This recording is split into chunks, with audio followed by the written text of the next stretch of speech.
Hurry, stupid fatty, hurry. If you don't go now, that malefic person will awaken and return back to heaven and we'll be out of luck. That's right, you slowpoke. Hurry. With white jade floors and topaz pillars, the magnificent heaven palace was currently filled with chaos. All the gods were frantic, all urging a fat immortal. Darkness surrounded her, and her body felt light. I'm dead. She opened her eyes and looked up, but as before, it was dark.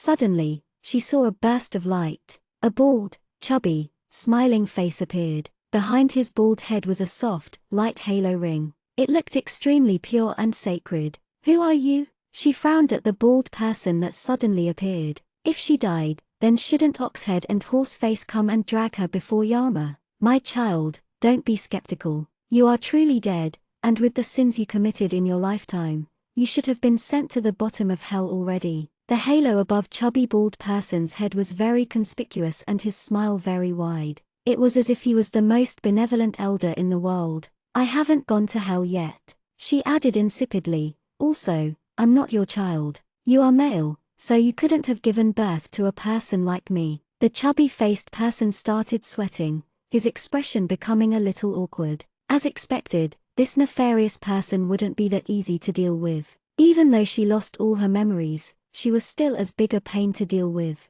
That was why the gods decided to draw sticks to decide which person to send to settle this issue, and he was the one who unfortunately drew it. Tilda. The bald and chubby person coughed, straightened his face and said seriously, based on your having a merciful soul and great talent, we have had a discussion and decided to give you a chance to atone for your sins. We will let you go to another world to continue to cultivate. What? A merciful soul, great talent, what do they mean? What atoning for sins? Going to another world to continue cultivation? What and what? Go, child. I hope you will live happily. The fat, bald-faced person didn't waste any more words, and instead lightly waved his hand. A ray of light shot towards her, erasing her memories of their conversation as well. The next moment, she disappeared from where she had been standing. The chubby and bald person let out a long breath and wiped the sweat on his forehead. Immediately, many gods appeared around him. They all laughed vulgarly, patting his shoulder and praising him. Very good. Now that troublemaking being will be far from us. You're quite something, making up so many funny reasons and then just sent her away. Good, good, I'll mark down this big merit for you. The person who said this was naturally the governor of heaven, but the bald and chubby-faced person couldn't smile. Even though he did send her away, if one day that malefic person came back, the first to die would be him. What are you afraid of? She'll need to cultivate for a long time before she can return. Before her godhead can appear. That's something that won't happen for thousands of years. Someone immediately consoled him. That's true. Hearing this, the bald and chubby person also started smiling vulgarly. Malefic being, in that world, you should pray for good luck. It's best if you don't remember anything, best if you never return. Chapter 1. Handsome male chasing girl. Nancy, wait for me, a pretty blonde girl called childishly, gathering her skirt under her. The mere sound of her voice would almost give one goosebumps. She rushed forward, running after a disappearing figure. The figure was tall and thin, with long, flowy maroon hair that could capture one's heart. He gave no indication to stop or look back. Although his decision was perfectly clear, the girl behind him continued to chase. Seeing this, the pretty girl increased her pace, concern written all over her face. Following behind her was a handsome man in black. His breathing was controlled and his steps were steady. A long sword was strapped to his waist. He followed the girl without emotion, seeming cold and aloof. Jean, stop the second prince. Hurry, he's about to leave. The pretty girl stopped walking, livid, and stamped her feet at the young man behind her. Are you blind? Can't you see he's about to leave? Miss, my duty is only to protect you, the handsome young man replied quietly with an attitude that was neither respectful nor overbearing. In the depths of his eyes were loathing and disdain, but of course the girl didn't see it. His meaning was very clear. My job is to protect you, not to help you chase men. You. The girl's complexion darkened with fury and she stamped her foot while shouting angrily, you dare disobey my order? Just wait until I tell grandfather. You're supposed to be my knight, but you actually have such an arrogant attitude." After spitting out these words, the girl lifted up her skirt hem to run after the second prince again. Jean followed coldly without a word. This kind of farce happened often. Every time the foolish young girl met a handsome man, she would buzz around them like a bee seeing fresh flowers, always buzzing and never stopping, annoying the men so much it became unbearable. The second prince had already been bothered many times. This time, he was only trying to visit the duke, but tragically,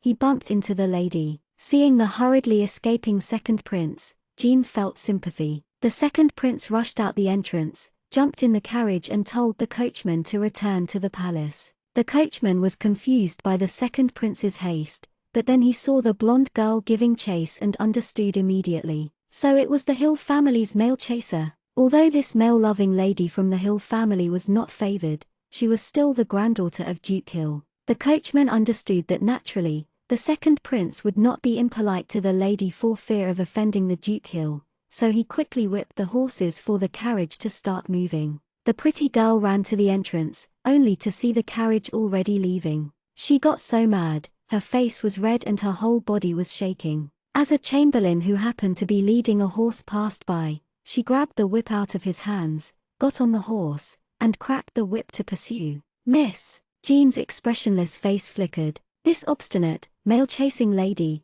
did she forget that she doesn't know how to ride? Can chasing men unlock hidden talents? Jean humphed coldly. Although he looked down on her, he still had to ensure her safety, so he prepared to run after her. He looked for a horse, but there were no more at the entrance. Meanwhile, the lady's figure became smaller and smaller. The servants at the gate watched, stunned. Who knew that this male-chasing, incapable miss could release such potential for the sake of chasing men? As a member of the Hill family, she had completely shamed her family name. With absolutely no horsemanship and a great hatred of studying, in short, she knew nothing that she should. This was also why Duke Hill disliked her. Just when Jean frowned and was about to use Du Chi to catch up, the male-chasing, headstrong young girl was thrown off the horse. As she cried out, her petite frame fell onto the ground. By now, the second prince's carriage already had been long gone. Jean frowned and caught up to the girl on the ground.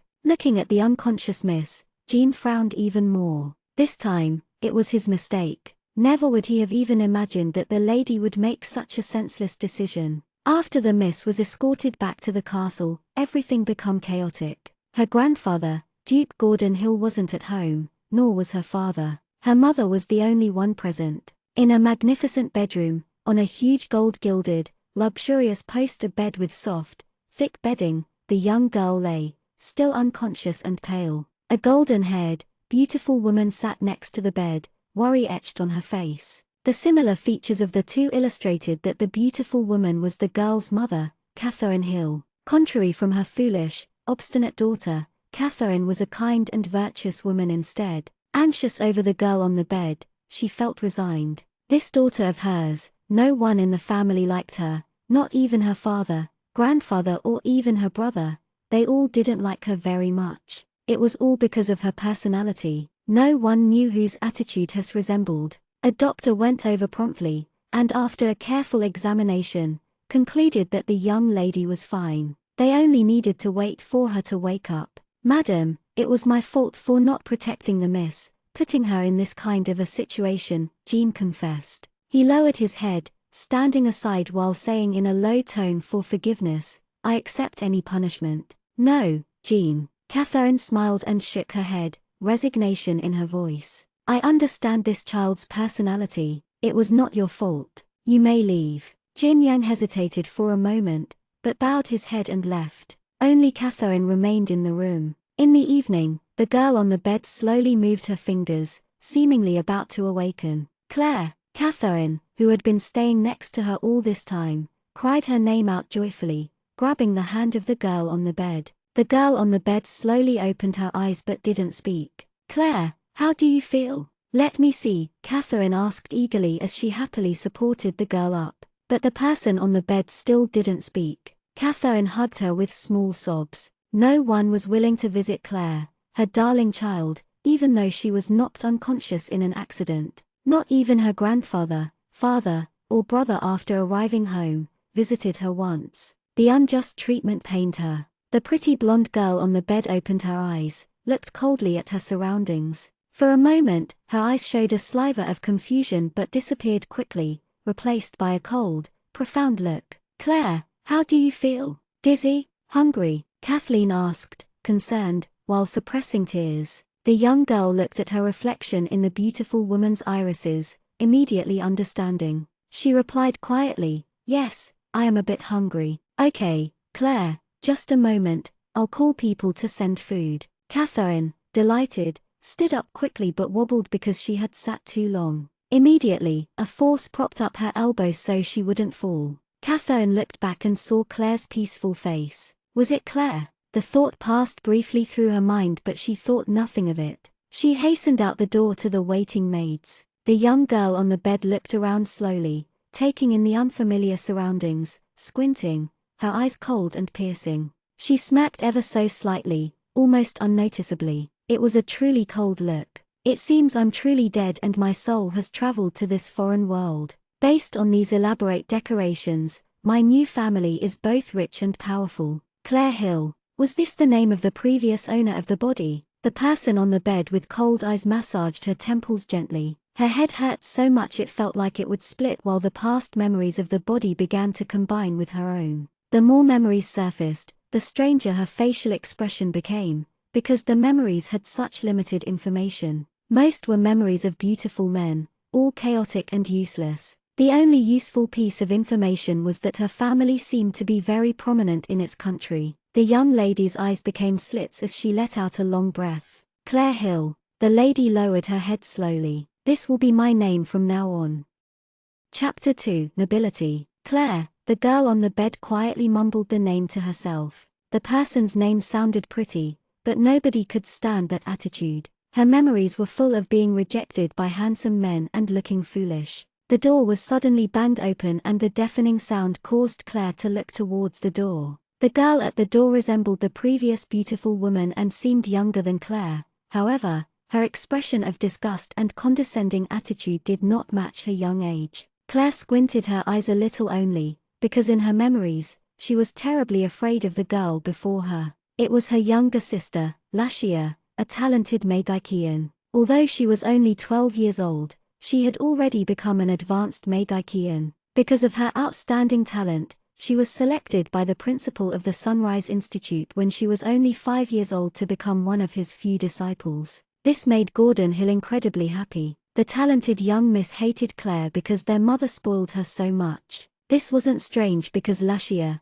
being a child prodigy, had the love of her grandfather, father, and brother. Thus, her mother spent more time with Claire who was disliked. "Humph, you brought great shame to the Hill name, ending up in this state just because you fell off a horse to chase a man." Lashia held her head high and looked disdainfully at the person on the bed. She walked up to the bed, a sliver of malice glinting in her eyes, and stuck her face right up to Claire's. She whispered in a low, poisonous voice, "My dear elder sister, why didn't you die falling off that horse?" Claire looked silently at the pretty face before her. Who would have thought that someone who looked this innocent would say something so malicious? Lashia looked at Claire's placid face and was taken aback. Normally her stupid elder sister would be trembling by now, yet currently, she was so calm. Footsteps sounded outside and Lashia's expression changed to a frown. She muttered indistinctly under her breath and instantly, a tiny bolt of lightning appeared in her palm. Before Claire could react, Lashia had already pointed her finger at Claire's back.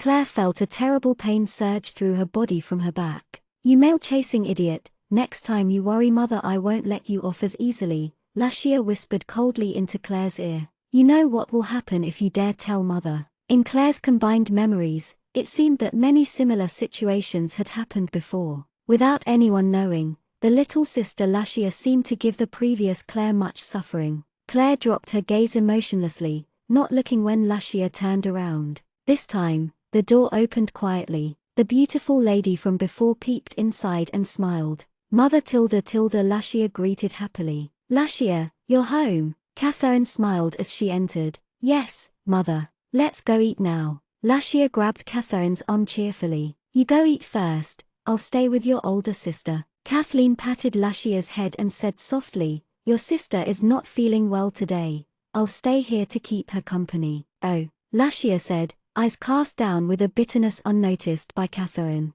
Watching Catherine walk towards the bed, Lashia quietly and coldly humphed without anyone hearing and left quickly. Claire, the maids will serve dinner soon. Catherine sat near the bed and enclosed Claire's hands in her own. Claire gave a start. The warmth coming from her hand made her relax immediately. So soft, so warm. Just like how that person held her hand and told her to be happy. Mother, Claire said softly. What is it, dear? Catherine smiled gently. Suddenly, her expression changed and she asked anxiously, do you feel hurt anywhere? No, Mother. Claire suddenly smiled. Mother, you haven't eaten either. Are you hungry? Catherine gave a start, and suddenly, tears came uncontrollably and silently. It was the first time Claire had asked a question like this, the first time Claire was kind to her. Seeing Catherine's tears of joy, Claire lowered her eyes. Her true feelings were hidden by her long lashes. Claire, Claire, this will be my name in the future.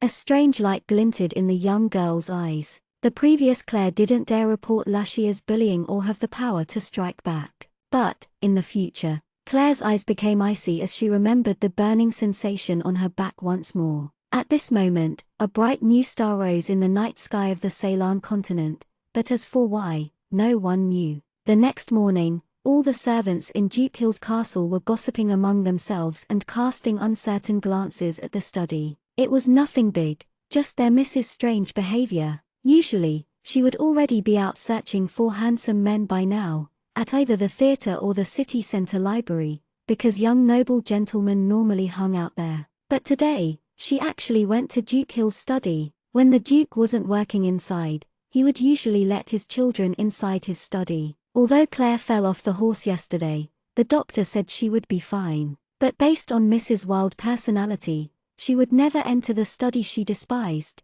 In a large study with shining windows, a few huge bookshelves lined against the walls. Neatly classified books of all genres lined the bookshelves. A pretty blonde girl leaned on a windowsill thumbing through a thick book, The History of Ceylon. Flipping through the book, the girl's expression became complex. She had already reached the section on the history of the country, Amparkland. The most credited people for the establishment of the country was the Hill clan, a family whose coat of arms was a rose. The young girl lifted her head to gaze thoughtfully upon the rose regalia hanging above the desk. It seems the Hill family wasn't simply wealthy. Outside, light footsteps sounded but stopped abruptly at the door. Even though it was extremely light, Claire noticed instantly. From the door came a low and cold voice. Miss, the Duke has returned. Oh, Claire answered unenthusiastically, closing the book. From her combined memory she already knew the person outside the door was her knight, Jean,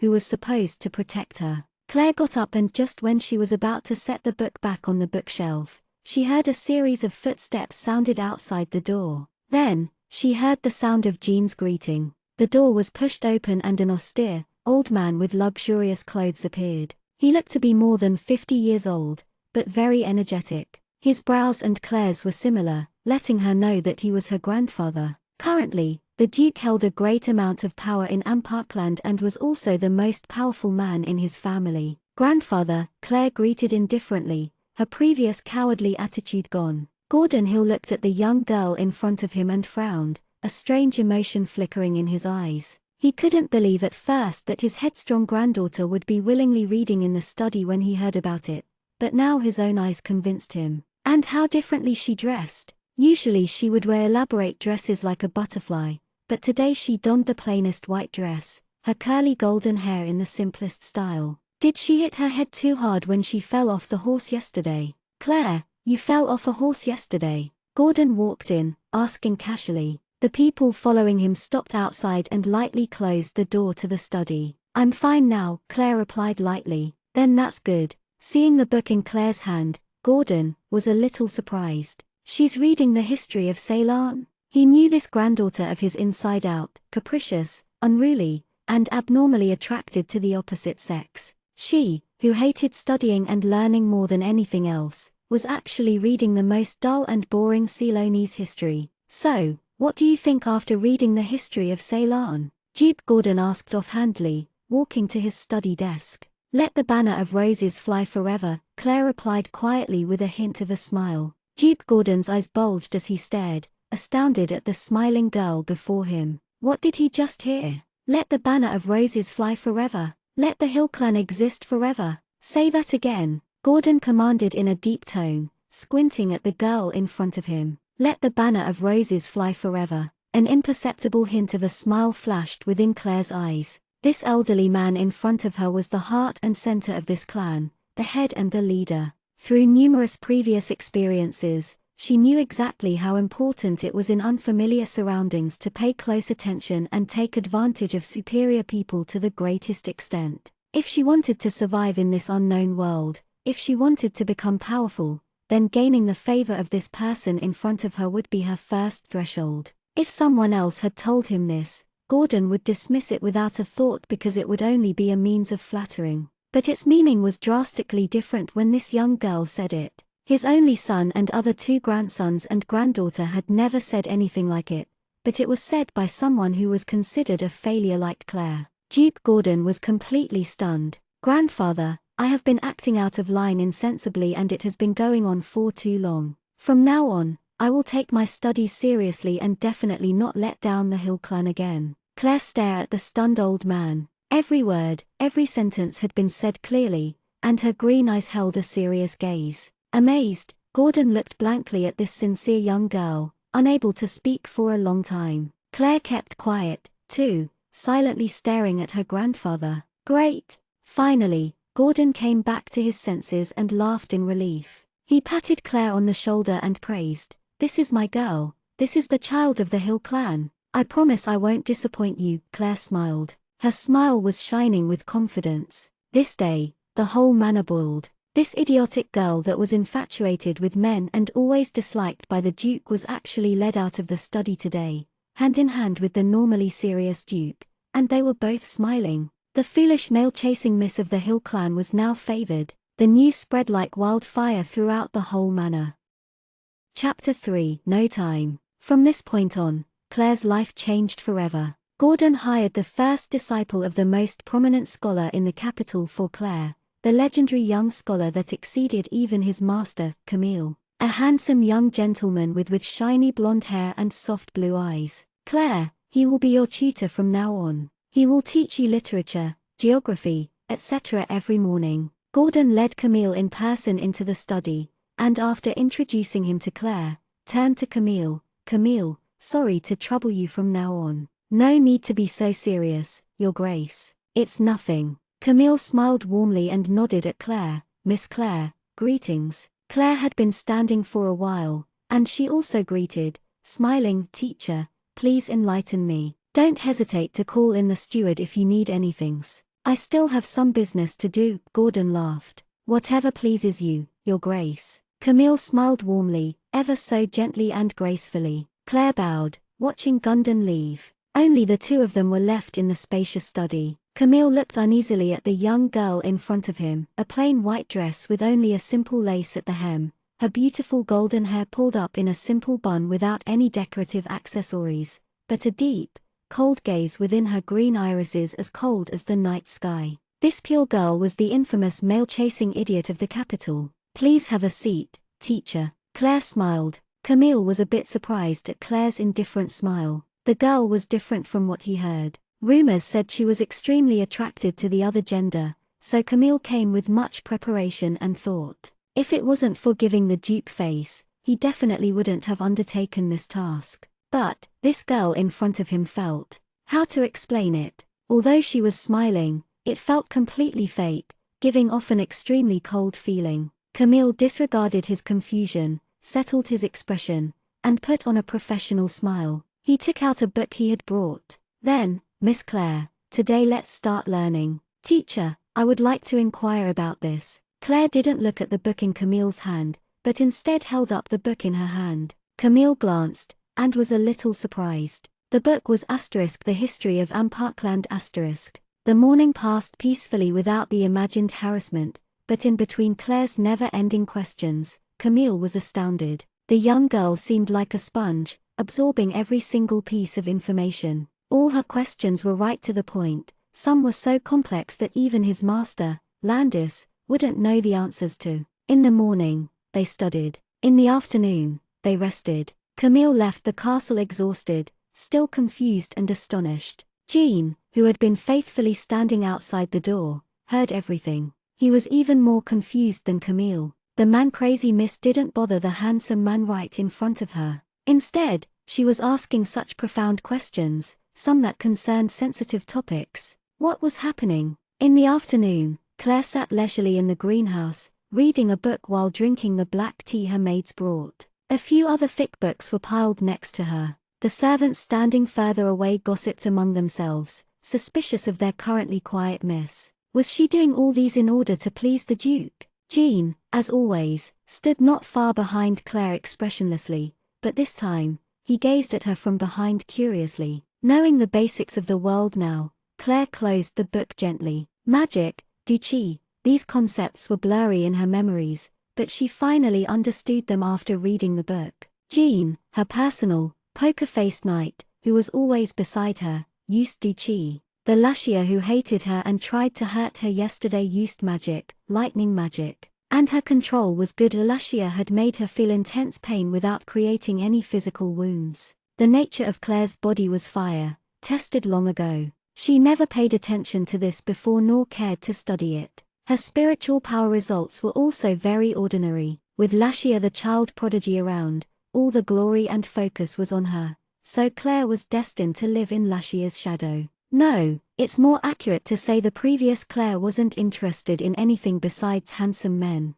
The corner of her mouth lifted imperceptibly into a bitter smile. Why did I transmigrate into this kind of a person's body? At this moment, a maid came in, bowed, and reported, "Miss, His Highness the Second Prince has come to visit you. He is waiting in the Grand Hall." Claire frowned slightly. His Highness, the Second Prince? Oh, right. The Claire from before fell off her horse trying to chase him, allowing her to enter Claire's body. "I'm not seeing him. I'm busy right now," Claire said casually, setting down the teacup and picking up another book to read. The maid just stared, standing there, unable to move. Jean was also speechless. Was this some plot to win the Second Prince's heart? Since when did this failure miss become so smart? Using a method like this, the maid just stood there, unsure of what to do. How should she report back to His Highness? What's up with Miss today? Usually when she heard that His Highness was there, she would have run out like the wind. But today, uncharacteristically, she said she wouldn't meet him. "You're blocking the light," Claire stated impatiently, seeing the shadows on her book. She lifted her head and frowned at the maid who was too stunned to move. "Yes, miss." As if she had just awoken from a dream, the maid hurriedly withdrew to the Grand Hall. In the Grand Hall, His Highness, the Second Prince, sat there indifferently, filled with disgust. It was all that man-crazy woman's fault, chasing after him and falling off that horse, injuring herself, but his father, the Emperor, had scolded him and ordered him to come visit. He understood why. No matter how annoying she was, no matter how disliked she was by Duke Hill, she still was the granddaughter of the Duke. In any case, she did fall off that horse because of him, so it was his duty to come visit. But just thinking of how man-crazy the woman was, Nancy shuddered. Whatever, he'll just pretend she's an annoying fly, wish her well, and leave immediately. Nancy sighed and forced his heart to settle down. He waited for Claire to fly out of the door like an elegant butterfly. Finally, there were some footsteps and Nancy looked up at the door. He saw a maid with a weird expression, but not the girl who was infatuated with men like he had expected. Nancy, puzzled, looked at the nervous maid who greeted him. Then she stuttered, "Your Highness, Miss she, is she hurt very seriously?" Nancy asked, incredibly confused. Wasn't it clear that although she fell off the horse, she was completely fine? "No," the maid stuttered, not daring to say anything else. She also didn't dare to say on her own accord that the miss was too injured to meet the Second Prince, as she was a servant. Unless she was tired of living, she would keep quiet. "What happened exactly?" Nancy asked, getting a little impatient. What exactly was the man-crazy woman up to? "The miss said she doesn't have time." The maid finally got the words out. "The miss says she won't see you. Your Highness may leave now." After rushing through her words, the maid let out a long sigh of relief. Nancy's expression immediately froze.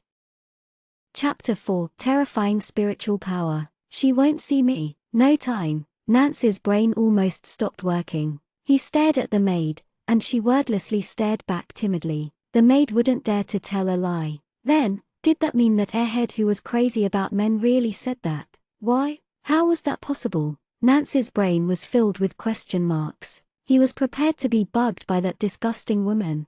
But what was this situation? She was busy? Your miss doesn't have the time. She's very busy, Nancy asked doubtfully. Miss has started studying recently, and the Duke has invited the scholar Camille to teach her. The maid blushed while she answered. Camille, the famous young scholar of the capital, was not only intelligent and graceful, but also handsome. What? Nancy was even more astonished. Everybody knew that the foolish miss was ignorant and incompetent, acting like a joke everywhere she went. Later, the Duke had even forbidden her from attending royal banquets because of this. But now, she was actually studying. At this moment, a series of footsteps sounded from the entrance. Your Highness, ha ha, welcome. The one who entered wasn't just anyone, but Gordon. Your Grace. Nancy stood up politely. Even the Emperor himself had to be somewhat respectful before the powerful Duke Gordon, not to mention a prince like him. I am here to visit Miss Clare,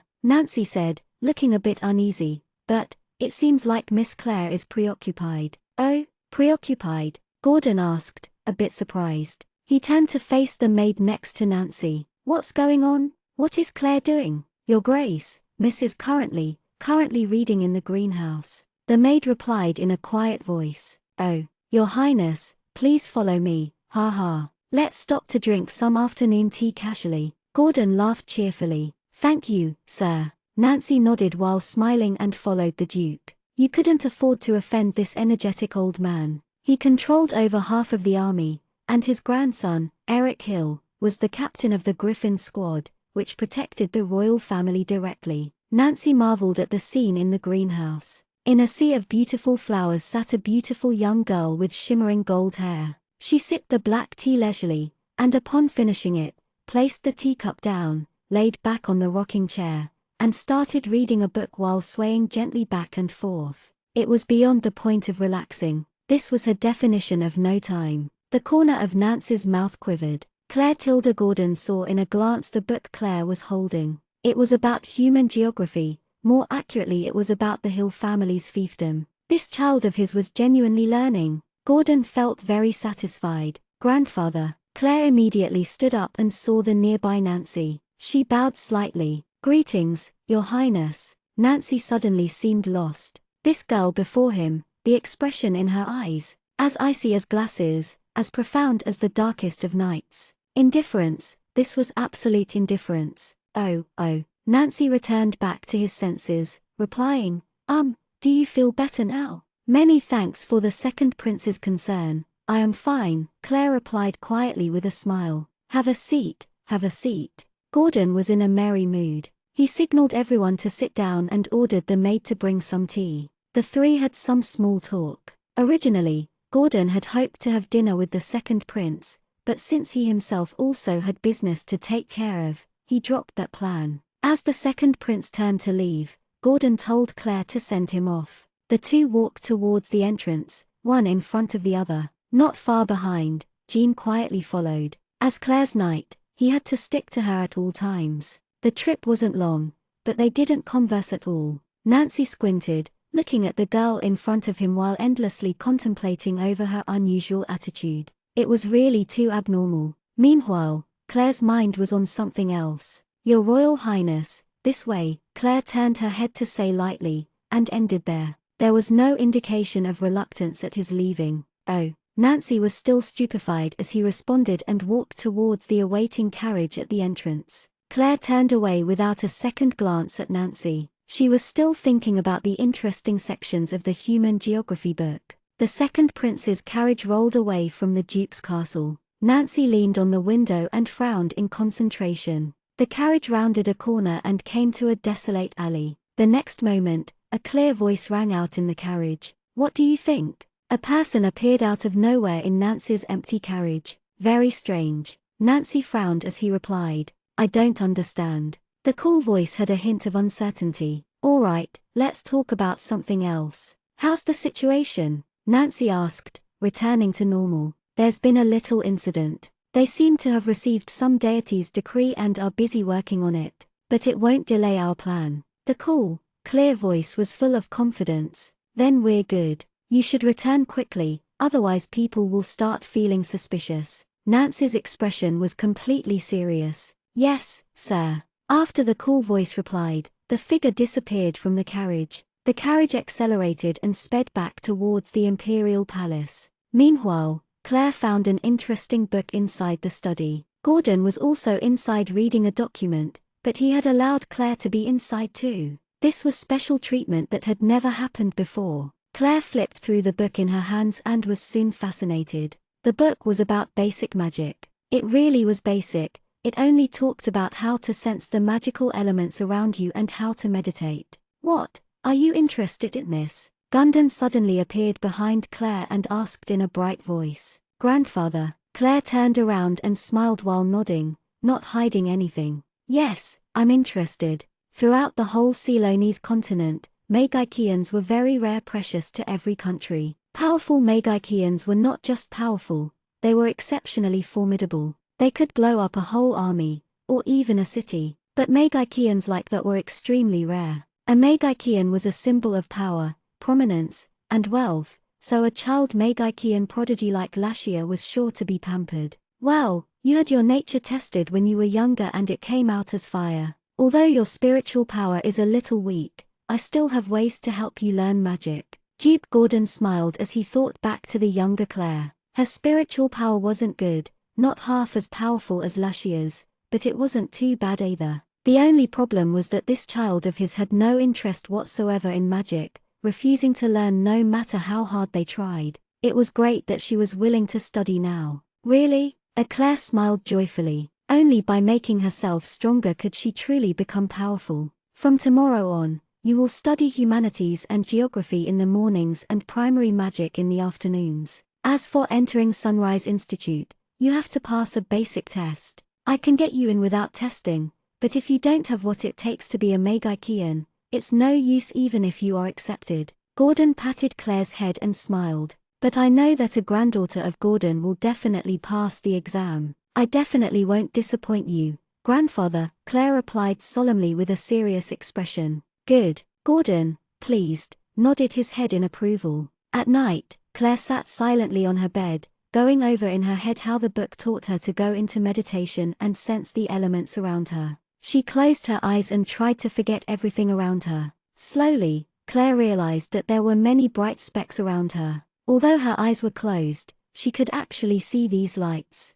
Most of them were red. A few were other colors. Claire remembered that Gordon had said this body of hers was fire attributed, so the red specks must be the fire elements. The other elements that she couldn't really detect should be the other magic elements. What a magical realm, Claire marveled. She followed the book's instructions and started to capture the red elements. If any Magikian knew that Claire mastered meditation, sensing, and capturing in such a short amount of time, they would be astonished to death. It was beyond genius. The next morning went as usual as the refined Camille taught Claire literature and such. In the brightly lit study, Claire listened to Camille's lecture. The Temple of Light represents the existence of the gods. It serves the wishes of the gods by exterminating evil and advocating the light. It is a most sacred existence, the light, and refuge of all people. Today, Camille had already gotten to talking about the Temple of Light, one of most powerful institutes on the whole continent.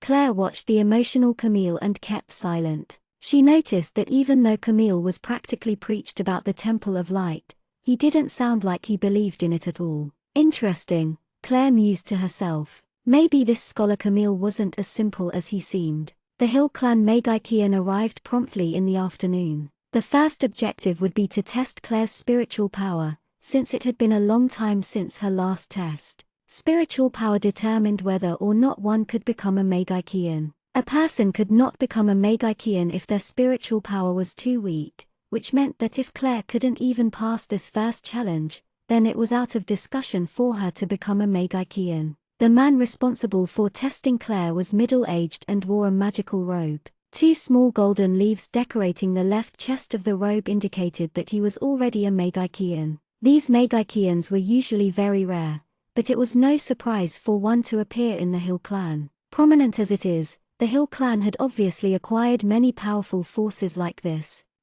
Original had. The middle-aged man took out a crystal globe expressionlessly and placed it right in front of Claire. He said concisely, "Miss, please place your hand on this and concentrate." Claire slowly extended her hand and placed it on the crystal globe. She closed her eyes. The next moment, a huge bang reverberated in the room. The pieces of the crystal globe shattered all over the floor. The previously stone-faced middle-aged man stared at the crystal globe fragments with his mouth wide open, completely baffled. Chapter 5: Unreadable Horoscope. Jean, who was patiently waiting outside the door, heard the abnormal sound, but he didn't rush inside. There was no killing intent or hidden attackers. The Magicean inside served the Hill family, so he was loyal. It was normal for Magiceans to make strange sounds. It broke. Claire only said 2 words while looking at the crystal shards scattered on the floor. "Yes, it broke," the middle-aged man replied, still recovering from his shock. Claire didn't speak another word, and instead, she waited for the man to recover. After a while, the middle-aged man finally came to his senses and slowly reached in his robe and grasped for an object. This time he brought out a larger crystal ball and said, "One more time." Just like before, the crystal ball exploded, and just like before, the middle-aged man's jaw was about to fall off. Again, Claire asked quietly. She understood that magic supplies were valuable and that the crystal balls were not cheap.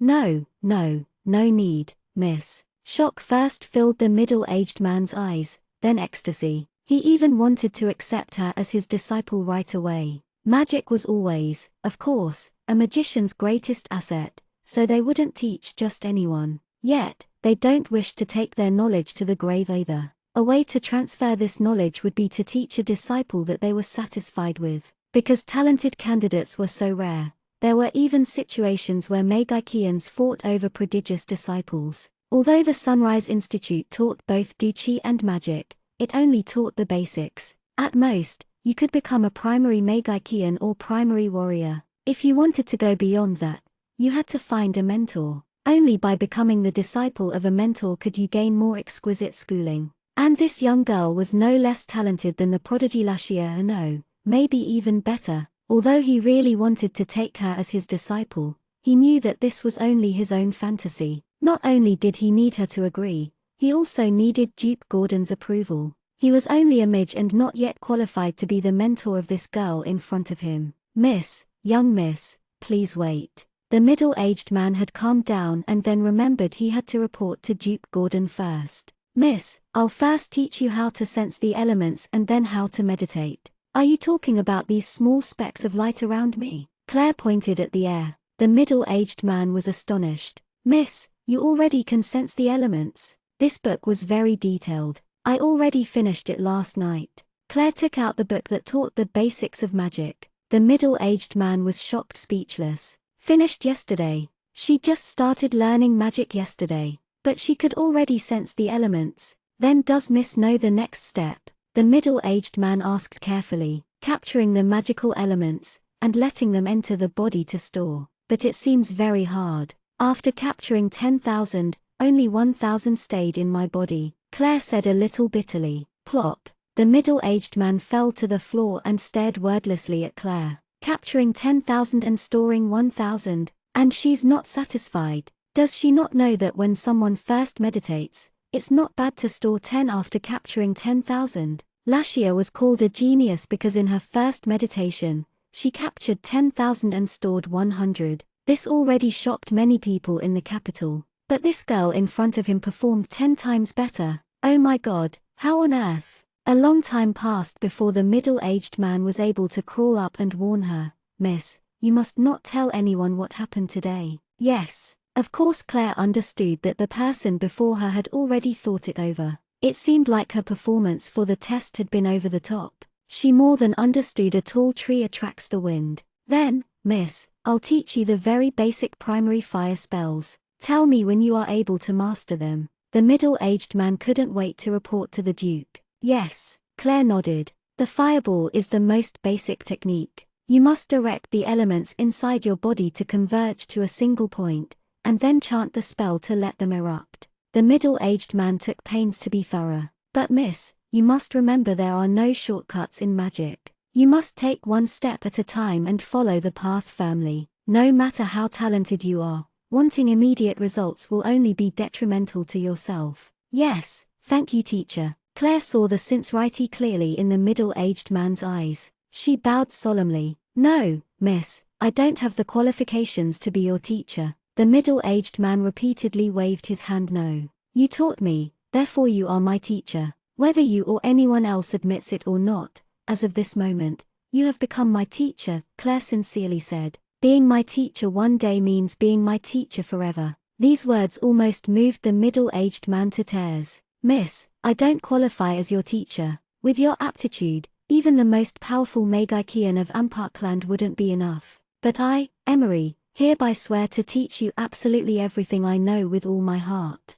The Magikian, Emery, emotionally made this oath. He foresaw that the young girl before him would shine brightly in the future. Thank you, teacher. Claire bowed solemnly. Miss, you can keep on practicing here. I will go report to the Duke. Remember, you must not tell anyone what happened today, Emery warned Claire once again. If people knew of this talent, who knew whether it would be a blessing or curse? Yes, Claire promised, nodding. When Emery walked out the door, the guard there, Jean, was a bit flabbergasted. This dead-faced Magikian never reacted to anything, but today his face was actually red and he seemed very emotional. What is happening? After Emery found Gordon in the military hall and finished his report in secret, Gordon's initial reaction was shock. What did you say? Are you sure? Then, he went happy beyond reason. If Lashia was a genius rarely seen in 100 years, then Claire was a prodigy rarely seen in a millennium. This is a gift from the heavens to the Hill family. After feeling delighted,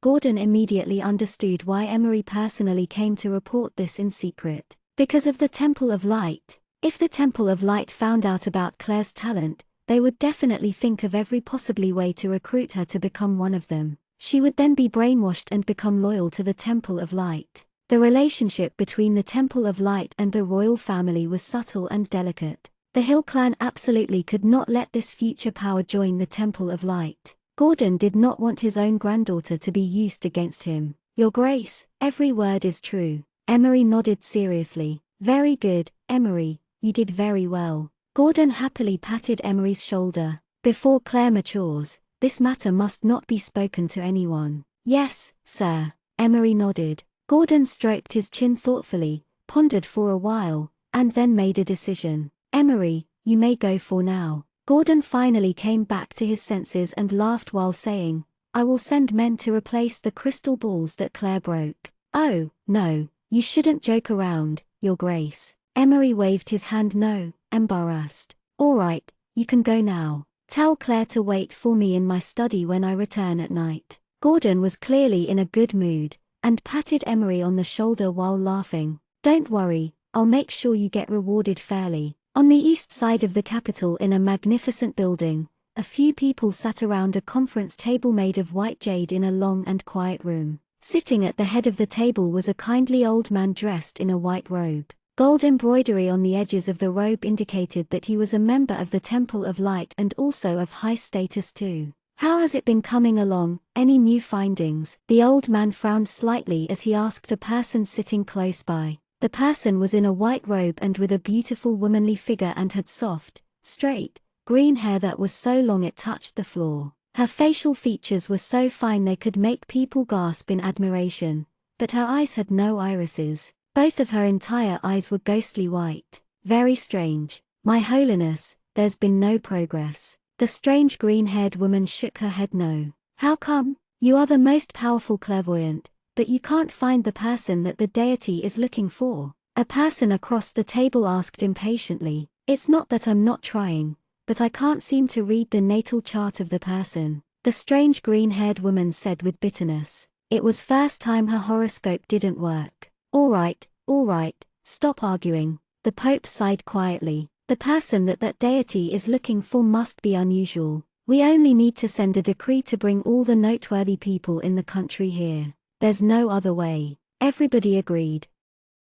Chapter 6, Doubting, Probing. At nightfall, the Duke's castle was still bright, and it wasn't just the Duke's. All the houses of wealthy families of the capital had their homes brightly lit. At night, only the commoners who couldn't afford candles lived in darkness. In her bedroom, Claire lay on the bed. She played around with a fireball on her fingertips. Claire thought back to when Gordon warned her in the study. You must conceal this outrageous talent and not display your power in front of others unless it's truly an emergency. Especially the Temple of Light, you must definitely not let them know. When you test for the institute, bear in mind you need to hold back. When Claire suggested couldn't she not go to the institute and just learn from Emery, Gordon refused intensely. It was very obvious he didn't believe Emery was good enough to be Claire's teacher. The only person who can be your teacher is that person. But in order to find him, you must go to the institute. Once you become his disciple, then you don't need to worry about the Temple of Light anymore.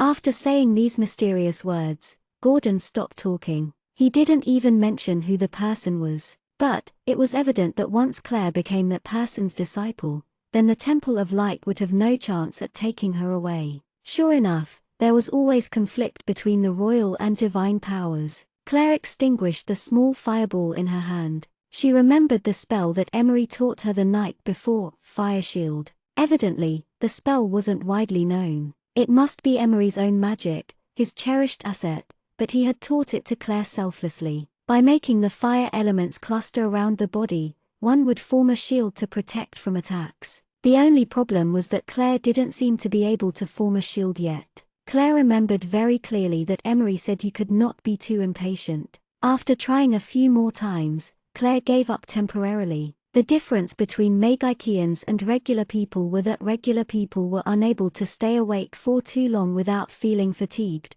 while Magikians could recover both their magic power and body strength through meditating. Claire crossed her legs and sat up and started to meditate. She began to capture and store the element into her body unceasingly. 3 hours later, Claire opened her eyes feeling very refreshed. It was much better than sleeping for 3 hours. 3 days later, Claire passed the Institute's test while holding back some of her power. She could now study at the Sunrise Institute. And Jean, being her guardian knight, had to be beside her at all times in order to protect her. But Jean was already a grand warrior and couldn't enter the Institute as a student, so he could only follow secretly. The letters Sunrise Institute stood out on the grand door. The arrogant-looking letters lit up whenever it got dark or at night time. Obviously, there was some kind of spell. "Miss, I will protect you in secret," Jean said quietly when Claire entered the gate. Then he disappeared. Once Claire picked up her student card, she followed a teacher to the fire classroom. As soon as she walked in, she felt odd gazes from everyone, and at the very back she saw a curious and puzzled stare. It was the second Prince Nancy. He was also part of the fire class. "Today we have a new classmate, Claire Hill. So today let's review the basics again." Standing on the dais was the teacher, Emily, a gentle middle-aged woman who was the fire class instructor. In order to help Claire catch up, the instructor reviewed the basics. "Claire, you can sit wherever you want." Emily of course knew the girl's identity and was very polite. "Thank you, teacher." Claire lightly nodded and after expressing her thanks, walked to the empty seats in the back. Although Claire felt their strange gazes, she ignored them and walked straight to the back and listened to Emily's teachings. It was pretty close to what the book wrote. Nancy, sitting nearby, occasionally sent probing looks. In only the time span of one class, the whole institute knew about Claire's arrival. The Hill family's idiotic girl who chased after men actually passed the Sunrise Institute's examination and was accepted into the institute. And she was in the same class with the second prince who she had been chasing to death a few days ago. Many people assumed that Claire had used her family's influence to enter the school and was doing this only to chase after Nancy. Claire became even more infamous. Meanwhile, in the lightning class, what? She entered the school. Lashia immediately became furious. The person who brought this news cowered a little. Lashia's beautiful, innocent face had distorted completely. Her hate had reached the skies. That moron, to go as far as to shame the family in school. Why did grandfather let the idiot come to school to lose face? Did he think that the Hill family's name had not been shamed enough? Humph! Claire, you man crazy nitwit, I'll make you get the hell out of school by yourself. Lashia finalized this decision in her heart, clenching a fist in her sleeve. What are you going to do, Lashia? A girl nearby asked, feeling unease. No matter what, she's your older sister. You shouldn't be too.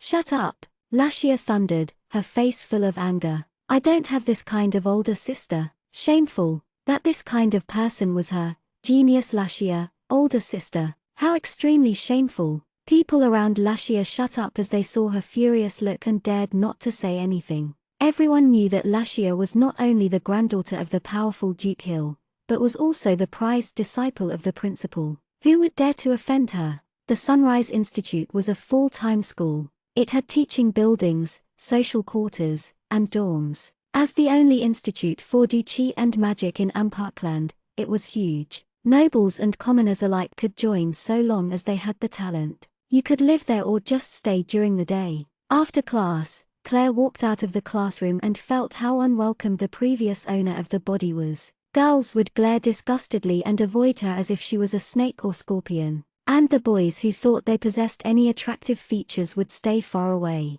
Claire didn't know whether to cry or laugh. She was speechless. At noon, Claire sat in a corner of the cafeteria and ate her lunch in peace. At the same time she recalled Gordon's words. She could only meet the person in the institute. Was it a school teacher? It couldn't be the principal, or Gordon would have just said so. This meant this person was more powerful and important than the principal. So who could it be? The cafeteria was lively everywhere except for the area around Claire. The quiet and emptiness around her was very eye-catching. The entrance suddenly became noisy. Claire raised her head and saw Lashia strutting in like an arrogant peacock, surrounded by a horde of young nobles. Wherever the brilliant Lashia went, she was the center of attention. Lashia suddenly looked towards Claire, but Claire continued to eat indifferently. A fierce look flashed in the depths of Lashia's eyes and she abruptly turned away, not glancing at Claire again. A spoiled brat who got anything she wanted, Claire sighed to herself.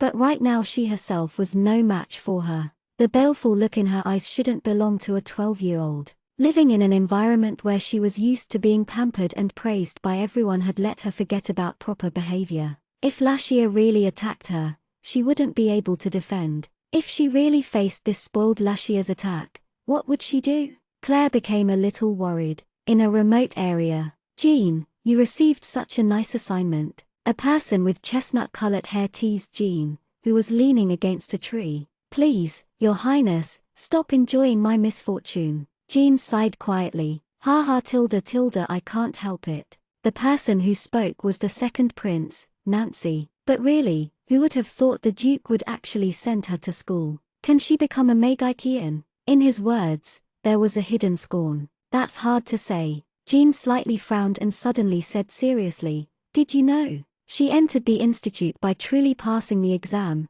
not by the Duke's care. What? This time it was Nancy's turn to be shocked. The moronic girl had actually passed the examination herself. Don't doubt me, it's true. Jean's face was completely serious. Suddenly, I found myself unable to see through her. That is a little strange. The Claire right now compared to the Claire from before seemed like two different people. Nancy frowned while thinking. At first, I thought she was letting you go on purpose to catch you unaware later, but now it seems that's not the case. Jean said in a thoughtful manner. Then what do you think? Nancy asked. For now, let's just observe. Jean's handsome face smiled knowingly. There's someone who's itching to take action. Nancy, confused for only a moment, suddenly understood. Are you talking about Lashia? That's right. Jean nodded, revealing a cold smile. Whatever my idiotic master who chases after men plans to do, I think someone will quickly help us to probe it out. Isn't your job to protect her? Nancy curled up his lip coldly. Letting her suffer a bit is fine, I'll just be a bit late. As for protecting her, of course I won't let her die. It's only two sisters playing around, right? Jean shrugged as he said jokingly. A glint of jest appeared in his eyes as he prepared to watch a good show. Nancy nodded laughing but somehow had a strange feeling in his heart, a faint feeling of unease. Was it really possible to probe out what was going on? Chapter 7 Get the hell out of school. Claire didn't have any classes in the afternoon, so she walked around the peaceful campus. Claire first thought of visiting the library. "Excuse me, which way is the library?" Claire asked a random boy passing by. Unexpectedly, this male student looked at Claire as if she was a ghost, and hurried away with a panic-stricken face, looking back from time to time, as if afraid that Claire would chase after him to harass him. Claire was speechless. The person looked like a pig. Even the previous Claire wouldn't have fancied a person at this level. What's with these people? Have they never looked in a mirror before? They overestimated themselves way too much. It was an insult to even the previous Claire's aesthetic standard. Claire's mouth twitched. Each person she met treated her like a snake or scorpion, avoiding her in the shape of a C. In the distance, a pair of eyes flashed and looked curiously at Claire. This was the infamous male-chasing idiotic girl. She doesn't seem like what the rumors said though.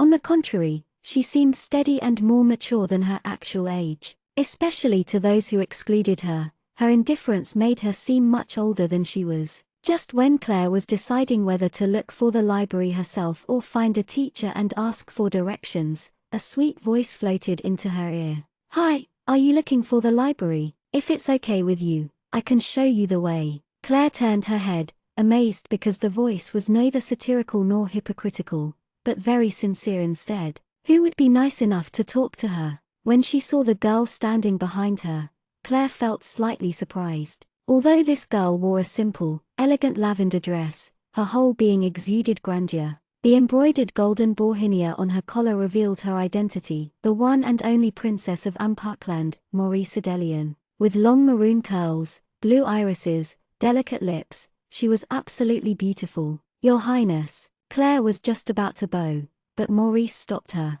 "This is the institute, not the court. We are classmates, so there's no need to bow." Maurice smiled while preventing Claire from bowing. The small act of kindness created a favorable impression in Claire's heart. Such a princess, neither arrogant nor sumptuous, naturally made one like her. "Thank you, Your Highness." Claire smiled. "No need to be so distant. I'll take you to the library." Maurice also smiled. The girl made her very curious and interested. She felt that the girl before her was not so simple. There was no particular reason, she just felt that way. Princess Maurice brought Claire all the way to the library. On the way, many people sent puzzled looks. How could the noble princess hang out with the man-chasing idiot? The library was quiet and calm. At the door, the librarian let them in after checking their student cards, but they were only allowed on the first 3 floors, not the 4th. The moment they walked in, they caught the eyes of many people. A dignified, refined,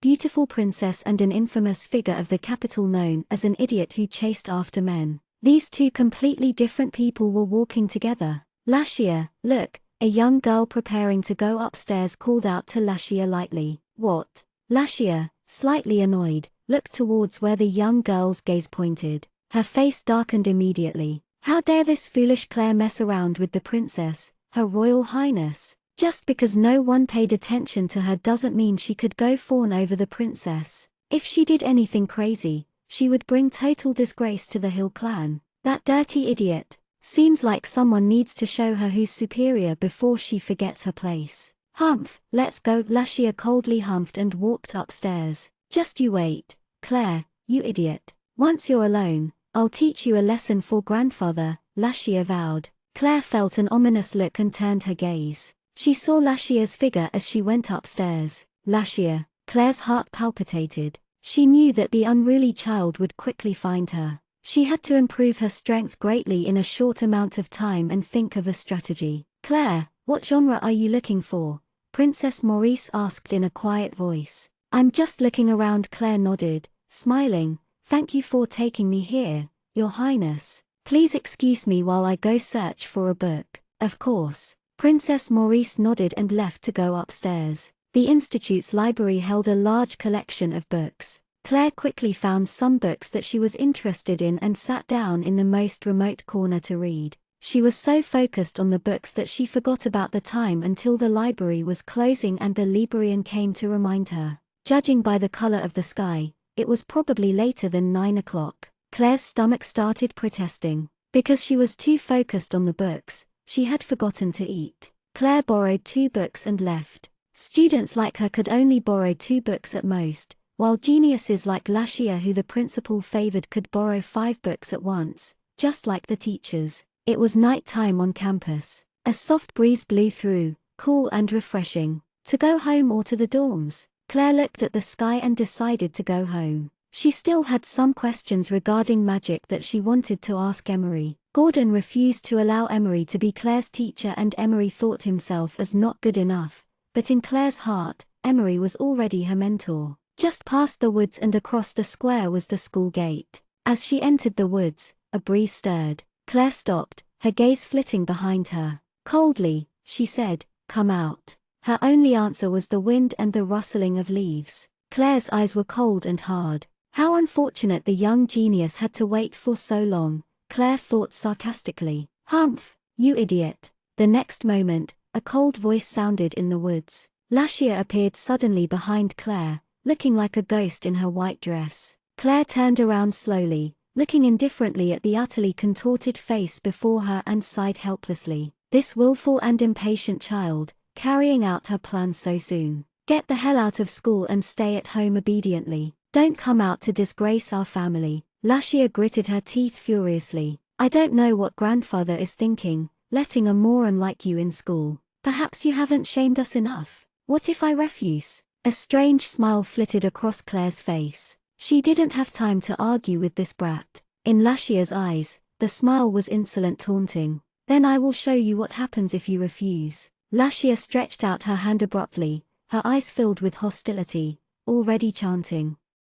Chapter 8, The Sisters Fight. While Lashia was chanting furiously, 2 people were watching peacefully from the depths of the woods. Worthy of her name, Lashia the genius, the magical ripple was very strong. The 2 glanced at each other, raising their brows. They were sure to find out what had happened to man-crazy Claire now. Claire watched coldly as Lashia, her face full of hatred, chanted quickly. She humphed and rushed up, waiting for Lashia to finish her spell. Did she, Claire, look like an obedient rabbit waiting to be beaten? Lashia's heart skipped a beat when she saw Claire rushing at her, but the spell was short and she was already finished. She waved her hand, and a bolt of lightning flew towards Claire. The lightning bolt was much stronger than the one before from when she had taught Claire a lesson. This time, Lashia was serious. Just as the bolt of lightning was about to hit Claire, Claire mumbled something quickly. In that moment, a red shield appeared in front of her. With a bang, the lightning struck the shield.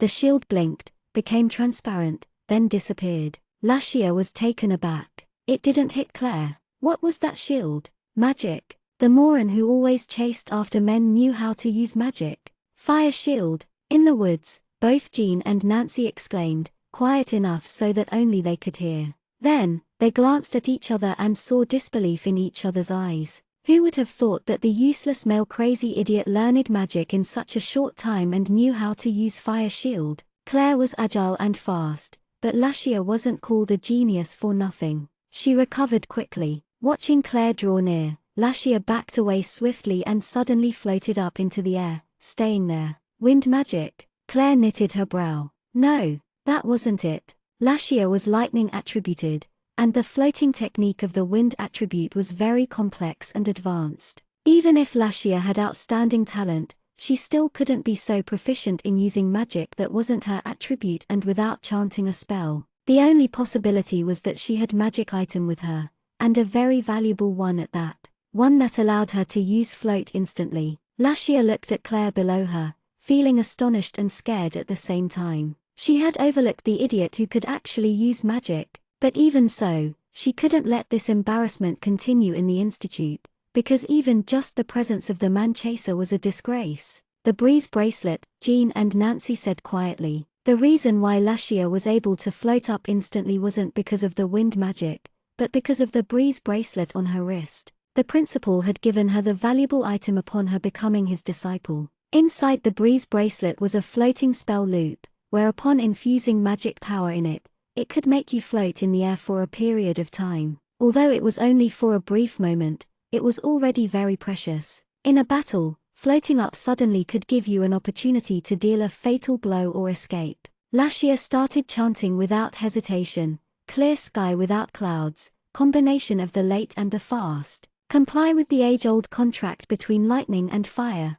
Thunderstorm. Claire frowned and immediately opened up the fire shield. Boom! A lightning ball exploded on Claire's shield and the shield shattered immediately. Claire hit the ground with a roll, dodging the other oncoming lightning balls. Flashing lightning balls exploded around Claire. Her hair and clothes were a mess, making her a sorry figure. In the air, Lashia frowned deeply, because not a single lightning ball hit Claire. Claire's expression slowly darkened, chanting as she dodged. A tiny fireball shot towards Lashia, who was still floating in midair. Lashia sneered. Did Claire really expect to hit her at her trashy level? Lashia dodged the fireball easily, but when she turned her head, she was surprised to find more little fireballs aimed at her, coming from all directions. Claire was continuously releasing fireballs to attack Lashia. Lashia became even more scornful. Did Claire think that numbers would matter when her level was so low? Lashia avoided all the fireballs agilely and easily, but the number of fireballs didn't decrease.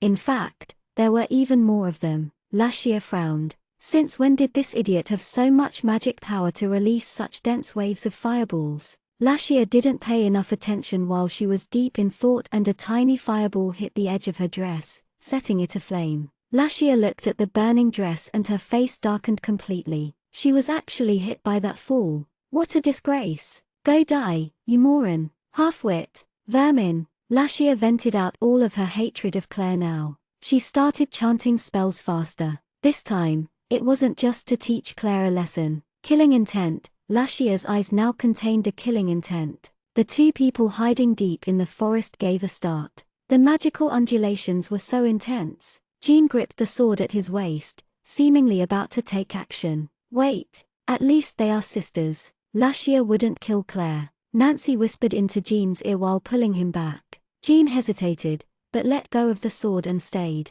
However, they didn't understand that Lashia, who was always honored as the genius young girl, who was used to being praised and thought of herself as one of a kind, when wounded by what she thought of as trash, had lost her mind. This time Lashia produced lightning arrows. A sky of terrifying arrows rained toward Claire's direction. Claire frowned, quickly chanted a spell and produced the fire shield. Her gaze was ice cold. Lashia, in a fury, wanted to kill her. The terrifying lightning arrows bombarded Claire's fire shield, immediately breaking it. The next moment, Claire felt a piercing pain, like her body was ripping itself apart. The aura of death lingered around Claire. Deep craters of varying sizes were on the ground from the lightning arrows. A viscous, warm fluid flowed down Claire's arm. Blood soaked through Claire's clothes. Cough. Claire started hacking, her lungs feeling like they were burning. Her internal organs seemed to be very damaged. Lashia finally calmed down a bit,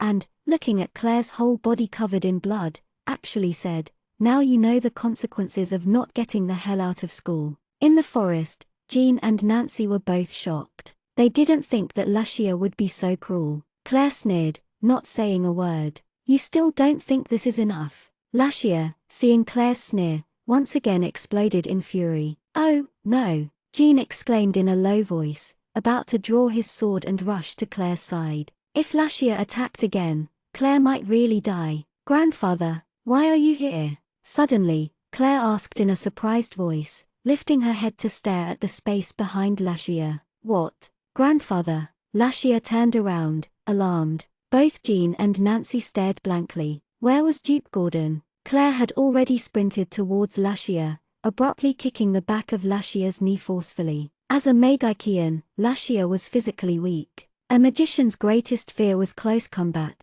because there would be no time at all to chant spells before they lost. Lashia plopped to the ground, kneeling. But it wasn't over. Claire yanked Lashia's hand and flipped her over, then slammed her knee onto Lashia's stomach. Lashia curled up in pain. She didn't even get time to cry out before a hard object knocked into her throat. Her throat felt a fiery pain as if it would split open. It was impossible for her to speak or chant spells and even harder to breathe. "I'm about to die." This was Lashia's only thought. Lashia fearfully opened her eyes, and only saw Claire's cruel eyes, like that of a death god. Claire's elbow was pressed deadly on Lashia's throat. She started to suffocate. If that elbow pressed down even harder, then the god of death would definitely descend. Lashia trembled in fear. At this moment, death's aura was so close that it could almost make people break down. Although Lashia was a genius magician, since the principal cared very specially for her,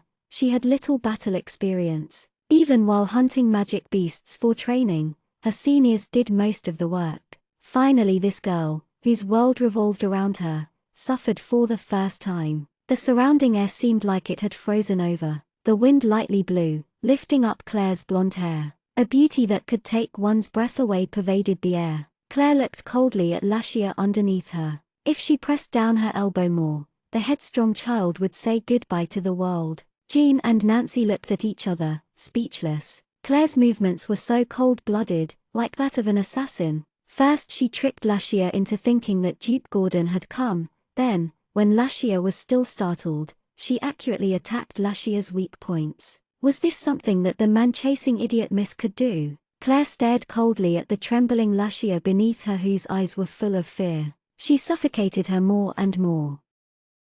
Chapter 9, Forever Guarding. Claire stared coldly at the trembling Lashia beneath her, whose eyes were full of fear. She suffocated more and more. Yes, the current Claire could kill Lashia, who had intended to kill her. She was not just simply willful anymore. She was so spoiled, she didn't understand going out of bounds. It was deathly silent around them, an atmosphere so bleak, Lashia was almost about to completely break down. Suddenly, a smack sound broke the silence in the air, ringing out loud and clear. Claire had slapped Lashia heavily in the face. At that moment, Lashia couldn't see straight and nearly fainted. A handprint carved itself out of Lashia's beautiful cheek, and a stream of blood trickled out the corner of her lip. "You must thank Mother. If it wasn't for Mother, I would have killed you today." Claire whispered the icy and cruel words into Lashia's ear. She sounded like a demon from the underworld, making one tremble. Lashia saw Claire's eyes that were as cold as glasses and felt a spasm of fear. She knew Claire was serious. If she did anything that displeased Claire right now, she would be murdered brutally. Absolutely, it would absolutely happen. Jean and Nancy, still hidden in the woods, were utterly astonished. The young girl was covered in blood with golden locks floating with the wind and had a coldly resolute expression, emitting boldness that couldn't be measured. This person, was she really the man-crazy failure Claire from before? Claire let go of the still trembling Lashia scornfully, and looked up to sneer deliberately into the woods. "My loyal knight, how long are you going to keep watching?" Jean and Nancy felt a chilling air rise slowly about them, making them tremble. It gave off a strange feeling, as if their souls were being seen through, making them breathless. With losses on both sides, Claire had only bitterly won. Not long after, in the Hill clan's large study, Gordon's expression was heavy. Nancy and Jean stood aside keeping quiet. Standing before him was Lashia, who was already treated, and Claire. "Lashia,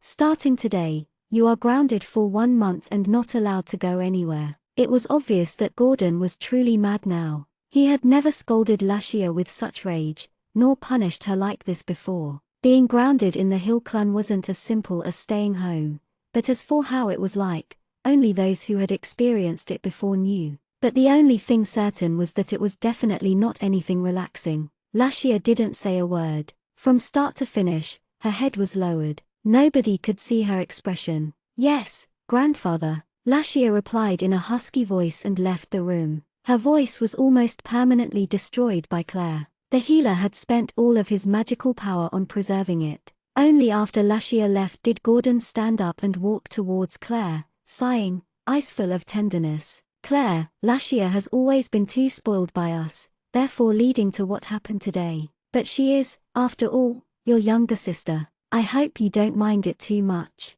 "I understand, grandfather," Claire said lightly as she nodded her head. If she did mind it, then Lashia wouldn't have been standing there to speak at all. She would have disappeared from the world much earlier. "There's no more problems from with your injuries anymore, right? Does it still hurt?" Now Gordon acted like an old man, a grandfather. His eyes were filled with concern. "It's fine now, grandfather, you don't need to worry." Claire revealed a smile. It was the truth. The healer was very effective at treating superficial wounds. Good. Gordon was finally relieved. "But, grandfather, some things cannot be let off whether or not I mind it," Claire said lightly, suddenly smiling icily. "Oh?" Gordon looked at Claire, both surprised and confused. Claire turned around, lifted her chin, and looked down at Jean with scorn. She said sharply, "I, Claire Hill, hereby declare that I have no more need of a guardian knight. From now on, Jean Raymond is no longer the guardian knight of me, Claire Hill. Our relationship is over." In that split second, everyone froze. Even the air felt completely frozen. Claire's radiant face was full of resolution and pride. Jean's face immediately paled. Gordon's complexion changed rapidly. Nancy was so shocked he couldn't even think. Knights, the symbol of loyalty. Every knight followed the code of knights, using it to guide his or her actions. They were the embodiments of a hero. Loyalty, faith, glory, courage. Claire stared fiercely at Jean, stating each word strongly and clearly. Each word felt like a hammer to Jean's heart. "What part of the code of knights did you fulfill? When my life was in danger, what were you doing? You and His Highness, the second prince, were standing by, doing nothing. Loyalty. The whole thing was a joke." In that instant, Claire released a threatening demeanor that caused them to lose their ability to think. "I do not need such an unloyal, unfaithful knight." Claire's eyes shot out a frightening glare. To a knight, exile was the greatest disgrace. Exile meant that Jean no longer qualified as a knight. He wouldn't be accepted again no matter where he went. "Miss Claire," Nancy finally opened his mouth to speak. How did things progress to this degree? A situation he didn't want to see. And he was the one that stopped Jean from rescuing Claire. "Your Royal Highness, Honorable Second Prince, I do believe this is our family's business. You don't have the right to interfere, do you?" Claire raised her head regally, not showing any mercy. Nancy faltered, unable to speak. He had never seen such an aggressive Claire before. Her whole being seemed to shine, so bright one wouldn't be able to open their eyes. Gordon's complexion finally returned to normal and he coughed slightly. "Indeed, Claire, this time was Jean's misstep, and you can punish him however you want. But you can't sever your relationship. This relationship was established since you were born. Not only will he guard over you now, but he will also do so in the future. It was only a careless error and I'm sure this won't happen again." "Yes, Miss Claire," Nancy hurriedly said. "It was completely my fault. In the beginning when Jean was about to rescue you, it was I who stopped him. I swear everything I said was the truth and definitely not biased towards him." Claire was silent and didn't say a thing. Gordon frowned at Jean and gave a meaningful glance. "Miss, everything that happened was completely due to my neglect, and I'm willing to accept my punishment." Jean abruptly pulled out the sword at his waist, and without blinking, thrusted the sword into his right leg. The sharp, long sword immediately pierced all the way through his thigh. Fresh blood flooded out. It was clear how much force he used. But Jean acted like he didn't feel it at all, his expression unchanged. Claire watched the happenings coldly. Gordon Hill looked at her, and Nancy glanced at Jean worriedly. There really wasn't any need to be concerned about the state of Jean's injury. It was nothing to a grand warrior. Besides, there were always healers who could treat him. What Nancy was actually worried about was that Claire still wanted to sever their relationship. Claire stayed silent. "I, Jean Raymond, hereby swear to loyally and faithfully guard Claire Hill for the rest of my life, never to change, and never to abandon." Abruptly, Jean knelt down on one knee, clenched his right hand into a fist, and struck his chest. He looked at Claire, unusually solemn. Claire just stared at Jean coldly and Jean just continued kneeling on one knee. He stared back resolutely at the aloof, young girl, his eyes full of determination. The atmosphere in the study was so dense, it felt suffocating. No one spoke. All that existed was the sound of breathing. Chapter 10, The Valuable Space Teleportation Scroll. The atmosphere in the study was so dense it felt suffocating. No one spoke. All that existed was the sound of breathing. "I hope you uphold your promise," Claire said indifferent and coldly. Gordon and Nancy both let out a quiet sigh of relief. Not bad, not bad. Claire forgave her guardian knight. "Grandfather, I'll be going first back to my room to rest." Claire curtsied towards Gordon. "Yes, you should rest properly." Gordon nodded affectionately. After curtsying to Nancy, she left. Nobody saw the profound look in her eyes after she exited. After the study's door closed, Gordon let out a long sigh. "Duke Hill, I won't avoid the consequences of today's situation." Nancy held a flat expression. "No, Your Highness." Gordon shook his head no, not wanting to discuss the situation anymore. there's no more problems. You don't need to worry. Nancy nodded, a deep expression in his eyes.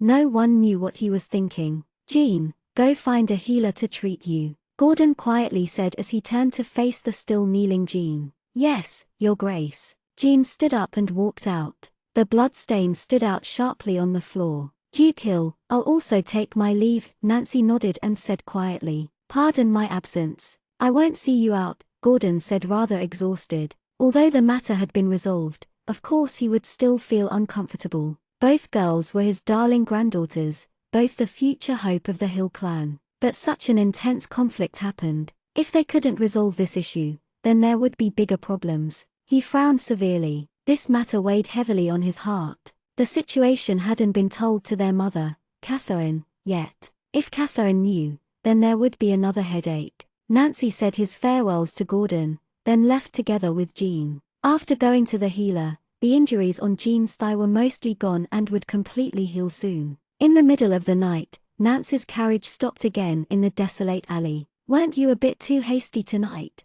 Nancy said in a low voice. The carriage was silent. After a long while, a voice sounded quietly. In that instant, I felt like she tore my heart out of my chest. This was no other person than Jean. Nancy quieted down, his feelings extremely complicated. It wasn't just Jean, he had also lost himself in that moment. This night, Claire seemed brighter than the sun. She definitely isn't the Claire from before, Jean quietly said solemnly. Absolutely not. Nancy nodded, his face also serious. Let's see if she's worthy of my vow. Jean's eye flashed an unknown light. Nancy was silent, then finally nodded. You should go back and rest properly. Nancy was obviously talking about Jean's injury. It's not a big deal, Jean said offhandedly. Well, I'll go back in order to avoid suspicion. The night was silent. Claire lay on her bed, her face cold as ice. Gap, what a huge gap between her and Lashia. If it wasn't for Lashia having no real battle experience,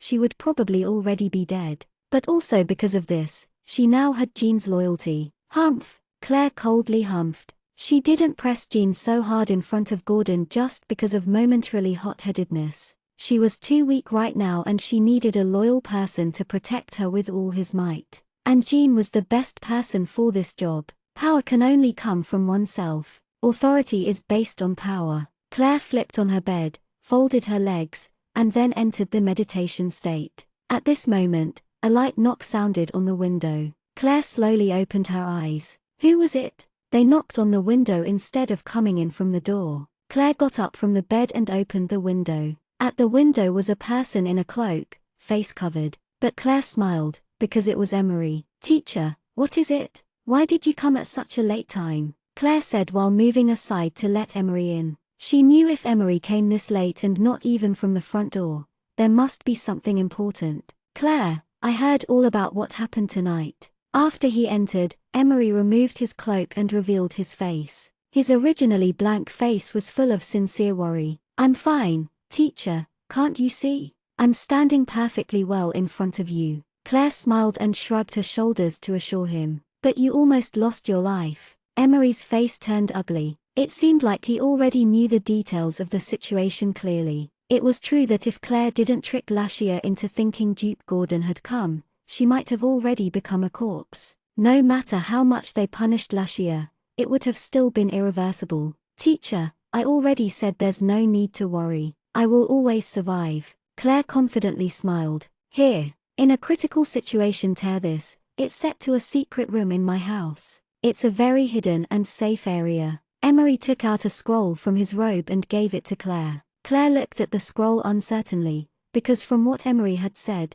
this seems to be a... Claire took the scroll over and was startled. It really was a space teleportation scroll. She had seen this device in the Institute's library's magic device handbook, so she recognized it at once. This item was priceless, because even if you had the money, you still couldn't buy an item as valuable as this. Having this meant you have an extra life, so owners of these scroll wouldn't give up one so easily. Emery didn't yet have the magic power to make such a precious device, so he must have spent a lot of effort in obtaining this one. But he gave it to Claire so easily. Claire was touched. No, teacher, this is far too precious. You keep it 4 times of danger. Claire shook her head and returned the scroll to Emery. Claire, listen to me, you keep it. I have a feeling you will need it more than me. Just accept it as a token of appreciation from me. Emery was persistent. Teacher, Claire was thoroughly moved. Emery gave her such a precious gift after he found out that she had been in danger.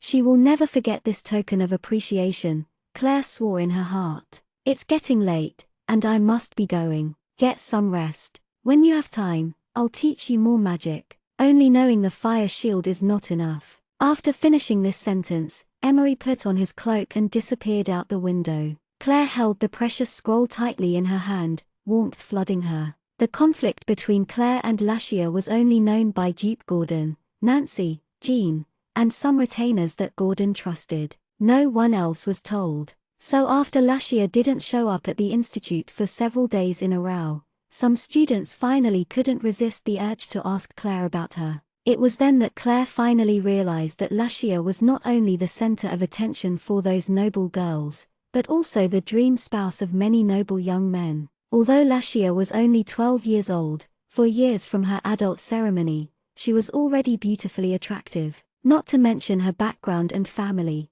and that the principal of the institute was very fond of her. With such a strong backing, how could she not attract attention? After class, Claire sat on the bench by the institute's lake alone, digesting the information taught by the teacher in class. Not far away, several noble boys and girls kept throwing their glances her way. After a period of time, it seemed like they finally made their decision, and started walking towards Claire. The noble girls walked in the front, while the boys chickened out and carefully trailed behind them as if Claire would swallow them up, raw and whole. Chapter 11, Arcanum. A small group of people carefully walked over. Their eyes were full of loathing and disgust, not bothering to hide it. So, Claire, why hasn't Lashia come to the institute these days? A noble lady who was Lashia's best friend asked in a low voice while suppressing her hate. Claire rose and coldly looked at the group of adolescents. She didn't want to have anything to do with them. Claire knew their intentions clearly. If it wasn't for Lashia, these people would have never talked to her. The group of people saw the cold look in her eyes and started to get nervous. I don't know. Claire turned to leave, paying no attention to the group. Right now, she wanted to find a peaceful place to absorb the day's lesson, not waste time on responding to these senseless people. What kind of attitude is that? You don't know. You're Lashia's older sister, how could you not know? The most impulsive boy of the group finally couldn't hold back and blurted out. Lashia had not appeared for many days. As one of Lashia's most faithful fans, he was naturally anxious to know. Claire didn't respond to their shouts and continued on her way. Talking to these conceited and foolish nobles was a complete waste of time. Stop right there. What kind of attitude is that? You man-chaser. Finally, that impulsive noble made some lousy word choices and spoke out rudely. The leading girl glared at the person who just spoke. Obviously, even if he was telling the truth, it was still very rude. Claire looked back a little and indifferently cast a gaze at them. Just this indifferent look made them feel so cold it was as if they were in an ice house. That kind of icy coldness pierced through their bones, pierced through their soul and made them shiver. What kind of look was that, without any emotion? There was only coldness, cruelty, and bloodlust. The small crowd just stood there, stunned, their minds blank. Claire turned her head back around and kept on walking, leaving the people who were too stunned to move where they were. Not until when Claire disappeared from their eyesight, did the students come back to their senses. Who is she? The boy that was rude before opened his mouth nervously. The crowd kept silent. That definitely was the infamous man-crazy Claire.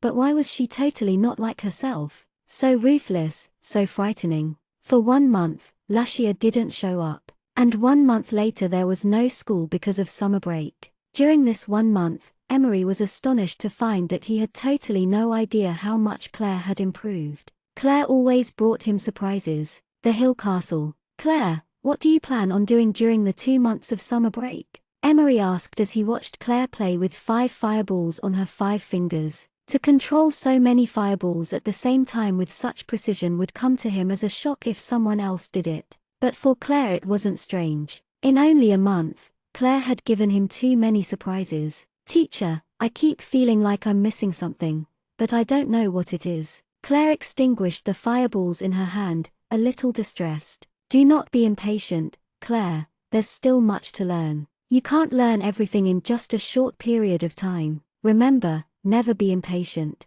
Emery misunderstood Claire and thought that Claire wanted to learn more. No, teacher, I'm not talking about this. Claire shook her head slightly. I have always kept teacher's words in my heart. Learning magic is a slow process and you can't be impatient. Then what are you talking about? Emery was confused. I'm not sure either. It's just that a few times I seem to have grasped something, but the next moment it disappears, Claire said, a bit troubled. Emery frowned, thinking, since enrolling in school, Claire had not been tested again. Is she on the verge of a breakthrough? I keep feeling that magic is too simple and bare, but I don't know why, Claire said in a low tone. Maybe, perhaps. Emery hesitated. What, teacher? It was Claire's turn to be confused. Maybe your mental power is strong enough to study that arcanum. Emery still hesitated to tell Claire to go search for that arcanum. It was dangerous to study arcanum, because if your mental power was not strong enough, there would only be two outcomes, die slowly or die quickly. Teacher, what is it? Claire became interested. Well, you know that all magic has forms. It doesn't matter if it's a Magikian or warrior, all their attacks are tangible. For magic, the longer the chant the more powerful the spell. At those times a warrior is needed to protect the Magikian. Of course, the duchy of warriors also has forms. Emery cleared his throat and said seriously, but there is a kind of attack that is invisible and very hard to detect and defend against. Really? Claire was even more interested. That's right, Emery nodded, then added seriously, but the learning risk is also higher. Teacher, what is it? Claire urged. Emery didn't speak, but looked around, took out a magic wand and waved it lightly in the air. A light blue circle rippled out and covered the entire room. Claire knew that this magic had blocked all magic so no one could eavesdrop. After finishing all these, Emery put away his wand and said in a low tone,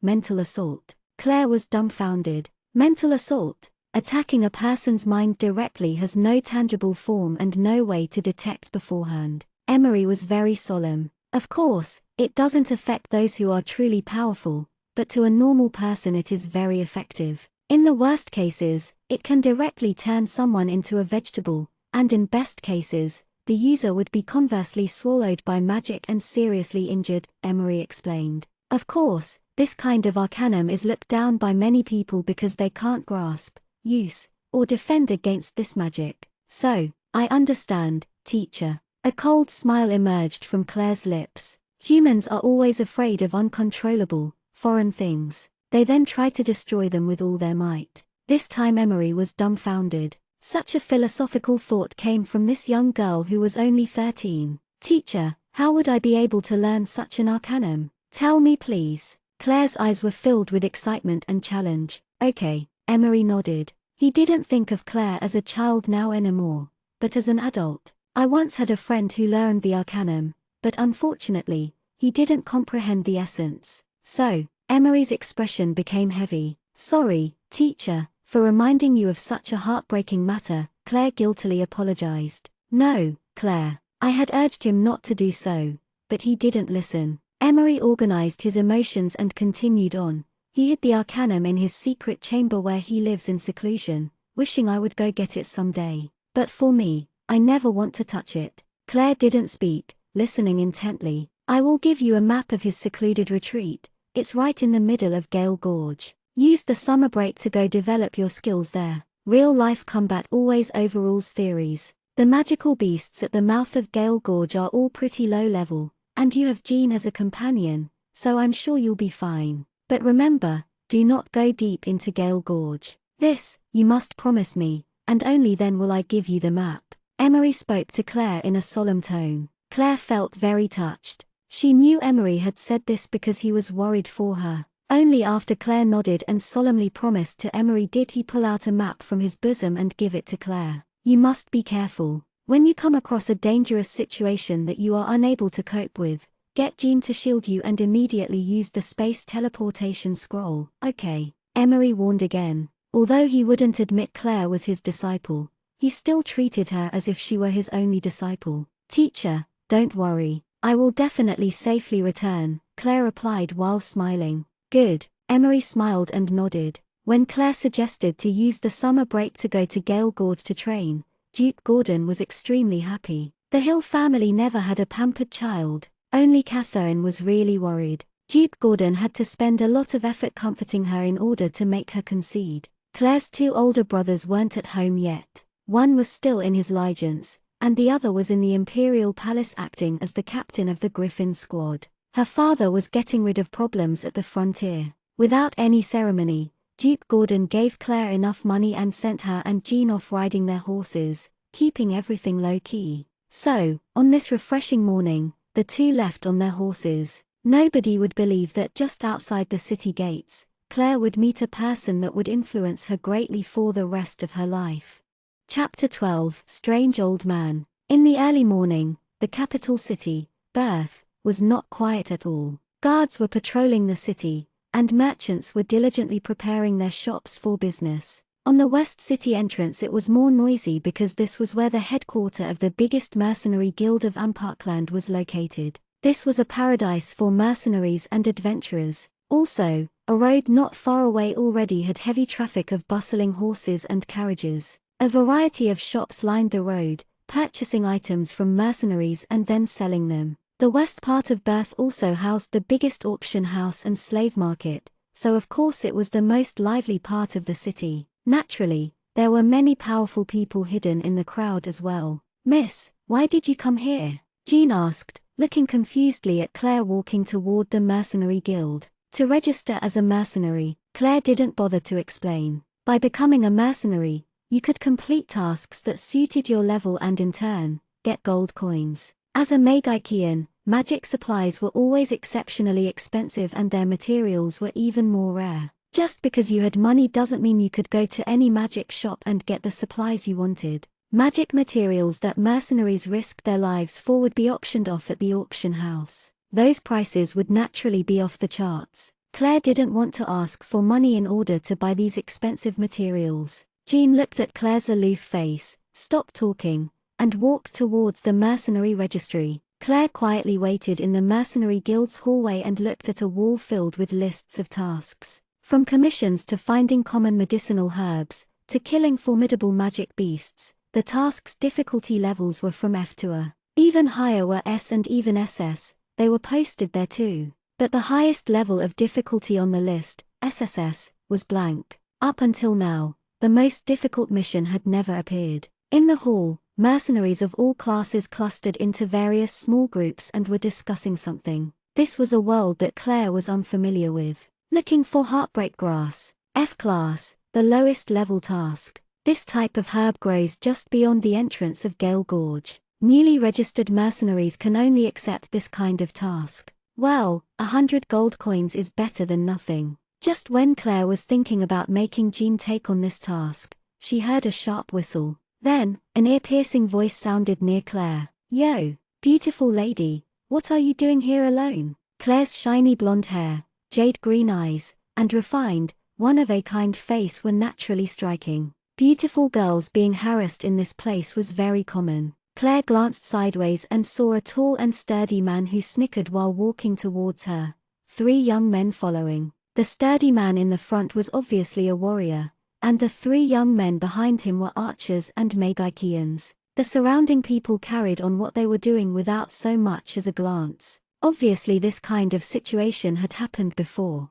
Female mercenaries, especially pretty ones, generally came with fellow mercenaries. It was unwise for female mercenaries to come alone to this place where the good and bad were mixed together. The tall and sturdy man looked Claire up and down unscrupulously. As for the younger men behind him, some looked helpless, some looked indifferent, and some treated it as if it was normal. Accepting tasks, Claire concisely said. "Aha, so you're also a mercenary." After hearing that, the tall and sturdy man became a little excited. Which mercenary group was this petite beauty from? "Pretty little lady, why not join our mercenary group, Iron Blood? We distribute fairly, and if there is equipment that fits your class, we will prioritize and give it to you first." "No thanks," Claire icily declined. But it was apparent the tall and sturdy man had no plans on giving up. Instead, he continued to say, Our Iron Blood mercenary group is the second biggest mercenary group in the country. If you join, you will definitely not be mistreated. Oh yeah, I haven't even asked, what is your profession? Claire turned her head to look at Jean, who had finished registering, and she walked over with no hesitation. When the tall and sturdy man saw Claire had ignored him, his eyes followed where she was looking, and he saw a handsome young man walking over. His face immediately steamed red. The men behind him roared with laughter. Jackson, you made this stupid mistake again. The meaning of these words were obvious. The man called Jackson kept hitting on girls who already had a partner. Although he was angry, the tall and sturdy man didn't really do much, and only said embarrassedly, "Since you have company, I won't bother you anymore." Claire indifferently nodded, and the man and his group left to take up a mission. Jean, also go take on that task, Claire said while pointing at the F-level task of finding medicinal herbs. That task was easy and had no time or quantity limit. In other words, the person who gave out the mission would accept any number of the herbs at any time. 1 breakheart grass for 100 gold coins, meaning the more herbs you found, the more gold coins you earned. Miss, what were those people doing? Jean asked, frowning at the people who just left Claire. Nothing. They were just mercenaries receiving tasks. Also, when we're outside, don't call me miss, call me by my name, Claire replied in a low voice. Although the leading mercenary was frivolous, he didn't really do anything rude. Although his gaze was a bit lecherous, he didn't take action, so his nature was not wicked. There was no need to fuss or bother. Also, the mercenary guild did not allow fighting here. Yes, Claire. Jean was surprisingly flexible. After receiving the mission, Claire and Jean walked to the city gates. The city gates were already bustling with activity. People continuously entered, but everyone was orderly to pay the entrance tax. As Claire and Jean walked out the gates, Claire suddenly felt a shift in the air behind her. She instinctively moved back her right foot. The next moment, there was a dong sound. An unknown object hit the leg of Claire's horse lightly. Claire turned back and saw an old man in a black robe. The old man was hugging himself, his arms around his chest. If Claire didn't lift up her foot, then the old man would be hugging her calf. Jean shot a glare at the old man, who almost hugged Claire's calf, and frowned, about to say something. But the old man beat Jean to opening his mouth and said some words that made Jean speechless. How could you guys carelessly bump into a senior like me? Heavens, are all the adolescents of the current generation this rash? Public morals are degenerating with each passing day. This resentful voice caused many people to turn and look, gossiping, but nobody came forward to mediate the situation. It seemed that everywhere, nobody bothered to help if it was unrelated to them. The guards at the gate watched the situation with interest on their faces. Unless things got too out of hand, the guards wouldn't do anything. In addition, Claire and Jean were wearing common clothes and looked like the average adventurers. The guards weren't willing to waste time on civilians. If it were nobles who were being harassed, they would have already come to chase away the old man. Claire's mouth twitched. I bumped into him. Is he a swindler? Just as she thought this, Claire saw a flash of shrewd light in the old man's eyes and changed her mind. He didn't have the greed for money in his eyes. But what astonished Claire the most was that this person was hiding his chi. Although he looked like an average old man on the outside, his black robe released a faint magical undulation. It was an expensive magic device. This old man isn't as simple as he seems. This elderly man, I am so sorry. Claire didn't understand why she had felt a strange feeling, a feeling that tangling up with this old man would definitely be a hassle. Quickly resolving the situation would be better. It was my mistake, and this is to compensate you. Claire took out a few bright yellow gold coins. Yes, you at least have manners. So, where are you guys going? The old man didn't accept the money, but his eyes scanned Claire all over. Claire's mouth slightly twitched as she saw a flash of devious light in his eyes. She understood that this old man was aiming at her. But why? Chapter 13. The Legendary Wizard Sage. Where are you going? The old man asked while staring at Claire without blinking. Claire stayed silent. The old man leaned on the horse, unwilling to move. To Gale Gorge. After a long time, Claire finally replied lightly. Ah yeah, this is such a coincidence. I am also going there. As your compensation for bumping into me, let's go together. You guys are young and strong, so it's not unreasonable to ask you guys to protect such a frail, old man like me. The old man deviously looked at Claire's bosom. This old man isn't simple. Not only does he have such a thick face, he is also perverted. Claire looked at the old man's devious gaze, confirming her suspicions. We only have 2 horses. I'll hire a carriage for you then. Claire didn't want to tangle up with this annoying, perverted old man, so she said this decision. Oh, that won't do. It's so far away, no carriage would be willing to go there. And do you think those coachmen, who run faster than horses in times of danger, could protect a frail old man like me? The old man obviously planned on not letting Claire go and shamelessly said these words. A coachman can run faster than a horse. He had the face to say that. Jean looked at the old man's crafty eyes and felt puzzled. This old man seemed very familiar, but who was he? Although he had definitely met him before, for the time being he couldn't figure out where. Then, what do you want? Claire frowned. It seems like this old man has made up his mind to follow them. Although his intent isn't clear yet, one thing could be sure, this old man didn't mean any harm. Jean searched thoroughly in his brain for information on this old man, and all of a sudden, Jean's eyes widened. It's him. It's actually him. His whereabouts were always erratic, so what a surprise to encounter him here. But why was he obsessed with Claire? Jean didn't understand, couldn't figure it out. But if they could keep him with them throughout this trip, the word danger virtually wouldn't exist. Not waiting for Claire to speak, Jean hurriedly said, "Sure, Senior, I'll immediately buy a quality horse for you, please wait a bit." Jean's sudden change in behavior let Claire understand he had figured out something. If so, she would just watch and see what happens. Jean bought a horse very quickly and the old man nimbly flipped onto the horse. And he called himself a weak, frail, old man? And so the 3 left the capital city gates. The early morning air was refreshing, and birds flew around chattering. Tall, emerald green trees stood on both sides of the road, with crystal clear dewdrops hanging from the leaves. "What's your name, little beauty?" The old man started to chat cheekily the whole time. The names he called Claire were also very strange. "Claire," Claire replied without much thought. "Oh, Claire, very good, very good. How old are you then?" The old man's gaze flitted to Claire's bosom furtively. He thought to himself, this girl can't be too old,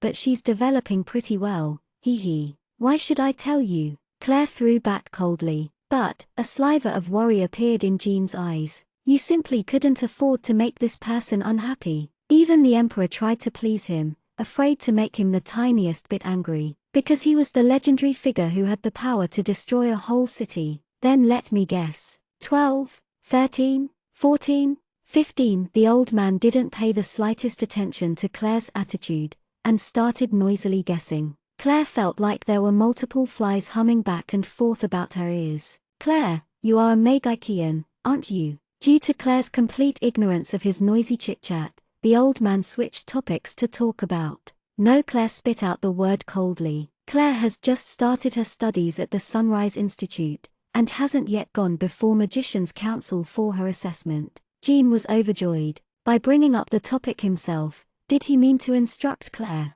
If so, then Claire is so lucky, because this person isn't just anyone, but the one and only wizard sage of Amparkland. He was constantly traveling, and also the mentor of the principal of Sunrise Institute, Cliff. His name was eulogized around the continent. He is a living legend, because although other countries also have wizard sages, he was the only one to achieve this level at the young age of 26. He was the genius of geniuses. But, the world also knew that this legendary figure had this one tragic flaw, which was lust. And not just any type of lust, but a world-shaking, future-destroying, gods and humans angering lechery. "Oh, then do you have a master?" Cliff asked enthusiastically. This sentence made Jean's jaw almost dislocate. What did Cliff's words signify? Did that mean he wanted to make Claire his disciple? No way, right? He had only very few disciples, one of them being the principal of the Sunrise Institute. Did he really take a fancy to Claire?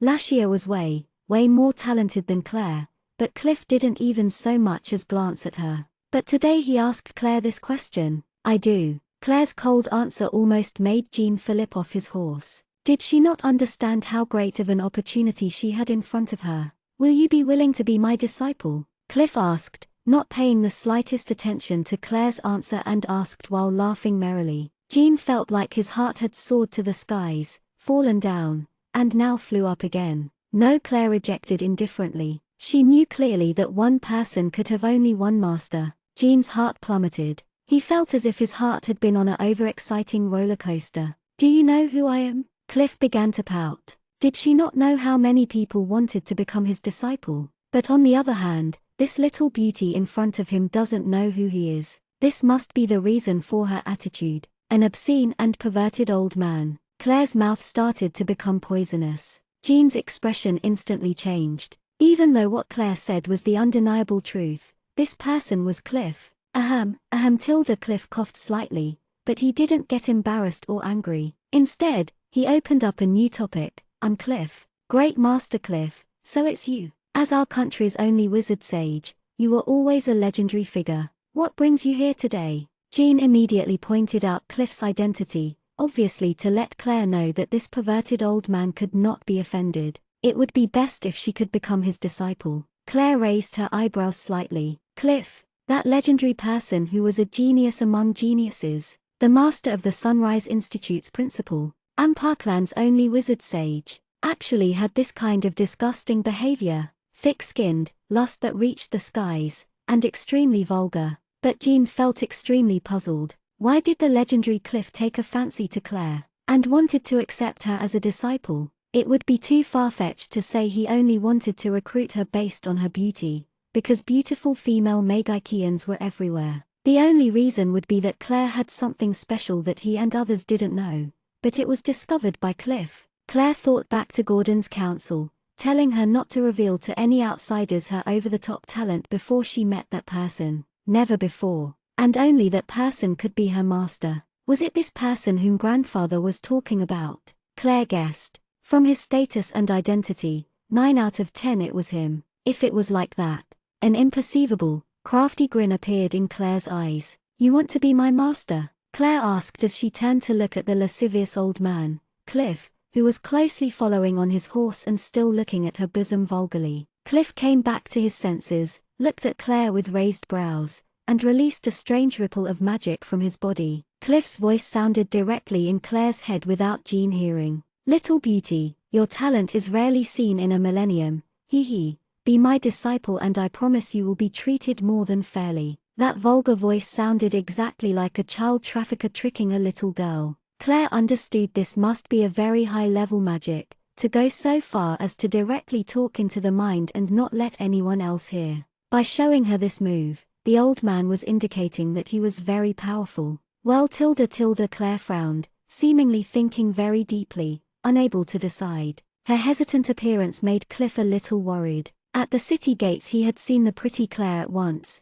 and then was amazed as he discovered Claire's hidden talent. How could he give up on such a treasure? He must make her his disciple. If it was this girl, his legacy could definitely be passed on. And she could definitely rival that old man's disciple. Humph! That despicable, loathsome, shameless, vulgar, pretentious, and deserved a beating old man. Just wait and see, old man.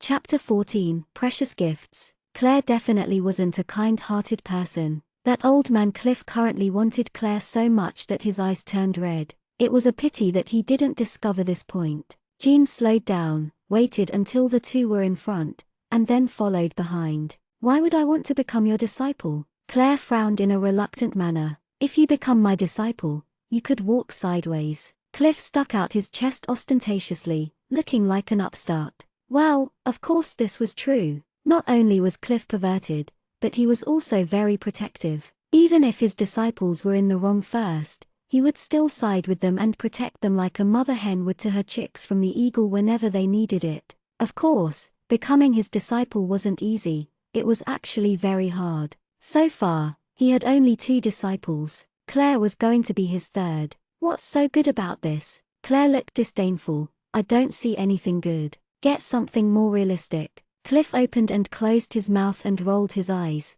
but he was actually very happy. The little beauty saying those words meant there was a chance. Here you go, little beauty. Once you crush this, you can summon the spirit of a 2-winged angel to protect you. Out of nowhere, a necklace appeared in Cliff's hand. The pendant was translucent, shaped like a teardrop, glittering in the sun. He had gotten this when he won a bet with that disgraceful, despicable, vulgar geezer. He had won so much in that bet that it made up for the fact that none of his disciples were as good as the geezer's disciples. Claire grabbed it with one hand without the slightest trace of modesty. Looking at Cliff, who didn't look pained at all, Claire knew this valuable item was probably nothing to him. "Now can you call me master?" Cliff asked, with a little hee-hee. But Claire swung the necklace about and said, "You can only use this once, and it disappears after you crush it, right? What happens if the other person is very strong and insta-kills the thing that I summon? Then wouldn't I be dead anyways?" Your disciple, the principal of the Sunrise Institute,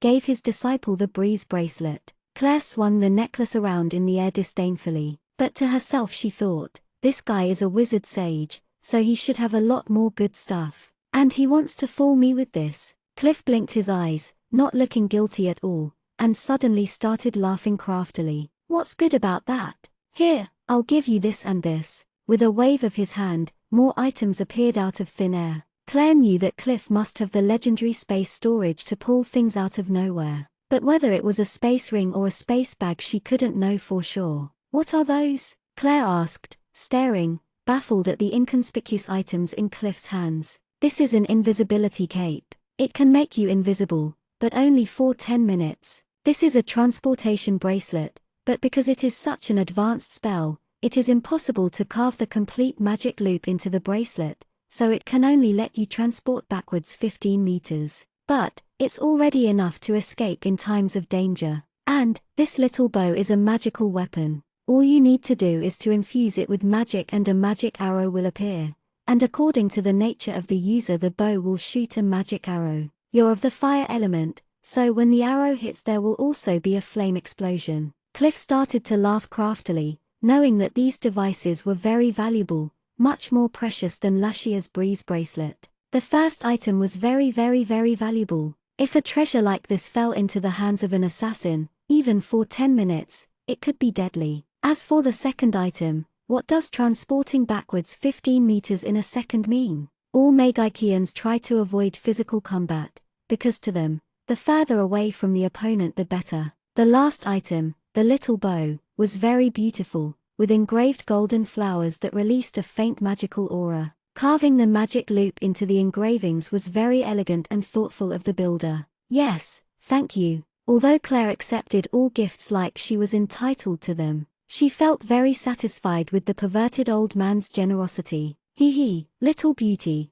now can you call me master?" Cliff said, grinning from ear to ear with his eyebrows raised. "Yes, well, Claire's face suddenly became serious. "I've told you that I already have a teacher. He is my first teacher. And if you want to become my master, then you have to be my second master, ranked behind him. This is my only condition." Cliff's bubbly expression finally changed. Second master. He had never heard of this kind of title. He, a wizard sage, was ranked behind someone else. Was this a joke? Is that person also a wizard sage? Cliff asked sulkily. No, Claire shook her head, her face unusually serious. "This is my only condition, that I'm not willing to compromise." "Okay." Surprisingly, Cliff straightforwardly replied because he already had planned to. Then, Cliff looked at Claire cheerily. "Now can you let me hear you call me master?" "Master," Claire called out straightforwardly. Ha ha, ha ha ha ha. Good.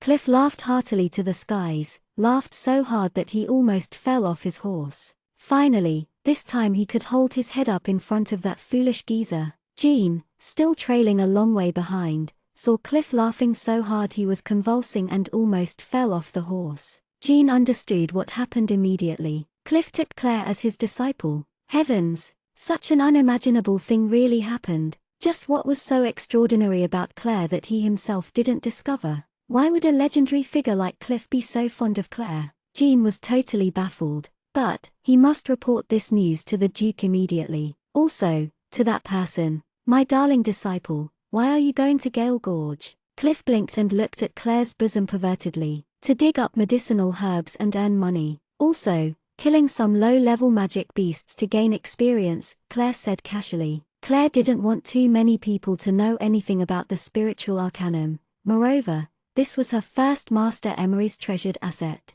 Also, Claire saw the drastic change on Cliff's face when she told him he was the second master, so it would be wise not to mention the first master before the second. Oh, well, that knight is pretty strong, probably already a grand swordsman. With him as company you won't be in any danger. I still have other business to settle, and need to go visit some people. After you complete your mission, come see me at the Magikian Council. I will try my hardest to teach you everything I know. Cliff said all these in a relaxed manner. Now that he had successfully taken Claire as his disciple, he really needed to hurry back and settle that business. Claire was very surprised. First, because of what Cliff said about Jean, and second, something that could make Cliff so worried was definitely not anything small. Wasn't Jean just a grand warrior? Why would Cliff say that he's a grand swordsman, jumping up 2 levels at once? So Jean has been hiding his strength all along, and it was obvious to Claire how important she was to Cliff.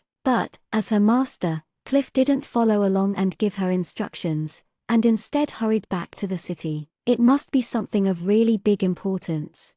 Chapter 15. It's someone from the Temple of Light. As Claire wondered about what kind of situation could make Cliff so anxious, Cliff's voice floated into her ear. Little beauty, go quickly and return quickly. I'll be waiting for you. After saying this, Cliff turned around and started going back. He didn't give the guardian knight, Jean, so much as a glance. He was the type of person who only responded to people who interested him. Magikians were always proud and haughty because of their powerful strength. Claire, did Cliff really take you as his disciple? Jean prompted his horse to go faster as he confirmed with Claire. Yes, Claire replied indifferently while inspecting the items Cliff gave her. Claire didn't have a favorable impression of Jean, even though he swore his loyalty to her that day. After putting on the bracelet and storing away the cloak and nifty bow, Claire rode forward. Jean followed closely behind. They didn't meet any difficulties the whole way, because if a group of just 2 people, 1 Magikian and 1 warrior, was setting out for Gale Gorge, they were either novices or a group that was very strong. Obviously, most people believed the 2 were the latter. Their eyes didn't have the curiosity or excitement of a novice. This made swindlers and bandits remain at a respectful distance. These kinds of people often had sharp senses. They didn't want to try to gain an advantage only to end up worse off. In this way, they traveled for 5 days and finally arrived at a town near Gale Gorge. Jean restocked, and they prepared to enter the gorge the next day. At nightfall, Claire sat near the window and looked at the 2 full moons in the sky quietly. This new world was a very mysterious place. Every year in the first 4 months, there was 1 moon, the next 4 months, 2 moons, and the last 4 months, 3 moons. Right now it was the beginning of the 7th month and there were 2 blue moons. Claire even thought that maybe it's because of these strange moons that this world was full of mysterious things like magic. Gale Gorge was a place of both danger and profit. The more danger you go through, the more profit you earn. Countless adventurers and mercenary groups arrive here each day to complete missions, hunt magical beasts, dig out the magical cores from the beasts, and sell everything for a lot of money. But rarely would someone enter the deep parts of Gale Gorge. Some say on the other end of the gorge was a desert, others say endless glaciers. No one knows for sure. Claire and Jean rode their horses into Gale Gorge, but they didn't see any magical beasts the whole way, not even really low-grade ones. Either there's a high-grade beast nearby, or a powerful mercenary group just passed through. Jean analyzed. Apparently a high-grade beast would not live here. So the answer must be that a strong and mighty mercenary group went this way. Let's go. Claire gaze swept over dark and wet spots because the heartbreak grass grows in damp places. But even after searching they didn't find anything. The depth and width of Gale Gorge was beyond imagination. Further in, the path had become too narrow for horses to enter, so the 2 of them had to leave their steeds and travel on foot. After traveling for a long time, it was gradually getting dark, and they had only found 3 heartbreak grass. Let's set up camp right up front. There's a clearing. Evidently, Jean had come here before. Claire nodded but didn't say anything. As the 2 made their way forward, they heard strange noises, as if someone was fighting. The smell of blood floated in the air, accompanied by men shouting and wolves howling. It's a wind wolf pack. Jean frowned. Someone was obviously attacked by the wind wolves and struggling hard. Wind wolves were only 3rd-grade beasts, but they were especially bothersome because they could spit out wind blades that were very damaging, and they lived in packs. Ruthless and cold-blooded, and also possessing enough intelligence, wind wolves were annoying animals that lived on revenge. "Damn it, Daddy me is gonna fight you to death." A familiar bold voice sounded out in rage. Immediately another voice rebuked him worriedly. "Jackson, don't do anything impulsive." Oh, Claire realized. This is the voice she heard at the mercenary guild. Something called the Iron Blood Mercenary Group. It seems like they have a problem on their hands. Jean looked at the sky. It was getting darker by the minute. And darkness is the paradise for fear, evil, and death. Claire searched through a pocket slung around her waist and took out a little black bird. The bird was lifeless, because it was a magic puppet, one of Emery's proudest magic creations. Claire infused some magic power into the puppet bird and it stood up, chirped twice, and flew off into the night sky. Claire then took out a small crystal ball. The crystal ball immediately showed what the magic bird puppet was seeing. Jean looked on, startled. That poker-faced Emery, old-fashioned and stingy, actually taught his special skill to Claire. The tiny crystal globe showed that the group of mercenaries seemed to be in a difficult predicament, with still more wind wolves waiting around.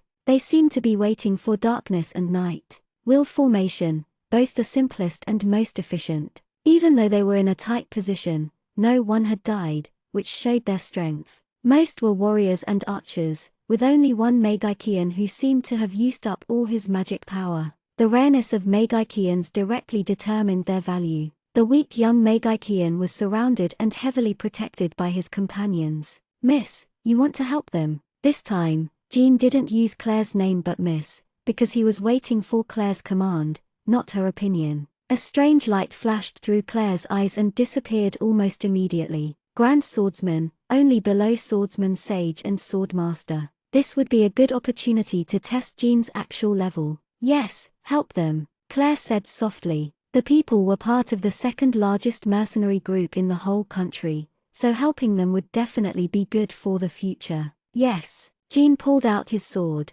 His sword trembled slightly, then glowed a teal color. That was the color of a grand warrior's duchy. But Claire knew that if Cliff was right, Jean's duchy should be violet. Jean didn't rush forward blindly. He knew his first priority was Claire's safety. Claire summoned back her bird puppet and put away the crystal globe. She took out a small and exquisite wand. Of course, this was also from Emery. It was the wand that Emery first used when he became a Magikian, so its significance was different. Claire slowly raised her wand and started chanting a complex spell. Suddenly, Inumera's fist-sized fireballs crashed down on the wind wolves in front of them. This unexpected attack made the wind wolves howl in pain, the smell of singed fur everywhere. Jean slashed an open path in the front and he and Claire made their way successfully to the people surrounded by the wolves. "Magikians! It's a Magikian!" The shouts were filled with hope and happiness. "It's you, beautiful lady." The man with a few blood stains on his clothes was the same man who tried to strike up a conversation with Claire at the mercenary guild. Claire didn't reply, and instead focused her attention in front of her to be fully aware of any danger. Night had already come, and the wind wolves suddenly quieted down. But they didn't go away and just collectively lay down to hide themselves in the bushes, as if preparing for the next attack. "Light the bonfire first." The burly man named Jackson seemed to be the squad leader, and right now he finally calmed down, starting to order around the injured but still able people to do some small tasks they could complete. The others continued to be on guard. Wind. At that moment, a strange wind blew. Suddenly, a pure streak of white light appeared in mid-air far away. The crowd all looked towards the origin of the light, stunned. The dazzling light came closer and closer, and a human form stood in the middle of it. "It's someone from the Temple of Light." The relief in Jackson's voice was even stronger. Anyone able to fly in midair and have such pure white light must be from the Temple of Light and have unordinary strength. If Claire's showing up made them feel the hope of salvation, then the appearance of someone from the Temple of Light absolutely reassured them. The pure white light came closer and closer, and the human figure in the light also became more and more clear. It was clearly a male. Chapter 16, Destined Encounter. The white light gradually dissipated and the floating person slowly descended right in front of their eyes. His robe was snow white without a speck of dirt. If he was not bothered the least in Gale Gorge, then he must be really powerful. Claire sized up the person who just landed. The young man looked to be about only 20 years of age, but the delicate pattern on the corner of his snow-white robe showed his high position in the Temple of Light. His long silver hair flowed in the wind and his perfect features only showed indifference. His rare violet irises especially caught attention. His whole being gave off a pure stateliness that couldn't be violated. The young man glanced at everyone impassively, but when his gaze passed over Claire, a strange light glinted in his eyes. However, he moved his gaze on without a word. Then, he slowly lifted his hand and an indescribable pressure flooded out. All the wind wolves dropped to the ground, whimpering, as if they were afraid. Shortly, they started backing away slowly, creeping away until the whole wolf pack was gone. At the same time, when the pressure reached the crowd, everyone's breathing became difficult and they all felt an urge to kneel down and worship. If they were normal people, they probably would already have, but because they were not normal people, and naturally everybody forced the urge down. The young man in white seemed to notice the situation on this side. He lightly pointed and removed the pressure. Everyone let out a breath of relief, but Claire's face dropped. Was this one of the strong? This was power, this was the difference between her and the truly strong. When could she surpass this person? The white-robed, absolutely handsome man waved his hand again. A pure white light surrounded all the wounded people in the center of the crowd. Their wounds healed so quickly it was visible. Gasps and shouts resounded continuously. Healer, this white-robed man was a healer, and with a wave of his hand, he could heal a group of people at once. The beautiful man with violet eyes didn't even wait for anyone to thank him before he floated off the ground, disappearing from their sight. Once he disappeared, they came back to their senses and realized how impolite they were. All of them were too busy awing at his strength and forgot to say thanks to their life savior. Claire looked at the night sky, not saying a word for a long time. Jean kept quiet, seemingly understanding Claire's strange, fluctuating emotions. Beautiful young lady, why are you here? And just the two of you? Jackson, after making sure that no one was around, asked Claire curiously. Yes, to complete a task, Claire answered shortly. Thank you so much for your aid. Jackson smiled, thanking them from the bottom of his heart. I still haven't asked for your name yet, miss. No need, we didn't do anything. Claire said lightly. Don't say that, miss. We will all remember your assistance at heart. Jackson replied earnestly. There isn't any danger anymore, Claire said coldly, obviously not in a good mood. We shall thus leave. Come on, Jean. Wait, miss, if you don't mind, camp out with us here. The more people the safer. We discovered that Gale Gorge seems abnormal today, as if something went wrong. That's why we met the wind wolves, Jackson said, since righty written all over his face. He really cared about the safety of this beautiful young girl. How pitiful would it be if such a beauty lost her life by the hands of those ugly beasts? Claire, what he said makes some sense. It is unusual here. Jean whispered to Claire, maybe we should camp here right now, and split up when we reach that place tomorrow. Claire thought about it and nodded her head. Indeed, an unspeakable strangeness floated in the air. In the night, the lit bonfire shone over the clearing, and every tent hung up their own lights. Claire sat alone in the tent meditating, absorbing the elements. The density of elements in Gale Gorge was evidently higher than inside the city. Jean sat beside the bonfire, not far from the tent, chatting casually with the others. Brother, thank you for today. I'm Jackson, squad leader of the 17th Squad of the Iron Blood Mercenary Group. And you? Jackson drank from his wineskin, celebrating their survival. Of course, they knew their limits and priorities and wouldn't get drunk. Jean replied lightly. And the young Mrs. Claire. Jackson heard Jean calling Claire's name and asked to confirm. Yes. Actually, we didn't help much. The person who actually helped you was that person from the Temple of Light. Jean said indifferently, blocking Jackson's next words. That person is very powerful. Jackson placed the wineskin in his hand down and put on a solemn face. He didn't even cast any spells, and only used pressure to scare the beasts off. And from the golden pattern on the edge of his robe, we can tell he definitely isn't just any ordinary person from the Temple of Light. Although the wind wolves scared off were only third-grade beasts,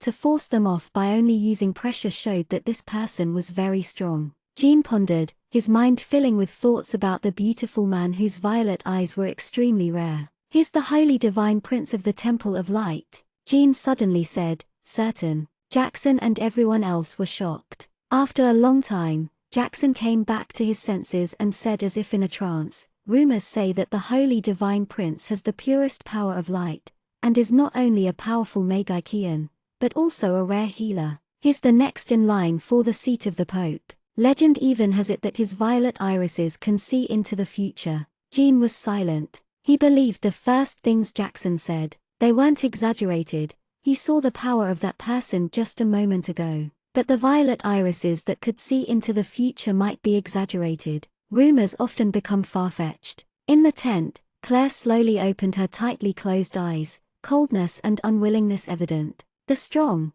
So this what the strong were like in this world. She must become powerful, must. The holy divine prince of the Temple of Light. Claire closed her eyes slowly. One day, she would become a person as powerful as that. No, even more powerful than him. This was Claire's first contact with him and definitely not the last. In the night sky, the brightest star seemed to go off its path a bit. In the Temple of Light in the city of birth. In a damp, dark room, a woman with silky green hair knitted her brows together tightly. She was the best clairvoyant in the Temple of Light. In front of her, on an ancient wooden rack, the originally clear and bright crystal ball now had a faint streak of black. Why did she have an ominous feeling? It seemed as if a powerful force was going to change something, and related to the Temple of Light's future. What is it? She was only sure that this wasn't a good feeling.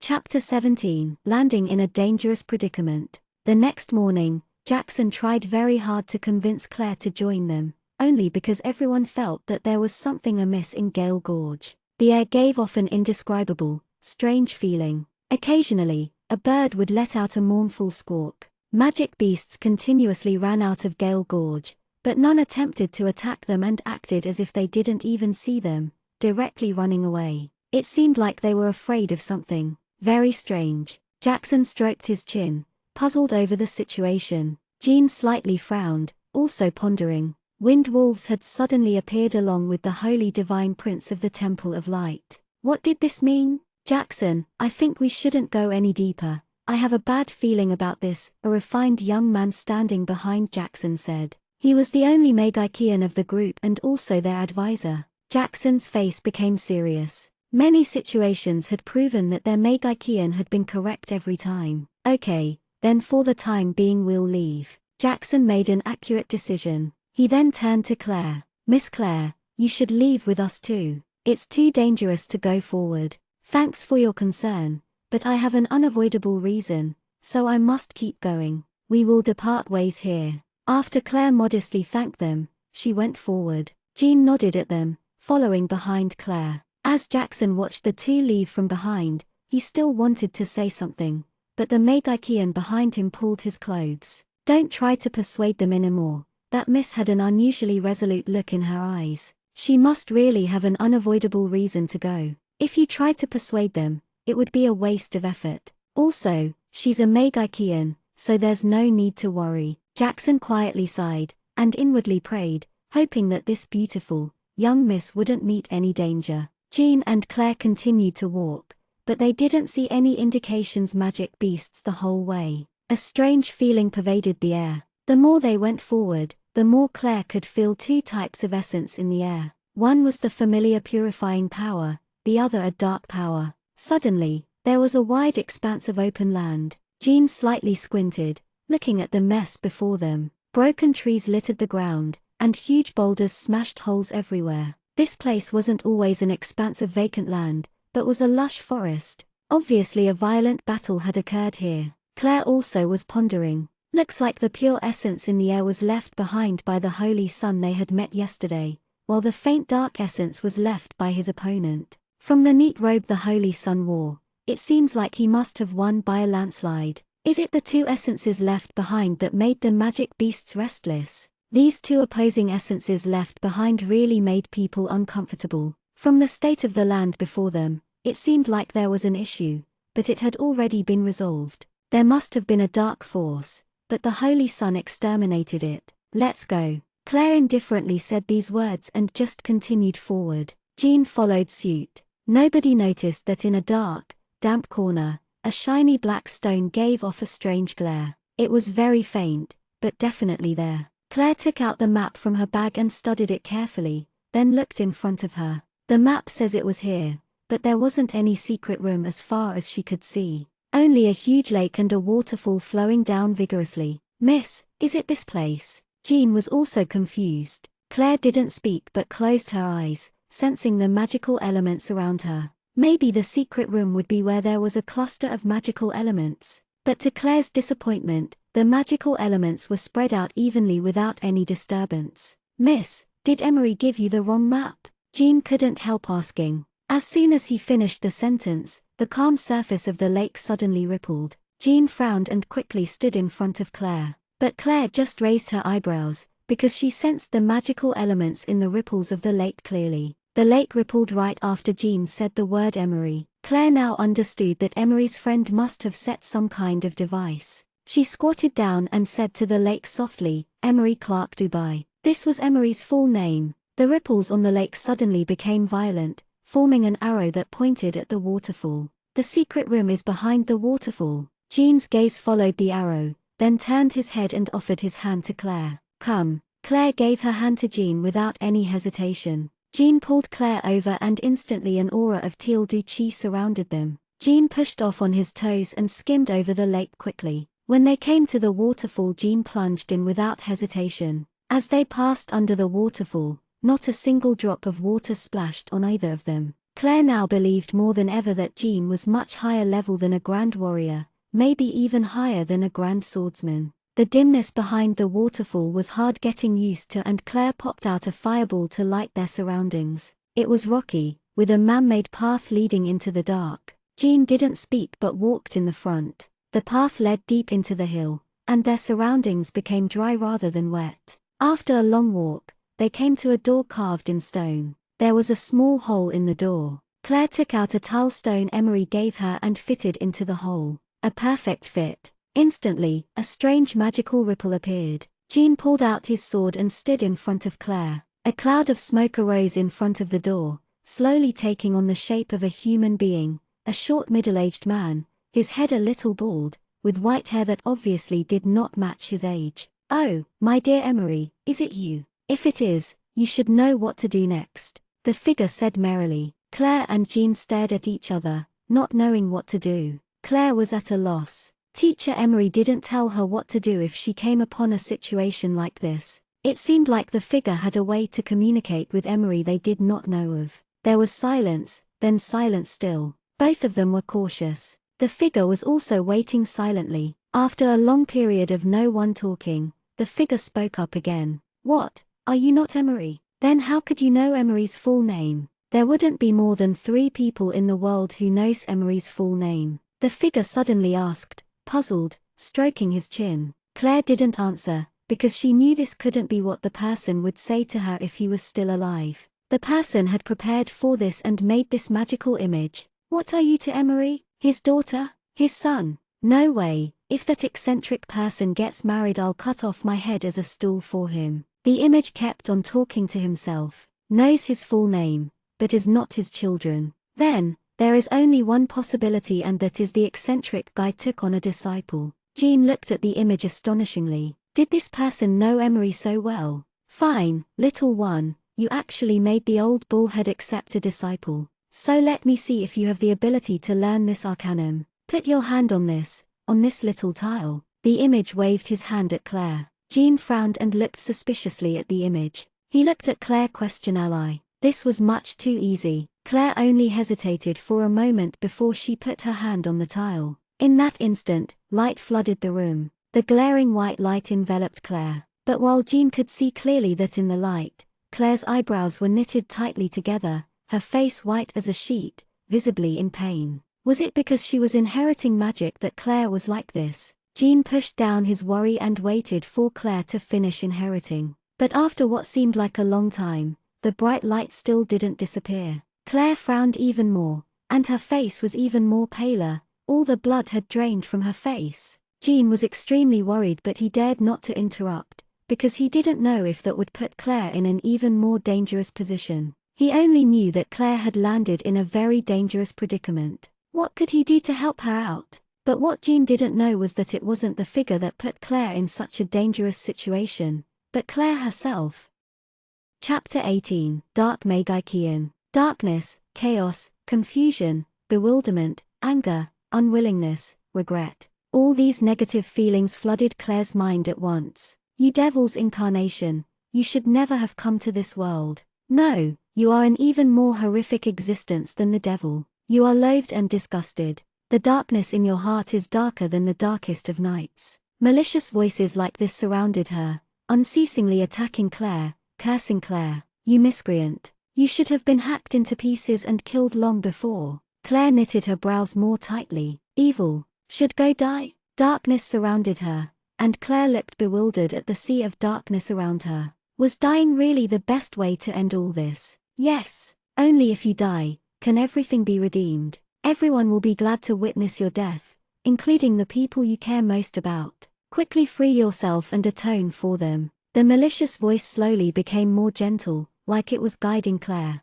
Child, come back to the God's embrace. But as the last sentence ended, Claire abruptly opened her eyes. The white light around her instantly disappeared without a trace. In her mind, the malicious cursing voice also disappeared, replaced by a mysterious thing. It must have been the arcanum that Emery's friend passed on. Claire, are you okay? What just happened? Jean asked nervously. Claire had seemed really terrifying. Humph! Claire coldly humphed and flicked her finger at a cold wet corner. A tiny flame shot out and a piercing cry sounded out. Jean looked in amazement at the place Claire attacked, and found that there was a smooth, black stone. At this moment, a figure was rising up slowly from the stone. The image was small like a child, but very faint, as if it would disappear the next second. It also looked as if it were in pain, obviously because Claire hit it. This. Jean looked at the figure and suddenly called out in a low voice, a ghost. Not bad,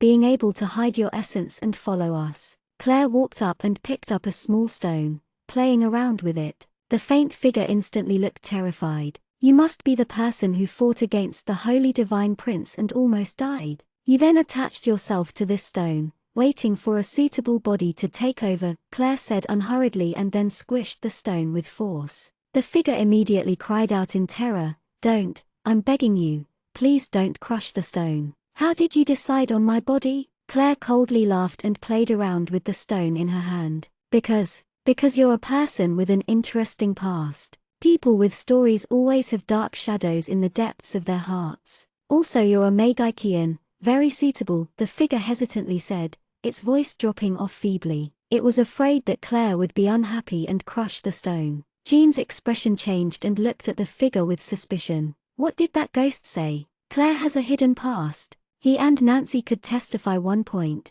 and that was that the Claire in front of him was a totally different person than before. But, who was she? Presently, Jean felt incredibly compelled to grab the black stone and ask it personally. Claire caught the look of suspicion in Jean's eyes. She coldly humphed and ruthlessly pinched the stone, hard. The figure started howling. Please don't, I'll tell you everything. Please don't. Shut up. I don't need you to tell me anything. Claire coldly humphed again. Get in there. She did have many questions for this unidentified guy who wanted to attack her, but here was not the place.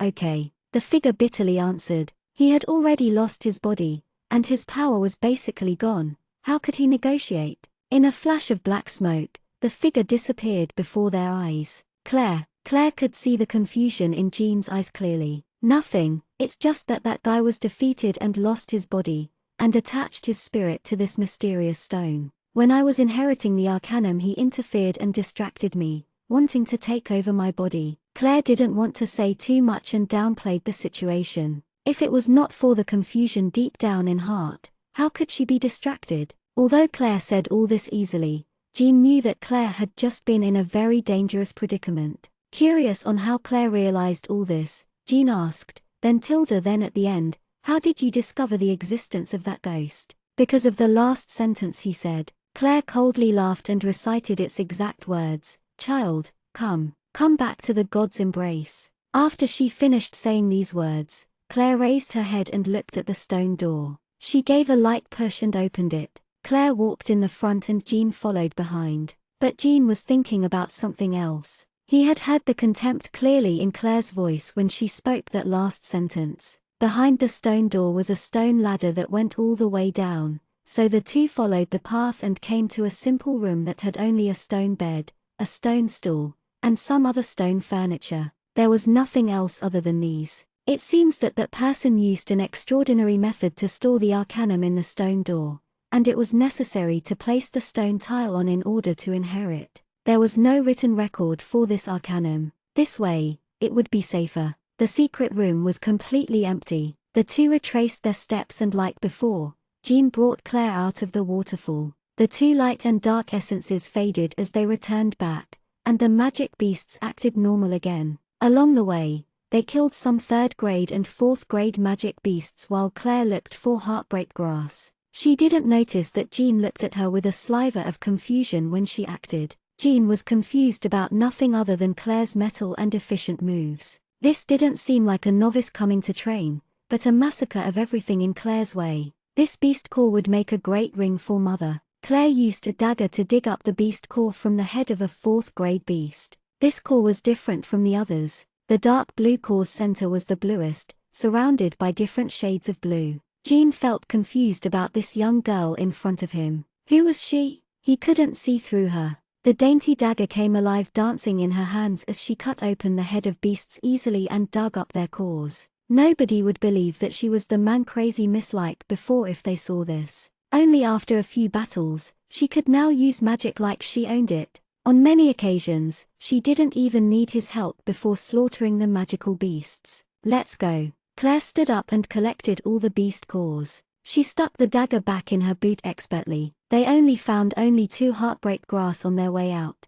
but it was enough to complete the task. Exiting Gale Gorge, the two decided to rest a night in the nearest town and leave the next day. Night came. After eating, Claire went into her room and locked the door. Then, she tore a scroll and magic rippled out across the room, forming a magic hood, blocking all magic so no one could hear her conversation. Only after doing these did Claire pull the little black stone out from her bag. "Come out," Claire commanded, staring at the black stone on the table coldly. Nothing happened. The stone was still. All was quiet. Claire didn't say anything else, but instead reached down, pulling out the dagger from her boot, and stabbed towards the black stone. Don't, Tilda," a voice instantly cried out in fear. Claire watched as a human figure began to form, and put the dagger back where it came from. Just when the figure thought it had escaped this disaster, Claire extended her finger to flick the stone hard. The figure immediately curled up in pain, trembling. "This stone, it seems to be very closely related to your spirit, and it can actually make you, a spirit, feel pain." Claire interestedly observed this black stone in front of her, which glowed faintly. The figure shivered internally. This seemingly beautiful and innocent young girl is definitely not the angel depicted by her appearances, but instead a little devil. "All right, tell me, who are you? How did you get into a fight with the Holy Divine Prince? And what is this stone?" Claire asked, playing with the little stone. The figure kept silent and didn't speak, when really it was trying to make up some speech to fool Claire. "Still thinking about how to trick me?" Claire's voice floated through the room. The next moment, a sharp pain struck the figure. Claire's fingernail was deeply embedded in the little stone, her indifference making the figure shiver greatly. Why would this young girl give him a feeling similar to that? "Tell me, you are a dark Magian, right? What were you going to do in Gale Gorge? Don't tell me you were on a date with the Holy Divine Prince." The coldness in Claire's voice flatly pointed out this figure's job, but the cold joke after that terrified the figure. He now understood that he had met his match today, a person he definitely could not fool. Chapter 19, Conspiracy. Claire coldly gazed at the humanoid figure. To the figure, she looked like a poisonous evil serpent coiled around his neck, like she could kill him any second. "Yes, I'm a dark Magian." The figure finally started talking. "My name is Walter Simon, and I was looking for a rare herb. That herb only appears on specific nights, so I was waiting there, but that damn holy sun from the temple came by. That animal destroyed my body. He thought my spirit was also destroyed, but I attached myself to this spiritual stone. The figure was clenching his teeth while he spoke, his hatred for the Holy Son evident. Walter Simon. The name sounded unfamiliar to Claire, and after some thought she confirmed she really hadn't heard it before. The figure saw Claire quiet down in thought and secretly breathed a sigh of relief. It seems like this answer satisfied the little devil. After all, he was telling the truth, but there was something more important that he was not going to tell this little devil.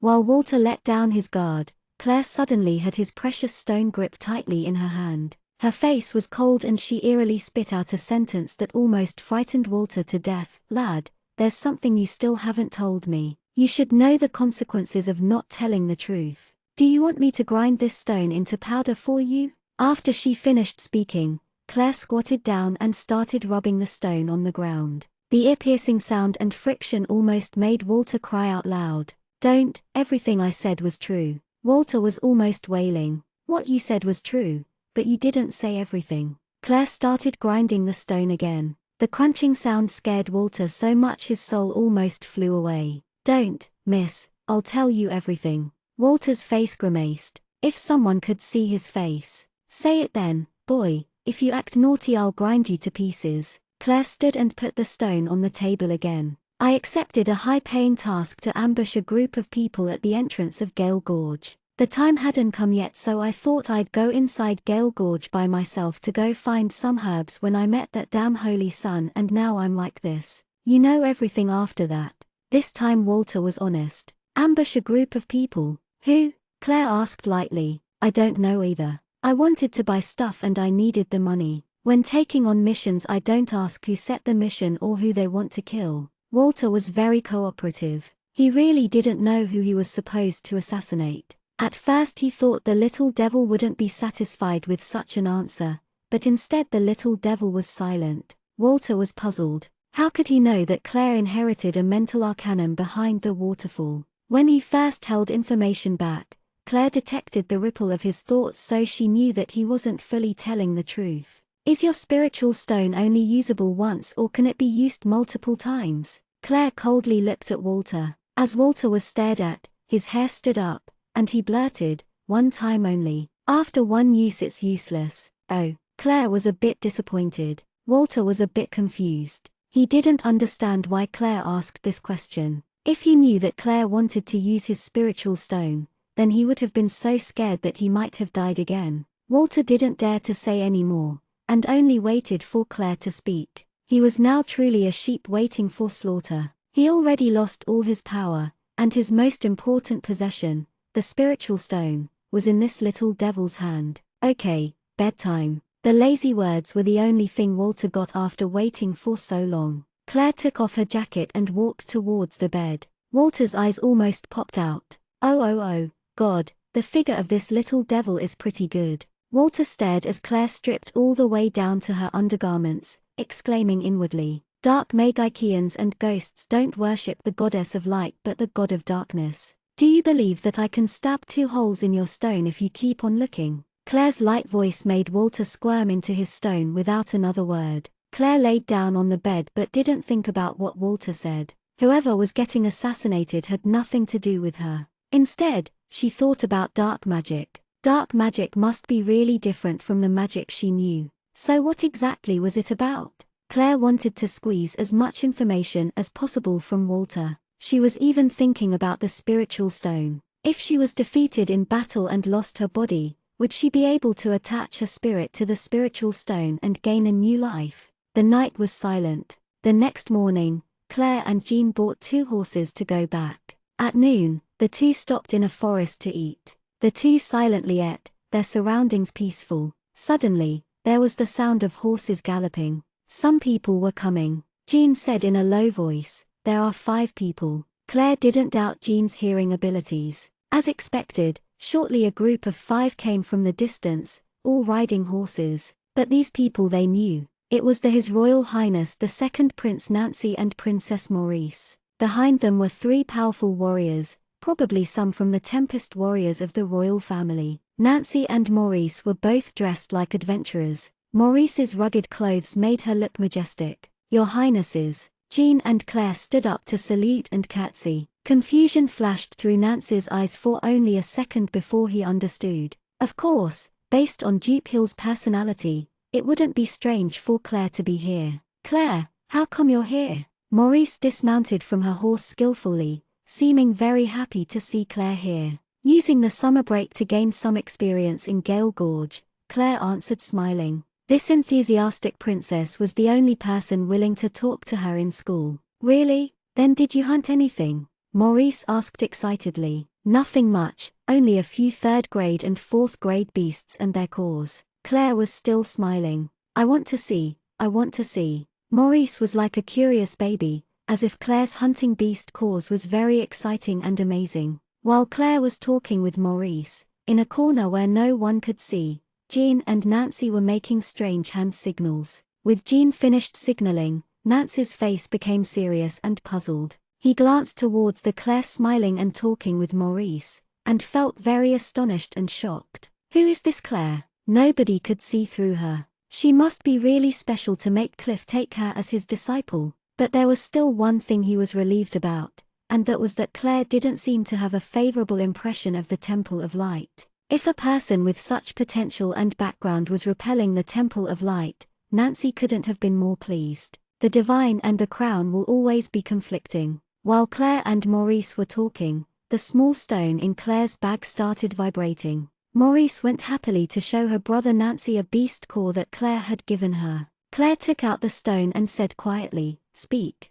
I was originally supposed to ambush this group." Walter's voice sounded directly in Claire's head. What? To attack His Royal Highness the Second Prince and Her Royal Highness the Princess, who wanted their lives? Chapter 20. The looming tragedy for Walter. Almost like he guessed what Claire was thinking, Walter immediately added, "Don't ask me. I don't know either. I only do things for money, but this mission sure was costly." He paid with his life and didn't even touch a corner of his target's clothes. All because of that wretched holy divine prince, who has nothing better to do than to come to Gale Gorge for medicinal herbs. It would be fine if it was anyone else from the Temple of Light, but it had to be that overpowered holy divine prince. Walter still felt scared every time he thought about that one-sided defeat. Claire didn't ask anymore, knowing it would be useless. "Claire, let's return together." Princess Maurice happily walked over. She had already safely stored the beast core that Claire gave her away. Claire accepted Maurice's invitation and after resting for a while, the group returned back to the city. "Claire, next weekend is my birthday, and my father, the king, has prepared a birthday banquet. You must come." Princess Maurice invited Claire on the way. Of course, a formal invitation card would also be sent to the Hill Castle. "Sure," Claire agreed with a smile. On the road, Maurice clung to Claire and made Claire tell her everything that happened in Gale Gorge. Jean and Nancy walked in the front, Maurice and Claire were in the middle, and the three warriors walked in the back. Maurice was so brisk and lively right now, completely different from how solemn she was at the institute. This must be her true personality. The group traveled to Birth without a hitch. At the city gates, they parted ways. Maurice was reluctant to leave and only left after reminding Claire she must be present at her birthday banquet. After Claire went to the mercenary guild to turn in her task, she went back to the Duke's castle. "Miss, you've come back. The Duke wants you to go to the study as soon as you arrive." The housekeeper at the door respectfully passed on the message. The stiff housekeeper's attitude towards Claire had totally changed.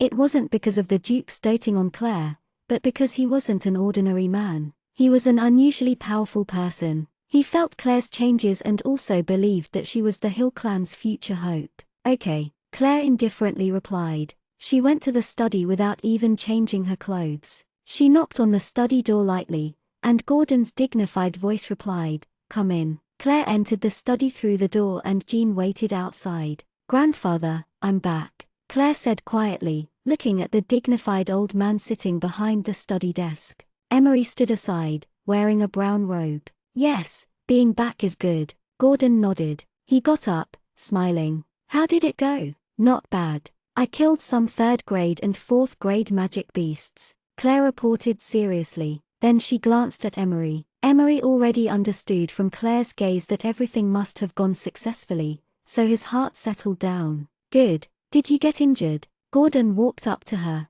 concerned. No, Claire shook her head. Ha ha, not bad, not bad. This is how a member of the Hill clan should be. Gordon happily nodded. Also, grandfather, I met the wizard sage Cliff. Claire suddenly changed the topic. Oh, and then? Gordon asked eagerly. He's a perverted old man, Claire said solemnly. Gordon's face twitched and he didn't know what to say. Cliff, that wizard sage, was definitely a huge pervert. All the beautiful female teachers of the Sunrise Institute had been molested by him before, either by trying to touch their chests or lifting their dresses. Emery had an odd expression on his face, like he wanted to laugh, but this wasn't the right time to. He forced me to become his disciple and gave me a transportation bracelet, invisibility cloak, and stuff like that. This additional sentence made Gordon go wild with joy. Really? You're sure? It's like this. Ha ha, this is too good. Gordon slightly convulsed, his words stumbling over one another.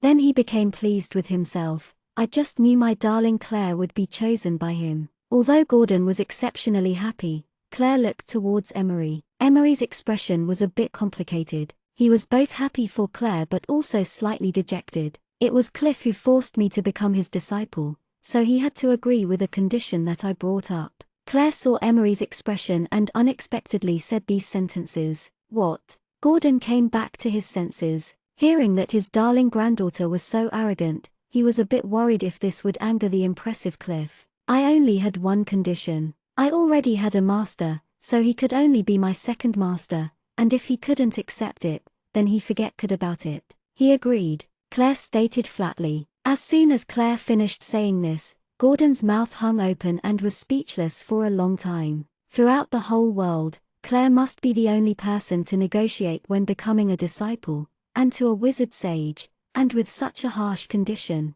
But Emery was completely frozen. He of course understood the meaning of Claire's words, of course knew who she meant when she was talking about her first master. For many years he had thought his tear glands were dry, but today, he felt them getting moist. Grandfather, you don't need to worry, I know my boundaries. Also, things that I decide will never change, Claire said seriously. Gordon was shocked, and it took him a while to come back to his senses. He then roared with laughter. Good, worthy of being my granddaughter. Exactly how I was like when I was young. I won't worry, I believe you will deal with this properly. Thank you for understanding, grandfather. Claire smiled faintly. You must be tired, so you should go wash and change your clothes and then visit your mother. Gordon was obviously very pleased and happy. He thought of how to spread out that Cliff had accepted Claire as his disciple as fast as possible, and he also wanted to ask Jean about the details. After Claire left, Gordon turned towards Emery, a complex expression in his eyes. Emery, you can see that Claire, that child, has made up her mind already. Gordon sighed heavily. Yes, Your Grace, Emery didn't know what to say. His heart was so warmed and touched that it was about to melt completely. I just hope you don't let down Claire's kind intentions. Gordon let out a long sigh. Your Grace, don't worry, I understand, Emery said emotionally. At this moment, he had already fully given his heart to Claire. Then that's good. You can go now. I imagine you have a lot of things to say to that child. I need to find Jean to learn about some things. You can leave. Gordon nodded his head with a smile. Yes. Emery bowed and also left. That night, no one knew what Gordon and Jean discussed in the study. After showering and changing clothes, Claire went to meet Catherine. Seeing Claire return safe and sound, Catherine was extremely happy. Only after eating dinner with Catherine did Claire go rest. Lashia never showed up. Catherine said Lashia went to the principal's to study. Not long after Claire returned to her room did she hear a tap on her window. Claire naturally knew who it was, opening the window and moving out of the way for Emery to enter. Teacher, you came just at the right time. I have some things to consult with you. When Claire saw Emery, her mood was quite happy. Emery smiled while looking at the girl in front of him profoundly. After setting up a magic hood with a wave of his hand he asked, Claire, did everything go smoothly this time? Yes, it was successful. I learned the arcanum, it's just that there's a lot of information to digest. I wanted to ask teacher about this. Claire brought out the spiritual stone she had been carrying. Spiritual stone. Emery was hugely surprised. Looking at the valuable treasure in Claire's hand, he couldn't help but exclaim, Claire handed the stone over to Emery and Emery inspected it carefully. Ah, there's something inside. An idiot couldn't win against someone and lost his body, then attached his soul to this. It's a dark Magicean called Walter Simon, Claire replied indifferently. Walter Simon, Emery exclaimed again. What is it? Teacher, is this guy famous? Claire was doubtful. He's a genius, the genius of dark Magiceans. Sinister, crafty, cunning, and shameless, he's wanted by the Temple of Light. But he escaped safely every time. But this time, Emery looked at the spiritual stone in his hand curiously, as if doubting if the soul inside was the Walter he knew. Is he really that clever? Claire smirked and then said lightly, he met the holy divine prince of the Temple of Light. Ah, then it's not strange at all. Now Emery didn't find the situation weird anymore. Walter, come out, otherwise I'll make you wish you were dead, Claire coldly commanded. The next moment, smoke spiraled out from the small stone in Emery's hand and a human image instantly formed. It really is the dark Magicean genius Walter Simon. Emery looked at the figure and stated certainly. That's me, Walter said haughtily. Do you want a beating? Speaking to my teacher in such a manner? Claire's eyes shot out an icy light. Oh, exalted Magicean, I am the Walter Simon. What is your command? Walter immediately switched to a flattering tone. Emery blinked. Why did he feel that the aura between his darling disciple and this guy was so complex? Hey, I know. Emery raised his eyebrows, a bold idea forming in his head. This was the first time Claire saw the normally expressionless Emery grinning evilly. For no reason at all, Walter's whole body suddenly felt cold. Something bad was going to happen.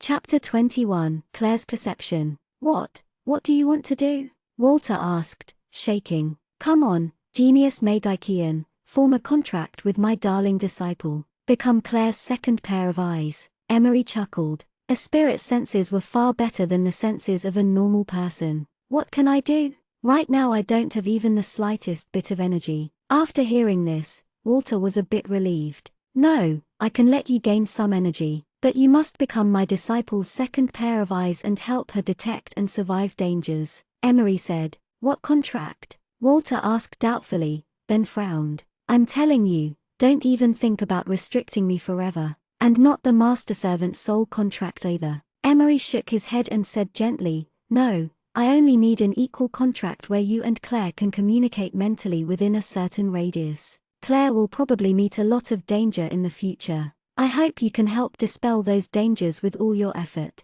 As compensation, I'll help you recover some of your power and find a suitable body for you. That good? Once he heard this, Walter was delighted, but then asked in suspicion, are you trying to deceive to me? Definitely not. I swear upon my honor as a Magicean, Emery said seriously. Then that's good, no problem. Walter was happy again. In the days that followed when Walter met those unusually annoying problems, he would realize how tragic it was that he agreed to Emery's proposal. If Claire was a little devil, then Emery was a big devil. Claire looked at the two negotiating, confused. Emery then made Claire put her hand on top of the spiritual stone and started chanting some strange incantation. A faint white light covered Claire and the spiritual stone. The white light dissipated after a short while, but Claire felt something different in her head. She could now communicate directly with Walter telepathically. Walter should be more sensitive to dark magic, so with Walter by your side,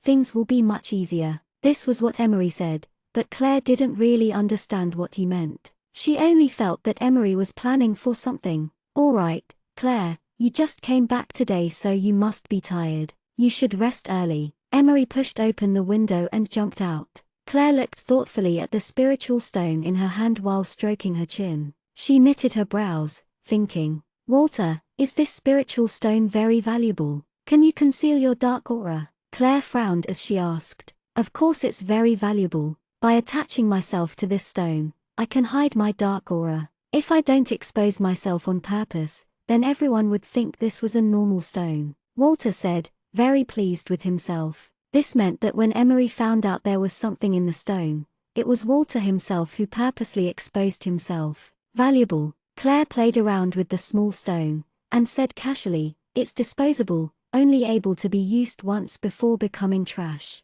This thing is valuable. Of course, this could count as a sub-artifact. You can store a spirit inside. There are very few people who can recognize this is a spiritual stone. Your master is remarkable. Even the divine prince couldn't identify it. The last sentence was completely unnecessary. If the divine prince recognized this stone, Walter wouldn't be here talking to Claire right now. At least with Walter around her it would be easier to sense dark auras. Claire thought about it, then let it go. Today she was too tired. She would ask this guy about dark magic another day. Sleep. Walter was waiting for Claire to respond, only to hear this lazy word again. Walter again stared at Claire when she calmly took off her clothes. Then with only one glance from Claire, Walter felt cold all over, and hurriedly squirmed into the spiritual stone. The next day, as soon as Claire woke up, the housekeeper came to tell her that the scholar Camille would come and teach her literature and math. Looks like Gordon had already prepared a schedule for Claire this summer. After breakfast, Claire went to her own study. Camille was already there waiting for her. Everyone had a study, but Duke Gordon's study had more books, so Claire usually liked to read there. Just like before, Camille acted cultured and refined, with his never-changing gentle smile. His gorgeous blonde hair was still splendid. "Teacher, thank you for waiting." Claire smiled and curtsied before Camille. "No, I've also just arrived. Let's start class then." Camille smiled. Claire sat down, sitting up straight. Someone already placed all the textbooks she was going to need on her desk. Camille wrote equations on the blackboard while Claire listened intently. Suddenly, one of Camille's small movements aroused Claire's suspicion. Camille was a little stiff when he wrote, and although it was only a tiny bit, the stiffness was definitely there. Claire knew that little movement by heart. It's because when one is wounded, lifting one's hand strains the injuries. Camille still had the gentle smile fixed on his face, and his face was also rosy, so one could ever tell that he was injured just from his external appearances. Also, as a physically weak scholar and the student of the most famous scholar in the capital, who would want to hurt him? The truth is often surprising. Claire could be certain that Camille was injured, and it wasn't minor either. Claire didn't ask. This was unrelated to her. Since Camille tried to cover it up, that meant he didn't want people to know. Camille's identity shouldn't be so simple, but Claire wasn't interested about it. A whole morning's teaching passed by peacefully. Camille kindly declined the invitation to stay for lunch and left alone. In the afternoon, as Claire, Gordon, and Catherine ate lunch, Claire discovered that Gordon's mind was on something else. As if something big had happened, Gordon didn't even bother to finish the meal before leaving hurriedly. Claire thoughtfully watched Gordon disappear from the door of the grand hall and kept on eating slowly. "Do you want to know what happened?" Walter's voice appeared vulgarly in Claire's mind. "Speak," Claire replied coldly, without any emotion. "Just go ask that knight of yours. When he met His Royal Highness the Second Prince in Gale Gorge, they kept making hand signals at each other behind your back." Walter hastily explained. "I know he works for the Second Prince, but he also works for my grandfather." Claire's words shocked Walter. "You know all this?" Walter exclaimed in surprise. "If I'm not mistaken, they..." Claire's voice stopped, making Walter extremely impatient.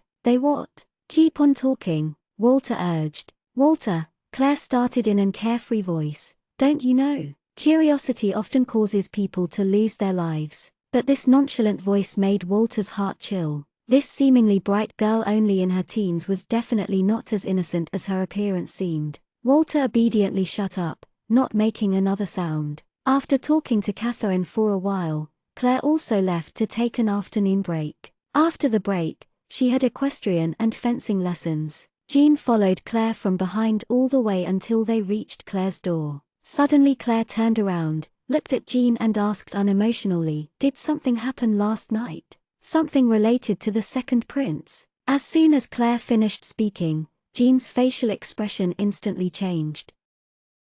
Chapter 22. Going to the Magikian Council. As Claire finished speaking, Jean's facial expression instantly changed. But it was only for an instant before Jean's expression went back to normal. Last night His Royal Highness, the Second Prince, was attacked. Because the commander of the Tempest Warriors Regiment was present, the assassination failed. The commander heavily injured the assassin but also suffered serious injuries. Jean said seriously, his eyes never leaving Claire's face, trying to read it. But Claire's expressionless face disappointed him. Should this have been a top secret? Claire asked indifferently. Jean didn't say anything but only slightly nodded his head. Then why did you tell me? The corner of Claire's mouth lifted into a smirk. Even Gordon didn't tell her. Firstly, because he didn't want this matter of the second prince being attacked spreading, and secondly, because he didn't want Claire to be involved. But, Jean had told her plainly just now. What did that mean? You're not the Claire from before.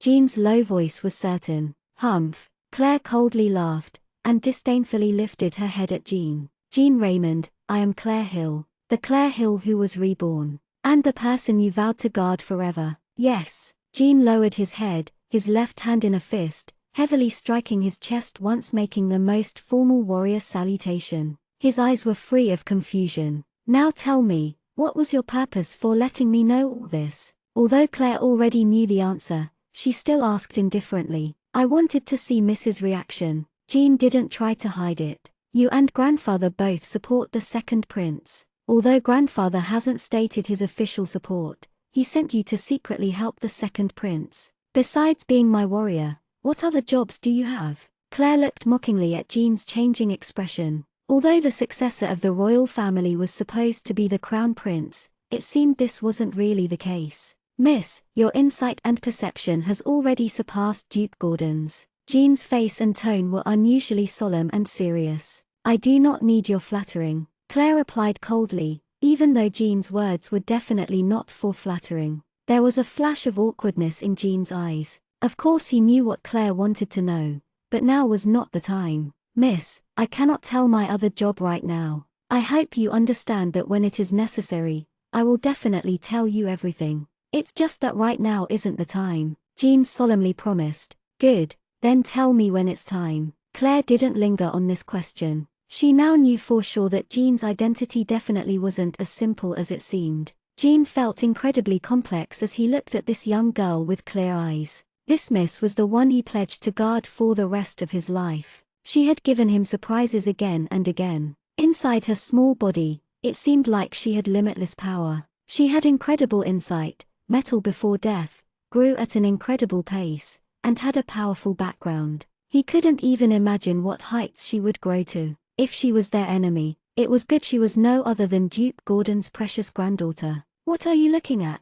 Prepare a carriage in the afternoon. I want to go to the best jewelry store. I'm going to first take my afternoon break now. Claire's ice-cold voice brought Jean back to his senses. Jean nodded lightly in response. He understood Claire wanted to make a ring out of the magic beast core and give it to her mother. Looking at Claire's silhouette disappear at the door, Jean's feelings were extremely complex. He regretted, yes, he deeply regretted. He regretted not stepping forward bravely that night to protect Claire, now losing her trust. After closing the door, Claire lay on the bed and flipped over. Suddenly an annoying voice sounded in her head. Don't you think you're too cold toward your guardian knight? I can feel that he is quite loyal towards you. Then what do you think I should do? Face him while smiling and say, my dear knight, don't forget to prepare my horse carriage in the afternoon, I'm going out. Claire answered in a ridiculing manner. Letting Jean stay by her side was already breaking her principle. One time disloyal, always useless. But in this world, she was still too insignificant. Walter shivered. He couldn't imagine what it would be like for this little devil to whine. Even if the waterfalls flowed backwards and the skies fell down, this little devil would still not pretend to be cute. If this little devil did whine to someone, then that person would suffer 100, 1,000 times more than falling into a bottomless hell. Walter quieted down. Even though he had no idea what happened between that night and Claire, he could tell that Claire did not like that night. Go to sleep. One more word and I'll throw you into the pot for a hot bath. Such a casual threat already made Walter get rid of all thoughts of talking. In the afternoon, Claire and Jean left for the jewelry store in a carriage. The store's sign, simple but charming, illustrated the characteristic taste of this store. The antiquity of the sign showed that it had long been established. Once the carriage stopped, people came out of the store to welcome them.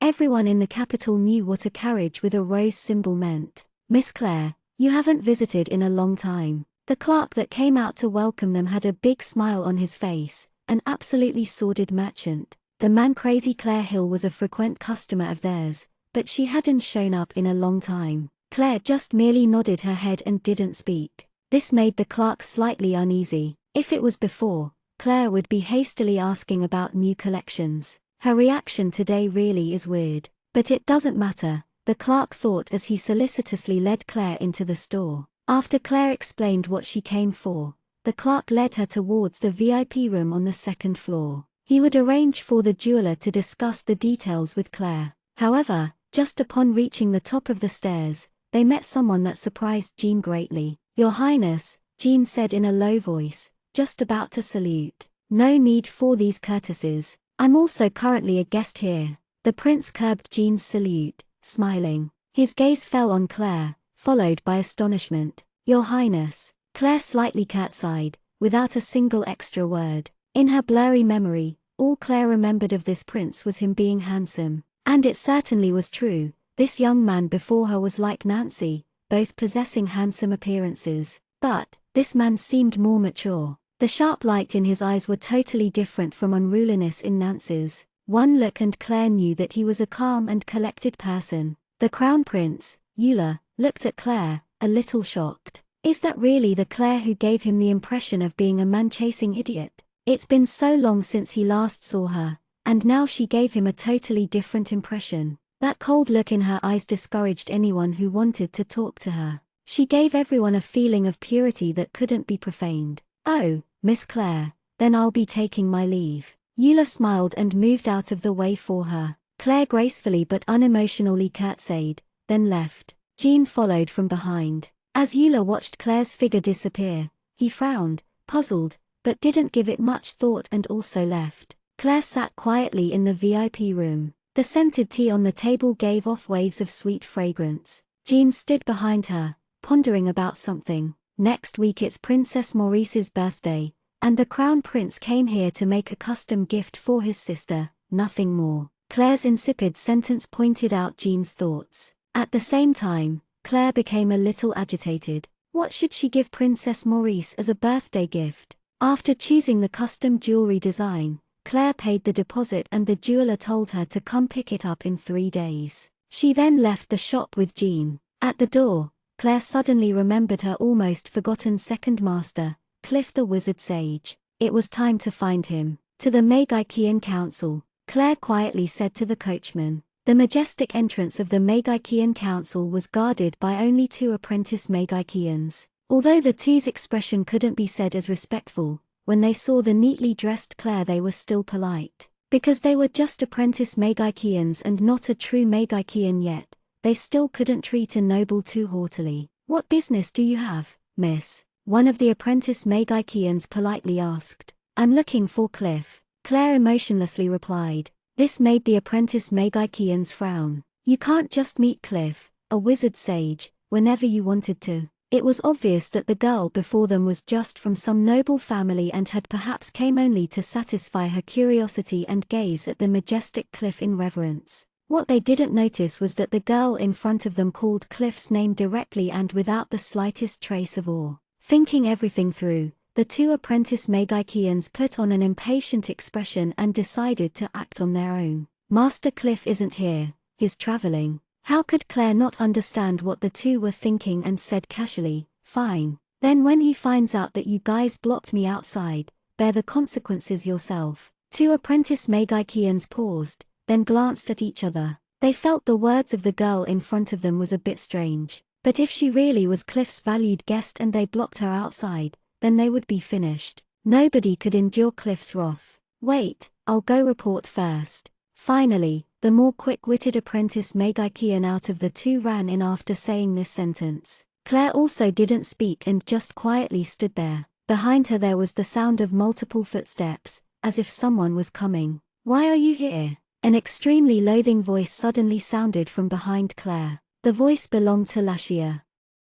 Chapter 23, Going to the Magikian Council. When Claire heard this voice she didn't respond, completely ignoring it. Lashia stood at the door, frowning at the familiar figure, her heart burning with rage. That night it was only because this despicable, man-crazy idiot shamelessly tricked her into thinking grandfather had arrived that she had suffered that sneak attack. Afterwards, she was grounded for a whole month. In that annoying time, Lashia had thought it all out very clearly. If it wasn't for Claire using those shameless, dirty, underhand methods, she definitely wouldn't have lost. Lashia fumed with rage and clenched her teeth every time she thought of the humiliation and terror of that night. Burning shame, a terrible disgrace to be scared by that idiotic manchaser. She must definitely pay back that humiliation, pay it back 100-fold. Standing in front of Lashia was an old man wearing a long magician's robe. The gold flower embroidered at the chest area showed his level as a Magikian was second only to Cliff, a wizard.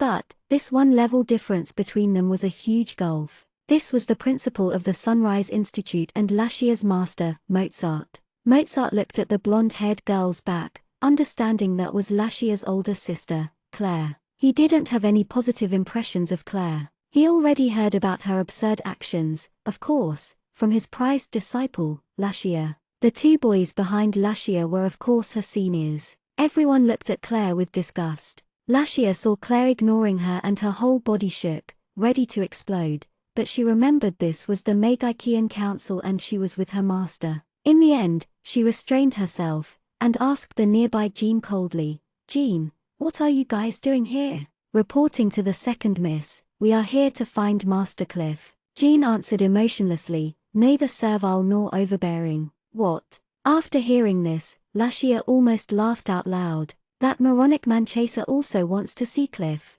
That's way too funny, ha ha. Is the great Master Cliff someone an idiot can meet whenever?" It was only after pleading with their master for so long that he agreed to let them meet the great Cliff, hoping he would give some guidance. Jean's eyes flashed an indescribable light for a millisecond. There was a trace of ridicule, but it was very indistinct. Even you want to meet Sir Cliff? This is such idiotic nonsense." Lashia laughed mockingly. The two men behind Lashia also had a ridiculing expression. It was extremely clear that Claire wanting to meet Cliff was even more outrageous than a toad wanting to eat swan meat. Like before, Claire didn't respond to Lashia's ridicule. She also ignored the principal beside Lashia. Maybe the other students would respectfully give their greetings when they met the principal, but Claire didn't show respect at all. He was just the superior of those teachers who taught the basics, nothing more. Towards the teachers who taught the basics she held a sliver of respect, but she felt nothing towards the principal. Jean also kept quiet, not saying anything about Cliff already accepting Claire as his disciple. Mozart quietly coughed. "That's enough, Lashia, let's go inside." "Yes, master." Lashia understood their purpose wasn't to taunt and ridicule Claire, but to do more important things. She would teach this idiot a lesson the next suitable time they met. It was at this time that Mozart saw the bracelet Claire was wearing and cried out in shock, "Transportation bracelet." Of course he recognized that bracelet. His master Cliff had meticulously created that precious treasure with care. Transportation was a very high-level magic. Once someone reached a certain level, practicing this magic wasn't very hard, but embodying transportation into a magical device was extremely hard. But this precious item was now on this girl's wrist. "Master, what is it?" Lashia was also surprised, because it was very rare to see her master look so out of control. Mozart didn't answer Lashia's question, but instead looked at Claire and cautiously asked, "Claire, where did you get your bracelet from?" "Someone gave it to me," Claire indifferently replied. She only answered out of respect for his position as a principal and she had to give him some face. "Impossible, that's one of Master's most precious treasures," Mozart cried out in surprise. But if it wasn't given to her, then how did she get it?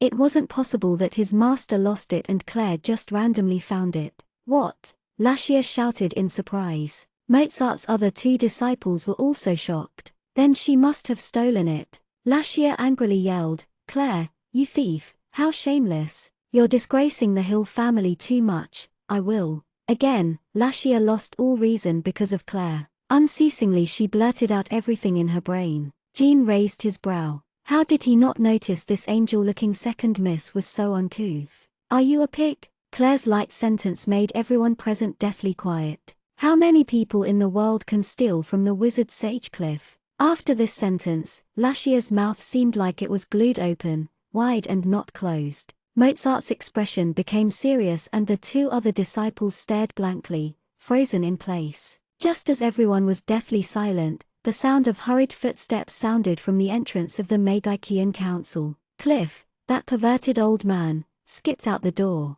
The moment he saw Claire his smile blossomed. Running quickly out, his mouth started vulgarly exclaiming, "Oh Tilda, my beloved darling disciple, I thought you would never come to find me. I waited for you forever." Mozart blanked out, completely frozen. Master was calling him what? And so nauseatingly. Is he mistaken? This had never happened before. Everyone else also blanked out, but they were happy. They never thought that Cliff liked their master this much. Their hope that Cliff would give guidance grew. Only Jean had an undetectable ridiculing cold smile. The disciple who went to report almost bit his tongue off. He only said that there was a blonde-haired girl who even threatened him that he would suffer consequences if he didn't go and report. He never thought that Cliff would ignore those arrogant words and almost flew out. The people all were frozen in awe, but the more surprising thing had still not happened. The next moment, Cliff had already rushed up to Claire and attempted a hug,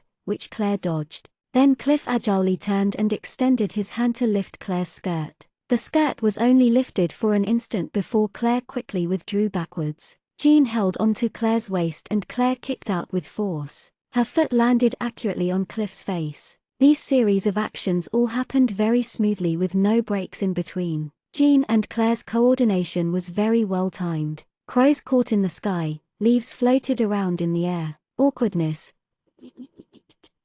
In the future, Cliff kept this habit. Every time he met Claire he would attempt to lift up her skirt, never tired of it despite her threats. But he never succeeded. For all the years Mozart lived, this was the first time he felt that his heart would malfunction, unable to bear with the situation at hand. Lascia's brain completely stopped running, her face a mixed-colored palette, as splendid as could be. She just stood there motionless like an idiot. Her two seniors almost fainted, foaming at the mouth. "Oh Tilda, my precious Claire, how could you treat your master this way?" Cliff acted like nothing was wrong, and stood up with a blank face. He fished out a handkerchief and pouted. On his face there was an obvious footprint. "How long are you going to keep holding me?" Claire completely ignored Cliff's emotional complaints, and instead glanced at Jean to speak coldly. Jean hurriedly let go at once, helping Claire to her feet. "If you dare lift my skirt again, I'll slice you to pieces." Claire's ghastly tone brought the two petrified apprentice Megakians at the door back to life.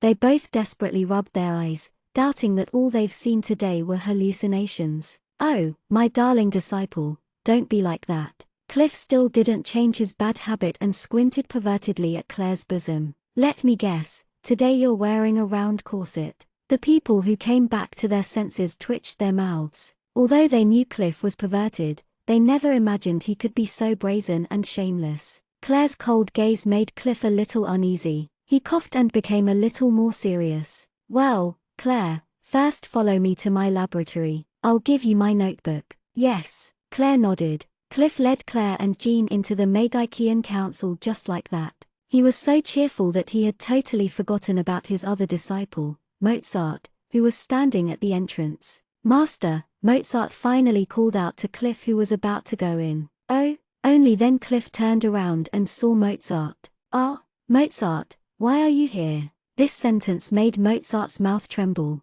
These two completely different treatments made everyone flabbergasted and wordless. "Master, it was you who said you had time today and told me to come over." Mozart answered carefully. "Oh, well, I'm busy now. Come another day." Cliff was now totally focused on Claire. There was no way he could have time to spend on Mozart. "Yes, master." Mozart obediently nodded without any objection. Everyone stared at Claire as she disappeared into the Megakian Council's door. Lascia looked at Claire's back and almost swallowed her teeth. Chapter 24. Let me see your loyalty. Lascia couldn't settle down her heart and couldn't believe what had just happened before her eyes. The legendary Sir Cliff acted so intimately with that idiot and even fawned over her. Hatred, jealousy, unwillingness, Lascia was swallowed up by these emotions in an instant. "Master, what's going on? Why is that idiot so close with Sir Cliff?" Lascia gritted her teeth, pushing down her emotions. If Claire was in front of her right now, she might have jumped on her and bitten her a few times. She was supposed to be the talented genius girl. She was what the world revolved around. That moron had now climbed up on her head. I'm not sure either. But the thing I do know is, Master has already taken her as his disciple and treats her very dotingly. Mozart sighed lightly. He understood Lascia's feelings, but Claire becoming his master's disciple was already uncontestable. He hoped this wouldn't deal too much of a blow to his proud and arrogant disciple.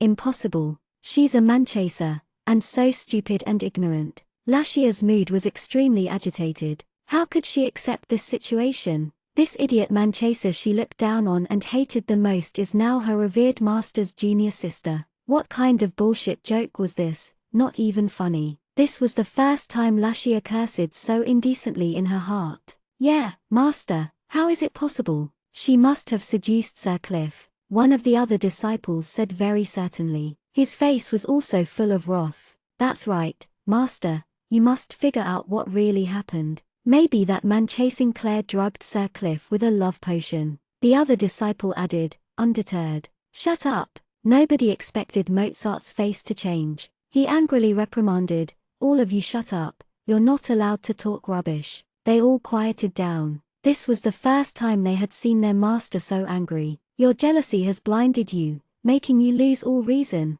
Where did your self-restraint, your intellect go? Mozart scolded angrily. Do you think Claire, who hasn't even become a true Magichian, can drug a wizard sage? Master is perverted, but have you ever heard of Master doing irrational things or become muddle-headed due to feminine charms? You're not just falsely accusing Claire, but also dishonouring Master. They all froze and felt fear, not even daring to breathe too loudly. None of them could afford to dishonor Cliff. Mozart's words pricked their heart like a needle. Yes, not to talk about Claire, but even their master didn't have the capabilities to drug Cliff. The truth really was merciless, that the legendary great Cliff really accepted Claire, the manchaser, as a disciple. Mozart looked his three ashen-faced disciples and sighed quietly. These three were all very talented, but they were too young and too easily jealous. With that temperament their road would be a bumpy one. Maybe he had pampered them too much. Looking at it now, not letting them experience any setbacks was the wrong teaching method. Master, I'm sorry. Lascia apologized first. Her meekness was one of the biggest reasons that Mozart was so fond of her. Master, we're sorry. The other two disciples also quickly apologized. You are all too young. I hope you can become more mature, and not let your eyes, or hear, be deceived by outside appearances. Mozart said sincerely, pointing to his heart. Yes, master. They all nodded in response, looking a bit ashamed. Although I don't know why Master would take Claire as a disciple, it is now the undeniable truth. She is now my junior sister, and I expect you to have proper respect. Mozart sighed, a little resigned. He knew that based on Lascia's spoiled personality, she just might go pick a fight. He sighed again. Lascia, do not do anything extreme, do you understand? Mozart wasn't worried about Lascia and Claire's sisterly relationship, but that Cliff might get angry. Cliff was a very protective person, and from his attitude today towards Claire he could tell that Cliff liked Claire very much. If his precious Claire was hurt, no one could bear his wrath. Yes, on the surface, they all promised, but Mozart couldn't know their true thoughts. Lascia also agreed obediently, but inside her heart, jealousy and hate grew crazily like weeds. Come on, one day we will know why Master has taken her as his disciple. Right now what we need to do is to continue our learning. Mozart led them on. The three exchanged glances, and followed behind. In the Magichian Council, Claire observed the interior. She was on the first floor right now. It was like a big plaza with a few windows around. These were where Magichians could apply for assessments. In the middle, there was a huge, round platform. Looking up, the ceiling above the round platform was empty. It was actually a huge elevator that went straight to the top. Getting onto the elevator, Cliff casually started chanting, and the round platform steadily ascended. When they slowly reached the second floor, Claire was surprised to find that it consisted of shops closely lined together. Every shop had a shopkeeper, and judging by the style of their robes, they were all apprentice Magichians. Why? Claire asked herself. Didn't Magichians all hate those greedy merchants? How would they themselves open shops? Cliff seemed to see Claire's confusion and laughingly explained, these shops have all been created by Magichians themselves. and are used to trade magical items, but not sell. So it was like this, Claire immediately understood. This was a great idea and made interactions between Magikians easier. On the third floor were personal laboratories of Magikians. The higher up, the higher the status. Naturally, the top floor was Cliff's laboratory. Ahaha, Claire, look, how is my place? Cliff, exactly like a child showing off, pointed at his huge laboratory and laughed, pleased. I don't see anything special. Claire indifferently responded. In fact, a magician's laboratory was incomparably messy, with a certain order in the mess. Perhaps only the owner would know where his supplies were. Wait. A notebook suddenly appeared in Cliff's hand and he handed it to Claire. Here, these are my notes when I first became a Magikian. They should be very useful. Claire accepted it and flipped through it, raising her eyebrows. Sure enough, the views in this notebook were very unique and to the point. Can't deny that this perverted old man is still very smart. As the only wizard sage in all of Amparkland, he did know his books. Presently, you're not ready to use too high-level spells. I'll teach them to you when the time comes. The world of magic is exquisite and wide. You can't be too patient on learning magic. Cliff said seriously. This happened to coincide with what Emery had said. Yes, I know, Master. Claire's master made Cliff elated again. Next week is the princess's birthday. You must arrive early. Cliff suddenly changed the topic. Claire was a bit puzzled. Based on Cliff's character, normally he wouldn't care about the outside world and wouldn't attend this kind of boring banquet. But now he brought up this topic himself. How could it not be weird? Then Claire saw Cliff's evil grin, and her intuition told her that nothing good would come out of this. Master, did anyone ever tell you your smile is very obscene? Claire frowned at Cliff, who was still laughing evilly. Really? Really? Cliff immediately became serious and asked frowning. What is your purpose? Claire didn't trust her vulgar master's words. The more serious he was, the more suspicious. It's nothing, ha ha, ahaha tilde. Cliff laughed so hard he couldn't close his mouth. Ha ha, it's just that old man will also go. Ahaha tilde. Claire looked at Cliff skeptically, curious about who the old man he was talking about was. Well, darling disciple, wait for me to finish this experiment and then I'll go find you. In Duke Hill's castle, right? Cliff laughed, obviously in a really, really good mood. Yes. Claire nodded and didn't ask anything. In any case, she would find out which old guy it was that her master mentioned on that day. Remember, you must go early to the palace. Cliff mentioned again just in case. Even if the princess didn't invite Claire, Claire still would have gone as Cliff's disciple, a status to which no one could object. I know, Claire responded. Suddenly she remembered something. Master, do you have any special wands or anything? What kind do you want? Cliff blinked as he asked. I want to give the princess a gift, but I haven't thought of anything suitable. She must already have many jewels and whatnot. Claire didn't show the slightest trace of modesty when revealing her intention. Cliff glanced around, thought for a moment, and then suddenly a gorgeous wand appeared in his hand. It was exquisite, with many clear and beautiful jewels inlaid on it, reflecting the light perfectly, looking so pretty and useful. The antique designs on the wand made it look even more mysterious. This really isn't anything precious, but it's enough to cajole a young girl who likes pretty things. Cliff handed the wand to Claire. Although Cliff said this, the wand was not a cheap thing. It was just that in Cliff's eyes, it wasn't much. After taking it, Claire frowned slightly. She was thinking about how to trick this perverted master into giving her some of his treasures. Yes. Good, I'll continue on with my stupid experiment. After sending Claire off, Cliff went up again and immersed himself in an experiment. Claire and Jean left the Magikian Council and went on the carriage. Claire leaned on the side of the carriage in the back with her eyes closed to rest. After the carriage traveled for a while, Claire suddenly opened her eyes. Claire looked towards Jean, a flash of coldness in her eyes. Jean's eyes were also icy. The coachman wasn't going on the right path. It wasn't the path back to the Hill Castle. Coachmen had to go through a rigorous selection, and were absolutely loyal to the Hill clan. So who else could have commanded the coachman? An imperceptible callous smile emerged on Claire's lips. That overpampered,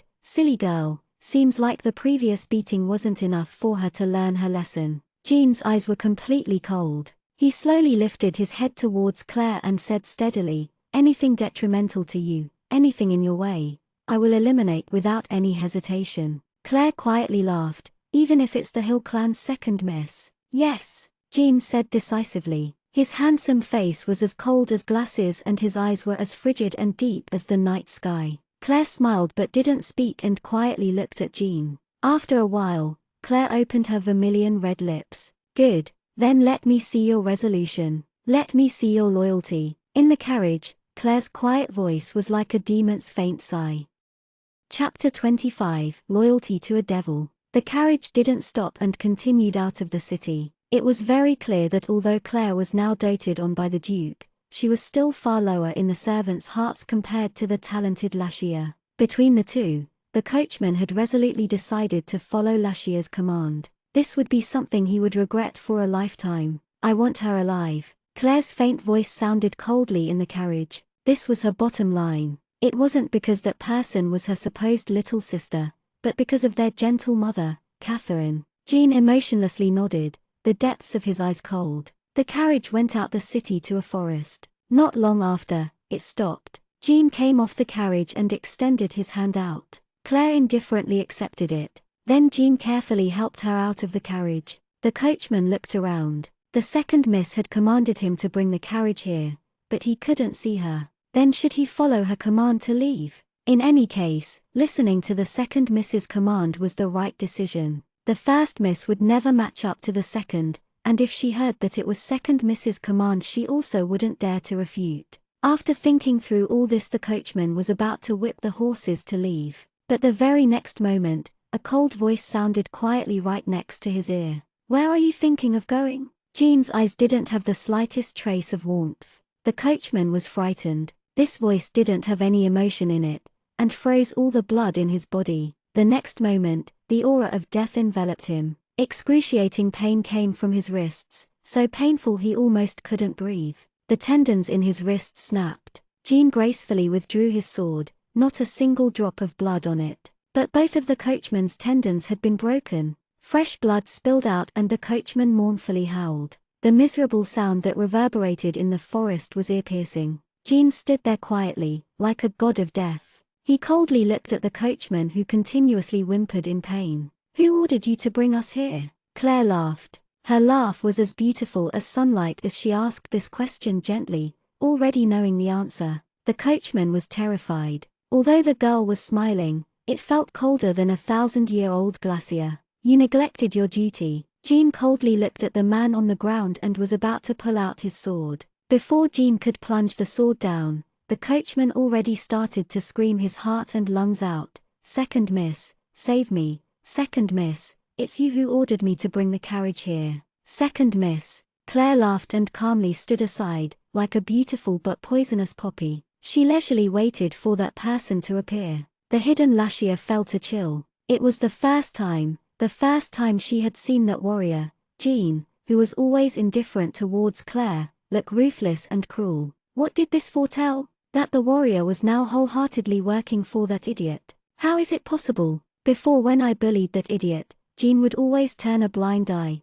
but right now that warrior's manner was completely different. "Stop!" Looking at Jean about to impale the coachman through his chest, Lashia emerged from her hiding place to shout angrily. After her, it was because of her orders that the coachman was in this kind of a predicament. Claire slightly raised her brow, and showed a sliver of a smile while watching the girl emerge from the shadows. This girl who had been over-pampered so much she was out of control actually had a sense of humanity and responsibility. Lashia hatefully looked at the blonde-haired girl who was standing aside with a slight smile. Her carefree manner was like a stabbing pain to Lashia's eye. "Why did the Sir Cliff accept you as a disciple? Why?" Lashia angrily asked, trying her best to suppress her rage. Claire indifferently laughed. "Why do I need to answer you? Why? How is it possible? How could the Great Cliff accept you as a disciple? You're nothing, you only know how to chase after men, act shamefully, be ignorant and incompetent. What else can you do?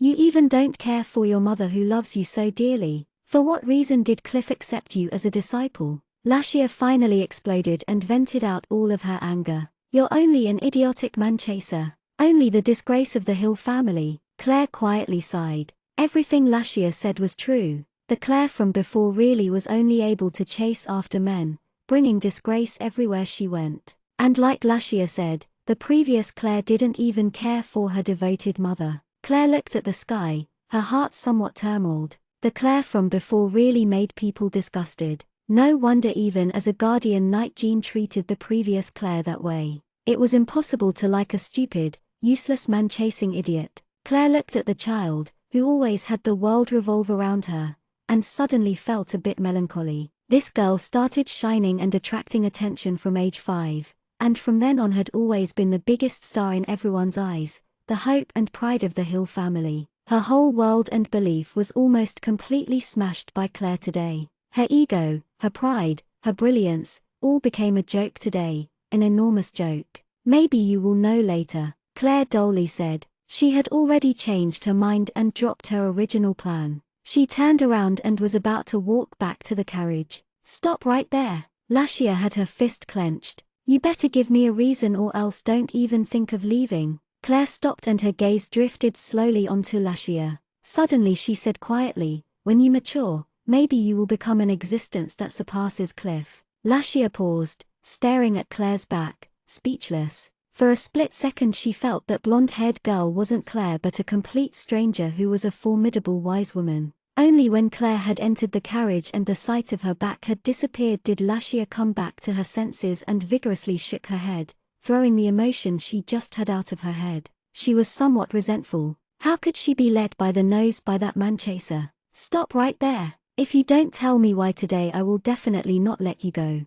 Lashia rushed forward, already chanting a spell. I'm sorry, second miss. Jean's black clothes fluttered and his gaze was cold. His movements seemed slow and graceful, but in a split second he was right in front of Lashia. In that instant, a violet light burst forth. A great force came from the air and attacked Lashia in the front. In that split second, Lashia screamed, her whole body feeling like it was about to split open. She hacked out fresh blood and flew backwards like a broken doll. Dark red blood carved into a dazzling arc in the air. A pain worse than death enveloped Lashia. Bang! Lashia's body slammed into the ground heavily. Dirt flew up as Lashia lay on the ground, unable to move. It happened so quickly that Lashia's 2 senior disciples in their hiding spots didn't even register what happened or catch Lashia. They should have felt glad that they didn't catch her though, because even the ground below Lashia was devastatingly cracked open because of the force. Jean only left a little bit of chi on Lashia,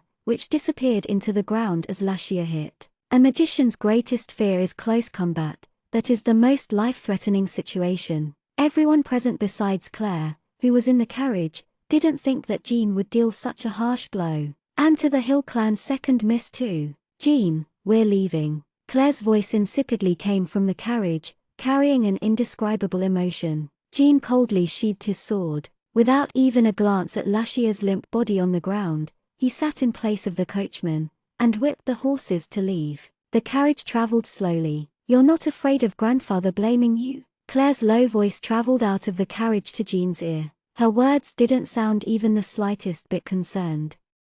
Chapter 26, Silver Hair, Violet Irises. You're not afraid of grandfather blaming you? Claire's low voice traveled out of the carriage to Jean's ear. Her words didn't sound even the slightest bit concerned. My duty is to protect you. Jean's low voice floated into Claire's ears without hesitation. Claire didn't say anything else. She leaned against the carriage wall and said emotionlessly, let's go home. The next 2 days were strangely quiet. Lashia didn't come home, and Duke Gordon never mentioned this incident. Whether it was he didn't know or didn't want to bring it up would remain unknown. Claire still studied humanities and geography in the mornings, and horsemanship in the afternoon. Camille would appear on time every day in Claire's study. What puzzled Claire was that Camille's injury still seemed the same. No getting better. Who would wound this respected scholar so seriously? And why did Camille want to hide it? Soon, it was the weekend. Princess Maurice's invitation had long since arrived. Duke Gordon, of course, received an invitation from the Emperor. Claire dressed up splendidly and got on the carriage with Gordon to go to this banquet. Duke Gordon arriving. After getting off the carriage and stepping on the red carpet, the chamberlain at the door had already seen them and yelled out. When Gordon and Claire appeared in the hallway door, everyone naturally looked towards them. The emperor and many other people of high status were here at this banquet, so creating good relationships was a must. When everybody looked at the person standing next to Gordon, they all blinked. It wasn't Miss Lashia the genius but Claire. Duke Gordon had decreed before that this man-chaser was forbidden from attending any more banquets at the palace, so why did he personally bring her here today? Today Claire was wearing a layered white dress with lace at the edges. It was the standard attire for an imperial banquet. At her waist there was a unique, huge pink rose that made Claire look even more charming. Although her cold expression confused some people, she also radiated a wordless charm that made people not help but glance at her. The star of the show today, Maurice, saw Claire arriving and felt extremely happy, but she still walked over slowly and gracefully. "Your Highness, congratulations for becoming 1 year older." Gordon held Maurice's hand as he bent down to lightly kiss the back of it. "Thank you, Your Grace. It is my pleasure for having you here." Princess Maurice had a smile fit for the court, and politely replied to Duke Gordon. Claire curtsied from aside. "Ah, my dear disciple, you're here. What took you so long?" A voice interrupted abruptly. No need to look to know who this vulgar voice belonged to. It was Cliff, the perverted old man. "Master." Claire answered indifferently to Cliff, who was running over. Cliff was wearing his large magician's robe and scampering over excitedly. Cliff's sentence was like a bomb exploding in the crowd. "Dear disciple." And then that man-chaser called Master. Must be a coincidence. One of Cliff's disciples must have come. Everyone strained their necks at the doorway, but there was no one coming in. Duke Gordon's mouth curved into an imperceptible smile. This was exactly what he wanted. Tonight's banquet was a perfect time to let everyone know about this. Nothing could shock people more than seeing it for themselves. "Oh, I've missed you dearly." Cliff reached out to hug Claire, but Claire's gaze turned cold and she stepped back. Duke Gordon coughed slightly, and Claire twitched her mouth but stopped moving. Cliff, elated, hugged Claire, or at least what it looked like to the people. Nobody saw that under his large robe, Claire had pushed against Cliff's chest, not letting Cliff actually get near and hug her. The whole hall boiled. Originally, the sole appearance of legendary Cliff at the banquet had astonished them, but this was even more shocking. Sir Cliff had called that male chaser dear disciple, and hugged her so warmly. Princess Maurice was also dumbstruck, not coming back to her senses. Cliff withdrew his hands, but his eyes were fixed vulgarly on the fringe of Claire's dress. "I've told you, if you ever dare to lift my dress again, I'll butcher you." Claire squeezed out a sentence between her teeth icily. Not to mention it was this kind of an occasion. Cliff also knew this, so he started grinning and pulled Claire away to the other side, completely ignoring Duke Gordon and Princess Maurice. Claire glanced back and nodded apologetically to Princess Maurice. But Duke Gordon didn't feel unhappy at all. Cliff was always like this, not even caring about nobles. He had the skill and power to be haughty. On the contrary, Duke Gordon was very happy. Everyone at today's banquet had fame and prestige, and now they all witnessed for themselves Claire becoming Cliff's disciple. Princess Maurice was still frozen in place, watching blankly as Cliff pulled Claire away. In a corner of the big hall, a pair of eyes watched everything darkly. "Lashia, don't watch anymore." A young man beside felt sorry for her,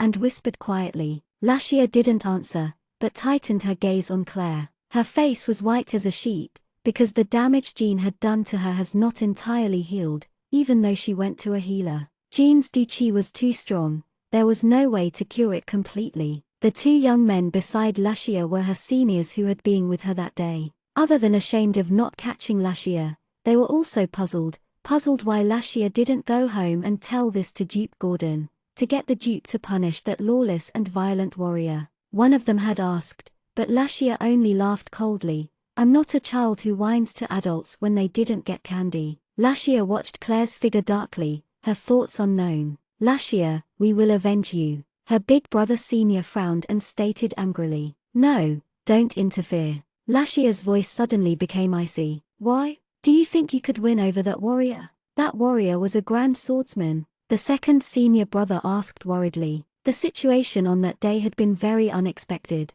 They didn't think that warrior would attack, or that he was a grand swordsman. Magikians are most fearful of close combat or hidden arrows. To a Magikian who needs to chant tedious spells to attack, both of these could be fatal. Lashia was silent. Her gaze became profound. She finally realized that something was off. Was that cold, indifferent blonde girl really her useless, man-chasing older sister? She was truly blinded by jealousy. What was so special about her that Jean became so loyal and made Cliff accept her as a disciple? She must find out this answer by herself. Claire was pulled by Cliff to a balcony. There seemed to be a figure standing on the secluded balcony. There, it was very calm and quiet, and it seemed like nobody dared to come and bother. What kind of person would be there? Lawrence, you old foggy, come over and look. This is my newly accepted disciple. If you don't believe my words, come and look yourself. Cliff snorted coldly towards the person on the balcony. As Claire looked at the person on the balcony, she was startled.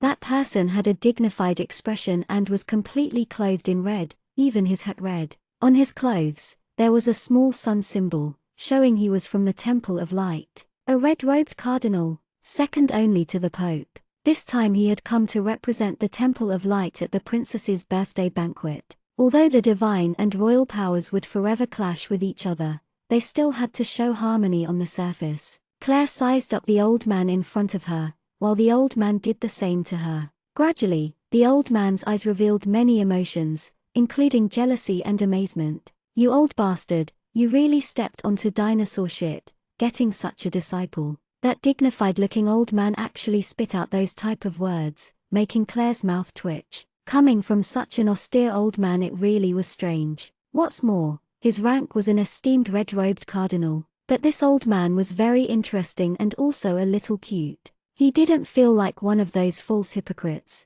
Greetings, Your Eminence. For our first meeting, I am Claire Hill. Claire elegantly curtsied, not acting overbearing nor subservient. Ah, what a well-behaved child. Completely different from this old thing. How about this, you dump the old man and accept me as your master? I will absolutely. Before Lawrence could finish speaking, Cliff had already grabbed onto his mouth angrily. Your dog mouth can never spit out elephant ivory. Pa, are you even human? Trying to steal my disciple right in front of my eyes. Cliff desperately pulled Lawrence's mouth to the sides, making it look like a silver carp's mouth. Or Karaitaria, I'll teach her away. TL, your character, will teach her astray. The Chinese did this too. Lawrence almost drooled, trying to push Cliff away while refuting with inarticulate words. Just when the two old men were scuffling around, not caring about their public image, another person walked onto the balcony. This was a person that Claire had met before. Master. A cool voice sounded. Claire turned around suddenly. Silver hair, violet irises.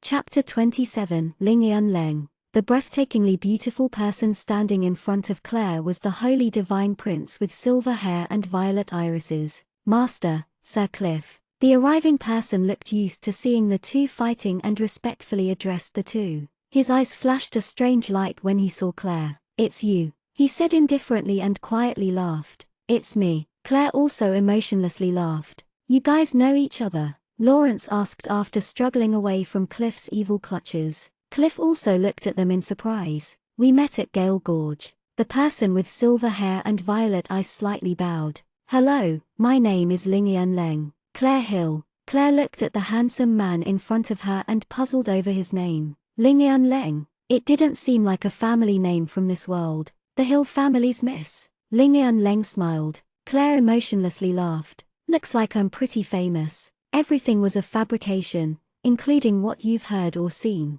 Only what you see from here is the truth. Ling Yan Leng tapped his chest lightly. Looks like he had also heard a lot about the Hill family's male chaser. But his behavior was totally different from others. Claire only smiled faintly and didn't say anything. Right now, it was complete chaos in Claire's head, so much so that her head felt like it would explode. It was no other than that guy, Walter. His enemy was right in front of him. How could Walter not be agitated? But when he was alive he wasn't his match, and of course now that he's dead, how could he be his match? He could only fume inside Claire's head. Revenge, I want revenge. It's this damnable guy. I want to cut him to shreds. Walter howled. And he could only howl, not even daring to leak his essence out. Claire's head was going to explode. This wretched Walter, much too noisy, kept on buzzing in her head. You, shut up. Can you win against him? On the surface Claire didn't act abnormal at all, still lightly smiling like before.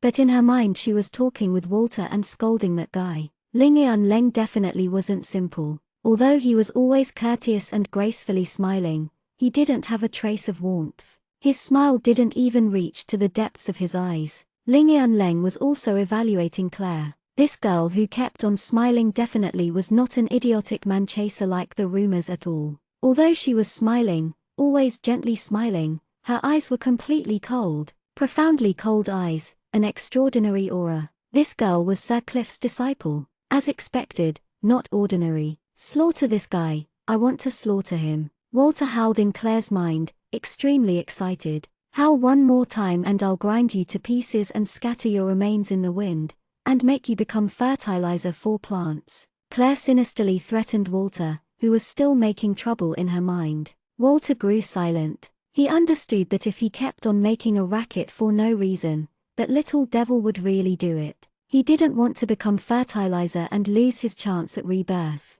It was at this point that music sounded. The Emperor and Empress had arrived. Claire sized up the Emperor and Empress standing at the highest point. The Emperor looked robust, with an austerity that made people respect him. The Empress had taken good care of her health, looking like she was only 30 years old. Her graceful and lavish demeanor attracted the attention of many people. She didn't look like the mother of 2 children at all. The Crown Prince was born from the previous Empress. The previous Empress had died from difficulties in childbirth, and 2 years later, the Emperor married the current Empress. Naturally there were many elaborate ceremonies. From the start, Princess Maurice's face had a gentle and amicable smile suitable for the court. But Claire understood this girl had probably been impatiently waiting for a while now. Her real personality was not as refined as she was now. Just as they thought the message for congratulations was over, the Emperor cleared his throat and said in a happy manner, "Tonight Sir Cliff has graced us with his presence.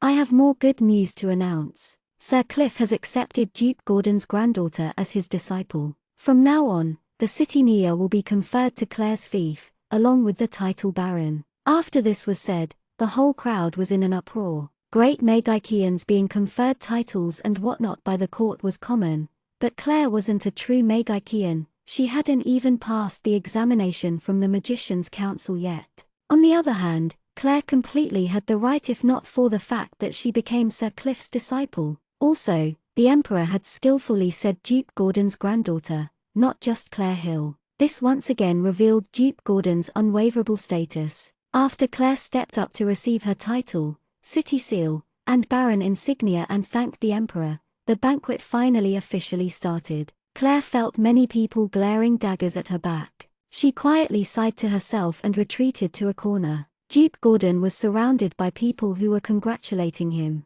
Claire, bored, went back onto the balcony, watching all the people dancing in the grand hall. "This is just a huge melting pot." Cliff's low voice suddenly appeared beside Claire. "Master." Claire was a bit startled, because this time the usually vulgar expression of Cliff's face was replaced by a serious one. "This is why I hate the court, hate the crown," Cliff said lightly as he looked at the totally smiling people surrounding Duke Gordon. "So you only accepted the Duke title, not the fief?" Lawrence, who was standing aside, interrupted. Claire was slightly astonished. She didn't expect that Cliff had the title of a duke. "I don't want to join all those corrupt struggling. Infighting just doesn't suit me." Cliff shrugged, and once again put on that vulgar expression that looked like he should be hit in the face, eyes floating towards the chiffons on Claire's beautiful lace dress. Lawrence quietly sighed in his heart. Sometimes he really envied this old fellow who lived carefreely, but his status would never allow him to do that,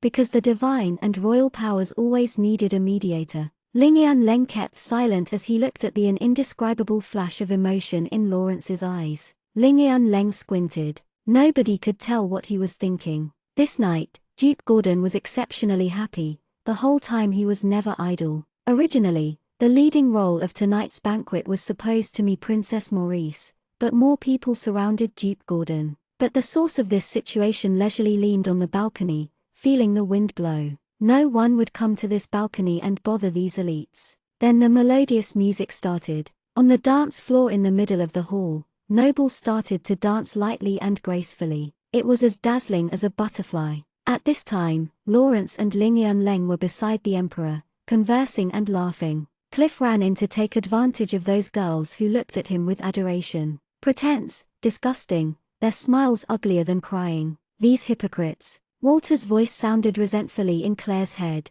Dark Magikians like Walter of course hated people from the Temple of Light the most. Claire didn't speak, lightly sipping on the sweet wine in her glass. Claire was left alone on the balcony, and just as she thought she could pass this night quietly, an abrupt voice sounded, slightly rude. "Claire, may I have the next dance?" Slight hints of disdain and resignation tinted the voice. Claire lifted her head, facing a handsome noble young man. Although an almost unnoticeable smile hung on his face, the complicated emotions under his eyes couldn't be concealed. There were disdain, jealousy, and resignation. Claire immediately understood. This young noble in front of her must have been ordered by his father to come dance with her to improve their relationships after all that had happened today. Humans are such changeable animals. Claire had a little memory of this young man. It seems like he was one of many handsome boys whom Claire harassed. He had never been nice to Claire, but Claire was perseverant. The splendidly dressed noble saw that Claire didn't answer, so he got impatient and sharpened his tone, rudely saying, "Claire, dance with me. Haven't you always wanted to dance with me?" Chapter 28, King's Gaze. Claire looked at the impatient handsome noble and sighed in her heart. The viewpoint of this body's previous owner, she really couldn't agree or appreciate it. This guy looks like he deserves a whipping. Walter's voice noisily sounded. Suddenly he asked suspiciously, "How could you fall for that arrogant wimpy brat? What does he mean by those words?" Even if Walter was beaten to death, he would never believe this little devil would take a liking to that youth. Claire didn't speak. She couldn't tell Walter she really wasn't the Claire from before. The handsome youth saw Claire not speaking and got more and more impatient. He felt envy and hatred. This man-chaser actually became the disciple of Sir Cliff. And although she still hasn't become a true Magikian, doesn't have any achievements, she was actually bestowed the title of Baron. Although Baron is the lowest title, it still is a title. Looking at the silent Claire, the handsome youth became more agitated and disdainful. So she was a starry-eyed infatuation man-chaser, asking her to dance, and she was so moved she couldn't say anything. "Sorry, I don't know how to dance. Please find someone else," Claire answered coldly. The handsome youth was stunned. "Doesn't know how to dance?" These words coming from the man-chaser Claire was a total joke. Everyone knew that incompetent man-chaser Claire also had a skill, which was dancing. But right now she actually said she couldn't dance. What did she mean by that?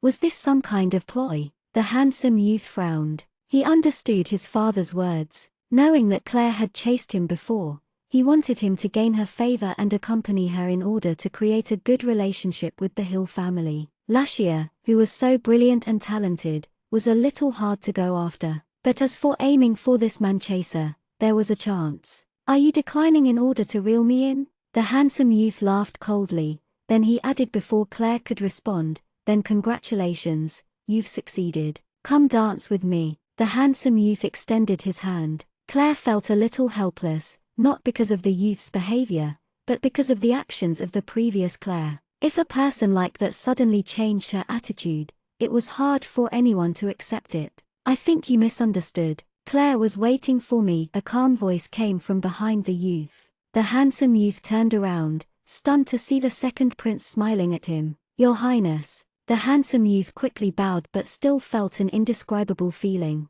Did Claire turning over a new leaf even change the attitude of the second prince who she had been chasing before? Nancy lightly nodded at the handsome youth, smiling graciously. "Then I'll be taking my leave, Your Highness." The handsome youth slightly bowed and withdrew from the balcony. Claire was still silent and didn't say anything. "What, you're not going to thank me saving you from an awkward situation?" Nancy laughed softly while making fun of Claire. "The person who should thank you is him." Claire quietly laughed, her voice with an unmatched coldness. Of course Nancy knew what Claire meant, but Nancy didn't mind Claire's tone and only indifferently laughed. "May I have the honor of dancing with you?" After he said this, Nancy elegantly extended his hand towards Claire. No, Claire didn't give any face and coldly refused without even batting an eye. Nancy wasn't angered and instead laughed. He gently withdrew his hand, not offended the slightest by Claire's blunt refusal. That night, it was I who stopped Jean.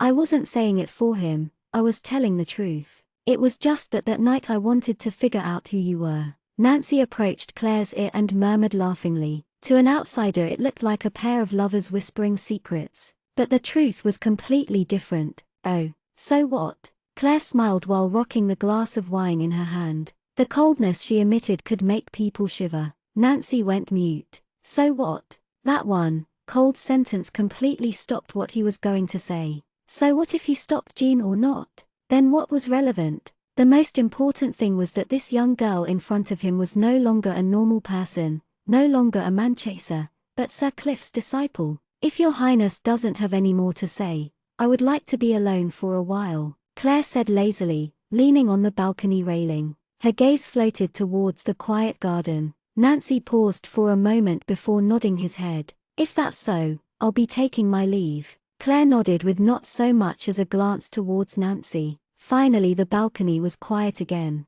Claire quietly sighed and drank from the glass of wine. This person is definitely not ordinary. Walter's voice sounded in Claire's head. Really now? Claire half-heartedly replied. His gaze was a king's gaze. Walter said, certain.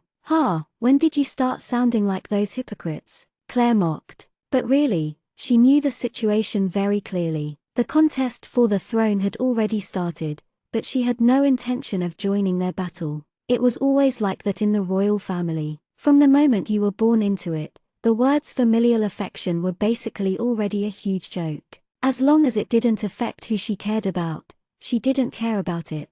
I understand a little bit of star reading, Walter refuted stoutly. Oh really? Then, oh, great star reader, why couldn't you read that you would meet the overpowered holy divine son that day? Why couldn't you read that you weren't his match? Claire's venomous tongue retorted even more unyielding. Well, I said I only understand a bit, Walter withered. The corner of Claire's mouth lifted into an imperceptible smile. For some reason, it was interesting poking fun at Walter. But Claire understood Walter actually knew a bit of star reading. The second Prince Nancy had a big chance of becoming the next emperor because he had the hidden support of Duke Gordon. As for Duke Gordon, he must have his own reasons for supporting the prince secretly. Claire, what are you thinking? When can we leave? This place seems annoying. Walter's voice sounded in Claire's head. Also, your first master says he was going to help me, so how is it going? I'm debating on how to give you a bath, either frying or boiling,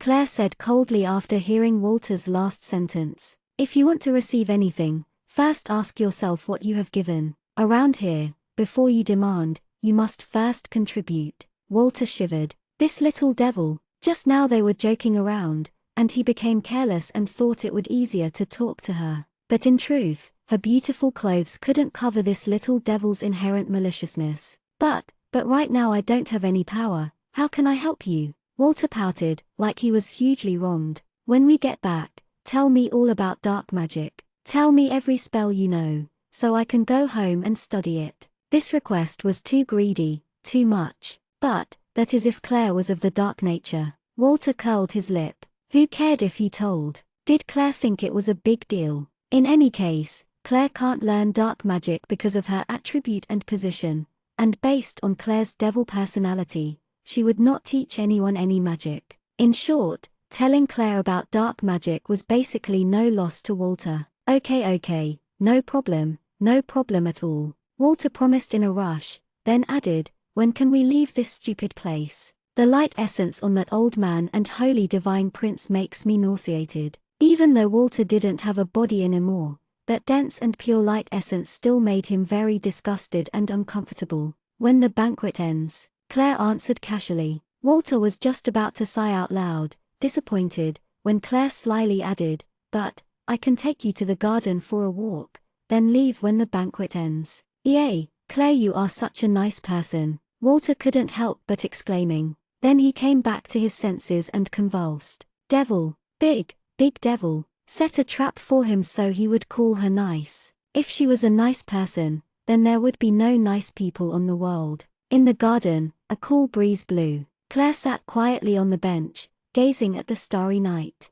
Right above her, the brightest star was twinkling. A legendary person has been born, most likely in this country. Walter's voice suddenly floated into Claire's ear. Why do you say so? Claire was confused. Star reading. Although I don't have any devices or power, I can still look at the stars. Walter stated confidently, look at that brightest star above your head. It wasn't there a few months ago. It appeared suddenly. Those bitches at the Temple of Light must be working their butts off now. Walter cursed scornfully. Explain it. Claire frowned. A strange feeling flashed in her heart, but was only there for an instant, and she didn't catch it.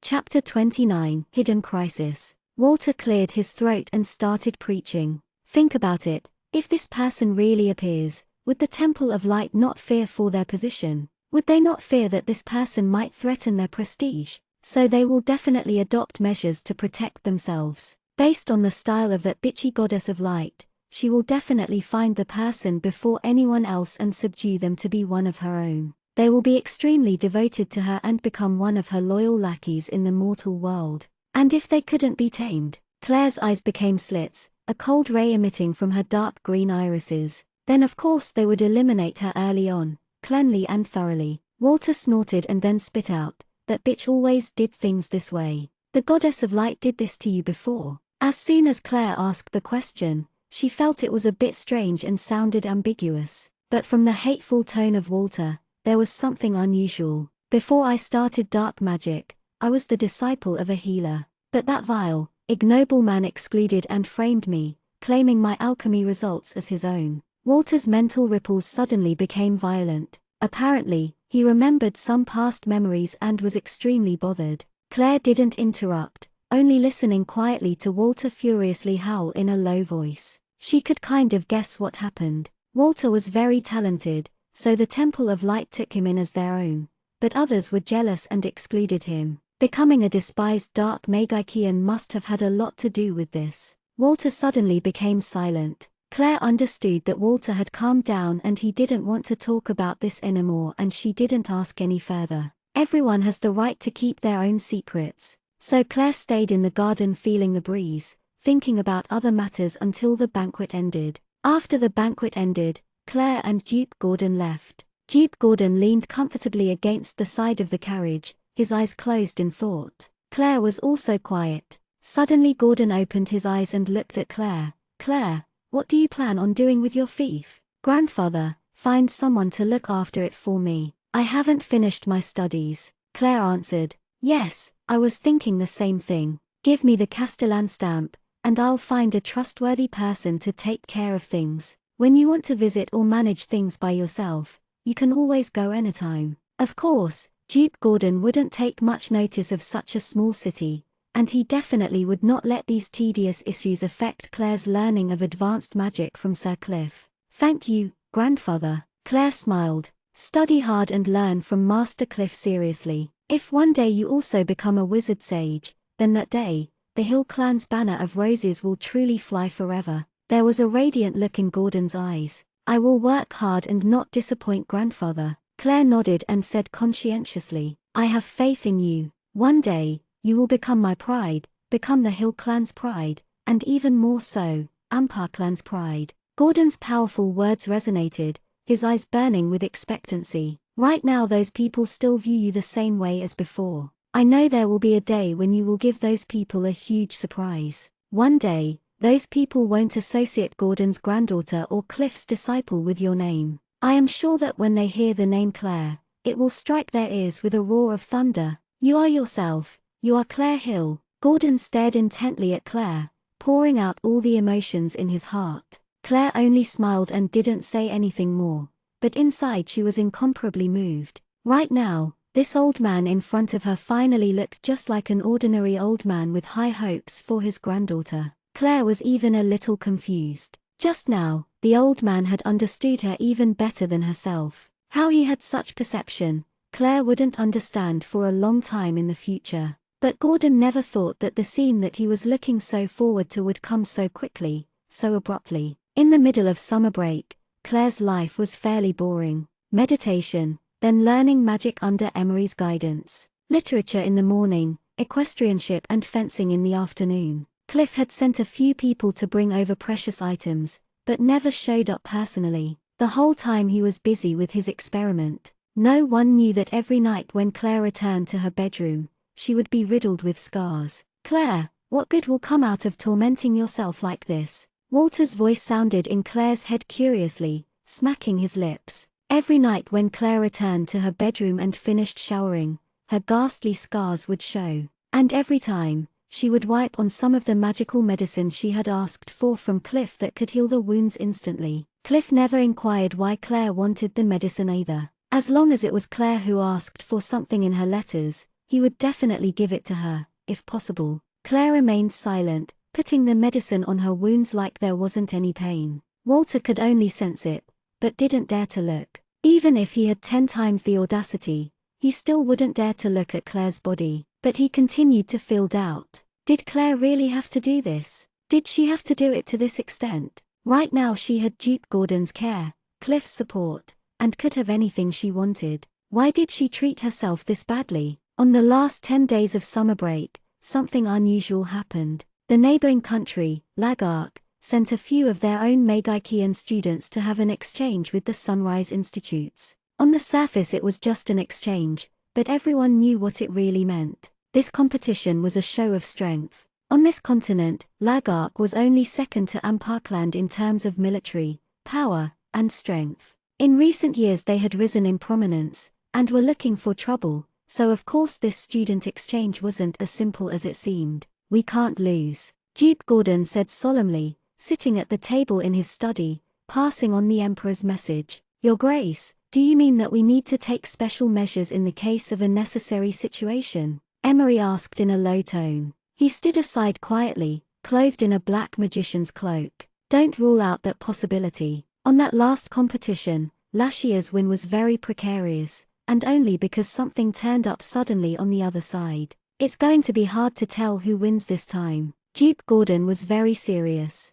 "Not only will the Emperor watch this competition, but the Temple of Light will also be present. All this time, the Temple of Light has been building their main temple in our country, the most powerful one. But if we lose this time, there is no guarantee that the Temple of Light won't switch sides. All of the nobility in the capital would come and watch the competition, so there was no way they could afford to lose." It wasn't an exaggeration to say that this competition was closely related to the country's politics and economy. It was far more complicated than people would think. So they had to win, even if it meant not playing fair. "Oh, and keep Claire out of this competition. She is still too young, and I don't want her getting hurt," Duke Gordon added, frowning. "Yes, Your Grace." Of course Emery agreed happily. He, out of all the people, would not want anything to befall Claire. But would things happen so smoothly and simply as they planned? Chapter 30, A Shocking Start. 3 days later, the ambassador and students from Lagark arrived at the capital and stayed in the capital's courier hostel, waiting for the grand student exchange 2 days later. On this sunny day, Claire leaned against the windowsill, looking at the birds outside in thought. "Claire, what are you thinking about?" Walter's voice suddenly sounded out of thin air beside her. His transparent body hovered around in the room. After Walter told Claire what she wanted to know, as compensation, Emery found some dark attributed crystals that allowed Walter to regain his strength a little. He also used some strange magic, and now Walter could leave the spiritual stone a bit farther. He could also hide his aura so that unless he met someone as powerful as the Holy Divine Prince, it would be hard for anyone to discover him. Right now, Walter was much more useful to Claire than a magic puppet because he could find information more easily and accurately. Claire turned around and saw Walter beside her. Right now, Walter's image was transparent, but clearly visible. Walter's appearance became more defined now that Emery had replenished some of his strength. His appearance and his obscene behavior were complete opposites. Walter was pretty and delicate. Yes, that's right. He was very pretty, with his soft, black hair, amber eyes, giving everyone the appearance of a scholarly, frail, beautiful boy. But that all changed once he opened his mouth. He constantly pried, wanting to know Claire's thoughts. The biggest reason that he was so keen on wanting to know what Claire was thinking was because he couldn't see through this little devil. The dark Magikian Walter had always prided himself on reading people's inner thoughts, and then used their weaknesses to achieve his goals. However, these tricks were completely useless on Claire. He couldn't see through Claire at all, let alone find her weaknesses. Walter saw Claire silently watch him and felt a bit scared. This little devil was the most terrifying when she was silent, because you couldn't tell what she was thinking at all. He felt like he was being stared at by a viper. This time's grand student exchange between the institutes doesn't seem to be so simple. I haven't seen Master Emery for a whole day and grandfather also seems really worried, Claire said in a low tone, frowning slightly. She kept feeling that something was brewing, a bad feeling. Walter grew silent. He couldn't help but acknowledge Claire's intuition was scarily accurate. It was always spot on. Yes, for this time's competition, your grandfather said they definitely cannot lose. After being quiet for a while, Walter finally told Claire what he had heard from concealing his aura and eavesdropping that day. Definitely cannot lose. Also, your grandfather said that he won't let you participate in this competition because he's afraid you might get hurt, Walter added. Claire froze for a second and then her eyes softened a bit, but so faintly that Walter didn't even notice. The area designated for the competition was the outdoor sports field of the Sunrise Institute. On the uppermost of the audience stands, there were a few special seats, prepared for a few special people. With a red rug on the floor and a valuable wheatgrass cushion on the chair, it was obviously the most cool and comfortable seat during the summer. Soft velvet cushions were not appropriate at this time of the year. On the little table at the side, there was a silver platter full of different kinds of expensive fruits. A smooth, black silk covered the top of this stand, blocking and absorbing the sun's rays. Behind the seat, two maids stood with fans in their hands, ready to serve the person who would be sitting in this chair. And although there were also seats that had coverings on the stands beside this one, there weren't any servants waiting to serve them or cushions made out of wheatgrass. These were the seats for the ministers and nobility. The rest of the stands were for the students from both countries. The flag of redbirds flew high in the sky, and a disciplined and well-dressed band stood behind the stands. The expression on their faces was serious, and even though the golden tassels on their shoulders fluttered in the wind, they stood perfectly still. The Golden Longhorn was waiting for the Emperor to make his appearance to announce the start of the competition. A solemn and serene atmosphere covered the whole field. Because of Claire's background, she sat at the seat closest to the special stand. Jean and the other servants of the nobility stood at the very back of the stands. The two stands on the side were filled rapidly by nobility. Some Claire knew, others she didn't. This was the first time that Claire discovered there were so many nobility in the capital. There were even more here than at the princess banquet. Not all nobility could attend a banquet in the palace, but this competition was different. All nobility could come and watch. The representatives of the two institutes walked out. Of course, Lashia was among the representatives of the Sunrise Institute. This shining girl won a round of applause as soon as she appeared. She was the reason they won the competition last time. The last competition had 3 rounds, with 1 win on each side when the first 2 rounds ended. She fought the last match, and she won, along with winning the adoration and pursuit of many people. The people cheered and flowers filled the sky, nearly drowning the stage. How boring. Walter's impatient voice sounded in Claire's head. This time, the Sunrise Institute's opponents are not easy at all. Claire coldly looked at the students on the other side and her gaze became profound. In this kind of environment, with these kinds of loud cheers, the other side was not even the slightest bit affected. Their expressions were exactly the same as before, and it wasn't just the contestants either. The other students present were also calm and collected. This time, it seemed like the other side had made preparations and wasn't going to be so easy to deal with. Just as Claire was pondering, a deep and thick trombone blare sounded, the sound reaching the skies. The Emperor has arrived. The Emperor was clothed in elaborate but formal clothes. He appeared before the people and got shouts and screams only by waving his hand slightly. The Queen was also dressed beautifully, following quietly, noble and elegant. Behind the Emperor was an elderly man in a snow-white robe. The elder looked serious and dignified. Finally, someone started shouting, "It's the Pope!" The exalted Pope came in person to watch this. Why would this happen? It was only an exchange competition between students. How could it disturb the Pope? Whoa, that old bastard, can't believe he's not dead yet. Walter's mocking and disgusted voice sounded in Claire's head. Evidently, the Pope whom all the people respected was like shit in Walter's heart. But Claire's eyes slitted, and she started to feel a bit uneasy. For the student competitions before, at the most a red-robed cardinal might visit, but this time the Pope had come in person. Why? From behind the Pope came the ambassador of Lagark, a duke. On the surface, his face looked like fat intestines, but those beady, little eyes that flashed for a moment told Claire that this person, though he looked like a pig,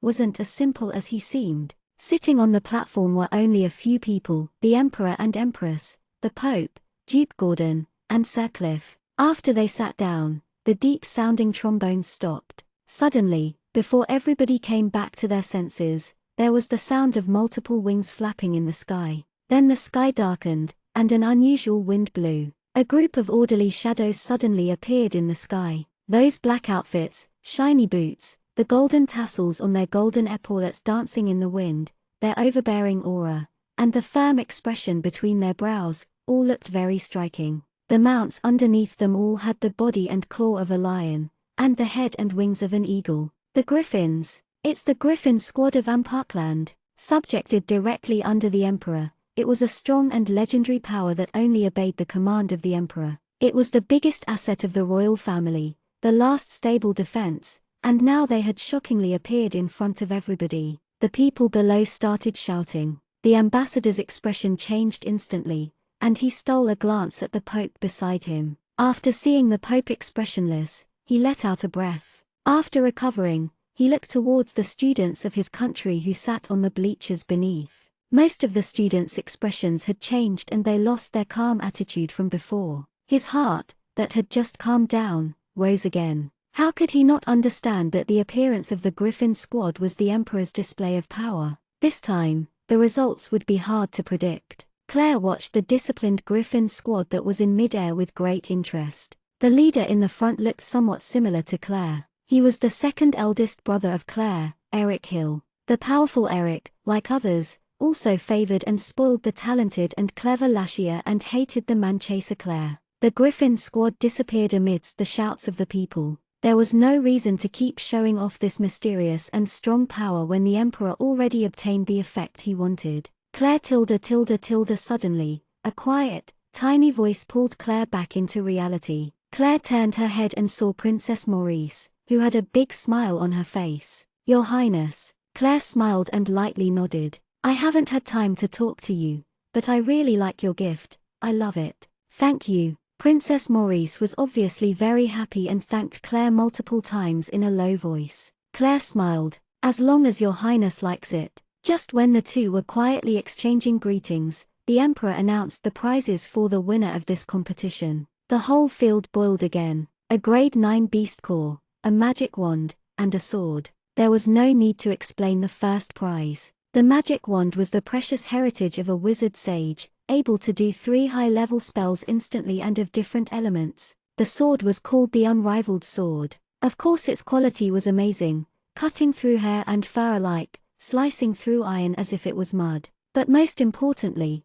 this was a magic sword, with the added ability of delay. If a person was wounded by this sword, it would make his actions slower. These prizes were really generous, but Claire sensed something unusual. "Claire, that magic wand isn't bad, ha, and that grade 9 beast core is nice too." Walter chuckled obscenely in Claire's head. The competition had officially started, needing 2 out of 3 rounds to win. Lashia was still the last contestant, going against the Magikian of the other side. The ironic thing was, the opponent of Lashia was the same youth that had lost to Lashia last time. The youth was lying lazily, without giving so much as a glance at Lashia. He had a head of dazzling red hair, impatience written all over his handsome features. He was rolling his eyes while listening to his mentor talking. Claire focused on the lips of the mentor and immediately felt awkward. "Yixuan Feng, are you listening? We lost last time because you ate too much junk food and got diarrhea.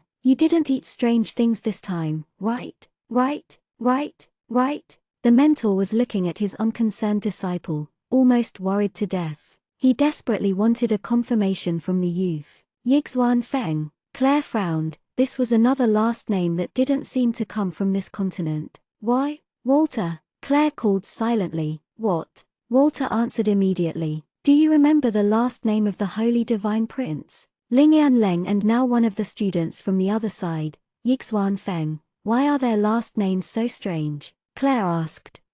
Chapter 31, Killing Intent. Oh, you're talking about their last names, Leng and Feng. Their last names is different from most people. These kinds of last names are the most ancient names on this continent, considered very noble. How come you don't know? Walter absent-mindedly answered and then suddenly became suspicious. As the first Miss of the Hill family, it was strange she didn't know. Claire didn't speak anymore. The previous Claire only remembered handsome men, jewels, and clothes, those kinds of things. Ancient last names, why were they similar to those from Oriental? Was there any connection between this continent and the place where she came from? A burst of applause broke off Claire's train of thought. The competition had started. The first round would be Meigaikian against Meigaikian, the second round would be warrior against warrior, and the last round would be the genius Lashia against the red-haired Yixuan Feng. A fight between Meigaikians is very elaborate and full of damage,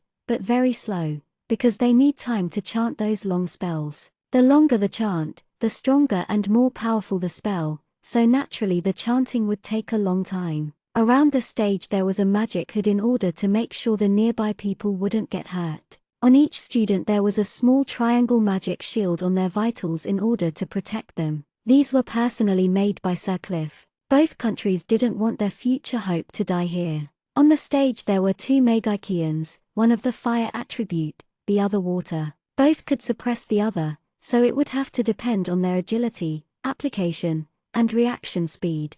Parkland's student was of the water element. Claire saw the water Meigaikian create a shield that was 2 people high, blocking the other's fire attack. Just as the other frowned, the shield began to shake, and then with a thunderous splash, it splattered onto the ground, water droplets flying everywhere. The water shield had not actually blocked the strong fire attack. There was even a reflection of red on the water magician's face. The flame was already right in front of the water Meigaikian. On the special stand, the ambassador slitted his eyes. They've won. The emperor acted completely normally, his facial expression the same as before while he watched. This was the demeanor of a king, no fear, no movement. That idiot, Walter muttered in Claire's head, thinking that a shield breaking equates to a win. Walter mocked, looking at the fire magician's excited expression. During a fight, underestimating the enemy often leads to defeat. The next moment, the water that was splashed on stage began snaking silently,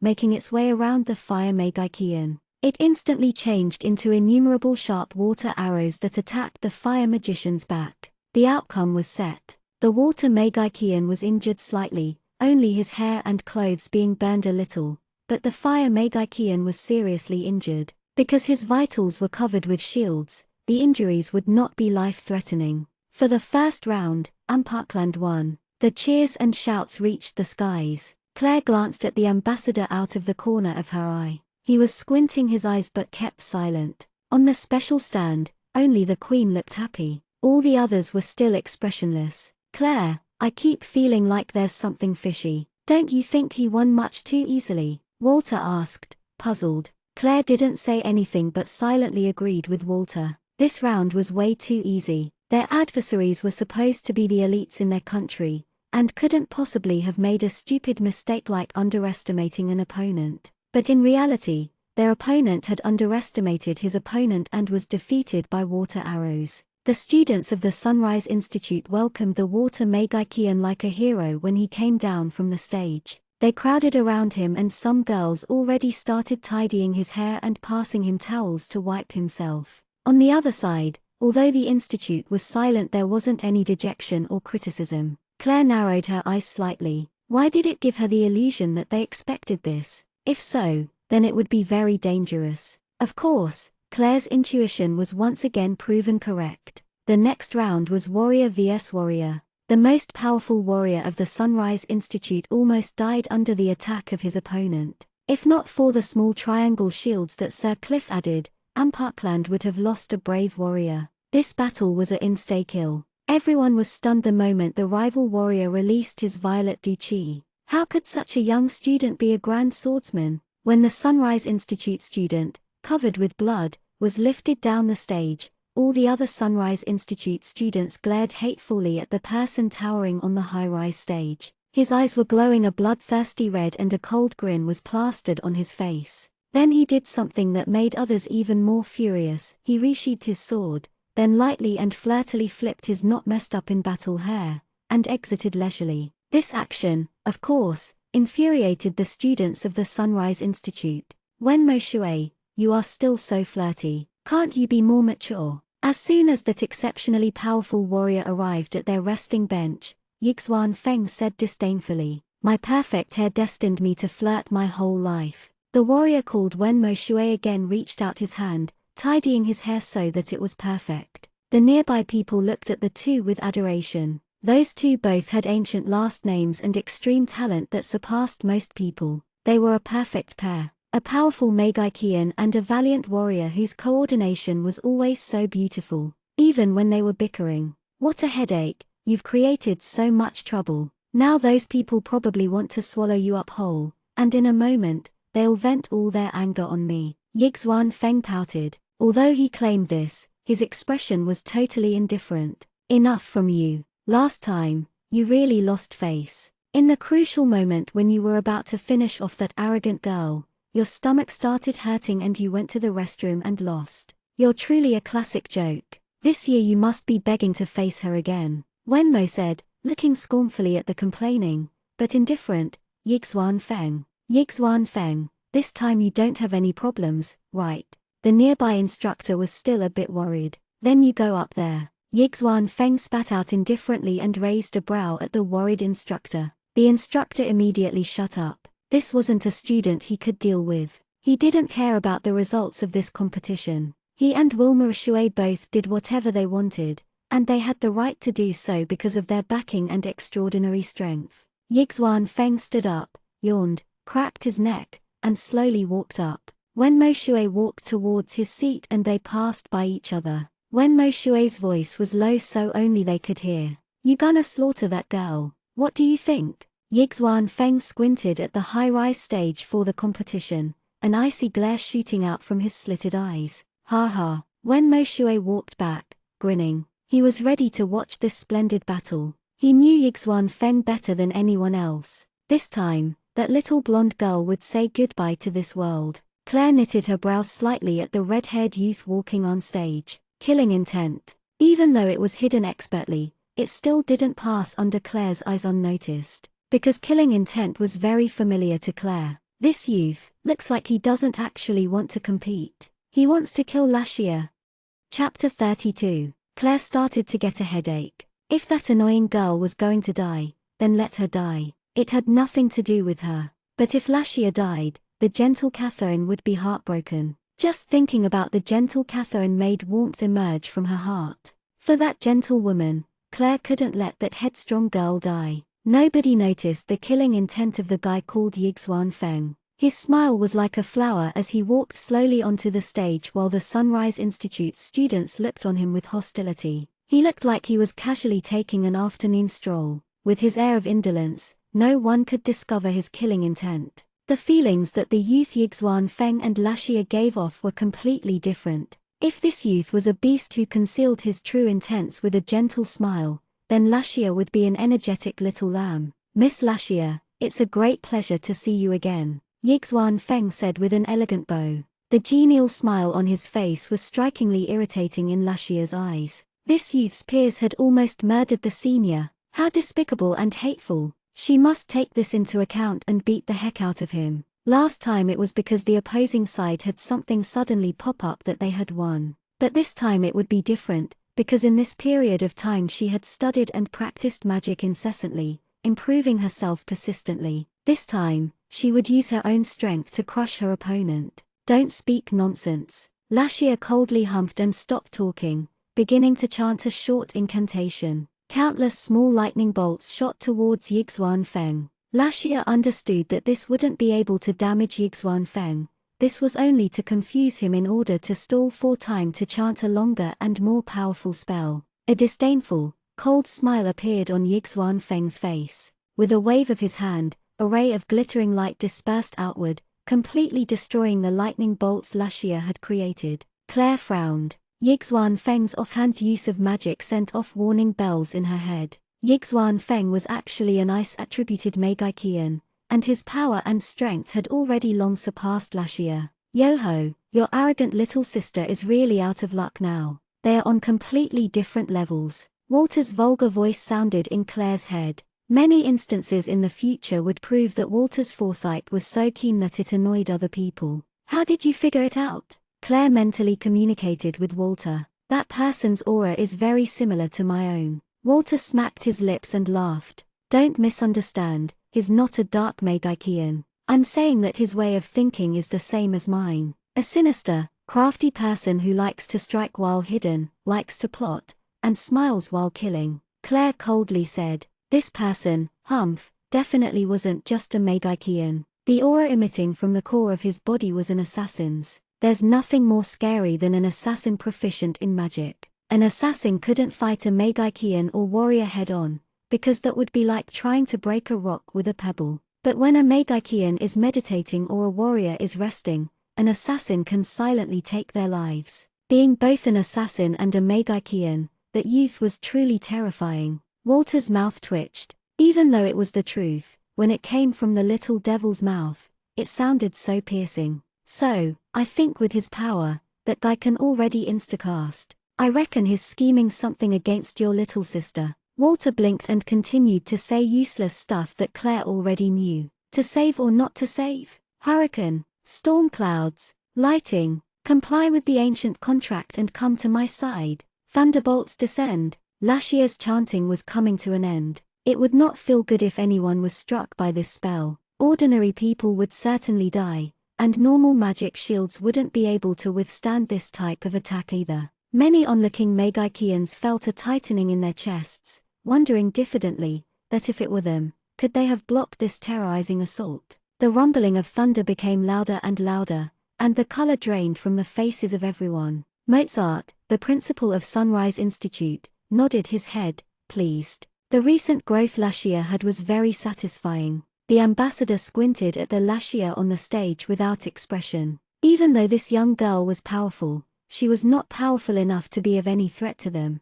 or they wouldn't have left her to grow until now. Cliff yawned, a little bored, and glanced towards the dress of the servant girl behind him. The wind howled, storm clouds filled the sky, and thunder boomed. Soon, the stage became darker, but Yixuan Feng looked unruffled. He just stood there elegantly, almost like he was waiting for Lashia to finish chanting her spell. Claire watched the stage becoming darker and her heart sank. In such a condition, there was no way to see clearly what happens on stage, at least for most people. Claire's sharp vision caught the faint but cold smile on Yixuan Feng's face. It was the smile of death. Yixuan Feng's fingers moved slightly and a tiny icicle appeared between his fingers. Because of the looming thunderbomb, he only released a transparent shield for others to see. Then Yixuan Feng also started chanting, and a dense forest of icicles of different sizes appeared before him, ready to counterattack. Only the tiny icicle hidden between his fingers was slightly different,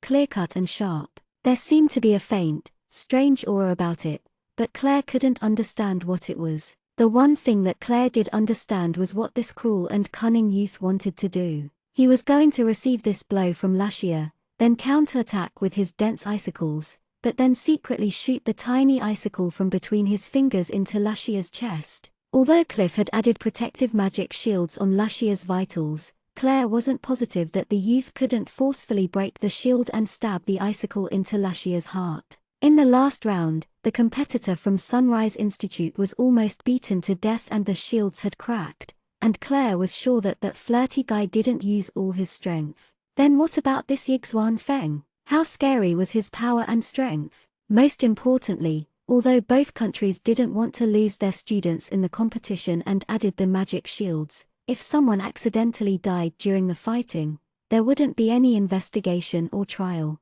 Accident, the word accident, it seems like this youth called Yixuan Feng was going to use this word to its fullest. Suddenly, in a split second, the two attacked. Claire saw very clearly that Yixuan Feng was about to shoot out the special small icicle following closely behind a huge icicle that was aimed for Lashia's chest. Even if Lashia could block the normal large icicle, there was no way she could defend against the special small icicle hidden behind it. The lightning moved, the icicle moved. Yixuan Feng had on a smile that was like the spring wind. In that instant, Claire's gaze became profound and her pupils suddenly widened. Chapter 33. You, come out! The whole stage was rumbling, the sound resonating into the horizon. The thunder and the sounds of the sharp icicles hitting the ground were ear-piercing. As the dark clouds dispersed, the scene on stage shocked everyone. Lashia was wearily supporting her body, trying her best to stay upright and gasping for breath. Just now, for blocking that huge swarm of icicles, Lashia had set up a magic shield. But the impact from the group of icicles was too strong. More importantly, there was a distinctive hole in her left arm with blood flooding out. The blood had already stained her sleeve red and continued to flow down her arm. The dripping blood splashed onto the ground, creating a bizarre bloody flower design. But right now Yixuan Feng's expression was unreadable as water. He knew better than anyone else that if it wasn't for a fierce spiritual attack, then that girl in front of him wouldn't be bleeding from her arm, but from her heart. Who was it? Lashia clenched her teeth, pain throbbing from her arm. There was freezing water in her blood because the icicles were melting. The more it melted, the more excruciating the pain. It felt like a million ants were gnawing on her bones and her whole skeleton was crumbling. Lashia almost thought she heard her bones cracking. Her sight became more and more fuzzy. She knew she had just been pulled out of death's door. The glint of shock and anger in the youth's eyes and the ray of light that shot towards her chest turned towards her arm suddenly and unnaturally let her understand that the youth in front of her wanted to kill her, but someone interfered. Originally this wound should be on her chest. Who intervened against this cold-blooded youth? Who saved her? Lashia's eyesight became hazier and hazier, but she saw clearly the youth's eyes becoming more and more cold, and then that youth's icy gaze faced a certain direction. Before Lashia fainted, she followed the youth's gaze and saw Claire's apathetic face. The stadium became deathly silent, each and everyone stunned. It was now that Cliffs retracted his gaze from that maid's skirt. The result of the competition was self-explanatory with the scene on stage. Lashia, who had already fainted, lost, and that youth who was still standing on stage indifferently, Yixuan Feng, had won. Lagark's student all started cheering. Victory, they've won. The Sunrise Institute's students were ashen-faced, still not back to their senses. Lashia, in the pool of blood on stage, might be dead. The spectating nobles were completely mute. Nobody thought the exchange would end like this, and nobody could accept this result. Lost, they really lost. The genius Lashia lost, and so tragically too. On the special stand, the ambassador narrowed his eyes, the thin crack emitting an acute light. Then he cast a glance at the Pope beside him, but the Pope had closed his eyes. The Emperor wasn't smiling, but didn't have any other expressions either. Cliff raised a brow, seemingly pondering about something. The Emperor slightly frowned, looking a bit worried. Very soon, medics ran on stage and carried the unconscious Lashia away for treatment. The Meigaikian acting as the referee climbed on stage and was about to declare Yixuan Feng as the victor. But Yixuan Feng ignored that Meigaikian, and instead, turned and stared with a burning gaze at one direction, his face revealing an intriguing smile. Then he casually lifted his hand, stopping the referee's announcement. The referee paused, not understanding what this chilling youth wanted to do. Wen Moshue was still sitting on his chair but his butt was beginning to get restless, and he shifted around in his seat as he watched Yixuan Feng on stage. Only he knew that Yixuan Feng was getting serious. The dark glint in the depths of his eyes proved that Yixuan Feng was excited, that he had found something that was interesting. What is it? What is it? Wen Moshue also started to get excited. That round doesn't count. The first words out of Yixuan Feng's mouth created a huge uproar among the audience. The students of the Sunrise Institute were furious, almost exploding. This is the most naked contempt, most direct insult. But everyone from Lagark dropped open their mouths. Yixuan Feng's mentor wanted to cry. He knew that this problematic youth was going to go crazy again. His throwing away the victory they had in their hands. Yixuan Feng's mentor tugged at his hair, howling in his heart that one day all his hair would be destroyed because of Yixuan Feng. The gaze that the ambassador shot at him made him want to bang his head on the wall. You, come out! Yixuan Feng's finger rose slowly as he pointed, and spitted out a few icy words. Everyone's gaze followed where Yixuan Feng pointed and they all froze. That person resembled the defeated girl, Lashia. It was Claire. Come out. You know why I called you out. Yixuan Feng's expression was completely icy, as he looked chillingly at Claire and said, you come and take her place. The round just now doesn't count. His arrogant words made the people of Amparkland furious. This youth was way too arrogant, way too ignorant of the immensity of heaven and earth.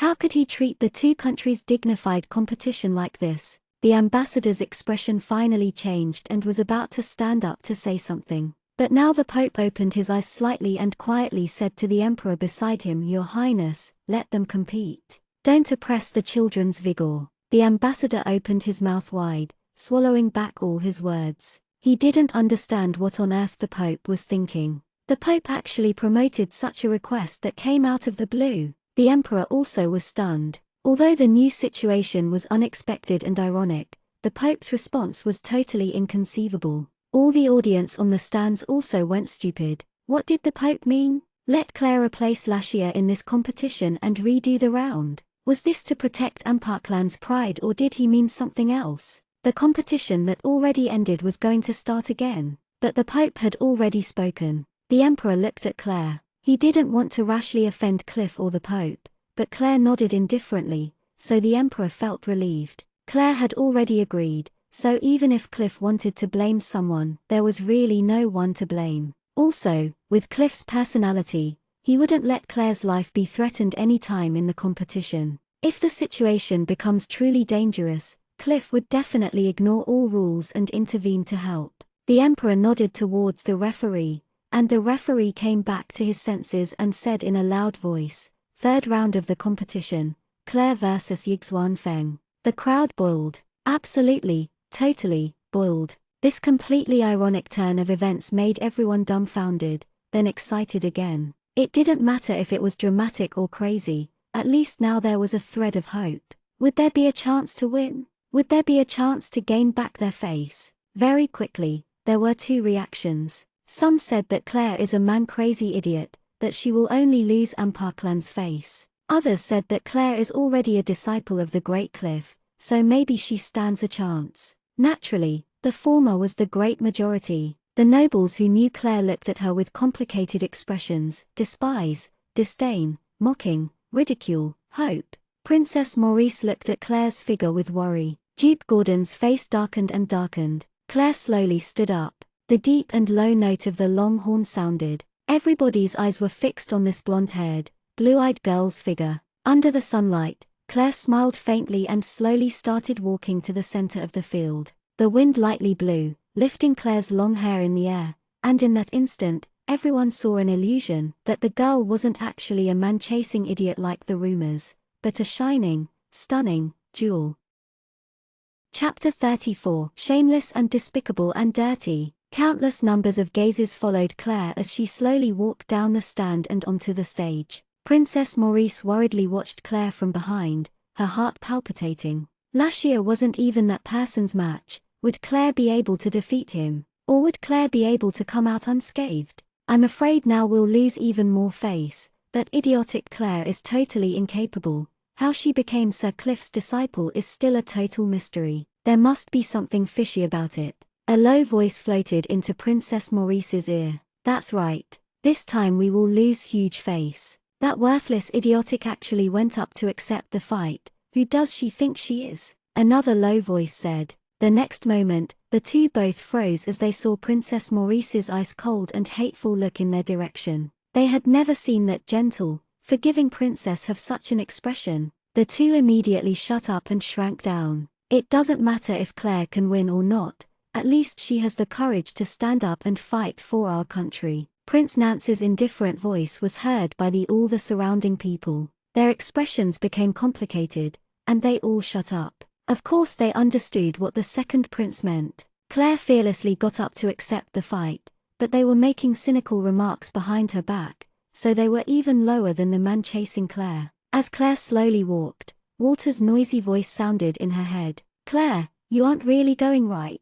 Are you really going to fight? Walter was scratching his ears with worry. Yes, Claire insipidly replied. From the moment she decided to intervene, She had already mentally prepped herself. That person is so strong he's a freak. You can beat him. When Walter heard Claire's indifferent response, he felt a sliver of hope. No, Claire honestly replied. Shit. And you're still so unperturbed. Walter erupted like a volcano as he howled, feeling exasperated. Claire didn't speak, and then Walter suddenly remembered. Then are you waiting for your master, Cliff, to save you? The moment he said it, he shook off the idea. This little devil, she would definitely not let something like that happen. If you wanted a reason, then there might not be any particular reason. This was Walter's understanding of Claire. Claire smiled like a flower, slowly walked up the stage, and arrived in front of Yixuan Feng. I don't want to die. Walter perspired cold sweat. Right now he was just a spirit connected to a spiritual stone.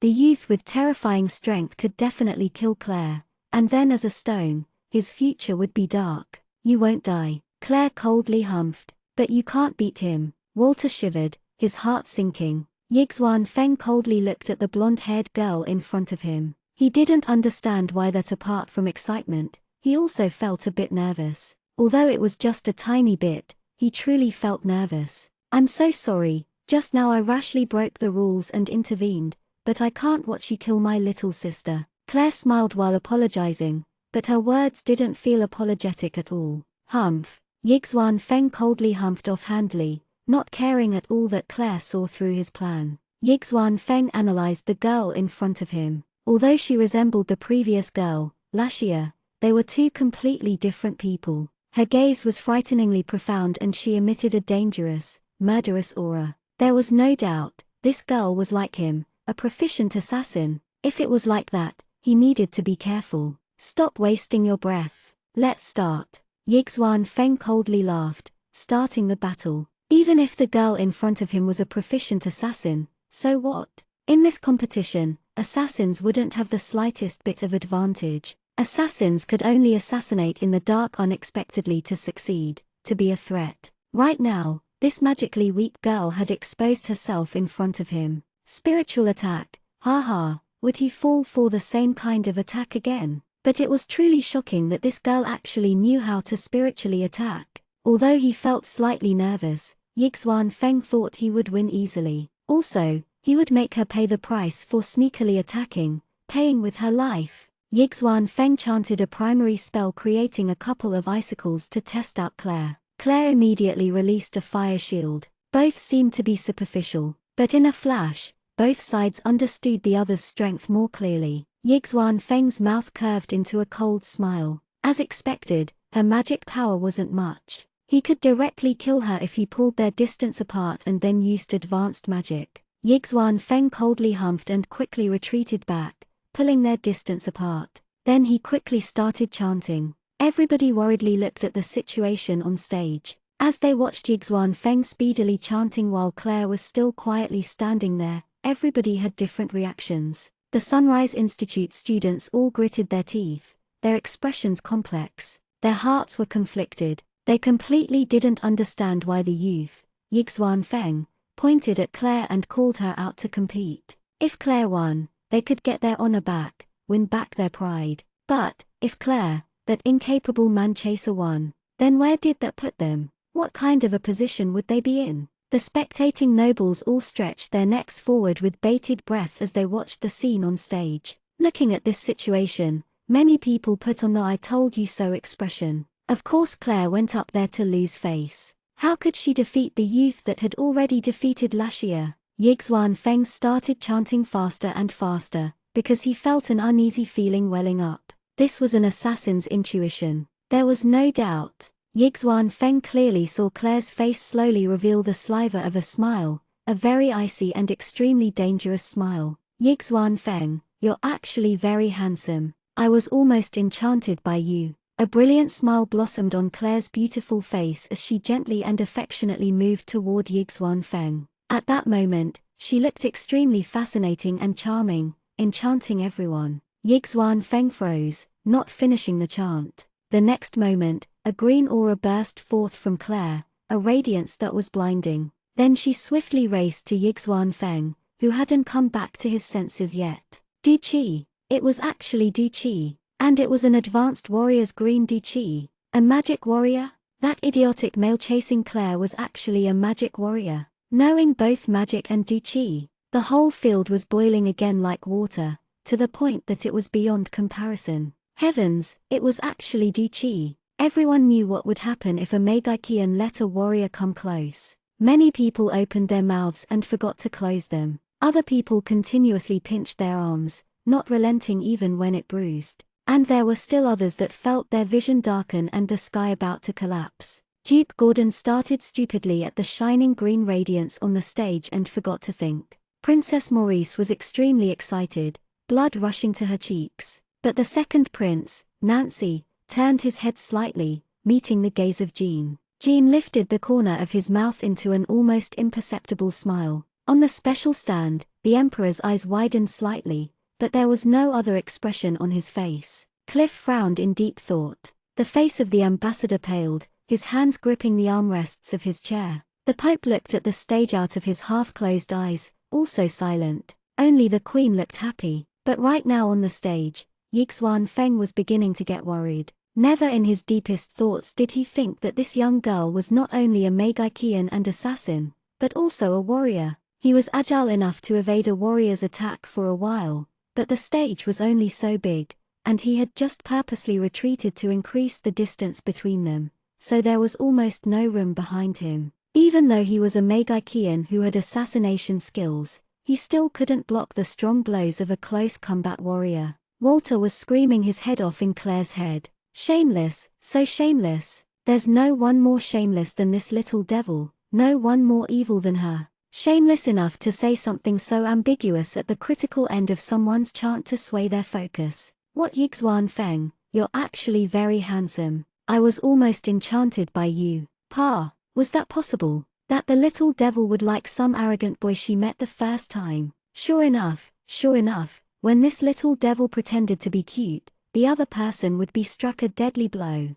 This shameless, despicable, vile, dirty little devil, using such an insidious and vicious tactic. When Mo Shui understood Yixuan Feng's predicament perfectly, hens flying and dogs jumping would totally describe the current situation. Yixuan Feng wanted to turn in circles to avoid the chase, but there was no more room for him to turn. Claire's attack was cunning and spiteful, each blow so strong and powerful that, even though she didn't have any weapons, her bare fists were making Yixuan Feng panicked. When Mo Shui's squirming but had left his seat while he stood up excitedly to watch the panicked Yixuan Feng, bursting with laughter inside. This was the first time he saw Yixuan Feng being chased around like a wet dog, and it was much too entertaining. Yixuan Feng suffered in silence bitterly. Every time Claire would accurately block off his retreating path and then deal a string of vicious attacks. Not only was there no time to chant a spell, even dodging with his nimble body was difficult.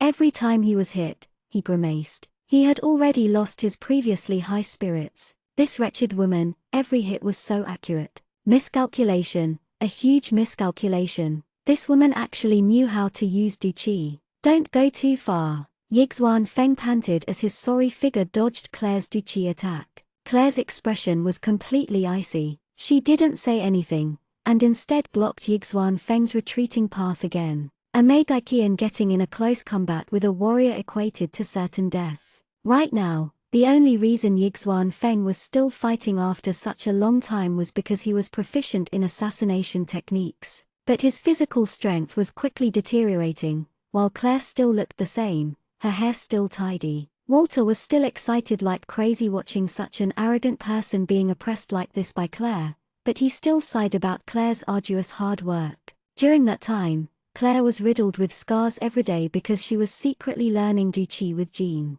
Those scars resulted from her commanded sparring rounds with Jean. Claire's usage of and growth in duchi really shocked Jean and Walter over and over. The spectators' enthusiasm reached the skies. Nobody had imagined such a turn of events. What would the result be like? Chapter 35. I didn't do it on purpose. I swear. Everyone saw the scene on stage very clearly. Claire had pressured Feng Yixuan so much he couldn't escape anywhere, battered and exhausted. Princess Maurice's face was completely flushed red. She clenched her fist, wanting to shout out Claire's name, but considering her status, she couldn't do that kind of thing and step out of line. Just as Princess Maurice was extremely excited and restraining herself with all her might, she heard a shout that came like a thunderclap. Claire, Claire, Claire, Claire. More and more voices sounded. Those spectating nobles were excited, as if on drugs, clenching their fists and yelling Claire's name out like their lives depended on it. In this instant, Claire was their hero, their pride, a radiating pearl. The exchange's atmosphere was so moving it reached the skies, making people incessantly stirred. Jean stood at the very back, calmly looking at the radiating girl on stage,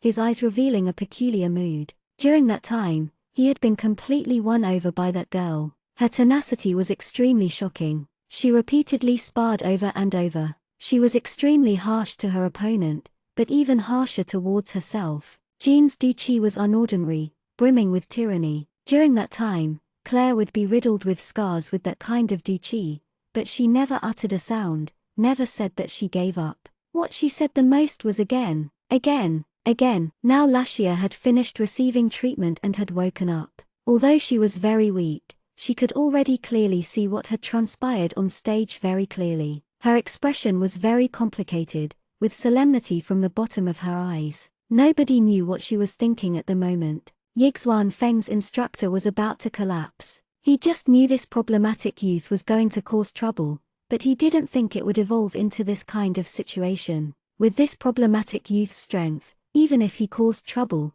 it couldn't be so embarrassing. But today he had really met his fated nemesis. When Moshue was so moved he almost blew a whistle. How could it be so ridiculous? Yixuan Feng, that scoundrel, actually had been beaten like a drowning dog today. Ah ha ha, it was way too funny. Lagark's students were both angry and anxious. Their victory was going to fly away like this and would be lost with such humiliation. The instructor pulled his hair frantically. The spectators' voices surged, all echoing one voice. Claire, Claire, magic warrior. Right now the girl on stage was a magic warrior. If it was an average person as Meigaikian, at best they would be an advanced Meigaikian, and similarly for Duchi they would at most an advanced warrior, not strange at all. It was inevitable that there were people who strived to learn both. Then both wouldn't be powerful, no matter if it was magic or Duchi, they wouldn't be able to reach the pinnacle. But what happened to that male chasing Claire was completely different.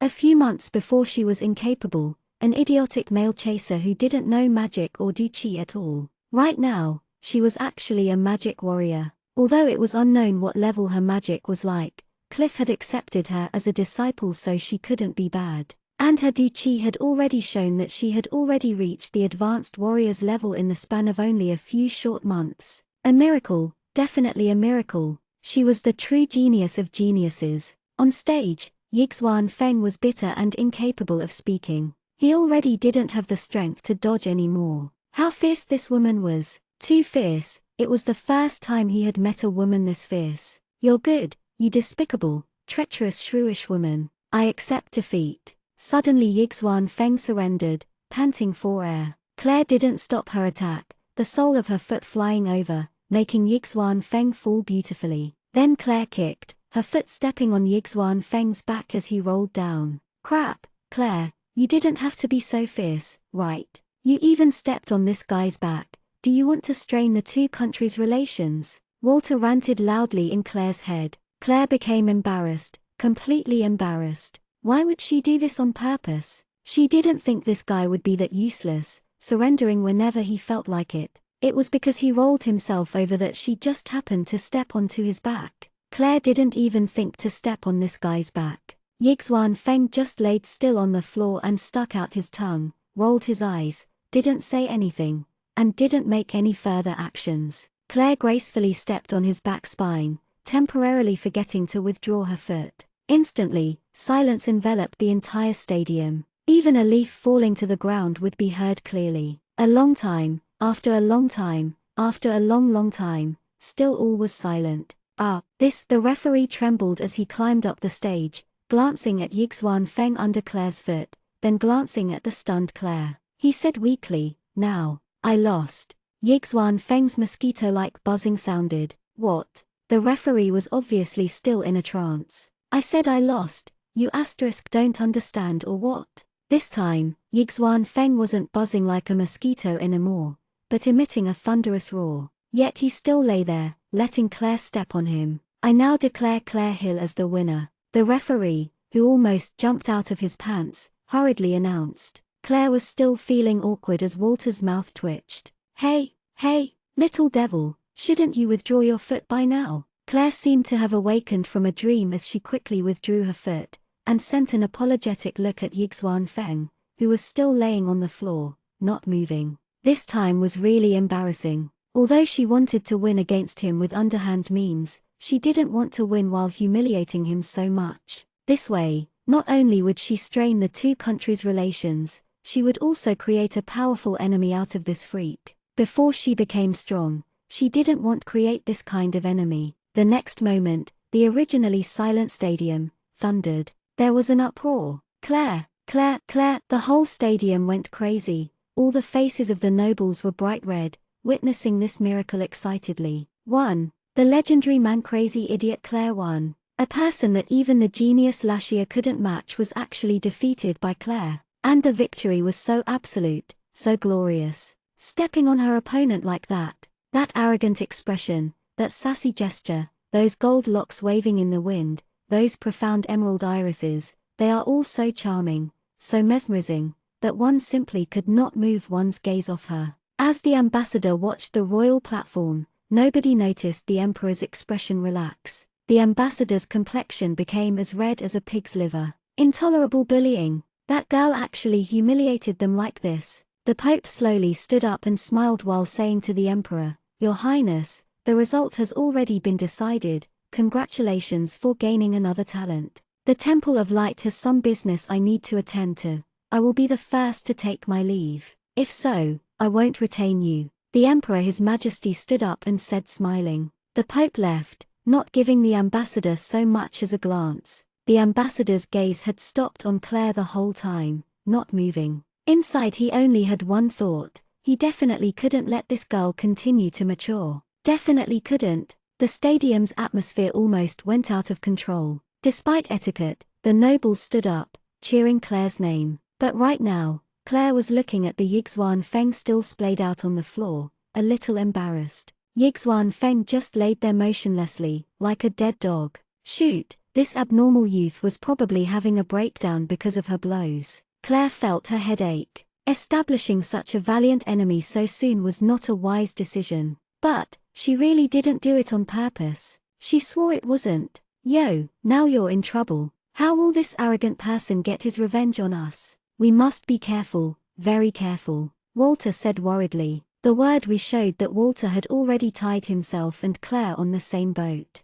When Moshue twitched his mouth, looking at the still lying down Yixuan Feng, a little concerned. This was the first time someone had dealt such a heavy blow to this jerk, Yixuan Feng. He was such an arrogant and conceited jerk but was actually insulted so inhumanly in front of so many people. Would he be able to bear it? When Moshue started to be concerned about this abnormal person for the first time, the result was now final. Although it was theatrical, Claire won, and won so impressively. Everyone had watched attentively and everyone was stunned. Claire gave the still unmoving Yixuan Feng one last glance, and threw out a faint and quiet apology. "I didn't do it on purpose. I swear." Walter almost cried. "Little devil, what you just said, do you think it's sincere? Are you trying to make matters worse or attempting to justify yourself?" Walter instantly felt extremely conflicted, and his heart ached. He even felt his lifeline shudder and his chrysanthemum tighten.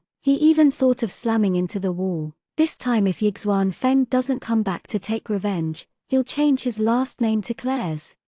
Chapter 36, So Valiant, So Charming. As Claire stepped off the platform, Princess Maurice was already facing her on the platform, and behind her was a group of nobles immediately surrounding Claire. Their excitement was buzzing. The Sunrise Institute students didn't surround Claire, they just watched her from afar, feeling conflicted. "Claire, you're amazing. When did you learn Du Qi? Claire, you were excellent today. Claire, you." While drowning in praises, Claire only smiled mildly, not saying a word. Becoming famous in one fight. As Claire left, Yixuan Feng still laid there, not moving. When Moshue gulped, and then carefully walked forward. "Yixuan?" When Moshue inquired, he was responded to with silence. Yixuan, are you okay? Don't scare me. If you die, then your T-Rex ma won't forgive me. She will literally peel a layer off my skin before burying me with you. Even if you want to die, you have to wait for your mom to come here, then die. Wen Moshue was tearing up, howling with grief. As before, Yixuan Feng didn't say a word, silently laying there with an unclear expression. Yixuan, you can't die. Save your breath, I'll carry you back. Wait until we arrive home and then you can die. Wen Moshue said as he scooped up the unmoving Yixuan Feng, carrying him on his shoulder, shuffling down the platform. I want to vomit. Yixuan Feng finally choked out these few words, groaning as quietly as a mosquito. Really, he was shaken so much he was about to vomit. Ah, Yixuan, you're alright, very good, as long as you're alright it's okay. Wen Moshue happily set Yixuan Feng down and Yixuan Feng wobbled down. Wen Moshue immediately supported him and was truly happy. Good, Yixuan Feng, that little rascal, could speak. This meant that he could bear that inhumane person's humiliation. Good, this rascal didn't completely collapse.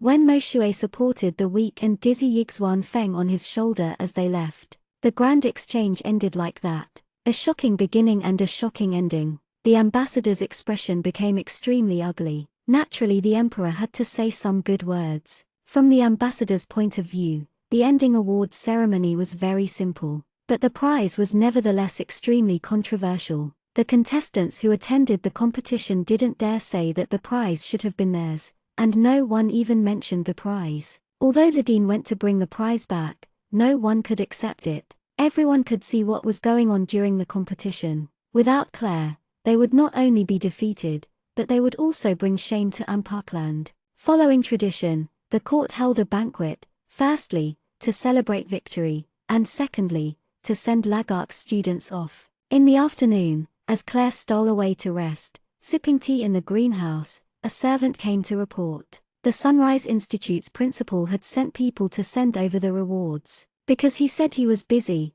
he couldn't personally come, so he sent an instructor to send the 3 rewards. Claire looked at the 3 extraordinary items on the tray the servant was holding, quietly sipped her tea, and slowly stood up, walking to the tray that the magic sword was placed on. With one swipe, she threw the sword to Jean, who was behind her, and then mildly said, "Send the other people back. I'll only take what I deserve." The servant became slightly frozen, looking at Claire's ice-cold expression, quickly lowering his head as he brought the silver tray out. Jean accepted the sword, and as he pulled it out a little, cold rays shot out. A good sword. Jean's face revealed a slight smile. He liked this present very much. Pack this up. From now on, you are going to use this sword to protect me. Claire sat back into the seat and remembered the awkward moment that happened that day. Her foot was stepping on the abnormal young man's back. Once she thought of the young Megaikian who was proficient in the art of assassination being humiliated by her in public,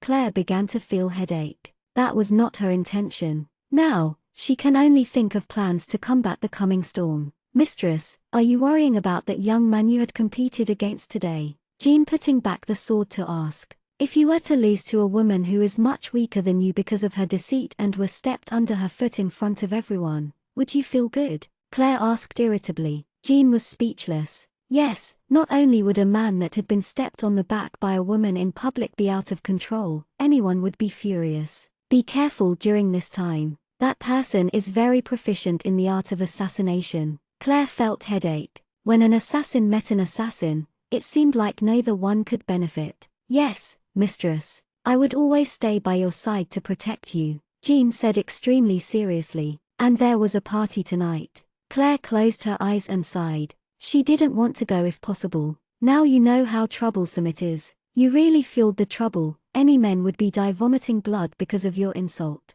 I really pity that person. Tricked, defeated, and even stepped on the back. Oh yeah, it is going to be a delightful eternal performance. Now we are going to be pleased. Walter said, completely opposite of what he was thinking. He was like a raven being steamed, bickering incessantly. Claire did not say anything but pulled out the spiritual stone and pinched forcefully on it. Walter twitched and quieted. The world was silent. Jean saw Claire pinch the spiritual stone then casually put the stone back. Her expression was the same as before. Not knowing why, he felt cold. Suddenly he pitied Walter, and somewhat understood why Walter always called Claire a little demon. The dinner party was held as usual and Claire appeared in a black formal dress and looked brilliant. At this night's party, she became the main character and naturally, Lashia was not present. The emperor went through the formal speech, and then the party began. Nobles surrounded Claire, and their talking made Claire's head ache.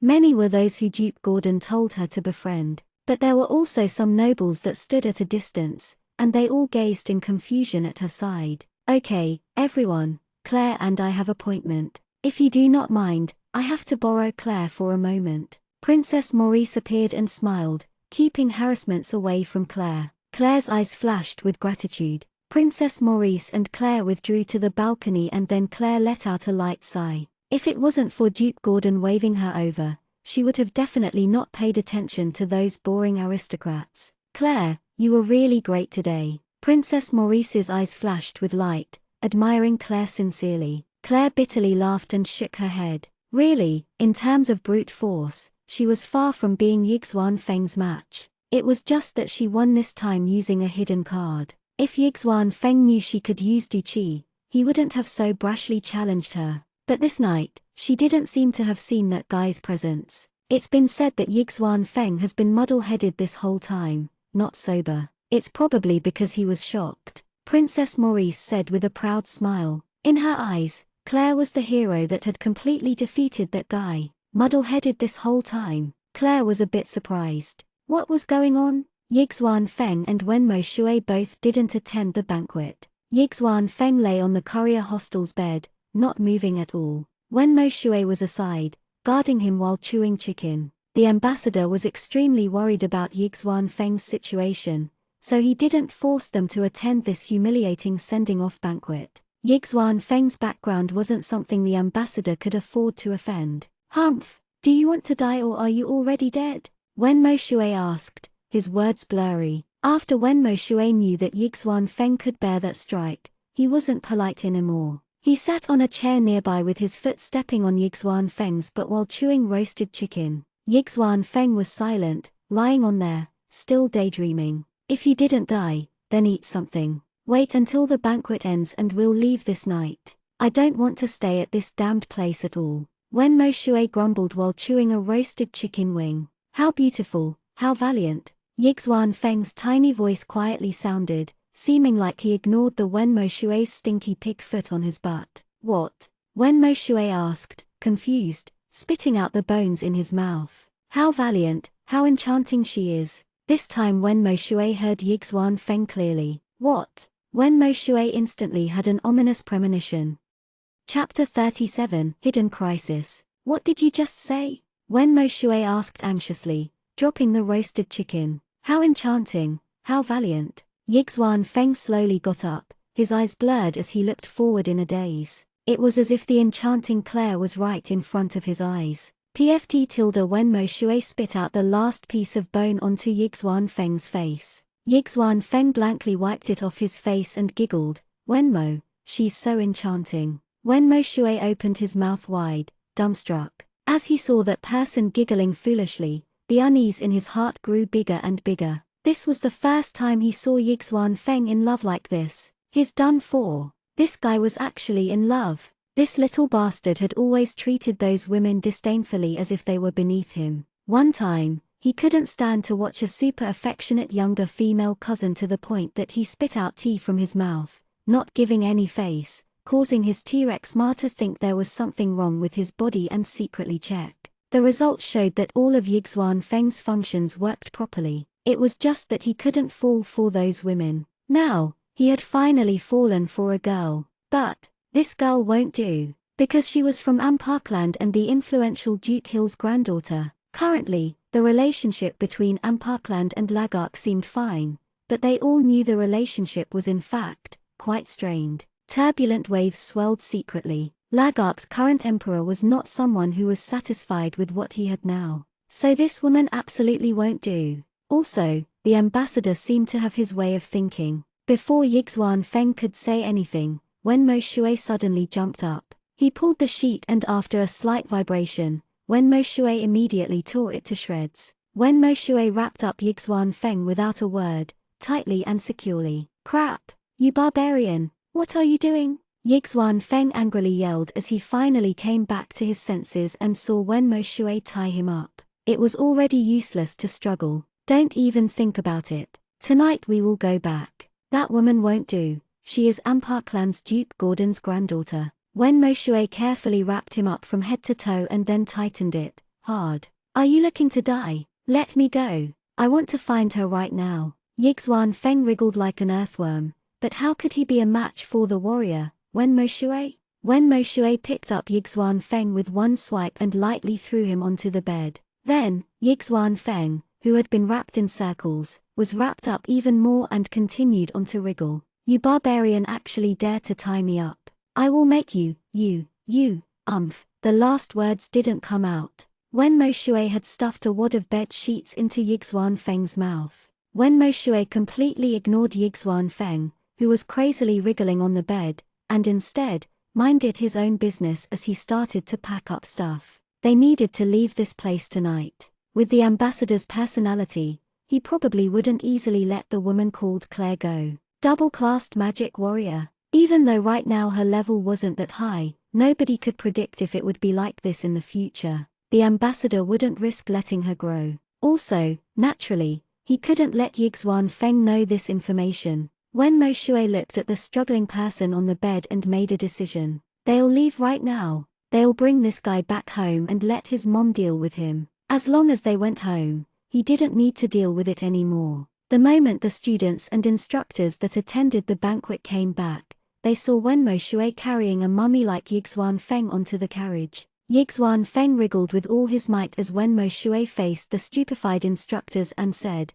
"We'll leave first. Teacher, this guy suffered too much. I was afraid he would be too depressed and try to commit suicide, so I took on a small measure." As he said this, Wen Moshue didn't look shameful at all, his expression and heart rate staying the same. The instructor stood, dumbfounded, not knowing what to do or say. The other students also stood spellbound, watching this strange, comical scene. The ambassador nodded and let them go. From the very start, the ambassador was afraid that Yixuan Feng had received too much of an impact and do something that would influence the somewhat peaceful relations of the two countries. Wen Moshue bringing him away right now naturally was a good thing. The faster the better. No one noticed that when Wen Moshue said those words that the person on his shoulder, Yixuan Feng, started to wriggle even more. As Yixuan Feng continued creating muffled sounds the whole time he was carried onto the carriage. Only Wen Moshue could figure out Yixuan Feng's muffled words.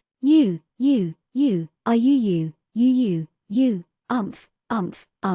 Wen Moshue, you lowly person, I'll become your mortal enemy, slaughter you. It was a pity these muffled sounds were smothered into the dark night. The carriage left, carrying Yixuan Feng who had been wrapped up tightly and the languid-looking Wen Moshue, disappearing into the night. After showing customs their documents, the carriage left that night without a hitch. And so, Yixuan Feng was unfairly brought away forcefully by Wen Moshue, leaving far away from his heart's valiant and enchanting Claire. After the banquet was over, Claire and Duke Gordon left together on a carriage. Duke Gordon had a red glow, his mood very good. In the moment he knew Claire was actually a double-classed magic warrior, he became moved and then understood that clearly, Claire must have learned Du Qi with Jean. This granddaughter was really too hard-working. This time really made him incessantly surprised. It surprised him so much his heart almost jumped out of his throat. In the dead of night, Claire laid on the bed with eyes closed, but wasn't deep asleep. Currently in the study, there was a solemn and tense atmosphere. Sir, the youth who lost to the Miss, Yixuan Feng, and that valiant warrior, Wen Moshue, already left the capital at night. A man clothed in tight garments reported to Duke Gordon in a low tone. Duke Gordon frowned, then slowly nodded. In a low voice, he said, "Send more people to follow Claire. They must protect her. Although she displayed her strength when winning this competition, as a magic warrior, I'm afraid with that person's personality." Emery was silent, feeling worry in his heart incessantly. Today, Claire was truly extremely radiant. But just as a tall tree attracts the wind, famous people attract too much trouble. That careful and cruel ambassador who would kill 1,000 innocents for one guilty was truly a threat to Claire. If the ambassador found out that Claire had become this strong only recently, he would do anything to eliminate her. Yes, your subordinate swears to protect Miss with his life. The tight-clothed man thumped his chest while swearing to protect her. We are on guard. They won't succeed so easily. But we definitely can't be careless. Also, right now, Claire is a double-classed magic warrior. Cliff over there, Duke Gordon frowned. He was a unparalleled magician, but his disciple didn't learn only his magic. Then what would that person think? Gordon's thoughts were endless. Sir, you do not need to worry. I believe Miss will definitely handle this business well. Emery consoled Duke Gordon in a low voice. He completely believed that Claire would definitely handle the situation well. Yes, that's true. If there's no problem, you may take your leave. Duke Gordon lightly waved, indicating for everyone to leave. Claire, somebody has come. Walter suddenly sounded quietly in Claire's mind. The footsteps outside were different from usual. It definitely wasn't a servant or that wooden-faced knight. Also, Emery, that guy, usually came in through the window. Then who was it? Claire didn't speak. Of course she had already sensed the sounds from outside the door. Jean didn't do anything, so he recognized the person, and he wouldn't do anything that could be detrimental to Claire now. The person at the door seemed to be pacing back and forth, their footsteps very, very light. It seemed like they were hesitating. The room was extremely quiet as the silver moonlight came in through the cracks of the window. The person outside the door suddenly stopped and stood there quietly. After a long time, words floated gently through the seams of the door. Thank you for saving me today. The next moment, the footsteps hurriedly left, as if they were escaping. The voice was Lashia. That little girl actually knows how to express thanks. Walter's voice was as loud as if he discovered the new continent as it howled in Claire's mind. Remember, she walks with her nose pointed at the sky. Sleep. Claire yawned and lied down on the bed to sleep, without any superfluous words.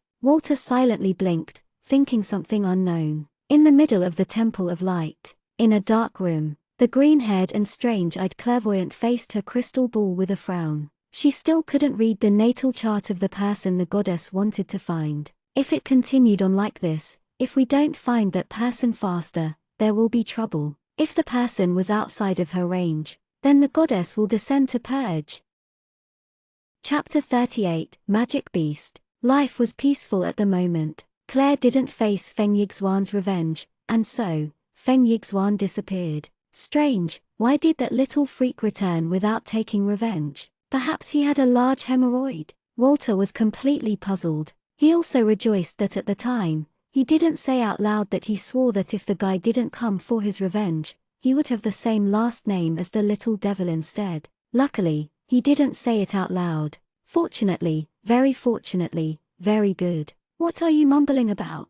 Claire's cold voice suddenly sounded in Walter's mind. Walter almost cried out in surprise. It can't be, little devil can hear what he's thinking. It's not possible. Walter forgot that Claire could infer things based on his spiritual waves. For example, just now Walter's spiritual undulations were a bit vulgar. Naturally, this guy was definitely thinking of no good. Nothing. I was thinking that you're about to go to school. Walter giggled. Claire coldly snorted. Of course Walter's words were not trustworthy at all. Are you still continuing today? Do you not feel pain? You do this every day. Walter watched Claire's training clothes, and worried for Claire. She became riddled with scars sparring with that rigid-faced knight. Jean, what feels better, pain or death? Claire coldly asked. Walter shivered. That was something that didn't need to be mentioned. With death, everything is gone, not to mention pain. Claire picked up the sword and walked towards the back of the training field with Jean following from behind. It was another fierce training day. Walter yawned sleepily. In any case, he wasn't the person getting hurt. Who cares about that little devil fighting? The sound of weapons resonated continuously. If it wasn't for the barrier Claire had put up around the training ground, who knows how many people would have been startled by this fierce battle. Walter looked at Claire's arm and body, both already wounded, blood already soaked through her clothes. Just thinking about it made him sweat. This little devil was too fierce, too vicious. She treated herself unordinarily harsh. That deep and cold gaze, cruel and wild expression made one unable to watch. Jean frowned. Claire's attacks were completely different from the average warrior, crafty and ferocious, so even he, who was much stronger than Claire, had no choice but be careful when facing her. Claire withdrew and Du Qi burst forth as she brandished the sword at Jean. Jean didn't dare to slack and prepared to block this one strike. Who would have known that in the next moment, something unimaginable happened? Chirp chirp tilde tilde chirp chirp.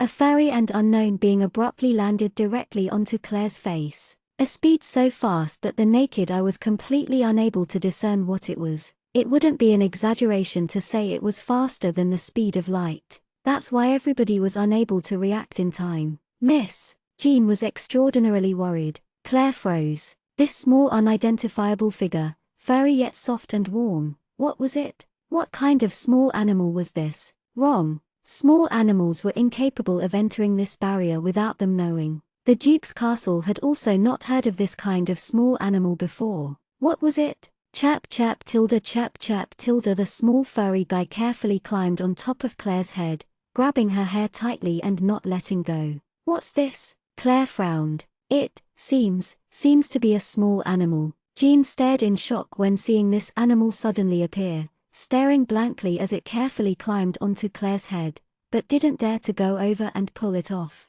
What is this thing? Claire extended her hand to grab the animal on her head. Who would have known that she couldn't pull it off, and instead, the small animal kept its tight grasp on Claire's hair. Walter looked in a daze and sized up the little animal who dared to give this authoritarian such a hard time. Furry little ears, furry head, furry paws, furry round body, black and round and big eyes rolling and turning, and a short small tail. It looked like small meatball. He had never seen this kind of small animal before. What was it? Although he didn't know what it was, Walter's heart had a feeling. This little guy was so cute. Yes, very, very cute. If as a man he thought it was very cute, then it was needless to say that this small animal would be lethal to women. Right now the biggest problem was, such a cute thing had just climbed on top of Claire's, that little devil's, head. The combination of that little devil's cold expression and the small animal's cute shape were completely, absolutely and ironically, a most hilarious scene. He wanted to laugh, but he dared not to. Chirp chirp tilde tilde. That little animal looked down at Claire's blonde hair, and without any superfluous movements, slid down Claire's hair, all the way down to her shoulder. Miss, careful. Jean was incomparably nervous. This suddenly appearing little animal looked harmless on the surface, but who could promise it didn't have any evil intentions? And it appeared in such a strange manner. Claire frowned. What on earth was this animal? She hadn't seen this in the Magic Beast Illustrated Handbook or the Shapeshifter Illustrated Handbook. Chirp chirp tilde tilde tight. When Claire wanted to extend a hand to grab the small animal, her neck suddenly itched. The little guy was actually opening its mouth, lightly licking the wound on Claire's neck. Just as everyone thought this little magic beast was harmless, Claire felt a burst of dizziness, almost unable to stand, and immediately stabbed the sword into the ground to steady herself. Claire, Walter cried out loud nervously. Miss. Jean's heart panicked. What if that magic beast did something to Claire? Don't touch me, let me rest a bit. Claire's gaze really was a bit hazy. Damn, a strong binding force actually rushed out of the wound that little thing licked. Furthermore, it attacked like a squall of a storm. Even though her spiritual force was very strong, right now she found it a bit hard to withstand. If it was an average person, they would have already spewed out blood from all their orifices and died. This small furball actually forced her into a contract, and it was a master servant one. Although Claire thought about searching for a magic beast or finding a more powerful shapeshifter to contract and become her helper, she didn't think she would form a contract this way. Also, she didn't know what this thing was. Because a person could only have a single contract with a magic beast, she would have to cancel her contract before contracting another. Right now, Claire's first contract was just taken by this unknown little meatball. Walter and Jean both watched Claire, who stood there, nervously, motionless, their hearts extremely tense. But at the same time, both didn't dare to make or sound of move, fearing if making sounds or taking action would land Claire into a bigger predicament. My name, White Emperor. A solemn and dignified voice faintly came from the distance in Claire's mind, and then disappeared. White Emperor. Claire was dumbfounded. This sound, could it have come from this small hairball? It can't be. After who knows how long, Claire's finger finally twitched. At the same time, her body was already drenched with sweat. Resisting that powerful and supreme power just now had used up too much of her strength. "Claire, you're all right?" "Wonderful, you're all right," Walter called emotionally. "Miss, what on earth happened?" Jean frowned, looking at the little furball that crouched on Claire's shoulder. And it formed a contract, and it's actually a master-servant contract." Claire brought the small furball off her shoulder,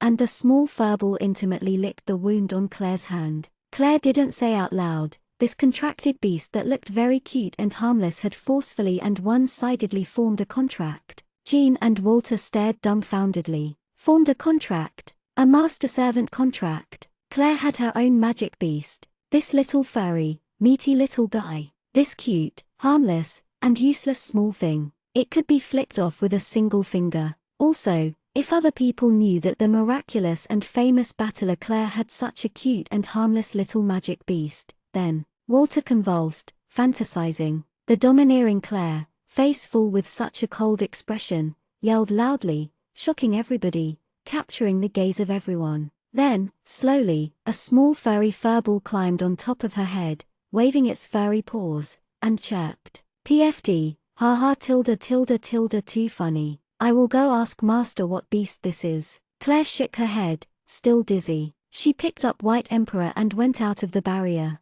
Claire found Emery inside his laboratory. Emery's eyes widened as he sized up the small furball moving slowly in Claire's bosom for a long time. He waved his hand helplessly, unable to produce an answer. "Claire, you should ask Master Cliff. He should know." Emery immediately thought of Cliff. "Okay." Claire nodded, still thinking internally about that short-tempered old man who still seemed to be angry that she learned Duchy and didn't tell him. This time when going back, she could also coax him while she was at it. White Emperor slipped out of Claire's bosom to crouch on her shoulder. This ball of fur was extremely adorable. "Also, Claire, don't tell anyone that you and this small thing formed a contract," Emery told her solemnly. "Yeah," Claire nodded, understanding Emery naturally had his own considerations. After changing clothes, Claire brought Jean out of the door onto the carriage, going to the Magician's Guild. After going out of the Duke's castle, the carriage passed through a few streets. Claire, who was originally recuperating with her eyes closed as she leaned on the wall of the carriage,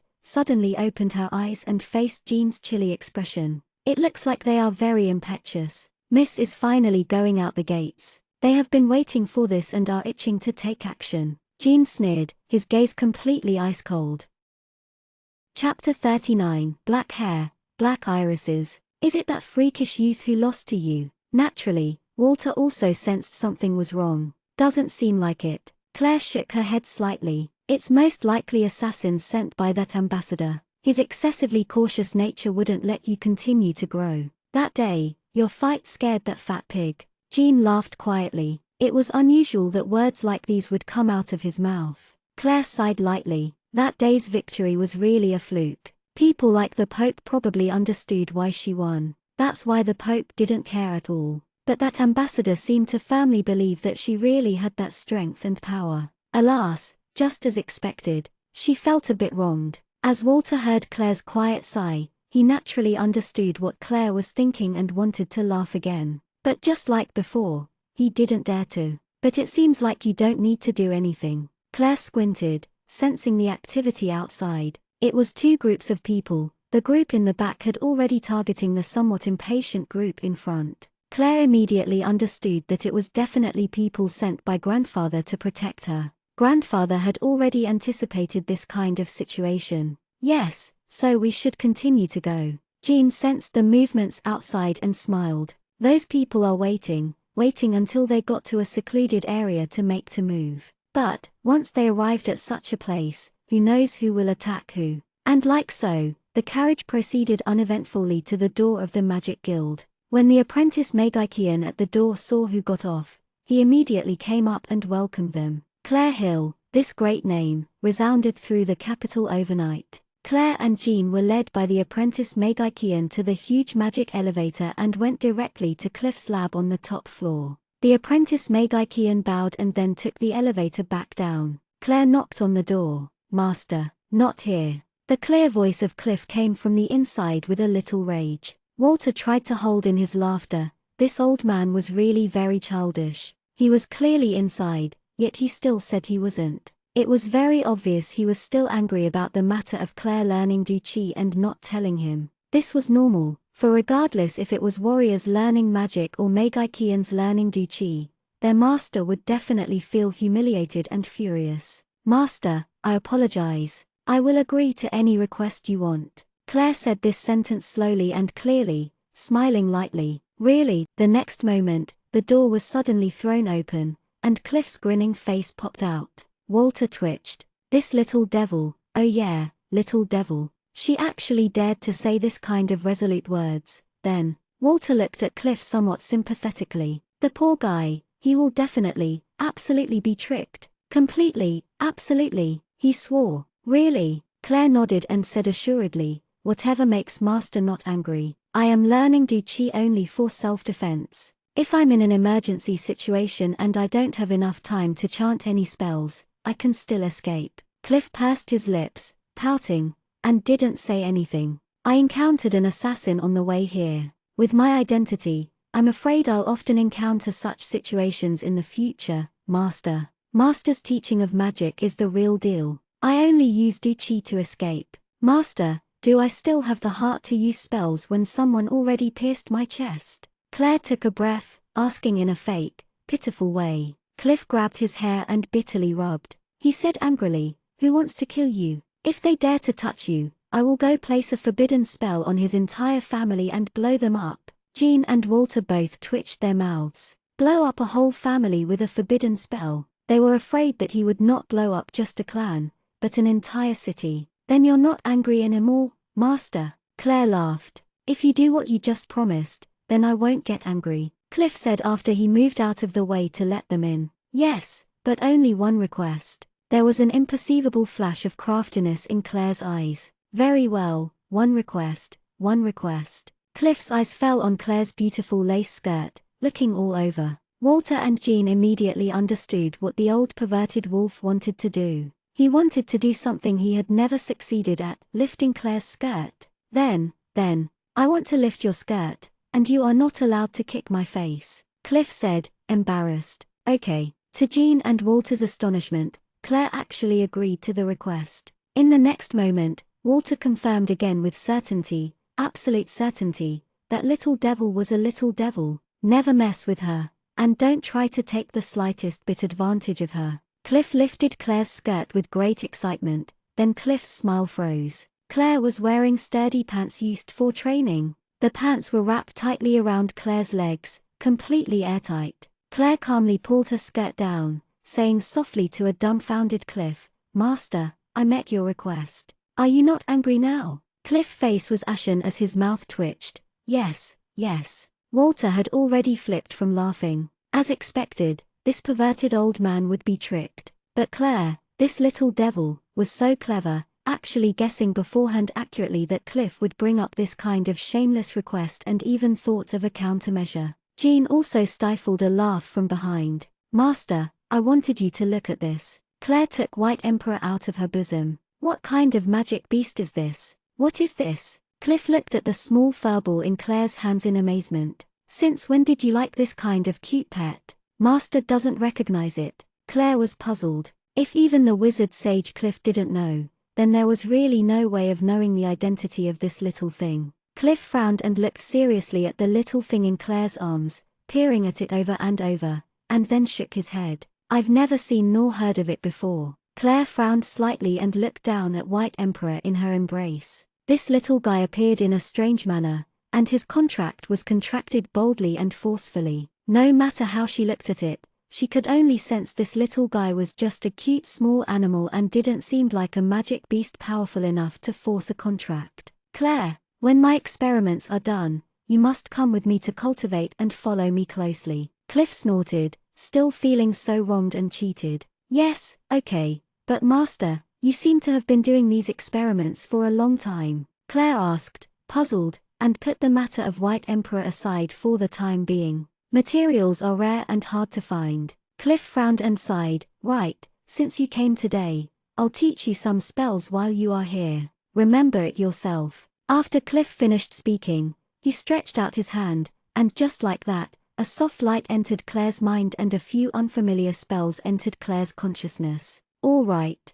if there are no problems, you can leave now. Once I am finished on my end, I will go find you, Cliff said as he waved. Yes, Claire nodded, backing out of the room with White Emperor in her arms. The moment Claire got on her carriage in front of the entrance of the Magikian Council, she saw another carriage stop. The emblem on the carriage was very distinct. It was the emblem of the Temple of Light. What was the Temple of Light doing here? Claire looked out the window and came to realization when she saw Lawrence exiting the carriage energetically. So it was Master's old friend. But usually, the Temple of Light and the Magikian Council never interfered in each other's affairs and the two of them only fought in private to avoid attention. Why would Lawson appear here today? Miss, it's a bit strange. Jean also felt something was off. If those hypocrites from the Temple of Light appear here boldly, does that mean it's almost the time for the prophecy? Walter's voice sounded. What prophecy? Claire asked quietly. Just some stupid nonsense, a prophecy from 1,000 years ago.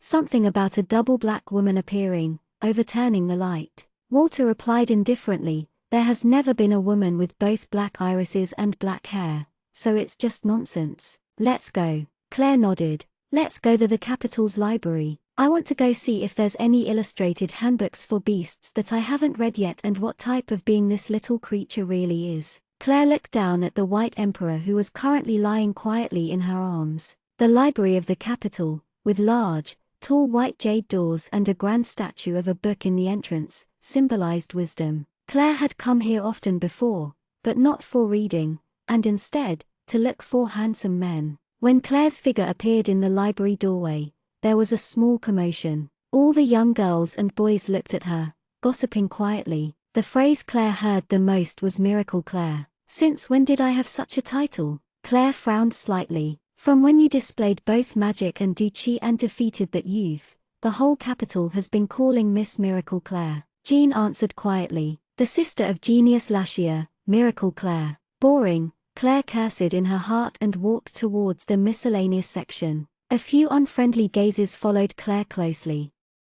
Chapter 40, Duel. Naturally, Claire also sensed those unfriendly gazes. Those are students from the Sunrise Institute. Jean whispered near Claire's ear in a low voice. It's most likely people who didn't pass the preliminary round for the competition and are not satisfied with Mrs. Wynne. Claire glanced over from the corners of her eyes. Two youths and a young girl were coldly watching her, but when their eyes met they hurriedly looked away. So what if they aren't satisfied? They didn't even have the qualifications to be chosen, even worse than your peacock little sister. Walter disdainfully said. Lashia always walked with her nose pointed at the sky. Was that not a peacock? Those three are all warriors. Jean frowned looking at the three whom had grouped together and seemed like they were discussing something. Claire ignored them, put White Emperor on her shoulder, and started searching through the illustrated handbooks, the Complete Magic Beasts Illustrated Handbook, the Complete Shapeshifters Illustrated Handbook, and also the Complete Phantoms Illustrated Handbook.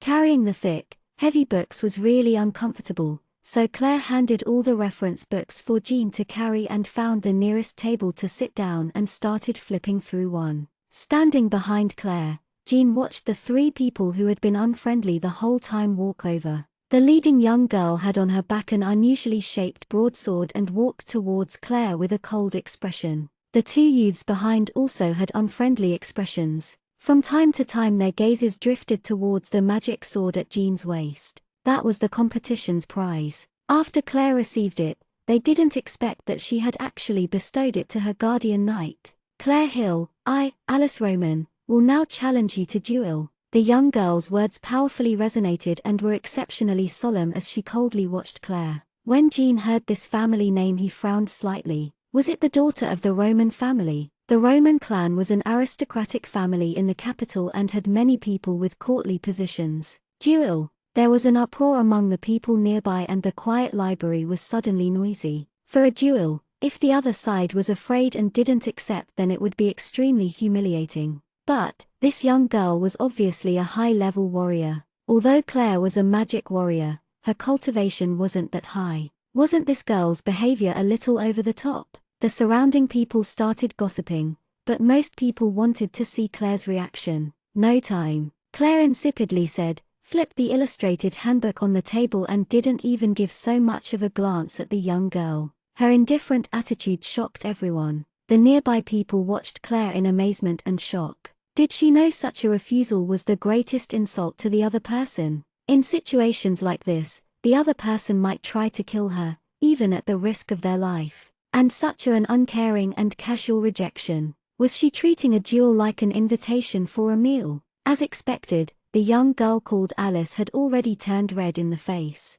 She fiercely clenched her teeth, her heart already flooded with rage. This arrogant male chaser, thinking of herself as unparalleled after just learning a bit of Duchi. If the person who faced Feng Yixuan was her, then that person would have had an even worse loss. Because that day Claire had shown that she was only at the advanced warrior level. If Claire was replaced by her, then that Feng Yixuan would have been beaten up even more unsightly. Do all people from the Hill family have no backbone or real strength? Is that why you don't accept my challenge? Alice mocked, sneering as she tried her best to control her anger. At least people from the Hill family are civilized and won't be like a vixen, shouting and yelling in a quiet library. Before Claire spoke, a cold voice floated over. Another uproar resulted, and looking behind, the crowd saw a cold-faced Lashia icily watching this side. The words just now were said by Lashia. So Lashia had always been in the library, and she saw everything from the moment Claire entered.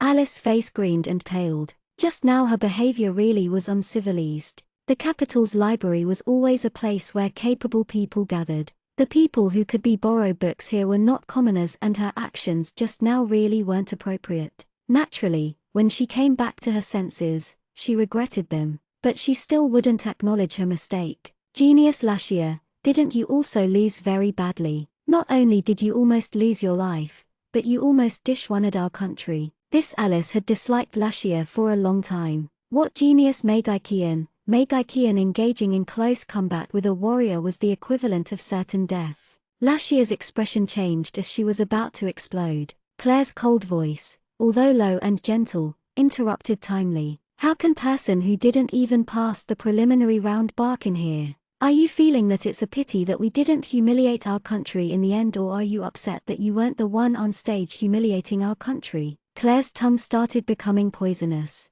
Claire never had any good feelings towards these arrogant aristocrats. You, Alice was furious, abruptly pulling out the sword on her back and pointed it at Claire. The library's mood instantly became tense. Ha ha. Claire slowly stood up, a peerlessly brilliant smile radiating from her face, in that instant captivating everyone. But the words Claire said was a different matter. Little vixen, let's go. I accept your duel, let's go out. I don't want to bother the people here who are reading. That gentle tone of voice and seductive smile charmed everyone completely, making them lose their senses and overlook her malicious words. Truly malicious, Walter thought. Women, don't mess with them. This was really a gentle knife. This feeling was too amazing, like he was going to be butchered but was still helping her clean the knife. So, Walter concluded insightfully, it's most terrifying when that little devil smiles. Claire slowly got up and walked towards the entrance. When she passed by Lashia, a sliver of worry flashed in Lashia's eyes as she said two words in a quiet and low voice.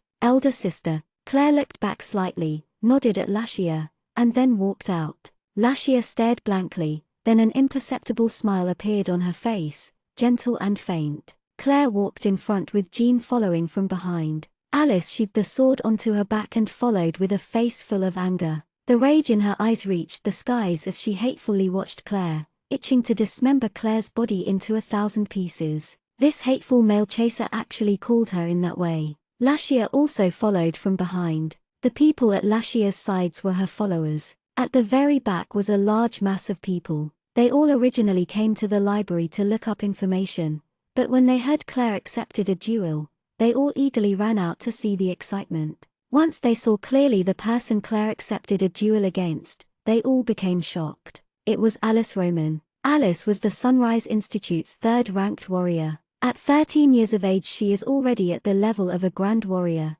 truly making people shocked. Meanwhile, Claire was a Magikian who had only used advanced warrior level Duchi, and her level as a Magikian had never been tested before. Which family would win this contest? Quickly, the plaza in front of the library was surrounded by an impenetrable crowd and the number of people continued to grow. "I'm delighted you accepted my duel," Alice sneered, fuming with rage. The pleased expression in her eyes deepened, as if in the next moment, victory was hers. "Let's start," Claire only insipidly said. "Wait," Alice actually said profoundly, "isn't it too boring this way? Let's make a bet." "Oh?" Claire raised her brow slightly. "If I win, I want the sword your knight has. If I lose, I'll give this sword to you." Alice pulled out the strange sword on her back and fiercely struck it into the ground. Immediately a thin crack appeared on the slate plaza's ground. She wanted Jean's magic sword.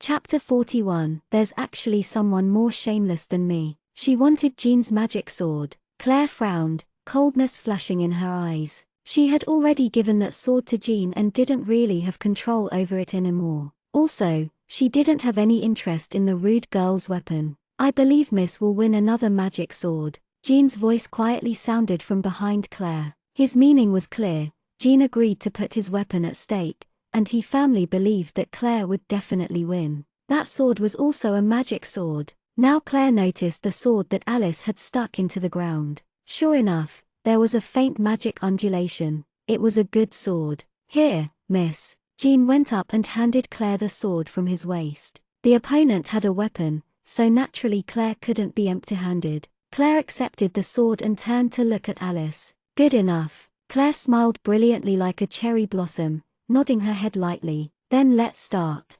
HMPH. Brat who doesn't know what's good for them. Alice sneered, lifted up the sword from the ground, started to gather her energy, and prepared to instantly close in onto Claire and deliver a fatal blow. Secretly, she had already decided to beat this man chaser up until she squirmed on the ground, make her lose all of the Hill clan's face, step high over her, and make Claire beg her for mercy in front of everyone here. Give that little vixen a spiritual attack, making her immobile, and then kick her face, and then step on her back, and then shave off all her hair. Walter clamored in Claire's mind. Walter also loathed this arrogant and brainless noble lady. Aristocrats truly overestimated themselves. The little devil was also an aristocrat, but she didn't seem to show it off that much. Claire kept silent. Without a word, she brandished the sword and directly dashed towards Alice. Exuberant at seeing this, Alice immediately raised her sword and rushed forward.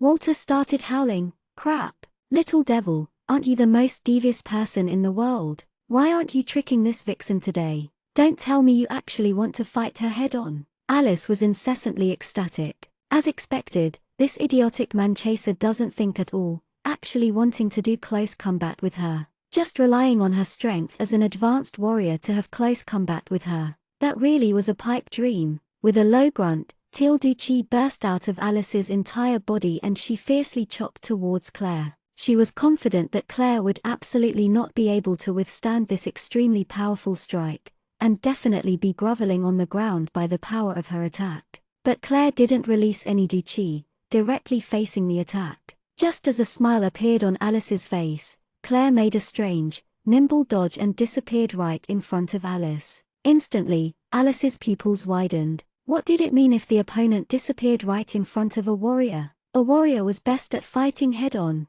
The next moment, an ice-cold, hollow slash sound came from behind Alice. Instantly, Alice came back to her senses and brought her sword behind. The fierce, resonating sound of the clash of the swords made the back of Alice's head break out in sweat. If this attack hit her, then, but what would shock her had only started. Claire's malicious, crafty, and unusual attacks made her extremely uncomfortable. How is this a battle? How is this a battle between warriors? This male chaser was actually this malicious. Her every attack was directed towards her vitals or a gap in her defense, making her weary and unable to cope. If it continued this way, Alice gradually wouldn't even have the strength to attack anymore and only be able to defend. The high intensity and weariness from blocking the blows made Alice's physical strength rapidly drop. Because if she was careless just once, Claire's sword would hit her vitals. The more everyone who had circled around watched, the more shocked they were. Claire, that formerly idiotic male chaser, What kind of sword skill was she using right now? It was so eerie and nimble. The Grand Warrior Alice was forced to withdraw, panting for breath. The chi that had originally been radiating bright teal was now slowly fading. But, from beginning to end, Claire hadn't even used chi, only simply using sword skills to attack. Jean squinted while watching the duel, also incessantly puzzled. The sword skill Claire used was very strong, very incredible. Claire personally said that she was using softness to conquer strength, using the power of the opponent to attack the opponent instead. Up until now, Jean was still unable to understand much. How on earth Claire learned this mysterious sword skill had always been a mystery. HMPH. Claire coldly snorted, green chi bursting out of her entire body, fiercely striking directly at Alice. Alice hurriedly raised her sword to block, but right now she was already unable to intercept this strike from Claire that had been brimming with power.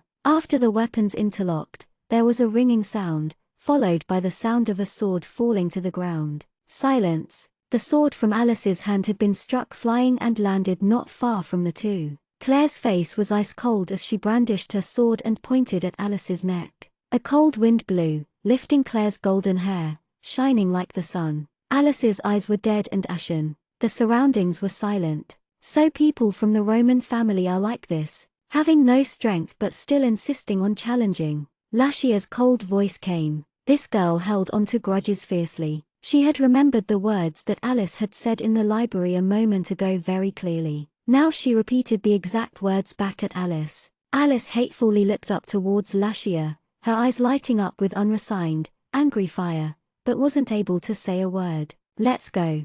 Claire picked up the sword that was formerly Alice's from the ground. But, elder sister, isn't it too many if your knight uses two swords? Lashia said on purpose, giggling as she walked over, disdainfully looking at the powerless Alice who was kneeling on the ground. Walter clicked his tongue. That damnable peacock, calling out elder sister now so intimately. Before, she had walked with her nose pointed at the sky. Jean raised his brow slightly but didn't say anything. It didn't need to be mentioned how much Lashia loathed Claire before. Now, this little girl's tone of voice had a faint hint of pride for Claire. She really was a naive little girl. Once she decided on something she would believe in it no matter what. Then you can have it, you can give it to any warrior friend you like. After handing back Jean his sword, Claire looked at the other magic sword that was strangely shaped, and without a thought, gave it to Lashia. Alice's eyes widened, rigidly staring at the magic sword in Lashia's hands that was originally hers. That was one of the Roman family's heirlooms, very precious, but now she actually lost it. How could she go back and explain? Her father and grandfather would definitely fly into a rage. Lashia happily waved the magic sword in her hand around. Thanks, elder sister. Claire smiled faintly, and turned back to walk towards the main entrance of the library. She still hadn't completely finished searching through illustrated handbooks. There was an impenetrable crowd, but when Claire walked over, they let a path open. The conversation submerged Alice. Everyone's gaze followed Claire until she disappeared into the library's main gate. As an advanced warrior, Claire had defeated the Grand Warrior, Alice, and used chi only at the very end. Some people cried out in surprise at Claire's astonishing strength, while others were disdainful that Claire constantly dodged and wasted Alice's strength to win. But no matter what, Claire had won this duel and even won the magic sword heirloom of the Roman clan. Claire's name resounded in the capital again. Naturally, Lashia's current attitude to Claire was completely different. After she found out the reason why Claire had come to the library, she voluntarily tried to help Claire search through the illustrated handbooks. But after working for the whole afternoon, they still couldn't figure out what kind of magic beast White Emperor was. At dusk, Claire and Lashia returned home, but saw a luxurious carriage stopped at the doors. The insignia on the carriage was the Roman clan's insignia. Could it be that because that idiotic Alice couldn't beat elder sister, she came over here to tattle? Lashia said, looking at the carriage disdainfully. Now that little girl was so affectionate, calling her elder sister, completely forgetting how difficult she had made things for Claire. Walter rolled his eyes, sighing in his heart that as expected, women are the most fickle beings. It shouldn't be, Claire said, insipidly. That Alice's personality would never do this kind of idiotic thing. Then let's go in and see for ourselves. Lashia took the lead, walking through the main gate. In the grand hall, Duke Gordon smiled, looking at another old man and discussing. Alice had her head down, standing silently aside. Sir Gordon, I'm truly sorry. The two children were playing around with a gamble, but our family's child is also insensible, actually losing the Balrog flame magic sword. You also know that it is our clan's heirloom. Really, sigh, that old man smiled, looking like he was very embarrassed. When Walter heard this, he couldn't contain himself. There's actually someone more shameless than me. Wait, no, Walter immediately added to himself. It should be said there's actually someone more shameless than the little devil. These words sounded even more appetizing than roasted chicken. Two children playfully betting and losing a sword. So now he wanted to come and get the sword back. Chapter 42. Actually, this is the most shameful. The small shameless person brought a big shameless person and wants this sword back. Once Lashia heard this, she became furious, suppressing her anger as she faced the nearby cold-faced Claire. Indeed, it's shameless, Claire said insipidly. She didn't really want to deal with Clan's clash of interests. It was enough to let grandfather deal with those. But if they thought Claire was easy to bully, then they were gravely mistaken. Jean, come over here. A thin, cold smile emerged from the corner of Claire's mouth. She turned towards Jean, who was behind her, and beckoned with her finger. Miss. Although Jean had an inquiring tone of voice, inwardly, he knew crystal clearly that every time a smile surfaced on Miss's face, someone was out of luck. Do this, like this, yes, right, just like that. After Claire quietly finished explaining, Jean's brow raised. Currently, he really wanted to laugh, but it would be better if he suppressed it so the people inside the grand hall wouldn't hear. Walter didn't have to worry about this, so he started laughing an earth-shaking way haha in Claire's head. 2 divas. Later he must write a book and call it 18 Deceiving Strategies of a Little Devil. Lashia, come with me, let's go to the training area. Claire turned and faced Lashia. Lashia smiled like a flower while she was inwardly feeling peeved why she hadn't thought of this great method. Claire and Lashia didn't go through the grand hall and instead went around from the back, directly going to the training grounds. Once the two people were gone, Jean's expression changed into grief and indignation. Alright, Jean couldn't help but admit, this expression really made him feel a bit uncomfortable. At the entrance, he practiced for 2 full minutes, and finally, he had an expression barely qualifying as extreme grief and indignation.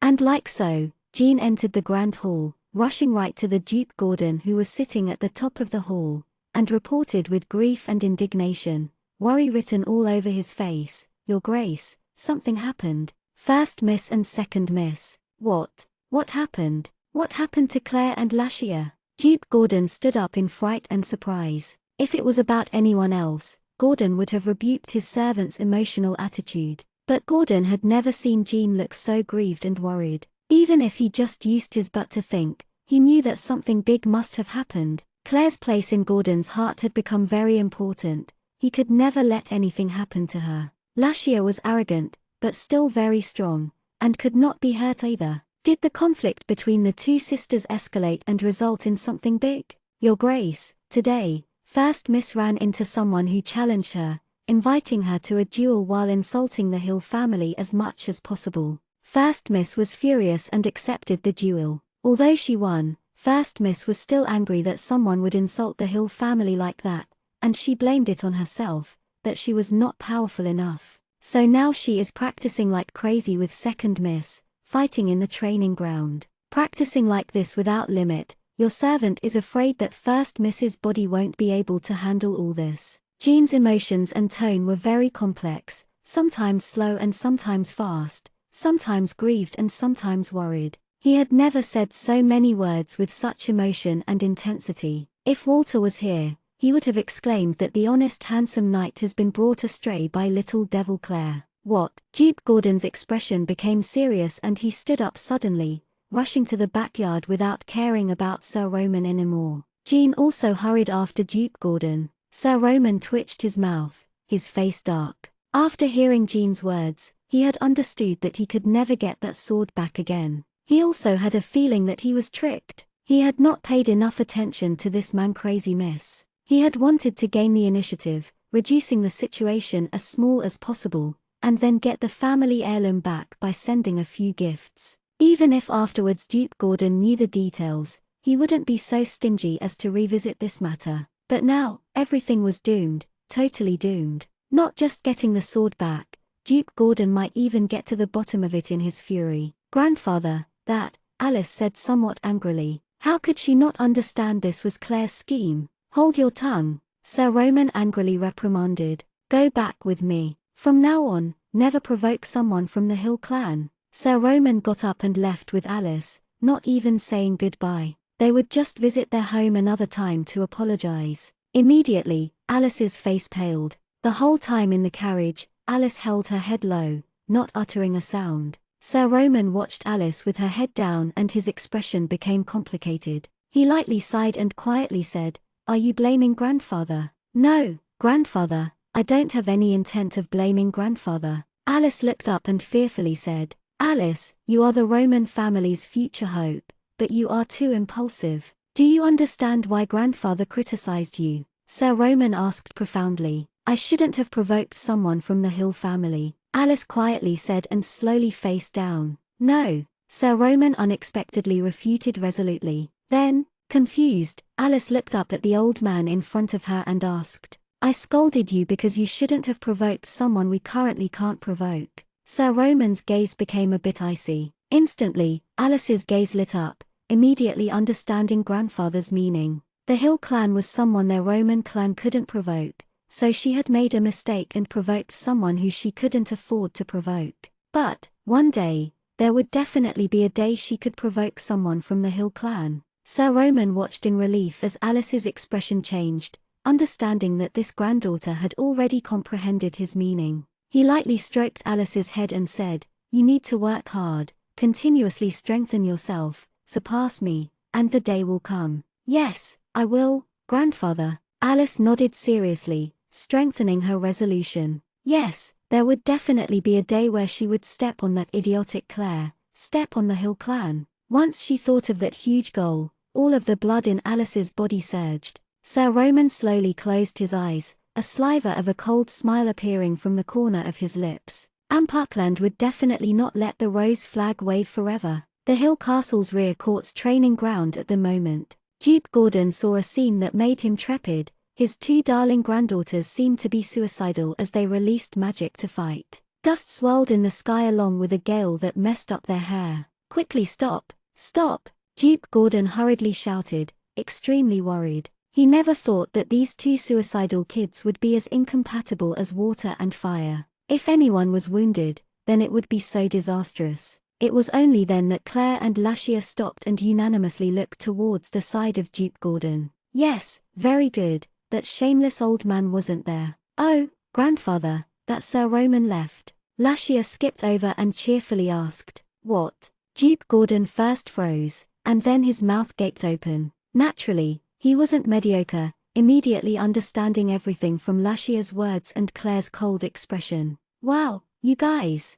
Duke Gordon started laughing and then turned again towards Jean, who had been standing behind him. "Jean, I didn't think you would also. I was pressured by the first miss." Jean blamed without changing his expression. Of course Duke Gordon wouldn't blame Claire, but Jean didn't know if he would immediately blame him. "Grandfather, that old man is truly very shameless." Clearly it was because that Alice had insulted our Hill family that elder sister agreed to the duel, and also it was she who made the bet. Lashia angrily said, looking wronged. "Ha ha, as I expected. But just now you guys hadn't come back and I didn't see the battle, so I still needed to deal with it on the surface." Duke Gordon smiled like a sly old fox. "Now it's good, he already left. Where's the sword? Let me see." "Over here, here." Lashia jogged over and picked up the magic sword at the side, then handed it to Duke Gordon. "A good sword, as expected, a good sword." Duke Gordon looked at the sword and praised.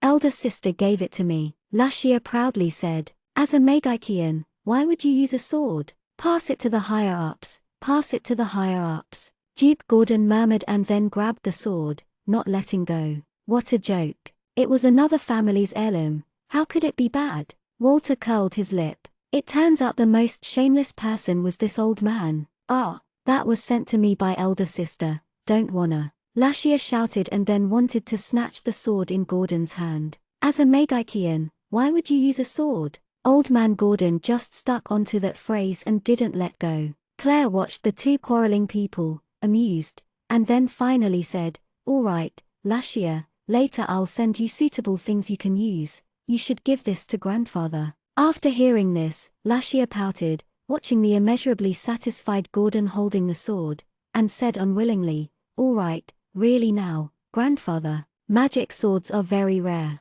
Gordon hugged this fire magic sword smugly, preparing to reward it to his subordinate. His mood was exceptionally good watching these two sisters' relationship that was so good right now, sweeter than eating honey, and he had also obtained this magic sword. Magic swords were very rare and precious. This time they had taken the luck of that insensible child of the Roman family, obtaining a weapon this good. A few days later, the Sunrise Institute started school again. When Lashia and Claire rode the carriage together and appeared at the school entrance, people's eyes almost dropped onto the ground. The two sisters, as incompatible as fire and water, actually appeared together, and even in such a harmonious scene. These two beautiful figures naturally attracted attention, especially Claire, who had recently been in the limelight. In fact, just as they passed through the school's forest, they met a male pig.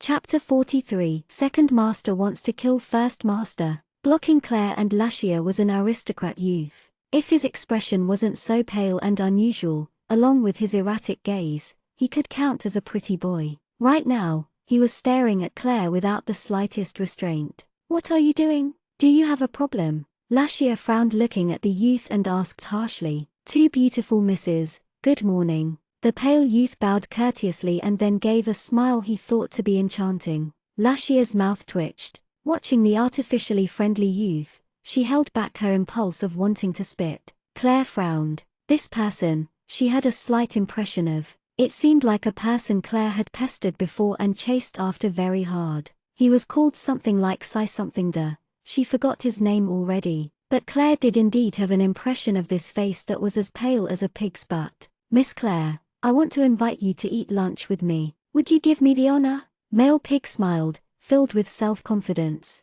Keep in mind that before, Claire had constantly pestered him. Male pig's gaze kept on wantonly drifting to Claire. It was really out of his expectations that Claire, who had at the time been so ordinary and idiotic, would actually become so brilliant. The fight from before that made her famous and the duel on that day in the library both left a deep impression on him. He really didn't think that that idiotic male chaser would also have a day when she attracted attention. Her radiance really made it a bit hard for people's gazes move away. Truthfully, if he looked closely, she was very pretty. It was just that before, that idiocy and male-chasing tendency made people's stomach churn. But now, it was completely different. Not available. Claire coldly refused, watching that unbridled gaze. "What?" Male pig became extremely rigid. He completely didn't expect his invitation that he was full of confidence of would receive these two cold words in response. He estimated that even if Claire was now different from before,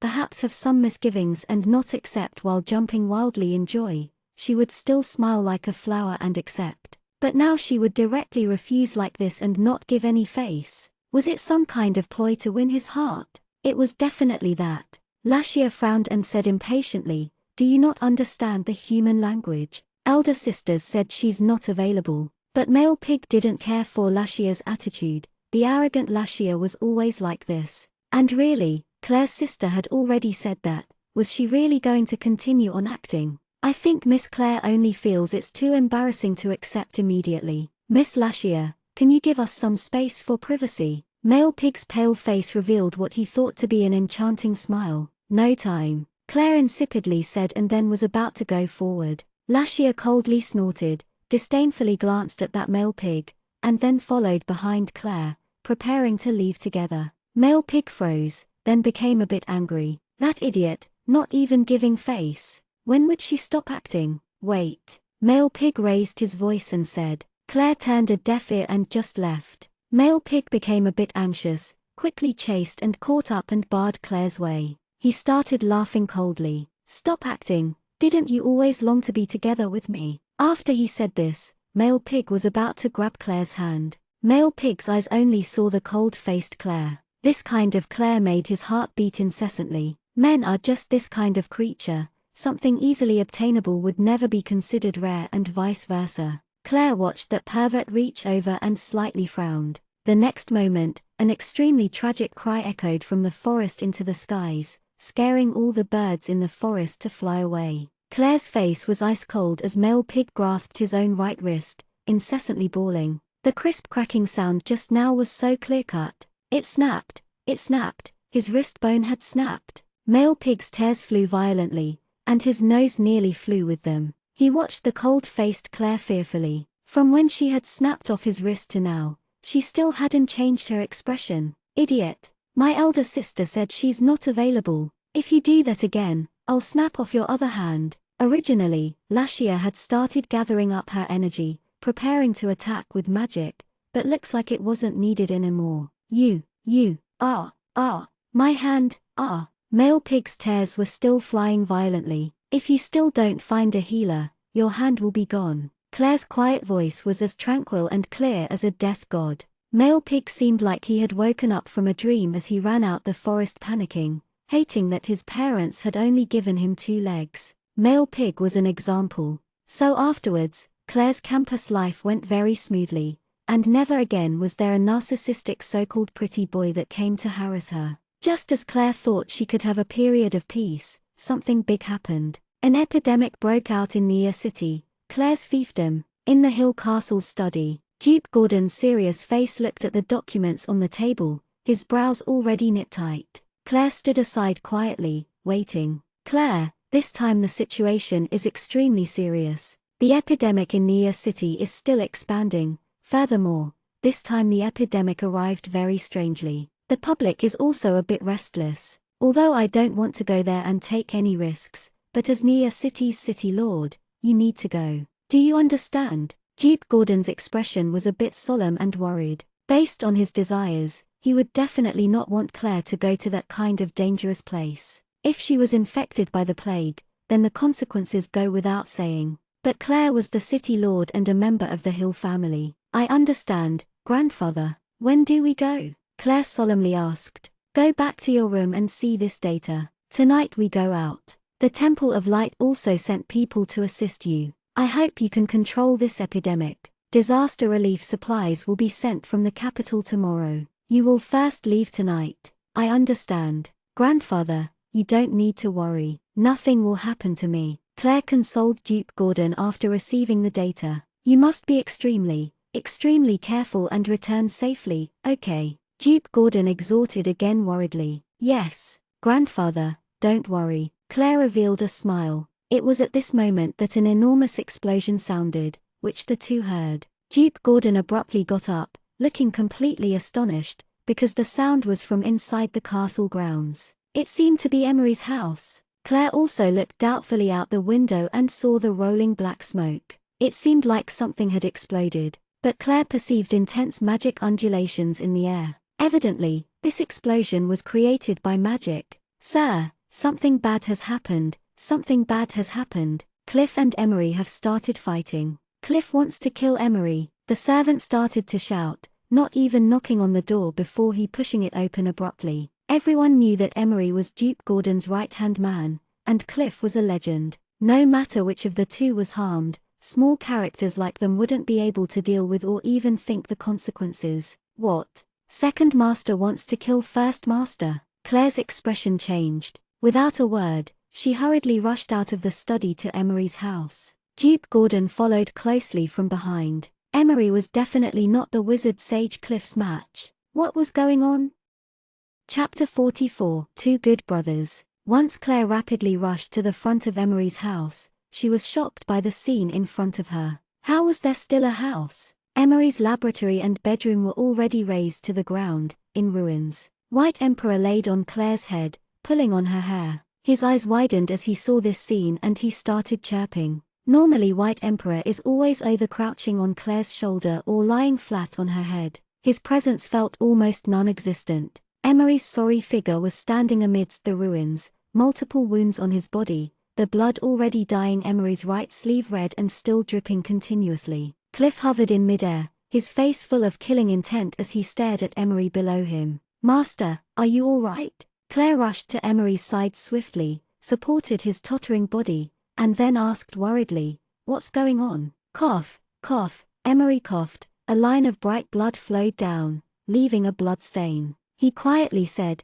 "It's fine. For the time being, it's all right. Today Cliff rushed over here and said it turns out that I was your master, so today I had to die." Immediately, Claire understood what was going on. Cliff, that short-tempered old man, was unwilling to be a second master, so he wanted to kill Emery so that he would become Claire's only master. What kind of benevolence or capabilities do you have to be Claire's master? I was wondering what kind of person could become Claire's master. A small character like you is also suitable, Cliff said angrily, floating in midair and watching Emery with killing intent. Emery suppressed the raging chi and blood in his mind and said quietly, "Yes, I also always felt I wasn't suitable." "Then you should go die." A cold light flashed in Cliff's eyes as he was about to make a move. "Stop!" Claire blocked in front of Emery and said to Cliff angrily, "Master Emery is my enlightenment teacher. Nobody can replace his help and care to me. Everything he can teach, I also can teach, and things he can't teach, I can still teach. What qualifications does he have to be your master? He must die today," Cliff roared, so emotional his face had already reddened. "Cliff!" Claire glowered, directly calling out Cliff's name angrily. "I'm telling you, Master Emery's help and care, nobody can replace. If today you dare to harm him again, I will do everything I can to kill you. I definitely won't let you off." The wind blew hysterically, dust covering the whole sky. A somber yet awkward atmosphere rose. Duke Gordon stood aside, staring dumbstruck. He never thought Claire would actually say those kinds of rebellious words. Now what could be done? The opponent wasn't something their Hill family could offend, a huge figure. Emery was already so moved he couldn't say anything and just stared starstruck at the girl in front of him, his throat already choked with emotions, the corner of his eyes also warm. It seemed like some kind of fluid was going to come gushing out. Cliff's face reddened even more. His body started to shake, lips opened wide. He wanted to say something, but not a single word came out. Claire had actually said these kinds of resolute words at him for a low-class Megaikean. "Do everything I can to kill you. I definitely won't let you off." The mood had reached an extreme rigidity. Duke Gordon breathed out deeply, finished. This time they were really finished. When had Cliff been threatened like this before? Walter's teeth chattered, completely down in the pits, completely inscrutable. Claire didn't want to live anymore. But he did. He still wanted to feel sunshine in a new body. What did not wanting to live count as to the old freak floating in midair? Claire stared at Cliff. Cliff floated in midair and also fiercely watched Claire. The atmosphere was on the verge of erupting. Duke Gordon fiercely shook off a handful of sweat. A light smile appeared on Emery's face, a knowing and worried smile. He had already made a decision in his heart. This life, with a disciple like Claire, how could there be any regrets? Emery opened his mouth and was about to say something, but Claire stared at Cliff and gently said, "With that same reasoning, Master, in my heart you can't be replaced. If there was someone who wanted to harm you, I would also risk my life to protect you and definitely not let off the person who harmed you. I swear, I definitely won't let them off." Claire's gentle yet unmatched resolute voice sounded in the air, sounded in Cliff's heart. The surroundings was silent, so quiet you could seem to hear everyone's breaths. Suddenly, Cliff resembled a child as he started crying wah wah, landing on his butt as he descended to the ground, kicking his two legs and started making a racket. "Why am I second master? Why do I need to be second master? I want to be first master, I want to be first master." Awkward, everyone felt thoroughly awkward. Duke Gordon was in even more disarray, struck by this lightning. This legendary wizard sage, he resembled a little kid so much. A knowing smile appeared on Claire's face. Everybody says old yet little, old yet little. This phrase was completely correct. Many times Cliff acted completely like a kid, but, no matter what, the situation had finally passed. "You." Cliff angrily looked up at the battered Emery and snarled, "I'll be first master, you'll be second master. If you agree then I'll compensate for your laboratory. I'll also give you many magic items, and I'll also teach you a few spells. Quickly agree. You must agree." "Just like this." "Not possible." First master is first master. Claire refused. But Emery's voice came from behind Claire. Claire, it's fine. What would it be like if the second master taught the first master? I understand your kind intentions. Just let Cliff be your first master. I can't continuously stay by your side and instruct you because I still need to assist Sir Duke. Cliff is without any restraints, so he can stay by your side and give you the best guidance. You have me in your heart and that makes me happier than anything. Claire turned in surprise and saw that indeed, Emery had a blessed and content smile. With this kind of disciple, I'll die with no regrets. Both of Emery's eyes started becoming a bit hazy. He had never thought he had the qualifications of being Claire's master, but Claire had always thought of him as number one. For him, without any hesitation, she offended the wizard sage Cliff today. With a disciple like Claire, what else could he ask for? Master? Claire really was a bit shocked. Good, we'll decide on this. From now on Cliff is Claire's first master. It was now that Duke Gordon quickly spoke to resolve the situation. Who knows how many of his cells had already died. Finally he gained control of the situation, so naturally he would immediately jump out and say some words to ease the mood. Good, haha, we'll decide on this. From now on I am first master, Cliff shamelessly said, immediately sat up, turning from sad to happy as he jumped over and patted Emery's shoulder. From now on you are my little brother. If someone dares to bully you, just come to me. As Emery's wound was patted, the pain made him frown. Upon seeing this, Cliff immediately got out medicine for treating wounds from his interspatial ring. Without an explanation, Cliff started wiping the medicine on Emery. The wound started healing at a speed visible to the naked eye. Claire and Duke Gordon watched flabbergasted at the dramatic scene in front of them, unable to say a word. They were completely unable to connect the two who seemed like good brothers to the life or death battle that had just happened. Does it still hurt? Ahaha, my Claire had been taken care of by you before. From now on I will properly teach her. Ahaha, from now on we are a family, right? Cliff happily said. Duke Gordon was still here, but Claire had already become part of his family. Emery nodded gratefully. The two's harmonious and blissful appearance. Claire quietly sighed. No matter what, it was fine as long as the situation had been resolved. Also, tonight they were going to travel to Nia City, and the person the Temple of Light had sent was the violet-eyed, silver-haired divine prince Leng. Chapter 45. It's not just the plague. Once she heard Claire was going to go to Nia City, Lashia also wanted to ask for a break from school and go with her. But Claire and Duke Gordon stopped her because the plague was truly too dangerous. They didn't want Lashia to also be in danger at all. Of course Cliff and Jean would go. That night, the person sent by the Temple of Light arrived on schedule to the Hill Castle and went with Claire to Nia City. Duke Gordon specially prepared a cozy and spacious carriage that could carry up to 6 people. With soft cushions, the carriage also had thick carpets and everything needed was available because this time, the people who accompanied and left with Claire were all unordinary people. The Temple of Light's divine prince and Cliff, the wizard sage. After the four got in the carriage, Cliff leaned on the side of the back and started to nap. Jean also sat at the back, silent. Many thanks for divine prince's assistance this time, Claire elegantly and politely thanked. She had experienced Leng's healing magic, but the plague didn't seem to be able to be healed. This time, the problem seemed pretty annoying. It is what our temple should do. Lingian lightly smiled and replied. Next, it was silent. The mood in the carriage became more and more somber. Chirp chirp tilde. White Emperor dug out of Claire's embrace, swaying as he crawled up Claire's shoulder, then onto her head. After that, he started to tug on her hair unyieldingly. Claire stayed silent and didn't make a move. Leng was a bit shocked looking at the furry meatball on Claire's head. What was it? Claire's pet? No matter how he looked at it, Claire didn't seem to be a person who would raise this kind of adorable pet. Chirp chip. White Emperor seemed a bit angry. Claire ignored him. His 2 paws grabbed Claire's hair and gave a fierce tug. All right,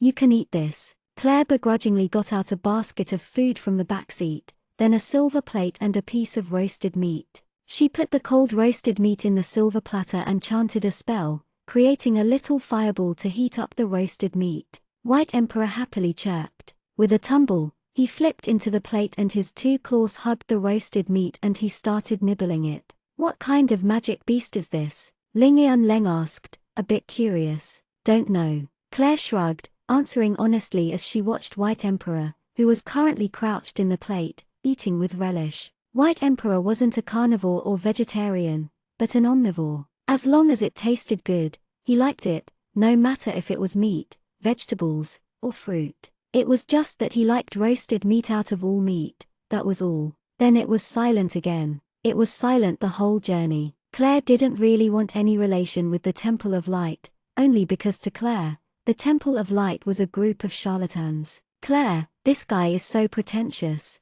It really makes people annoyed and want to rip off his face and look at what's beneath that mask. Walter made a racket in Claire's mind. Quieter, I want to rest. We also need to hurry to reach Nia City early in the morning tomorrow. There should be many things that need to be dealt with. Claire closed her eyes and leaned against the side of the back of the carriage. Humph, humph. Walter snorted resentfully. Divine Prince, humph, he's just that bitchy like goddess's hunting dog. Just wait, there will be a day when he will take revenge. Nia City was already completely blocked off. Once Claire arrived before Nia City, she saw the city gates tightly closed and many simple tents set up outside the city gates. These were people who wanted to enter, but were banned. They all had family or friends inside the city and wished that they could go in very much, but the epidemic had already spread. Naturally, in order to prevent more infections, they had forbidden people to enter or leave. Once they knew that the person inside the carriage was the Nia City's Castellan,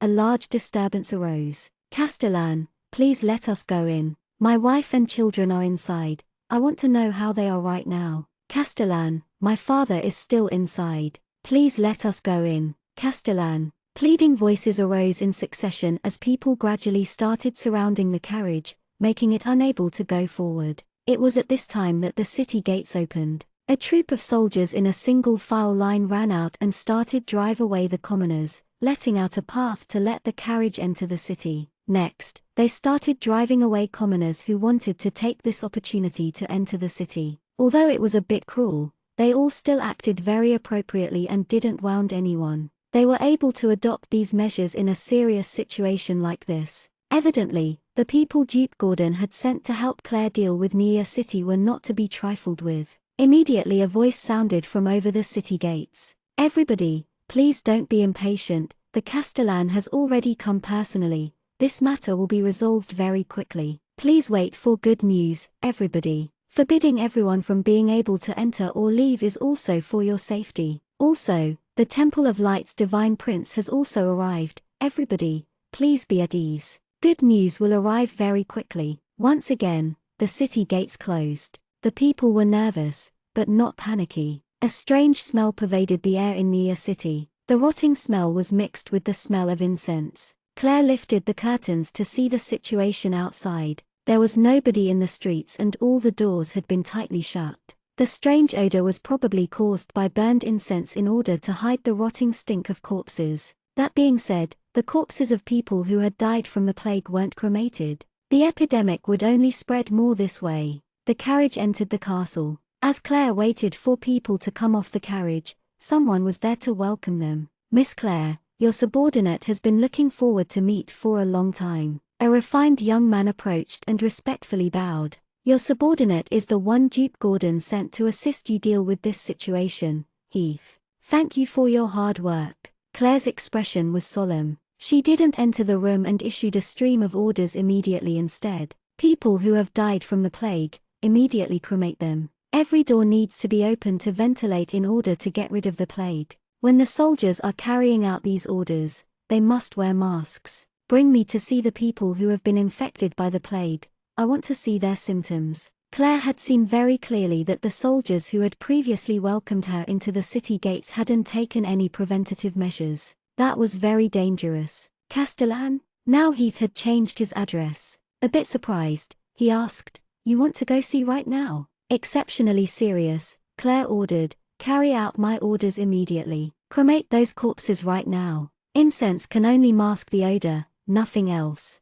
Bring me right now to see the people who have been infected by the plague. Right now. Do you understand what right now means?" Heath was scared into shock, then came back to his senses and turned to give out orders. Soon, a couple of soldiers jogged with masks on, as they scattered to all directions from the center of the city. As Ling Yanleng watched Claire's exceptionally serious expression and heard the orders Claire ordered, a light flashed from the depths of his eyes, then disappeared in a wink. Once Claire saw the situation of the people who had been infected by the plague, doubt surfaced in her heart. This plague wasn't the smallpox or the bubonic plague of medieval times. The symptom of the people who had been infected by the plague was that their skin would darken and then darker and darker, until they rotted. The disease spread through human saliva and blood. A cold light flashed through Ling Yanleng's eyes. He had already made a decision. This wasn't a plague. Claire, this isn't the plague. This is poison from the dark element.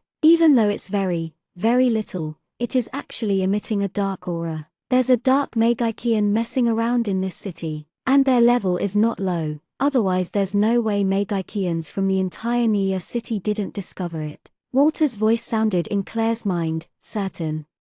Chapter 46, Necromancer. The infected people were situated in a wide and spacious room. Each and every sick person was lying on the ground with low groans. The air inside the room was thick with the rotting smell. Even though they had already opened the window to ventilate, it was still extremely stinky. "You're sure?" Claire looked at the sick people lying on the ground and frowned. Although she asked this, Claire was very clear that regarding the dark element, Walter was more qualified than anyone else here to say anything. He was a genius dark Magikian after, I'm sure. Walter's voice was a bit serious. But this kind of malicious magic hasn't been used by anyone for a long time. Not only is this person a dark Magikian, they're also a necromancer. What? Claire was a bit surprised. Necromancers were exceptionally malicious. Although many people loathed dark Magikians and the Magikian Council also sent people to eliminate them, every Magikian had right and duty to kill necromancers regardless of anything, because necromancers were truly too evil. They used human lives to develop their magic power. It isn't a plague. Ling Yanleng's cold voice was heard by Claire. "Haha, little guy, not bad. You could actually tell this wasn't a plague." Cliff raised a brow and laughed. "TCH. Good my ass. Then you go and ask him if this isn't a plague. What is it specifically?" Walter disdainfully clicked his tongue. "Sir, this is caused by a dark Magikian, but as for the specifics, I do not know." Ling Yanleng modestly and honestly said, "That's already not bad. You knowing that this wasn't a plague was already pretty good. Not even one of Nia City's Magikians discovered it." Cliff complimented Ling Yanleng, but his last words were blaming the Magikians of Nia City. Nia City also had a branch of the Magikian Council. This magic has already disappeared for a long time. Walter continued in Claire's mind, it infects people with death aura, and then spreads throughout the entire body, slowly rotting until they die. The people will receive intense suffering. The necromancer will absorb the suffering of the ghosts of the people who died unfairly to expand their strength. But this is on a pretty big scale, actually making a move against a city. After saying this, Walter sighed. Just as Claire was shocked, Cliff also starting talking. "It's a necromancer. 100 years ago I met one before." 100 years? Claire was stunned. How old was Master this year? "I didn't think that I would meet one today, and actually in a city." Cliff sighed softly. "The only way to eliminate this so-called plague is to find that necromancer and completely extinguish him. This old man actually has some skills." Walter humphed. Even though he was in a very bad mood, internally, he accepted it. The wizard sage Cliff truly did have his awesome aspects. Necromancer? Ling Yanleng's expression changed. He knew better than anyone else what necromancer meant. Death. The most painful death. They found the origin, but the whereabouts of the necromancer would be hard to find. They all hid in the most dark, most concealed place and then peeked at this world.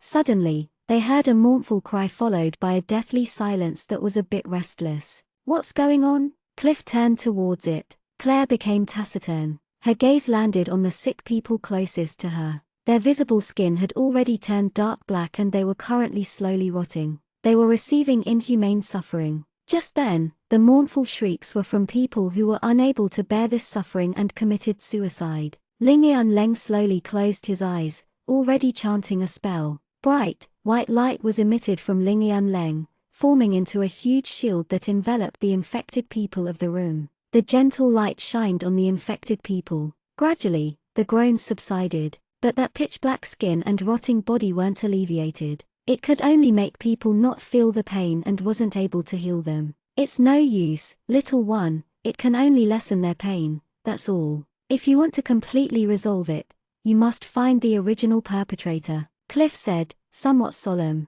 I know, Leng softly said, but didn't stop his actions. Claire turned and saw there was actually something somewhat ineffable in the depths of the violet eyes on Leng's handsome face. Strange, Claire was a bit puzzled because the feeling that Leng gave her was that he was a rigid person, indifferent to the bones. Also, Leng definitely did not have that kind of sympathetic disposition. But right now, everything Leng did completely contradicted what Claire knew. Arya, actually thinking of himself as a divine prince when he had his own personal reason to join the Temple of Light and become a healer. Looking at Walter made him unhappy, so he continued to throw shade. What reason? Claire asked, confused. He has a younger sister who is physically weak and constantly sick, that's why he would join the Temple of Light and become a healer, and later, the Divine Prince. Right now his little sister is using medicine from the Temple of Light to extend her life. That's why he would work so strenuously for the Temple of Life.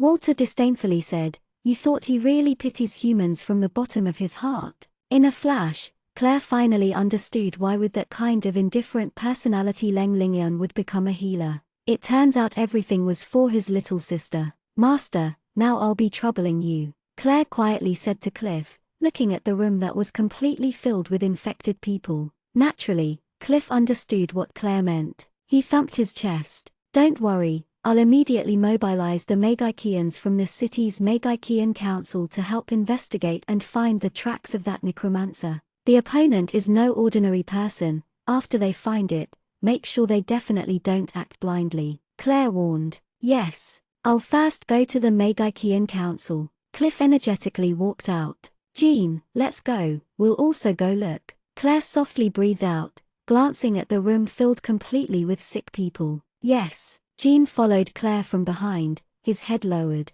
Divine Prince, I'll be troubling you to take care of this side, Claire politely said. It's something I should do. Leng smiled lightly. Claire went out the door with Jean. She sighed quietly. She always felt stifled when interacting with Leng. Nia City was desolate. The commoners all closed their doors tightly, not taking a single step outside. Walter, do you have any method to block this dark aura from expanding? Claire and Jean walked in the empty street, feeling many ill gazes shot from the cracks of doors or windows. There is, but it's very troublesome. Dark aura can't enter anything with light aura. How would these commoners have a light physique? Weak people who often get sick and women and children who are always weak are the first to get infected, Walter said bluntly. There are very few people with a light physique, so the people who haven't been infected yet are physically strong. If it continues like this, all the people in this city will be infected. The top priority was to find the necromancer.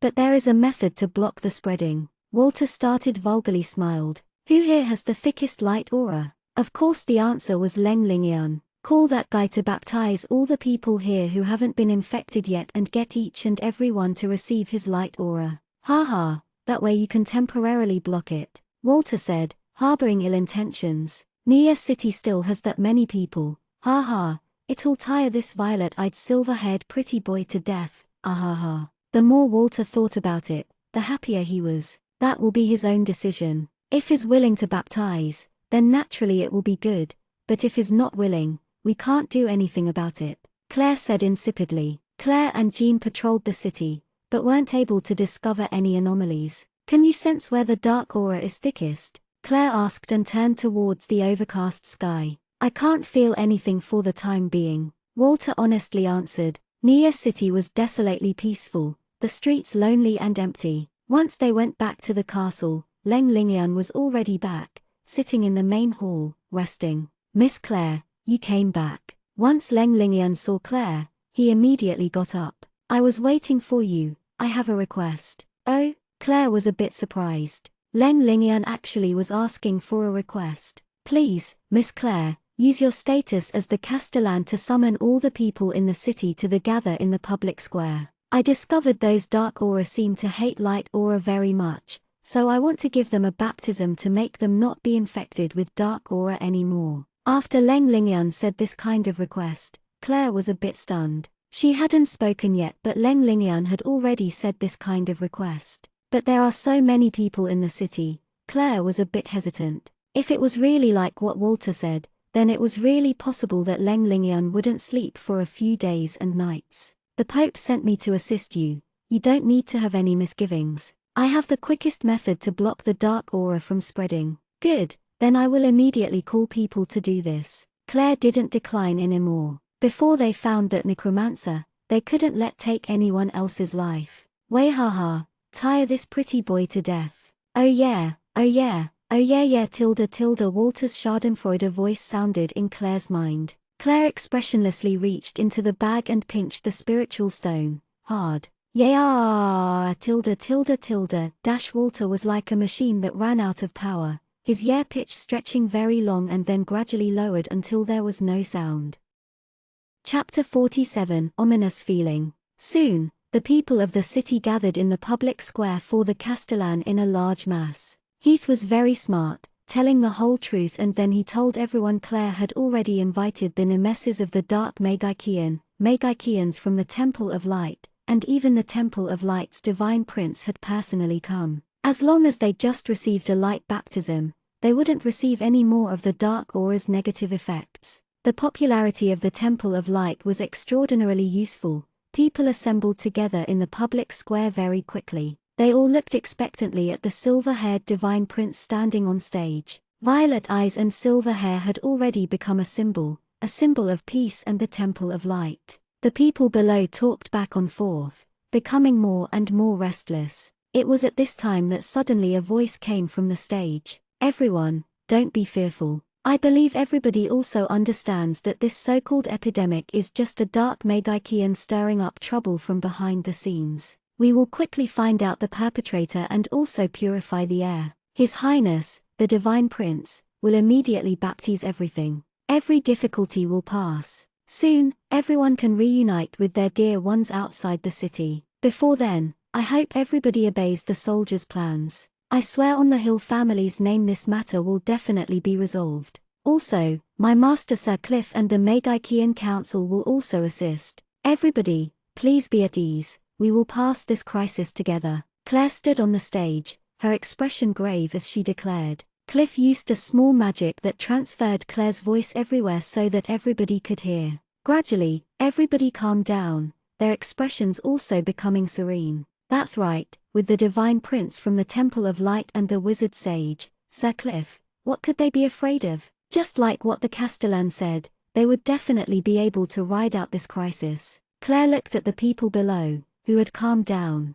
She sighed softly and then turned towards Lingyun Leng. Divine Prince, now what? Just leave it to me, Lingyun Leng said insipidly. He took a few steps forward, closed his eyes and gradually raised his head. He raised both of his hands slowly and started chanting a long and tedious spell. The white light slowly expanded, Lingyun Leng's chanting not yet stopped. The white light slanted down from the sky, becoming a huge shield, enshrouding the entire public plaza. Crap! This fierce guy, he actually wants to baptize them all. Although his magic power is very strong, this action is truly harsh on himself. Harsh on himself. Walter cried in surprise. Claire didn't say anything and only frowned. Who knew what she was thinking? The white light slowly shined on everybody. Everyone felt not only their body feel warm, but also their hearts. It was an indescribable feeling of comfort. The white light was still continuously shining down diagonally and Lingyun Leng's chant still hadn't stopped.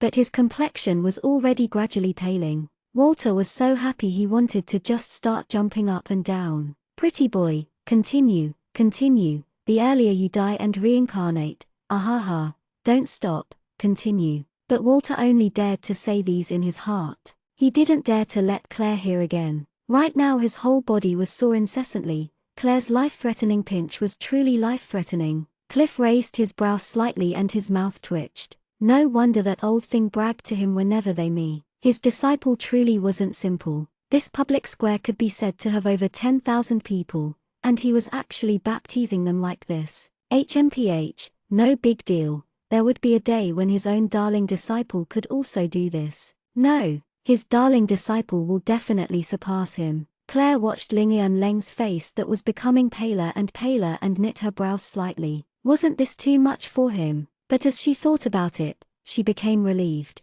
This man with an ice-cold personality, doing this for the only soft spot in his heart wasn't strange. Every person had a weak spot, someone or something they cared for the most. After a long time, Ling Yanleng finally stopped his chant. The white light slowly dispersed. Cold sweat had already perspired from Ling Yanleng's forehead. Once he stopped chanting, Ling Yanleng started wobbling. Standing beside him, Claire hurriedly reached out to support him. I'm fine. Ling Yanleng turned towards Claire and revealed a faint smile and calmly moved away his arm. Claire felt that clearly, when she had supported Ling Yanleng, his body had become rigid. It was very obvious that he also wasn't used to touching other people. Claire turned to Jean and said, Jean, from now on, protect and follow the Divine Prince closely, until his magic power is recovered. Next, she looked coldly at Ling Yanleng and said, don't refuse. I hope the Temple of Light's Divine Prince doesn't have a mishap in my fief. I can't afford to carry the blame. The words Ling Yanleng was about to say to refuse were blocked by Claire's words. May everybody stop worrying. You can return to our former lives today. The Castellan and Cliff will definitely capture that necromancer quickly and also give everyone peace. Heath quickly declared to everyone in the public square. The popular sentiment had been stabilized, their former lives also restored. What they needed to do now was capture that necromancer. Claire, remember, this necromancer is definitely not simple. If you discover his tracks, you definitely can't be careless and act on your own. You must immediately contact me. Do you understand? Cliff was exceptionally serious. All right, Master, I understand. I will act within the limits. Claire promised. Cliff's worry wasn't without reason. Right now Claire's guardian knight went to protect the Divine Prince. If Claire encountered danger, she wouldn't have a shield anymore. Master, don't worry, I also have the treasure you sent me. Claire smiled, shaking the bracelet on her wrist. Yes, in any case, you can't act on your own. Let's all go back to eat and rest now. It's been busy for so long, everybody must be tired. Cliff yawned. At last, Nia City had resumed its former peace, but the city gates were still sealed off. Before they found and killed that necromancer, the ban could still not be removed. Night, a peaceful Nia City. Claire lied on the bed with clothes on, pondering while looking at the curtains. White Emperor laid on Claire's chest and slept peacefully. Claire, suddenly Walter coldly shouted. Dark aura, very dense. I felt it. Where? Claire frowned and immediately asked. Underneath your bed. Walter was exceptionally certain. I'm definitely not wrong. Underneath my bed. Claire froze. I didn't mean that. It's deep from below the location of your bed. There's a secret chamber below. Walter's tone began to become hurried. He's moving rapidly. Quick, he's currently moving towards the west.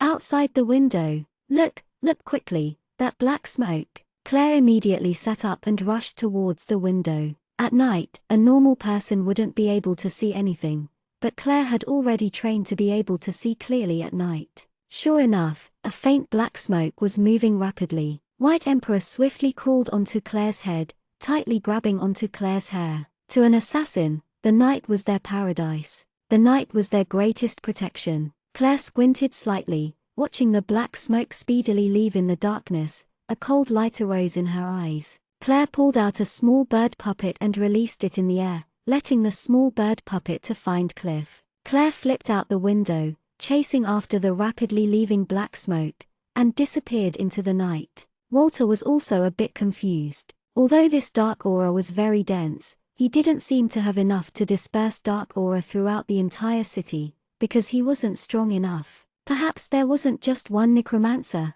Walter frowned and an ominous feeling arose.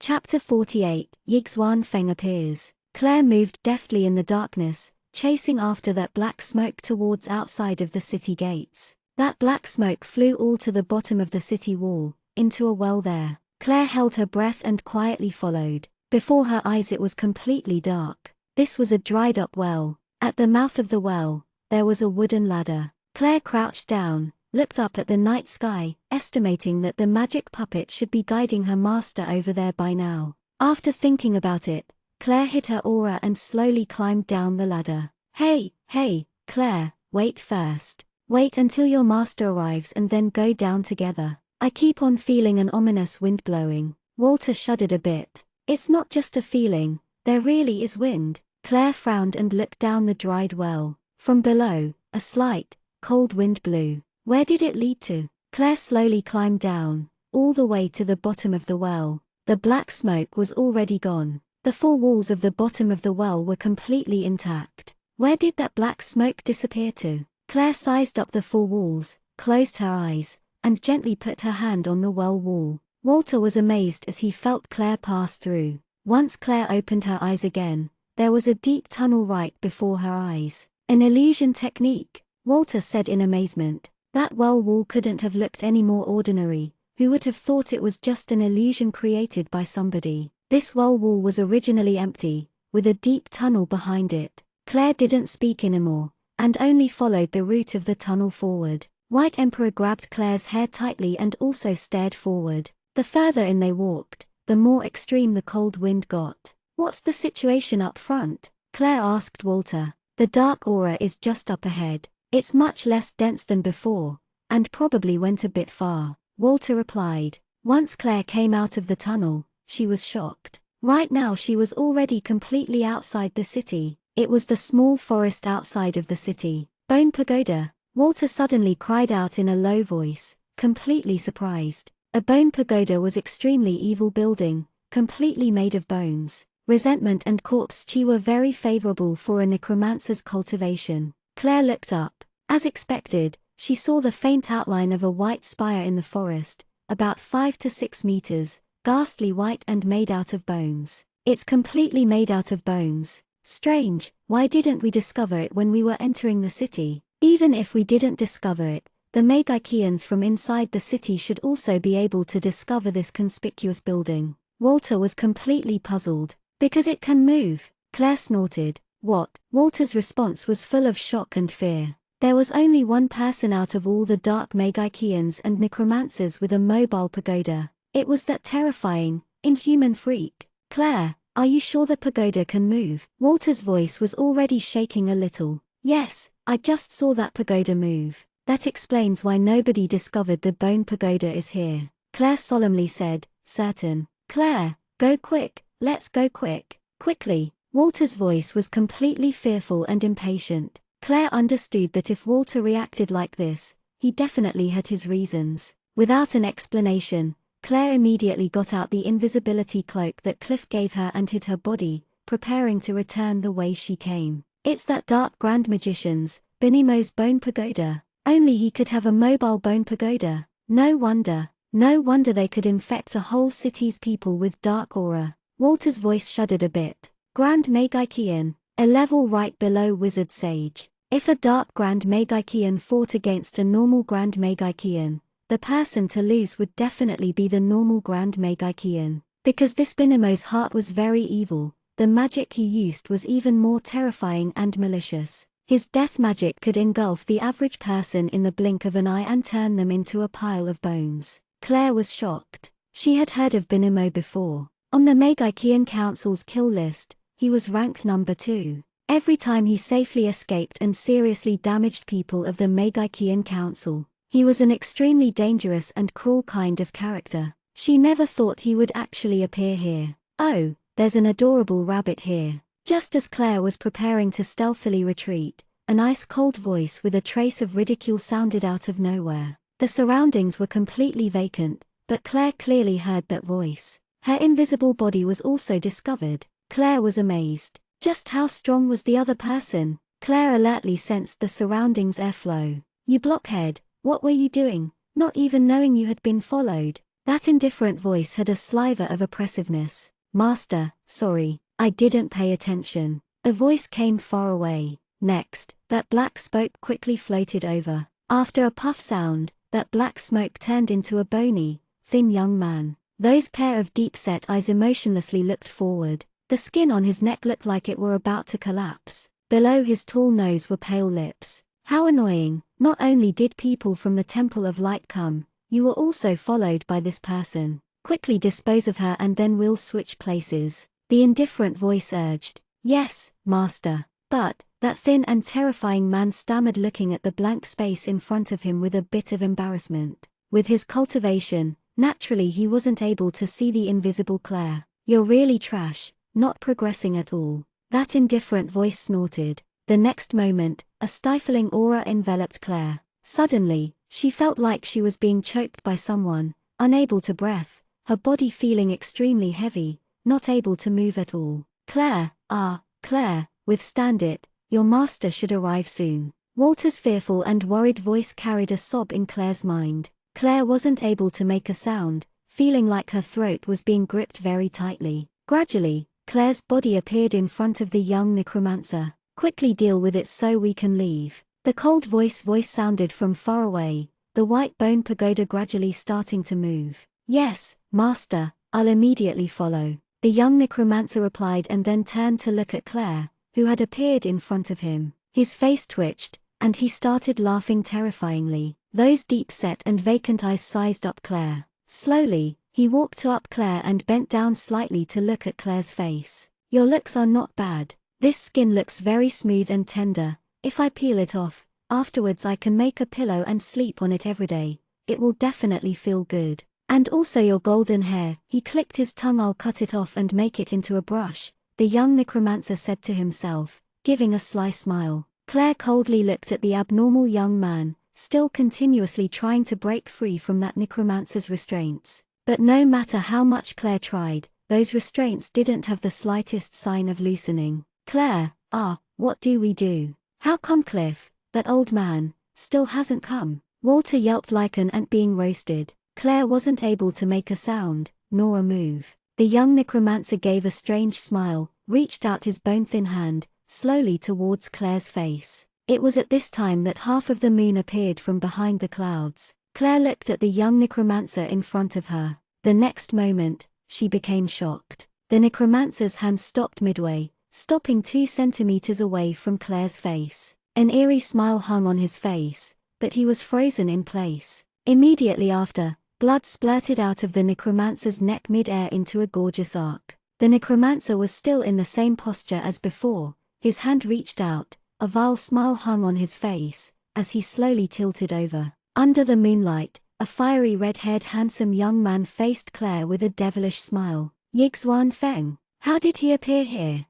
Chapter 49, White Emperor's True Body, Dark Mark. Under the moonlight, Yixuan Feng's fiery red hair was especially dazzling along with his burning gaze and demonic smile. My god, don't tell me that abnormal guy wants to take advantage of this bad situation and wants to take revenge personally, not allowing you to die from someone else. This damnable freak, his age is so young but is already this abnormal. Over, it's hopeless. Today, I'm really finished. Walter started wailing, his spirits so sunken, he was about to collapse. Before the crisis had been resolved, a new problem had appeared. Claire silently watched Yixuan Feng, who had suddenly appeared in front of her, but she wasn't frantic at all, because there was no killing intent in Yixuan Feng's eyes. Claire also sighed. As expected, Yixuan Feng's assassination skills were exceptional, actually appearing this silently and killing off that necromancer. Meanwhile, she was restrained, still trying to think of a way to break free of her constraints, and didn't really focus on details in the surroundings, so she didn't discover Yixuan Feng's arrival. Walter felt Claire wasn't panicked at all and became more alarmed. Oh, Claire, now aren't you regretting? At the time you shouldn't have stepped on their back. Now we're in luck. I reckon they've vowed to chase you to the ends of earth if it means they can kill you. Retribution has come. Yes, it's come as expected, Walter cried, incomparably miserable. Claire watched the face of the handsome young man enlarge as he slowly approached her. Claire's heart suddenly tightened a bit. Why did she feel that guy's gaze was a bit strange, a bit passionate? A misperception. Walter was still shouting noisily. White Emperor crawled out from Claire's back. From when they were entered the dried-up well, this guy had laid closely to Claire's back and didn't move. Now he crawled onto Claire's herd, grabbing Claire's hair, staring with his large, round eyes at Yixuan Feng. I've come back, my woman. Yixuan Feng approached Claire, lifted Claire's long hair gently, and kissed it. Claire became petrified. Walter was petrified to the point that he couldn't be any more rigid. "I've come back, my woman. I've come back, my woman. I've come back, my woman." Echo, echo. It echoed endlessly in Claire's and Walter's mind. Suddenly, Walter felt like a gale started blowing. Suddenly, he felt everything in the world was fabricated, everything wasn't real. Everything was fake. Yes, everything was fake. Yixuan Feng watched Claire with rapt attention, and then frowned, a little unhappy as he said, "Oh damn, I can't undo this restraint. Which scum did this to you?" Claire was unable to speak, nor able to move. She only staring at Yixuan Feng. Her heart was incessantly confused. Why would Yixuan Feng appear here and save her? Didn't he go back to his country? Why he appear so timely here? And saying those kinds of shocking words. Whatever, let's first go back to the city. After saying this, Yixuan Feng reached out, preparing to carry Claire. Claire's eyes suddenly widened, because behind Yixuan Feng in midair, a person appeared soundlessly. The person wore a long and wide cloak, but Claire clearly saw their exposed hand already had no flesh. It was only skin and bones, their joints protruding out, nails sharp and slender. His deep eyes were completely filled with anger. That was because his gaze fell onto the corpse behind Yixuan Feng. That corpse had already slowly lost its warmth, and the blood all over the ground had already gradually congealed. Yixuan Feng felt Claire acting strange and abruptly turned around, facing the person floating in midair. "You damnable bastard!" Floating in midair, Benemo's anger had reached the skies. It was with much difficulty that he had taken a liking to someone and accepted them as a disciple to run errands as a servant, but today he had actually been killed by someone. And he was killed by such a weak fellow. He had been momentarily careless and a bit far away, and had actually not discovered a person had come close. His only disciple had been killed by an assassin silently. Yixuan Feng frowned slightly, looking at the person floating in midair. His expression slowly became serious, because he had felt that person's cultivation. He definitely wasn't that person's match. It was this person who had restrained Claire. No wonder he couldn't undo it. "I will cut off your flesh piece by piece and saturate your bones with strong acid. I won't let you die, and make you see yourself your body slowly being destroyed. In the end, your soul will be imprisoned for all eternity, and make you forever suffer," Benemo slowly said, viciously and sinisterly. With a slight wave of his hand, Yixuan Feng immediately was unable to move. Feeling the same as Claire, Yixuan Feng only felt the surrounding air all become exceptionally heavily, and like his throat was being choked, unable to make a sound. "First I'll finish you off, then I'll slowly enjoy him." Benemo eerily turned to look at Claire and said, then he released a ball of black death chi. Feng Yixuan's eyes widened. That death chi could turn someone immediately into bones. Yixuan Feng wanted to speak, wanted to curse at the freakish, damnable old man, but besides his eyes shooting out hatred yet also having a worried gaze, he wasn't able to do anything. Now Yixuan Feng detested he was so weak. Not only was he unable to protect himself, he couldn't even save Claire. I'll asterisk his whole family. I still haven't gained a body yet. Now I'm going to say goodbye to this world forever. He couldn't have used any other magic, but he's actually using decaying death chi. This scum, now it's over, not even dust will be left. Walter cursed with indignation, then his tone changed. "Claire, truthfully, Yixuan Feng madly tried to use magic to overcome his body's restraints, but like before, there wasn't any results. He looked helplessly at that ball of black death aura slowly approaching Claire. Claire frowned, not saying a word. She was sensing the current position of the small magic bird puppet. Soon, very soon, Master was about to arrive. It was Master. He could definitely easily defeat this terrifying and dangerous person. Watching the black death chi that approached her face, Claire's heart sunk. Was there enough time? It seemed like there wasn't enough. Claire closed her eyes slowly, sighing lightly in her heart. Everything was settled. It was at this time that White Emperor, who was laying on Claire's head, suddenly stood up, looked at the floating in mid-air Benemo and called out, "Chirp chirp." The next moment, something unexpected happened. Chip. With one sound, a ray of invisible, terrifying, overbearing power attacked Benemo, directly going through Benemo's entire body. In a flash, the black death chi assembled next to Claire's face dispersed, and then disappeared without a trace. Benemo's body viciously hit the big tree behind him. A clear-cut sound resonated. Nobody knew that with this one attack, all of the bones in Benemo's body had shattered into shards and all his organs shook into mincemeat. Blood splurted out of Benemo's mouth, and splashed out over and over and over. It was like all of his blood had been spit out, continuously spraying, still spraying, splurting that still hadn't stopped. And then, he died. He really died. White Emperor insta-killed Benemo. That's right, he had been insta-killed like so. The person who had been ranked second most dangerous on the Megikian Council's hit list had been insta-killed like this. There wasn't even a struggle, wasn't even a cry. He didn't even have time to say goodbye to the world. He died so gorgeously. Claire slowly opened her eyes and stared blanking at the scene in front of her. A person floated in front of her. Hair like snow, eyes like the moon. Snow-white clothes, without any color or designs. The snow-like hair lightly fluttered. His delicate and matchless face held a trace of disdain. He turned and stared at Claire. Those beautiful eyes were like a vortex, like it was able to attract someone in deeply. Claire started at the devastatingly handsome man who was so beautiful he could make one unable to breathe.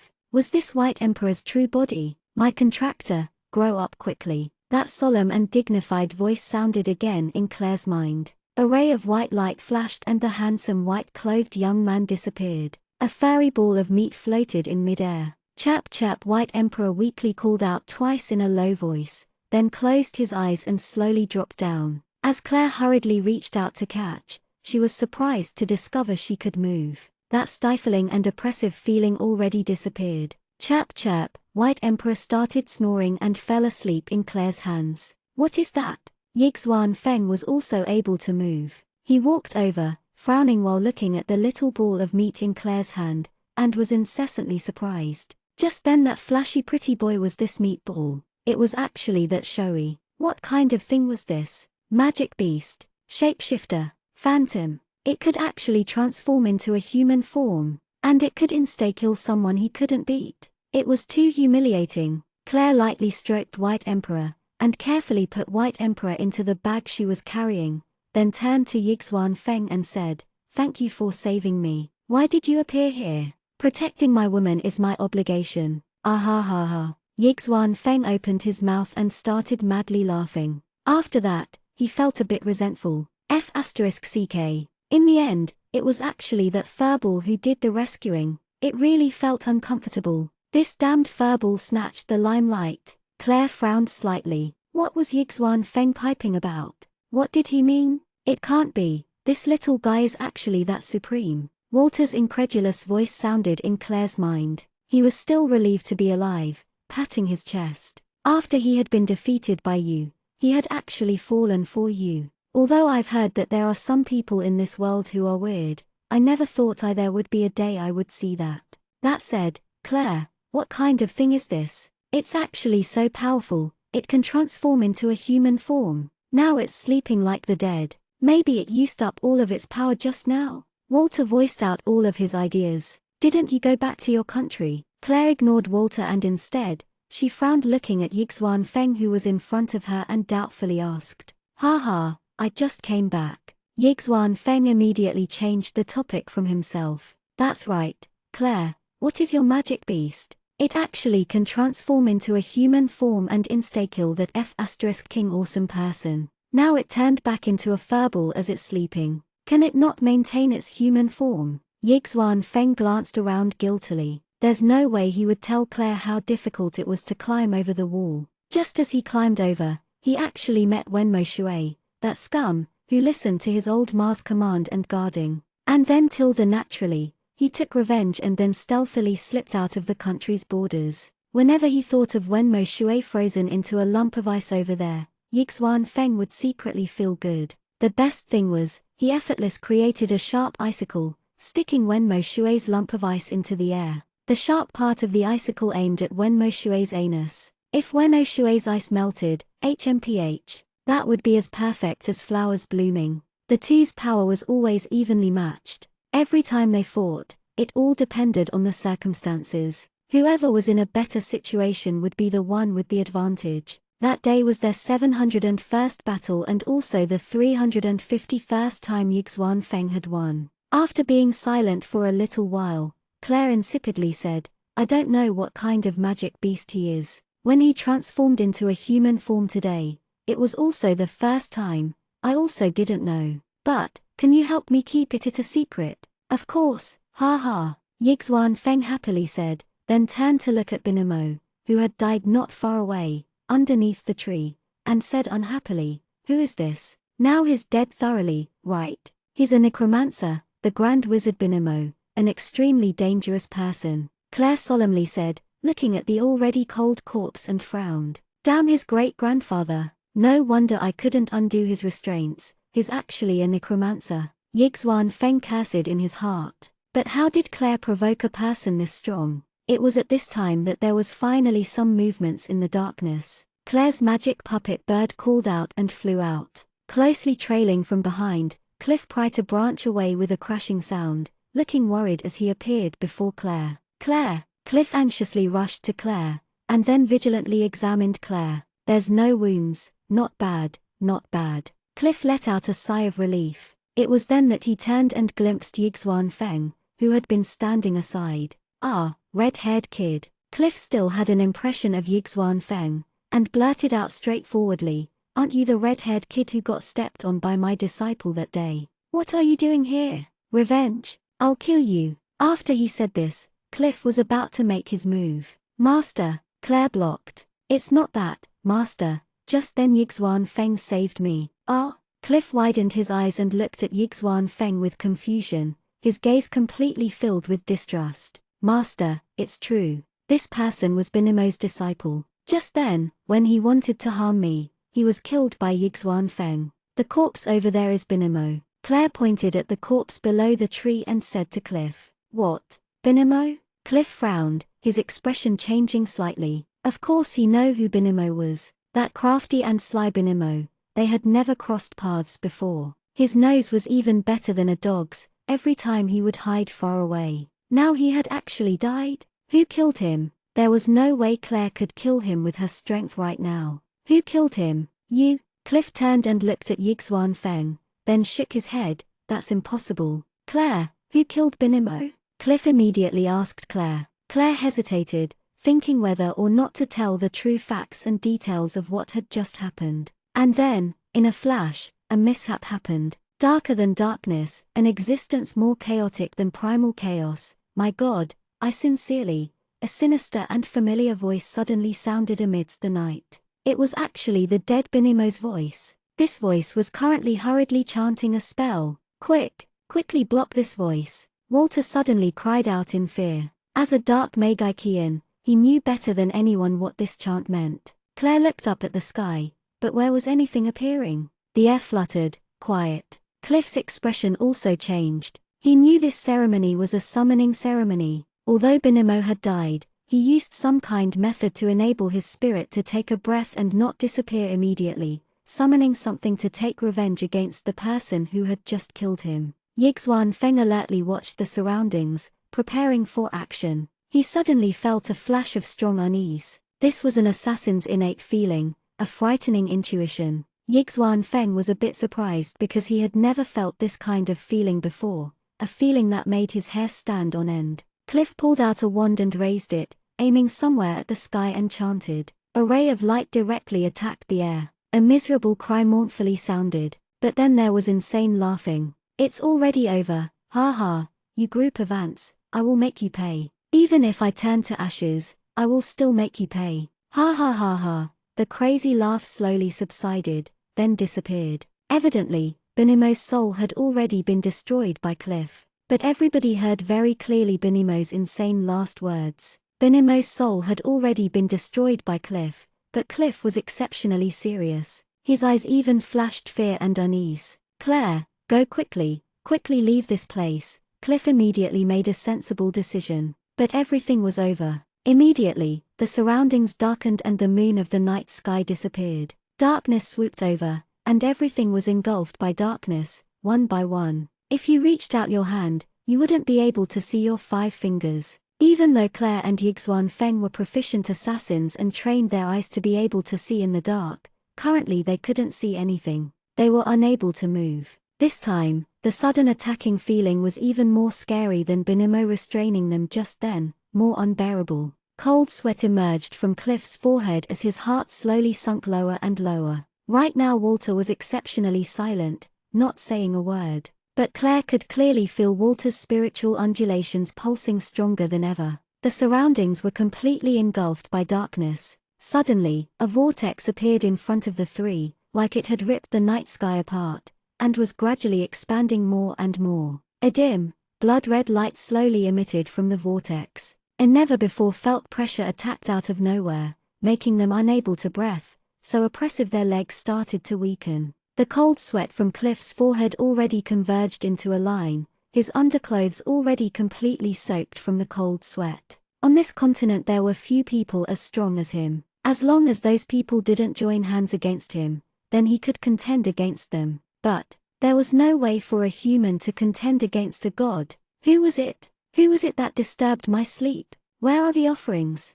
An oppressive and sinister voice slowly sounded from the blood-red vortex. Then an indescribably terrifying power pressed down again. That sinister voice made them shudder, made their souls shudder. It leaked out an incomparable power, a strength they had not way of contending with. Both Claire's and Yixuan Feng's chi were smothered at the same time. Unable to bear this kind of tyrannical and terrifying pressure, they spit out blood. Cliff's complexion paled. Benimo had actually summoned the god of darkness, but he didn't prepare any offering. The despicable and sinister Benimo had prepared to set them up, summoning the god of darkness but not preparing any offerings. Then the god of darkness would angrily crush them, so much that not even their ashes would be left behind. It wasn't just them, perhaps the near city behind them would also be sacrificed. God's pressure, this was a god's pressure. Yixuan Feng and Claire could not stand stably anymore and fell to the floor with a plop. Cliff also wasn't able to bear this terrifying pressure. His 2 feet trembled as he was about to kneel onto the ground. What was this? Yixuan Feng laid on the ground and hatefully looked at the figure amidst the blood-red light. What supreme person? Fundamentally, it wasn't human. Claire frowned, but she wasn't able to move. Claire, goodbye forever. This is the god of darkness we believe in. Benimo actually summoned him, but there isn't any offering. He will take out his anger on us, and destroy us so much that not even dregs will be left behind. Walter's voice right now was actually very serene. The god of darkness was brutal, temperamental, and extremely greedy. Every time he is summoned needs a lot of time and energy to prepare a large amount of offerings. If the offerings don't satisfy the god of darkness, the summoner would have brought destruction. That's why you can count the number of times the god of darkness has been summoned on one hand. Walter knows that for several thousands of years, it has only happened a few times. Even for that time when a king summoned him,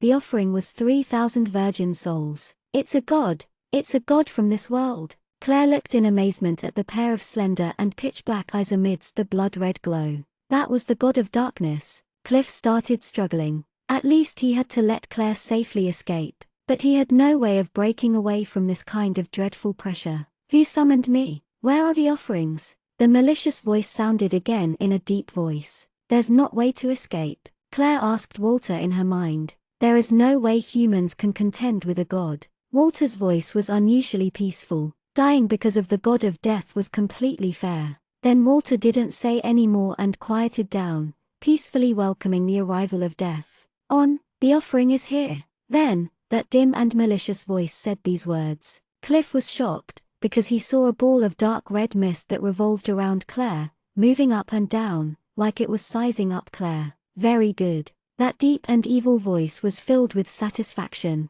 I'm going to accept this offering. But who was it that summoned me? Was it you? The next moment, Cliff could move and talk. The god of darkness removed the pressure on them. Yixuan Feng moved his limbs, alertly watching the dark red mist circling around Claire. Don't act without thinking. This is the god of darkness. Cliff's warning sounded in Yixuan Feng's head. Yixuan Feng was incessantly shocked. Looking at the mass of mist he wasn't able to say a word. It was actually the god of darkness. Sure enough, it wasn't a human. No wonder he was so insanely strong. Venerable god, the person who summoned you wasn't us, they have already passed away, and she also isn't the offering. Cliff cautiously and solemnly answered, "Oh, that doesn't matter. More importantly, I'm really satisfied with this offering. When the time comes, I'll be taking it," the deep and malicious voice said, completely ignoring the last words Cliff said. Cliff was shocked, still not understanding what those words meant.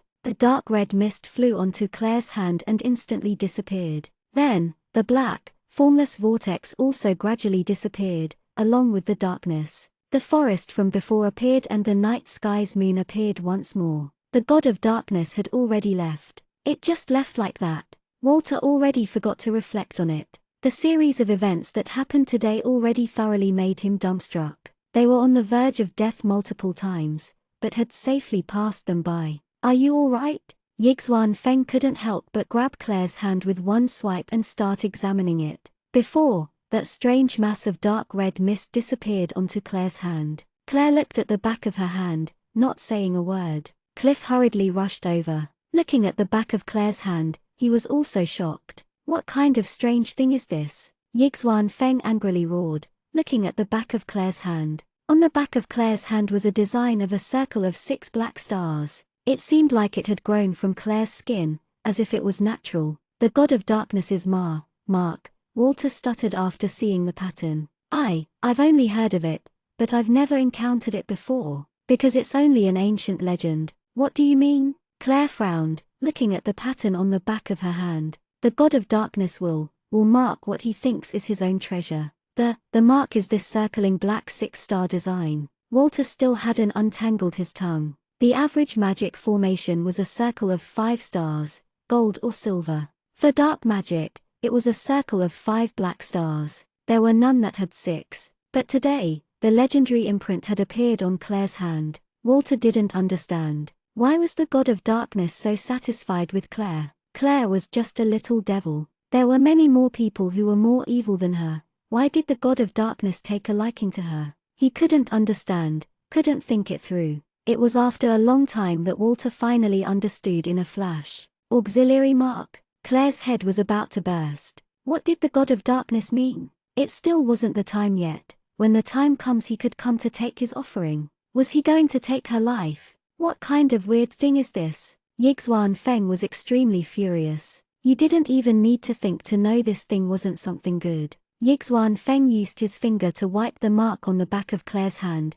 but wasn't able to wipe it off. Cliff's face was as dark as ash. He also knew what this was. The god of darkness had actually chosen Claire as an offering. Right now he wouldn't threaten Claire's life. But what about in the future? There would definitely be a day when the god of darkness would come to take Claire's life. He had no way of protecting Claire, no way of protecting his darling disciple. Hate. This was the first time Cliff hated that he didn't have enough. Wizard Sage. He had already been a wizard sage for so many years, but had been stuck at a bottleneck the whole time, unable to break through into a sorcerer. If he advanced into a sorcerer, maybe there would be the possibility that he could be able to fight with the god of darkness for a bit. That was only a possibility. "Master, don't worry. Perhaps the situation isn't that dire," Claire quietly said, taking back her hand from Yixuan Feng's piggy one. The moment Claire saw Cliff's expression, she understood her master also knew what the mark's origin.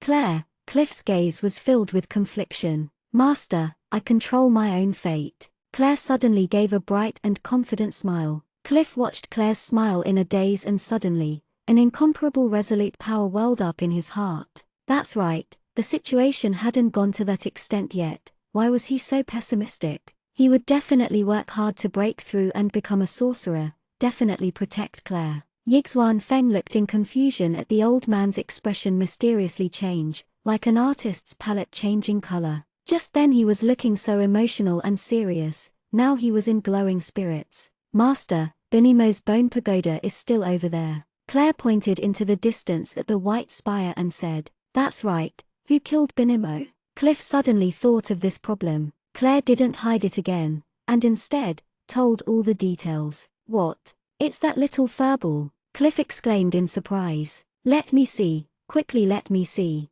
Claire pulled the still deeply sleeping white emperor out of her bag and carefully held him to let Cliff examine them. Cliff stroked his chin and carefully examined. Under the moonlight, White Emperor's sleeping posture was charmingly innocent, his two furry paws hugging his head as he was in a deep sleep. Cliff lightly shook his head, still unable to know what on earth this little guy was. But he was sure this little thing was definitely unordinary. It could transform into a human form, so it definitely wasn't a magic beast, but a high-class shapeshifter or phantom. But whether it was a shapeshifter or a phantom, he didn't know. This little guy, right now he doesn't have any magic undulations. Probably, he can only erupt in power occasionally, and then needs to rest for a while, and can't maintain its human form. Cliff analyzed while looking at White Emperor in Claire's hand. Should be. Claire nodded. Red-haired guy, how did you appear here? Cliff turned to Yixuan Feng and said as his train of thought suddenly skipped over.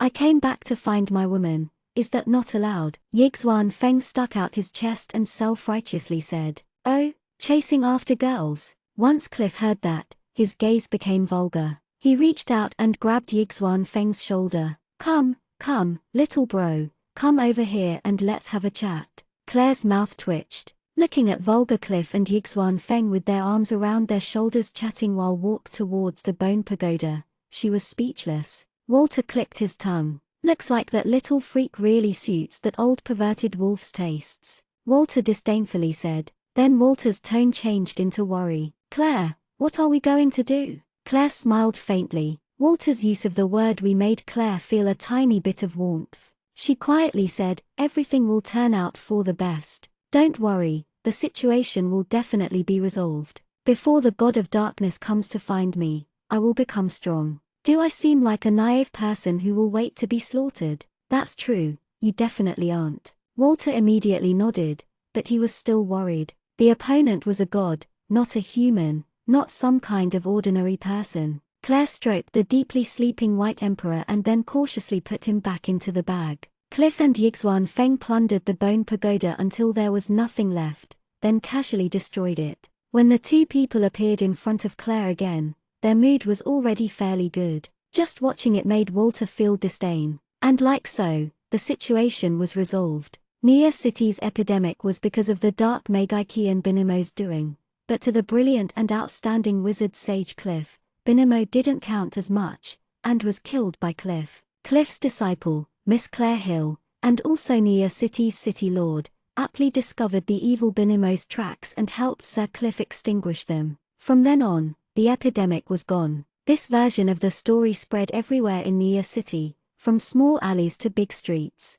Everybody was praising the city lord and Sir Cliff, and of course, the divine prince, who had spent magic power to baptize them. In the garden, Claire looked at the Yixuan Feng who was sitting on the chair, leisurely drinking tea, and laughing and chatting with Cliff. Her mouth twitched, then straightforwardly asked, what are you planning to do? Stay by your side, protect you, create a relationship, then marry you at home. Yixuan Feng's words were straightforwardness itself. Hearing it, Cliff beamed with joy and continuously patting Yixuan Feng's shoulder and praised over and over. Looking at Yixuan Feng with his self-righteous expression and the vulgarly laughing Cliff, suddenly Claire felt cold sweat from the back of her head. These two were both people who didn't follow common sense. Now that they were ganged up together, they were even more insensible. Parklands and Yixuan Feng's home country's relationship were extremely sensitive, and now Yixuan Feng actually wanted to stay here.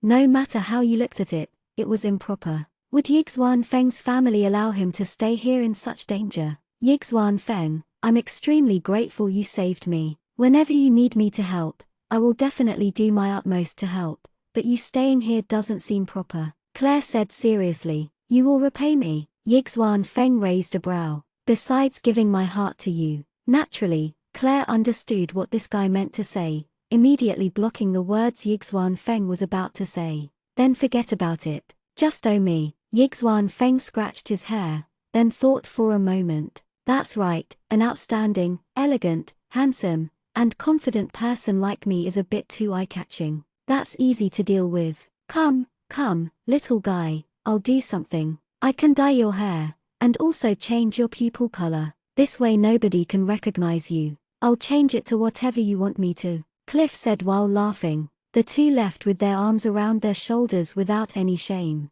Claire was speechless. Whose master was he? Was he helping her, or was he helping Yixuan Feng? Yixuan Feng's originally red hair was dyed black, and his originally black eyes were dyed red. Now he wasn't so conspicuous. Then what made Claire helpless was that Yixuan Feng started to follow her around closely. He came whenever called, sticking to her to protect her, protecting his future wife. During the day-to-day, the servants in the main hall were hurriedly bustling around. Claire sat on the chair looking at the pile of thank you gifts in the main hall and started to have a headache. How would she deal with these things? Also, how was she going to deal with the handsome black-haired youth sitting beside her? This guy kept on staying by her, and kept on staring at her. It was at this time that the divine prince Lingyun Leng walked in. Behind him was the expressionless Jean. Sure enough, he was closely following Lingyun Leng to protect him. Divine prince, how is your body right now? Once Claire saw Lingyun Leng's arrive,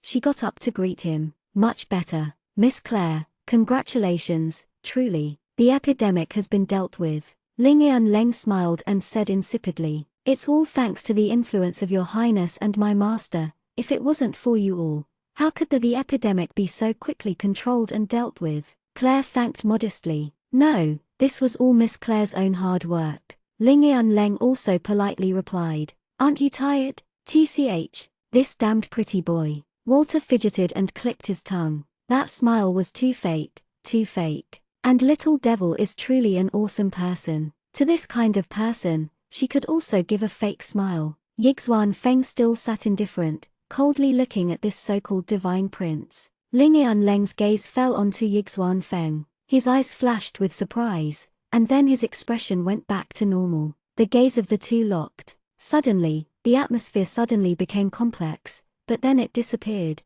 gradually becoming calm. The next thing to do was restore Nia City's economy. Claire started pondering, thinking of the many things she had to do next. Then, Heath, the representative of Nia City, quickly walked in. After seeing Claire, he gave a slight bow, then said, reporting to the city lord, the divine princess has arrived. The Temple of Light's divine princess, the woman who rumors said was as beautiful and benevolent as an angel. She had a big influence on the masses, and was adored by many commoners, and was the dream lover of even more nobles. But these people could only think about it secretly. The noble and pure divine princess wasn't someone who could be profaned. What was this kind of noble person doing in the small Nia city? Didn't the Pope only send the divine prince to aid with containing the epidemic? Before Heath finished speaking, footsteps sounded at the door. A lovely figure appeared at the door. Chapter 50. Watch me beat you into a pig head. Before Heath finished speaking, footsteps sounded at the door. A lovely figure appeared at the door. Lingyun Leng frowned slightly, coldly glancing towards the door. Claire looked toward the door. A snow-white gown and the pattern on the fringe of her dress showed her high position in the Temple of Light. The figure in the doorway walked over slowly. She had beautiful, curly hazel hair, a pair of pretty, black eyes under two arched brows, her thin lips below a perfect nose curving into a faint smile. She walked over gently and elegantly while smiling. As expected, she was an elegant, beautiful lady. She was the current holy divine princess of the Temple of Light, Xiqinglu, also someone who had an ancient last name, and she was skilled in light magic. Greetings, Your Highness. Welcome to the city of Nia. I am the Castellan of Nia, Claire Hill. Claire approached politely and greeted. Greetings, Your Excellency. I come on orders from the Pope to assist you, but it seems like there's no need for that now. The divine princess Xiqinglu answered politely, smiling. No, it's thanks to His Highness the Holy Divine Prince and thanks to the assistance from the Temple of Light that we were able to get the plague under control so quickly. Claire replied politely and also smiled. Walter rolled his eyes and added sourly, Claire, do you want to vomit? When Claire praised the Divine Prince, a flash of shyness and pride appeared in depths of Xiqinglu's eyes. Although it was only an instant, Claire caught it and immediately understood what was going on. This divine princess was pretending to come to assist, but was really chasing after her love. Lingyun, are you okay? I heard that you gave many people a baptism at once and used up all your magic. Xiqinglu saw Lingyun Leng, who was standing behind Claire, and asked worriedly, I'm fine. Lingyun Leng replied indifferently, the plague is now over. Divine princess, you should return early. One called Lingean warmly, the other addressed the divine princess coldly. A typical hot face on a cold butt. Oh, no, it should be a hot face on an icy butt. Look who I brought with me. Xuqinglu didn't mind Lingean Leng's cold attitude, and instead still smiled and talked gently. Lingean Leng lifted his eyes toward the doors, but saw the tiny figure that was always on his mind. Brother, a sweet and crisp voice floated over. Xuan Xuan. The expression on Lingean Leng's face immediately softened, and he hurried over to the door. Xuan Xuan's health had improved a lot recently. I heard that the plague was under control and Xuan Xuan also wanted to see you, so I asked permission to bring her over to find you. Xuqinglu smiled and also walked towards them. Thank you. Lingean Leng gathered the tiny Xuan Xuan into his arms and turned around to thank Xuqinglu. This time, his tone was sincere. Xuqinglu smiled a soft and satisfied smile. Claire gave Heath a meaningful glance, and Heath left. Claire also turned towards the backyard, and Yixuan Feng immediately got up to follow behind Claire closely. Jean also left silently, leaving them to themselves. Claire, what are we having for lunch? The boiled egg for breakfast was really good. The cook said you taught him how to make it. Is there anything even better? Yixuan Feng followed behind Claire and asked noisily. This made Claire remember that this fellow seemed to love eating. During his first competition with Lashia, he had gotten a stomachache from eating and had to go to the restroom, forfeiting and losing the competition. Yes, Claire answered, her voice muffled. What is it? What is it? Yixuan Feng became excited and started pestering Claire. First, help me deal with some documents in the study concerning the trade association. Claire threw out one sentence and then walked ahead to the study. She would definitely not waste a gift from heaven. This guy, Yixuan Feng, his family happened to be opposite from most aristocratic families. His mother was a senior minister in the royal court of Lagark,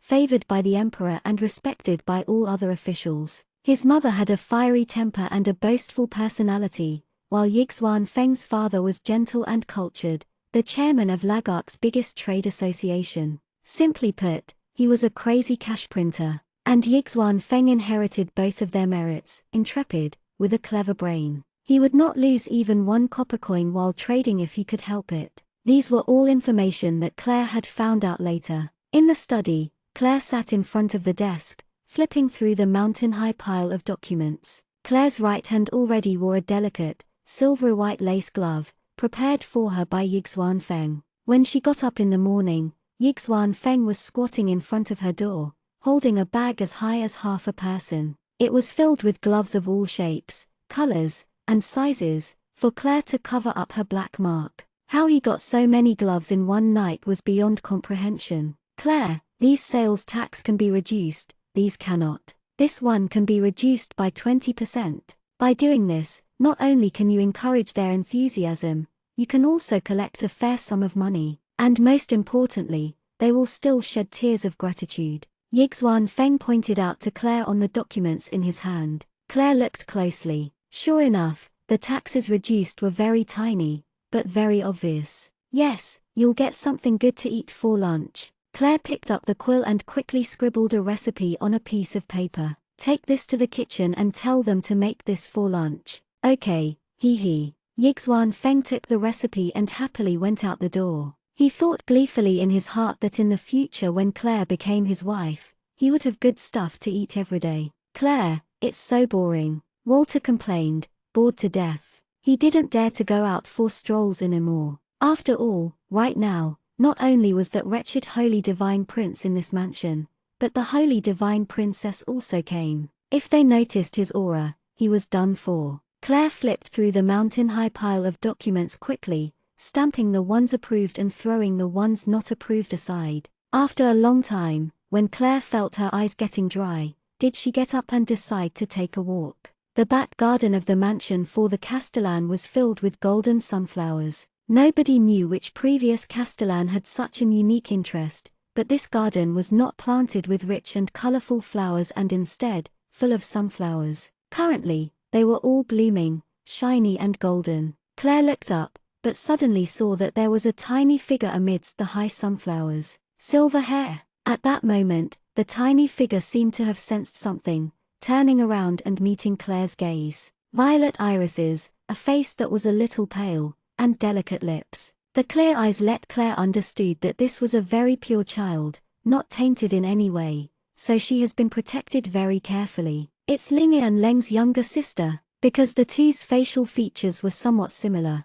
But the little girl froze while looking at Claire and just stood there staring at Claire. Claire didn't speak, turning around to leave. She was not good at conversing with such innocent people. Wait, big sister. But that crisp and sweet voice from behind made her stop. Claire stopped her steps, turning around slowly and saw the young girl running over hurriedly, almost tripping. Slow down. Claire knew that this child in front of her was sickly and running so fast would not be good for her health. Claire bent down a little, catching the little girl who was running over. Big sister, my name is Xuan Leng. Tilda. The girl with silver hair and violet irises looked at Claire with big eyes and introduced herself earnestly. I am 5 years old this year. I'm very happy to meet big sister. Claire felt a little awkward. Why did this child seem so mature? Oh, hello, Xuan. I'm Claire. Claire was little uncomfortable. She really didn't know how to talk to a person who was as clear as crystal. Big sister, I like you, you are a good person, Xuan Leng said unexpectedly, a brilliant smile blossoming on her pretty face. Claire felt even more awkward, squatting before Xuan Leng, not knowing what to say. Walter roared with laughter. A good person. The little devil was a good person. Such a ridiculous joke. Heavens, there was actually someone who said the little devil was a good person. Too funny. Xuan. Right then, a worried voice rang out. It was Ling Leng's voice. Brother, I'm over here. Xuan Leng turned around and called out behind her. Claire heard footsteps of two people, which meant the gentle and elegant divine princess was also there, so all the more reason she should leave. She didn't want to be caught between a hot face and cold butt. Claire stood up to leave, but a pulling from the edge of her clothes stopped her. Claire looked down and saw Xuan Leng's small hand clinging tightly to the edge of her clothes. Xuan, I won't bother you anymore. Be obedient. I'm leaving. Claire was a bit conflicted. Big sister, don't go. Play with Xuan for a while. Xuan Leng flashed her big, clear eyes and looked pleadingly at Claire. People couldn't refuse that pathetic yet cute expression. Of course, normal people couldn't refuse. But Claire knew that tangling up with people from the Temple of Light had no benefits whatsoever. Claire patted Xuan Leng's head gently. Be a good girl, Xuan. Her Highness the Divine Princess will be with you. Before she finished her sentence, Ling Leng and Xiqing Lu already appeared before them. When the two saw Xuan Leng clinging tightly to Claire's clothes so much that it was pulled out of shape, they were both very astonished, because apart from them, Xuan would not get close to anyone and never talk to strangers. But now she was completely hanging on to Claire, so of course they were surprised. Your Highness the Divine Prince, Your Highness the Divine Princess. Claire's smile was a bit strained. Your Excellency. Xiqing Lu's expression changed slightly, looking at Xuan Leng's hand that was grabbing Claire's clothes. Xuan, what are you doing? Didn't you tell us to wait for you there a little bit longer? Ling Leng walked up and reached out to hold Xuan Leng. But Xuan Leng did something Ling Leng completely didn't expect. Xuan Leng held onto Claire's leg, staring at Ling Leng. Brother, I just want to play with this big sister. Claire opened her mouth wide, looking down at the Xuan Leng clinging tightly to her thigh and was speechless. Ling Leng's expression was a little embarrassed. This was the first time he saw his obedient sister do something so out of bounds. Xiqing Lu smiled, but a deep look flashed through her eyes. Xiqing Lu walked over gracefully and said softly, Your Excellency, if you aren't busy, could you play with Xuan for a while? This child is often alone, too lonely. Today she finally met someone she is willing to get close with. When Xiqing Lu spoke about this, a sliver of guilt and tenderness flashed in Ling Leng's eyes. It was because he couldn't always be with Xuan so Xuan would feel lonely. Ling, as long as Xuan is happy, it's fine, right? Xiqing Lu asked, gentle and caring. Ling Leng raised his head to look at Claire, his tone a little embarrassed but with a hint of pleading. Your Excellency, I know you are very busy, but can you look after Xuan for a while for me? Ling Leng also felt very strange. Why was Xuan, who never talked to strangers, so intimate with Claire, who she had never met before. But, just like Xiqing Lu had said, as long as Xuan Xuan was happy, nothing else mattered. Claire was a bit conflicted. It would be strange if she knew how to keep children happy. Heck, this divine princess isn't simple, not simple, Walter exclaimed in Claire's head. She knows how to hit that man's soft spot. Clever, I admire her. No one noticed that when Walter talked, Xuan Xuan Leng's glance moved over to Claire's pocket. Astonishment appeared in her eyes and then disappeared immediately. Big sister Tilda. Xuan Xuan Leng tugged on Claire's clothes and said obediently, Big sister, I won't make trouble for you, I'll be good. Then I'll be troubling you, you excellency, Lingian Leng said embarrassedly to Claire, then looked at Xuan Xuan Leng dotingly. Xuan Xuan, be good. Don't make things difficult for the Castellan, understand? Claire's mouth twitched, silently fuming. What the hell, you are making things difficult for me now. Big sister, let's go over there. Xuan Xuan Leng grabbed Claire's hand and pulled her away enthusiastically. Lingian Leng stood in place,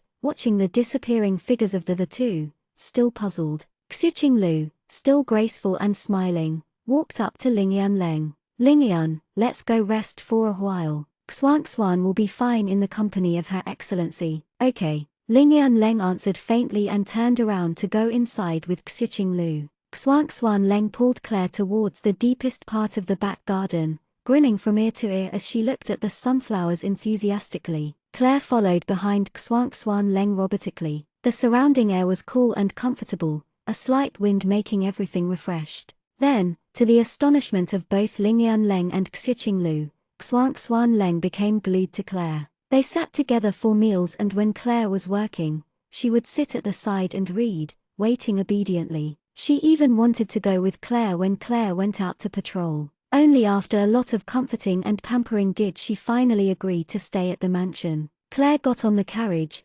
extremely conflicted. She finally got rid of Xuan Xuan Leng. When Cliff heard she was going out to patrol, he immediately jumped on the carriage too, because he could go watch the beautiful ladies on the streets. Claire, that kebab we had for lunch was really good, Yixuan Feng, who was sitting in the back, remarked dreamily, still savoring the flavor. Claire pressed on her temples with her fingers and rubbed them hard. What luck she had these days. Not only did this guy hang around her, even that child, Xuan Xuan, also stuck to her. Just when Claire's head was aching, a huge bang came from the roof of the carriage. Something heavy had landed on top. The carriage started rocking crazily and some passers-by shouted. The next moment, a sharp sword sliced through the carriage top with a whooshing sound, the cold blade passing by Yixuan Feng's face fiercely. Assassins! The carriage had already made an emergency stop, the horses pulling the carriage neighing loudly. But Yixuan Feng, looking like he was taking pleasure in someone's misfortune, reached out and tapped the sword. He started chuckling merrily. Wenmo, how's your chrysanthemum? Of course Yixuan Feng recognized this sword. It was Wenmo Shui's sword. It was better if he didn't ask, but now that he did, the sword started vibrating violently and was pulled out. The next moment, a streak of vicious Du Qi sliced over horizontally with a loud boom, shaving off the whole carriage roof, exposing the people inside to all the passers-by. Ha, so you did chase after me. Yixuan Feng laughed like it was no big deal. You son of a b****, doing such a thing to me. Wenmo Shui lifted up his sword and pointed it at Yixuan Feng, snarling furiously. What did I do? Yixuan Feng faced the sky, looking innocent. I'm going to butcher you. Wenmo Shui swung his sword around and was about to rush over, but Claire noticed that Wenmo Shui was walking a bit strangely. Why was his butt twisting? But at this moment, a hard wind blew, messing up Wenmo Shui's hair and his clothes. One moment, Wenmo Shui was running over furiously with his sword. The next moment, he had stuck his sword into the ground and was calmly combing his hair with his hand until it was neat like before and then carefully straightened out his clothes. Then, he pulled out his sword calmly, and suddenly changed his expression back to being murderous and roared. Yixuan Feng, I'm going to butcher you today. This dramatic scene made both Claire's and Cliff's mouth twitch. Sure enough, freaks can only be friends with freaks. Walter sighed. You think I'm afraid you? Heck, come on then, watch me beat you into a pig head. Yixuan Feng jumped off the carriage, ready to fight. First pay for my carriage, otherwise I'll tell my master to chop you all into pieces today. Seeing that the situation was on the verge of exploding, Claire's sinister and icy voice sounded. The sun was burning overhead, shining directly into the carriage. The sun was most cruel right afternoon, and Claire couldn't open her eyes under the sun. Most importantly, the roof of the Castellan's carriage was thrown off in public. Did she have any dignity left? All the passers-by had already left, and the street suddenly became quiet. Cliff stood up, took out his magic wand, and with a solemn face, coughed twice slightly. He glared at Wenmo. "Kid, hand over the money, or I'll shave your head. Do you think I can't do it right now?" Only then did Cliff stand up to talk. Before, he had sensed that although the person jumped on the carriage aggressively, there was no killing intent. "No," Wenmo howled, reaching out to cover his head. He knew who this old man was. It was the wizard sage of Amparkland, a man with a weird personality who never followed rules. He might really shave off his extremely soft, very stylish hair. "Then give me the money." Cliff jumped off the carriage, walked toward Wenmo and held out his hand. Wenmo twitched his mouth and took out his money bag, about to fish out some money. But Cliff grabbed the bag of money, weighed it in his hand, then walked back towards the carriage in a happy mood, all the while muttering that it always feels the best when spending other people's money. Wenmo stared at the bag of money helplessly, wanting to say something, but not daring to. For his hair. "Claire, this should be enough money for the carriage, right?"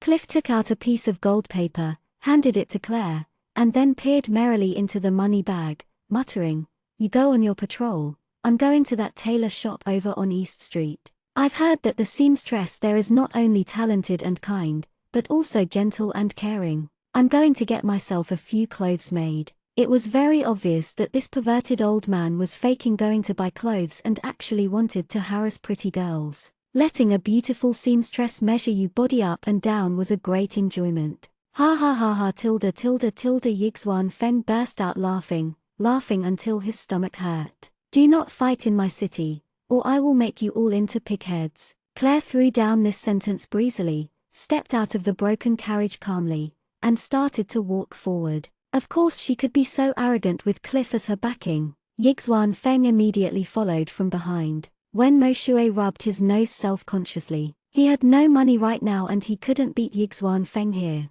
so what should he do? After hesitating for 2 seconds, Wenmo sheathed his sword, and followed after them, his gait a little strange. "I'm telling you, don't even think that I'll follow you home. Did Ma make you come to bring me back?" Yixuan Feng humphed coldly at the Wenmo who catched up with them. "No, your ma didn't tell me to chase you back," Wenmo answered truthfully. "Then what are you here to do?" Yixuan Feng asked, puzzled. "My ma's not one to give up so easily. Your ma said to let you stay here until the war breaks out, and then you'll have to use your abilities to make it back safely. It'll serve you right if you die here, and she'll just pretend she never had a stupid and incapable son like you. And if you can, bring back a wife." Wenmo shrugged his shoulders, repeating exactly what that female T-Rex had said. But Yixuan Feng exclaimed happily, "Yes, Ma's the best." Hearing all this, Claire twitched her mouth. What kind of a mother was this? This was called a mother. No wonder Yixuan Feng grew up to be such a freak. Beautiful lady." At this moment, Wenmo opened his mouth to talk to Claire shamelessly. Claire gave a sideways glance at Wenmo, replying quietly, "What? Have absolutely no money right now, so, you see, can I work for you?" Wenmo smile was a little flattering. Of course, this was not the only reason Wenmo wanted to stay beside Claire. There were some other reasons he could not tell right now. "Fine, 1 gold coin per month, plus food and lodging," Claire said coldly. "All you need to do is to listen to my commands." Claire didn't know why this powerful Wenmo wanted to stay, but since he was already at her door, it would be wasteful not to take advantage of it. Coincidentally, Claire could use him in these 2 days. "What?" Wenmo shrieked again. "So cheap? What the heck are you complaining about? I'm working for free." Yixuan Feng spat on the ground, disdainful at Wenmo greed, annoyed. "That's because you're lustful, you're being stupid as H*LL. You brought this upon yourself, but I..." Wenmo started chattering. "I'm going to rip your mouth off of you. You never could spit out ivory." Yixuan Feng started cursing angrily. And you could spit out ivory. Spit some out for me to see. Wen Moshue retorted. Claire paid no attention to the two youths fighting behind her and instead,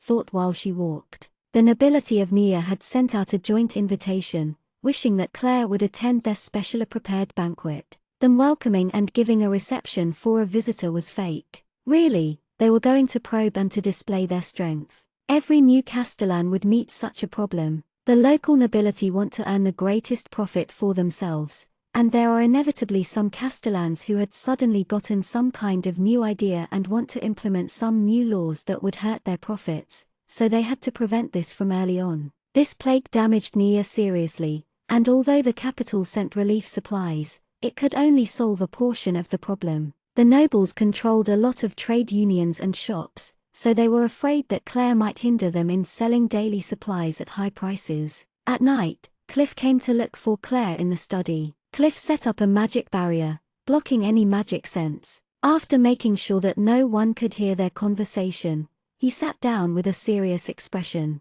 Master, did something happen? Claire saw Cliff's serious face and knew that things weren't that simple. But Cliff said, Claire, there is a way to undo the mark on your hand. Claire froze. There was a way to undo the mark of the god of darkness. Who could do this? The god of sprites. Cliff said with a bit of difficulty, this mark, it can only be unlocked by the god of darkness or the god of sprites. Claire paused. Another god. Sprites like to live in solitude and dislike humans. But sprites are all kind and pure and their god is too. If we could get their god to descend and undo your mark for you. Cliff frowned, the rest of his sentence unfinished. Evidently, he also thought that this was a bit unlikely. Not to mention, they couldn't even enter the forest of sprites. Even if they did, sprites would never let humans close to their temple and would definitely not summon the sprite god. Master, Claire chuckled softly, I know your kind intentions, but some things cannot be wished for. In the meantime, I will work hard and make myself stronger. Even if the day does come that I'm not able to resist anymore and leave you, please don't be sad. You must live on safely. Cliff's voice was choked by a few sobs. Don't talk like this. When I was young, I rescued a sprite. After you finish this business in Nia, we'll go to the forest of sprites and test our luck to try and find him. Yes, master. Claire nodded, smiling. Although there was very little hope, Cliff's kind intentions had moved Claire greatly. Sleep early and don't tire yourself too much. Cliff urged. Yes, master. I will end this business as soon as possible. After dealing with those nobles 2 days later I will hand all matters over to Heath and then we can leave. Claire smiled and nodded. Okay, I'm going to bed. Old bones can't withstand such excitements. Cliff yawned. Master, you should probably first wipe off that lip print on your cheek. When Cliff walked out the room, Claire's chuckling voice came from behind. Cliff immediately wiped his face with hand extremely awkwardly. This was left by that pretty little seamstress from before who adored him. The plague was under control so the divine prince and princess bid their farewells. Xuanxuan Leng clung to Claire's clothes, unwilling to part. Xuanxuan, be good, your brother and the divine princess are waiting for you. Claire picked up tiny Xuanxuan resignedly, about to put her on the carriage. Big sister, you must come visit me. If you don't, I will make brother bring me to see you. Xuanxuan Leng hugged Claire's neck tightly, reluctant to let go. Okay, fine. Claire answered perfunctorily. Don't treat me lightly. You must come visit me. Xuanxuan Leng said solemnly, holding tight onto Claire's neck. Suddenly, she lowered her voice so that only the two of them could hear. Big sister, in the future, please take good care of my brother. Nobody noticed that a spark of light glowed in the depths of Xuanxuan Leng's violet irises. What?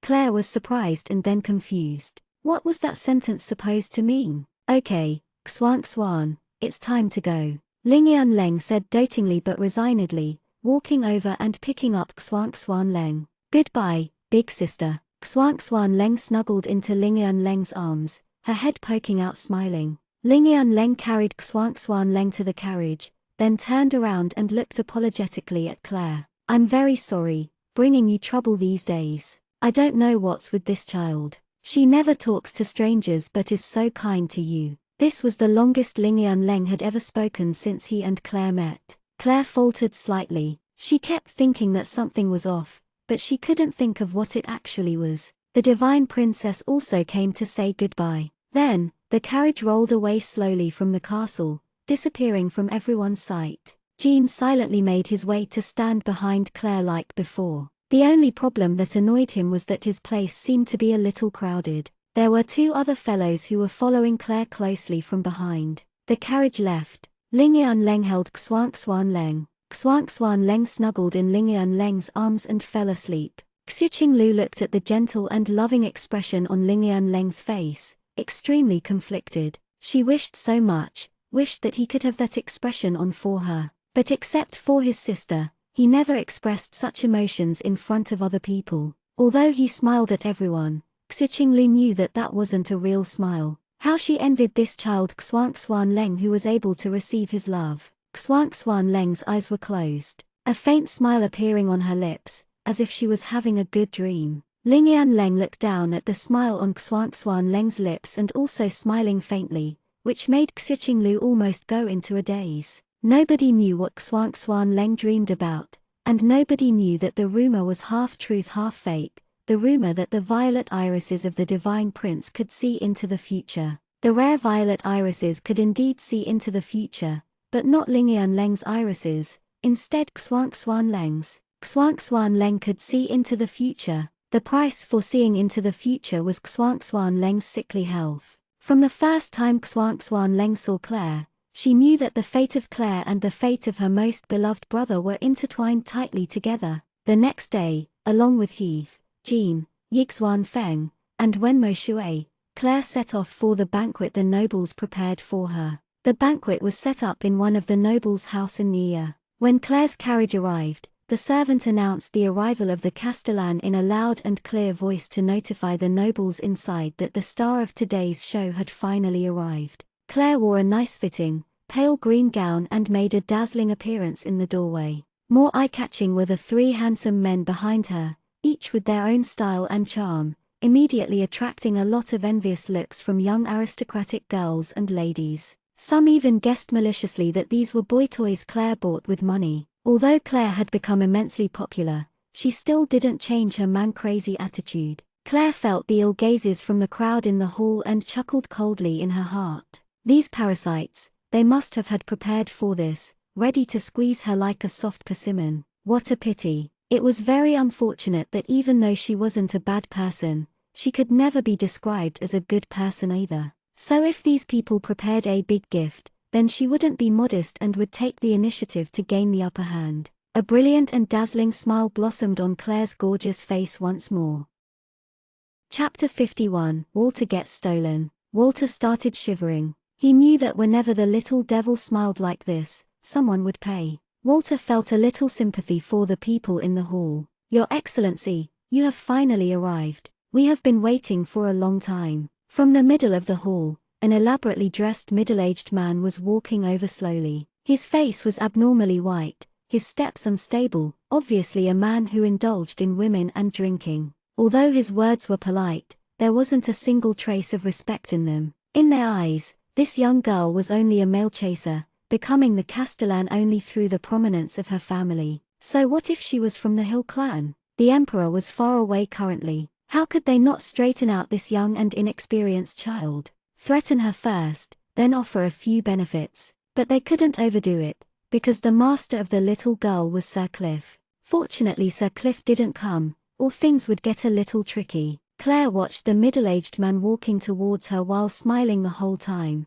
making the middle-aged man happy internally. He was glad that the child was indeed easy to straighten out. But Claire saw the contempt in his eyes clearly. Your Excellency, your servant is Flynn Mender. The qualities Your Excellency exhibited during this plague. The middle-aged man called Flynn was the head of all the nobles in Nia. He put what he thought was a charming smile on his face, continuously praising. First flatter, then coerce, and finally, lay out conditions. This the way they usually did things. But soon, his charming smile froze on his face, because Claire raised her hand quietly to stop what he was going to say. This was very rude behavior. All the nobles in the hall were stunned. Although Claire was the Castellan, she was only the lowest baron. And she made such a rude gesture. No Castellan had ever dared to be so rude to them nobles. "Does your excellency have something to say?" Flynn asked, frowning, suppressing his anger. Everyone knows that the plague had just ended,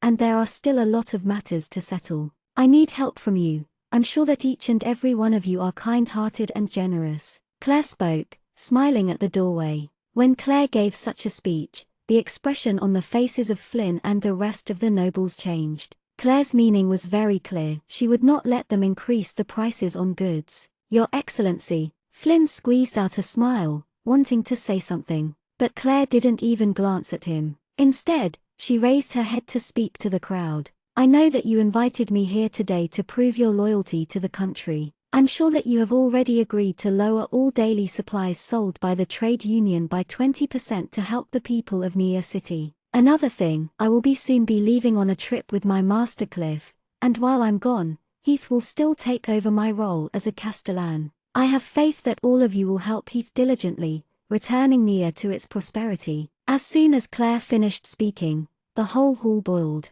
The crowd was gossiping among themselves, and Flynn's expression was extremely ugly. He didn't think that this little girl would take the initiative, first giving them such a big responsibility, then saying her decision. "Your Excellency, you should also know that the founding of our trade union wasn't easy. During this plague, we also experienced serious losses." Flynn's face was green as he complained. "Are you saying that the Castellan's words have no authority? Is loyalty worth a penny? Are you trying to say that not only are you unwilling to lower prices, but you plan to increase the prices and make money out of the crisis, and exploit harshly the already poor and grievous people?" Yixuan Feng now spoke fiercely, glaring and cursing at Flynn. He pointed at the elaborate decorations in the hall. "This is what you call experiencing serious losses? Whoa, look at this crystal chandelier, market price 5,000 gold coins. And this table set is from the Feng family trade union,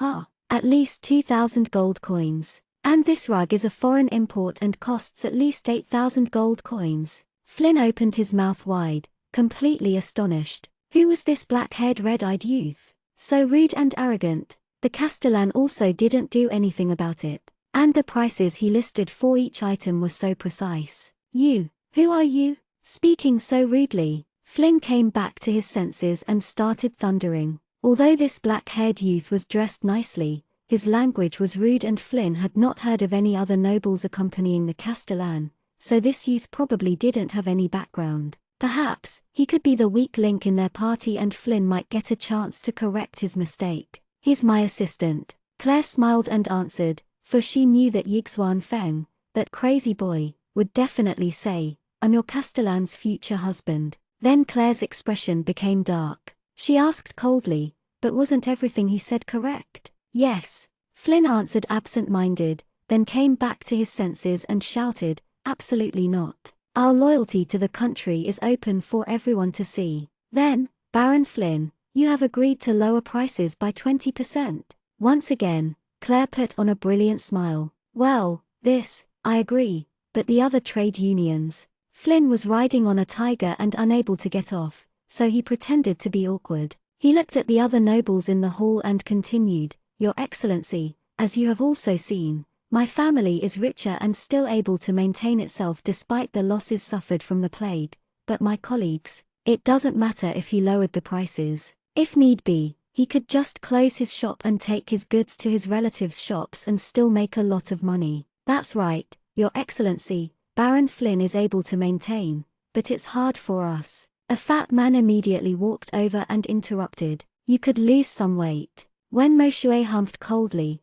extremely annoyed by looking at the parasites in the room. These people wanted to make money out of the crisis, but pretended to be so pitiful. "Who are you? You're interrupting my talk with the Castellan." Once he heard Wen Moshe jab at his sore spot, the fat man used this as an excuse to explode in anger. The hall became noisy as more people started blaming Wen Moshe. There was finally a weak point on the Castellan side. How could they let it go? He was only a servant of the Castellan. A lowly peasant being so rude to a noble would only end up hanged. But Wen Moshe only humphed and looked indifferently to the side. "Your Excellency, you also saw it. Your servant was so rude to me. A peasant insulted the authority of us nobles. I ask for you to punish him harshly." Hang him right now, the stupid fat man exclaimed indignantly, his spit flying everywhere. Claire glanced at Wenmo Shui and suddenly lowered her voice so that only they could hear. Wenmo Shui, his spit flew onto your hair.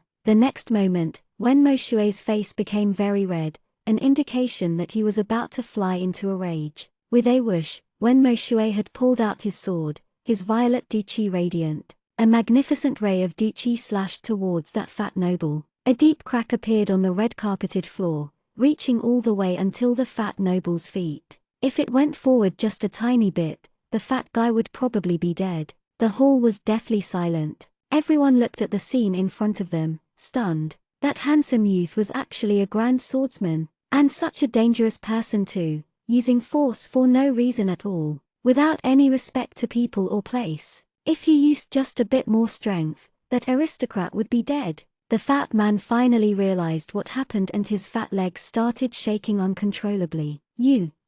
The fat man couldn't even get a whole sentence out, only pointing at Wenmo Shui with a trembling finger. He was extremely afraid. Why is such a dangerous person with the Castellan? The aristocratic women and girls who were attracted by Wenmo Shui before were now frightened, and they decided not to hook up with Wenmo Shui after the banquet as they planned to. Ah yeah, I'm so sorry. My guards are just like this, unable to control themselves when they see someone unrespectful towards me. Claire smiled like flower. And as for the hanging this nobleman here mentioned, I'm afraid that's a little hard to do. No one in Nia is his match. Was there any sincerity in this apology? Was there?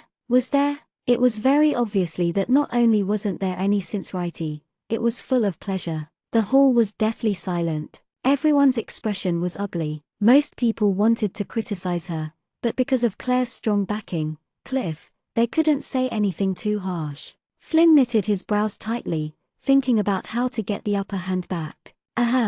Tilda suddenly, Claire straightened her expression and coughed slightly, and said pretentiously, Wenmo Shui, how could you do that, treating this noble like this? When everyone heard that, their expressions became lighter. So the Castellan still had to rebuke her guard on the surface. Flynn's face also relaxed a bit. So this little child wasn't too uncooperative and knew when to stop. Oh, it's my fault. Wenmo Shui pouted and answered unwillingly. Yes, it's your fault. Next time you come across such a situation, don't give any mercy, just slice him into half. Claire's smile was brilliant and charming, but her words were dark. As soon as Claire finished speaking, the expressions of all the people in the hall changed greatly. Disbelief was in every eye. They couldn't believe that a pretty, sunny little girl would say something like this. Yes. Wenmo Shui nodded and laughed evilly. If you do that next time, I'll increase your wage. Claire's casual words were like tons of stones on the nobles' hearts. They were so casual, not caring about their status as aristocrats or their lives. Everyone stared at Claire. Right now, all they were thinking was how frightening Claire's smile looked. Ha, I'm very willing to do so. Hearing this, Wenmo Shui laughed gleefully. In truth, 1 gold coin per month was way too little. Then what about me? Will I get wages if I kill him now? Yixuan Feng interrupted hurriedly. After all, he was working for free. Maybe next time. It'll depend on which one of you is faster, Claire replied insipidly. Jean watched this silently, a light flashing through his eyes as he looked at Claire. The casual conversation between the three infuriated and frightened the nobles in the hall. Nobody dared to interrupt. Even their families didn't have the power to defeat the grand swordsman. Flynn's gaze was furious. This little child was pushing it too far. Who did she think she was? He would find a way to report to the emperor of her unrespectfulness and reckless attitude. Just wait and see. It wouldn't end like this. You all know that I'm busy these days, so I won't stay long. I will tell the emperor of your sacrifice for Nia and your loyalty to the country and make sure he rewards you. Please enjoy your rewards. I'm going to take my leave. Claire smiled gracefully, nodded towards the people, and then turned around and left. The beautiful men also turned around and followed behind Claire elegantly, leaving many red-faced nobles. And like so, they walked out the door. Jean handed Claire a jacket for protection from the sun. Claire put it on, and instead of getting on the carriage, she strolled around on the streets. Everything Claire needed was in the pockets of the jacket, including the still asleep White Emperor. Nia had finally returned to its usual prosperity. Many people came up and greeted Clary when they saw her, gratitude written all over their faces. At first they didn't trust her, but now they worshipped her. Suddenly, a little girl in a flower print dress rushed up to Claire with a bouquet of flowers. She raised up the flowers and smiled. "Big sister, this is for you." Claire looked at the innocent smile of the little girl and was stunned. From the depths of her eyes was pure gratitude and happiness. Big sister made mother well again, so big sister is a good person. The little girl held up the flowers stubbornly, as if she wouldn't put them down if Claire didn't accept them. "Mary, what are you doing?" The rebuking voice of an adult sounded in the distance, and then a young man dressed like a commoner ran up hurriedly, his expression terrified. He looked at Claire and explained, "Your Excellency, I'm sorry, the child is still young and disobedient." A smile slowly appeared on Claire's face as she bent down and accepted the flowers from the little girl. She patted the little girl's head and said, "Thank you, the flowers are beautiful."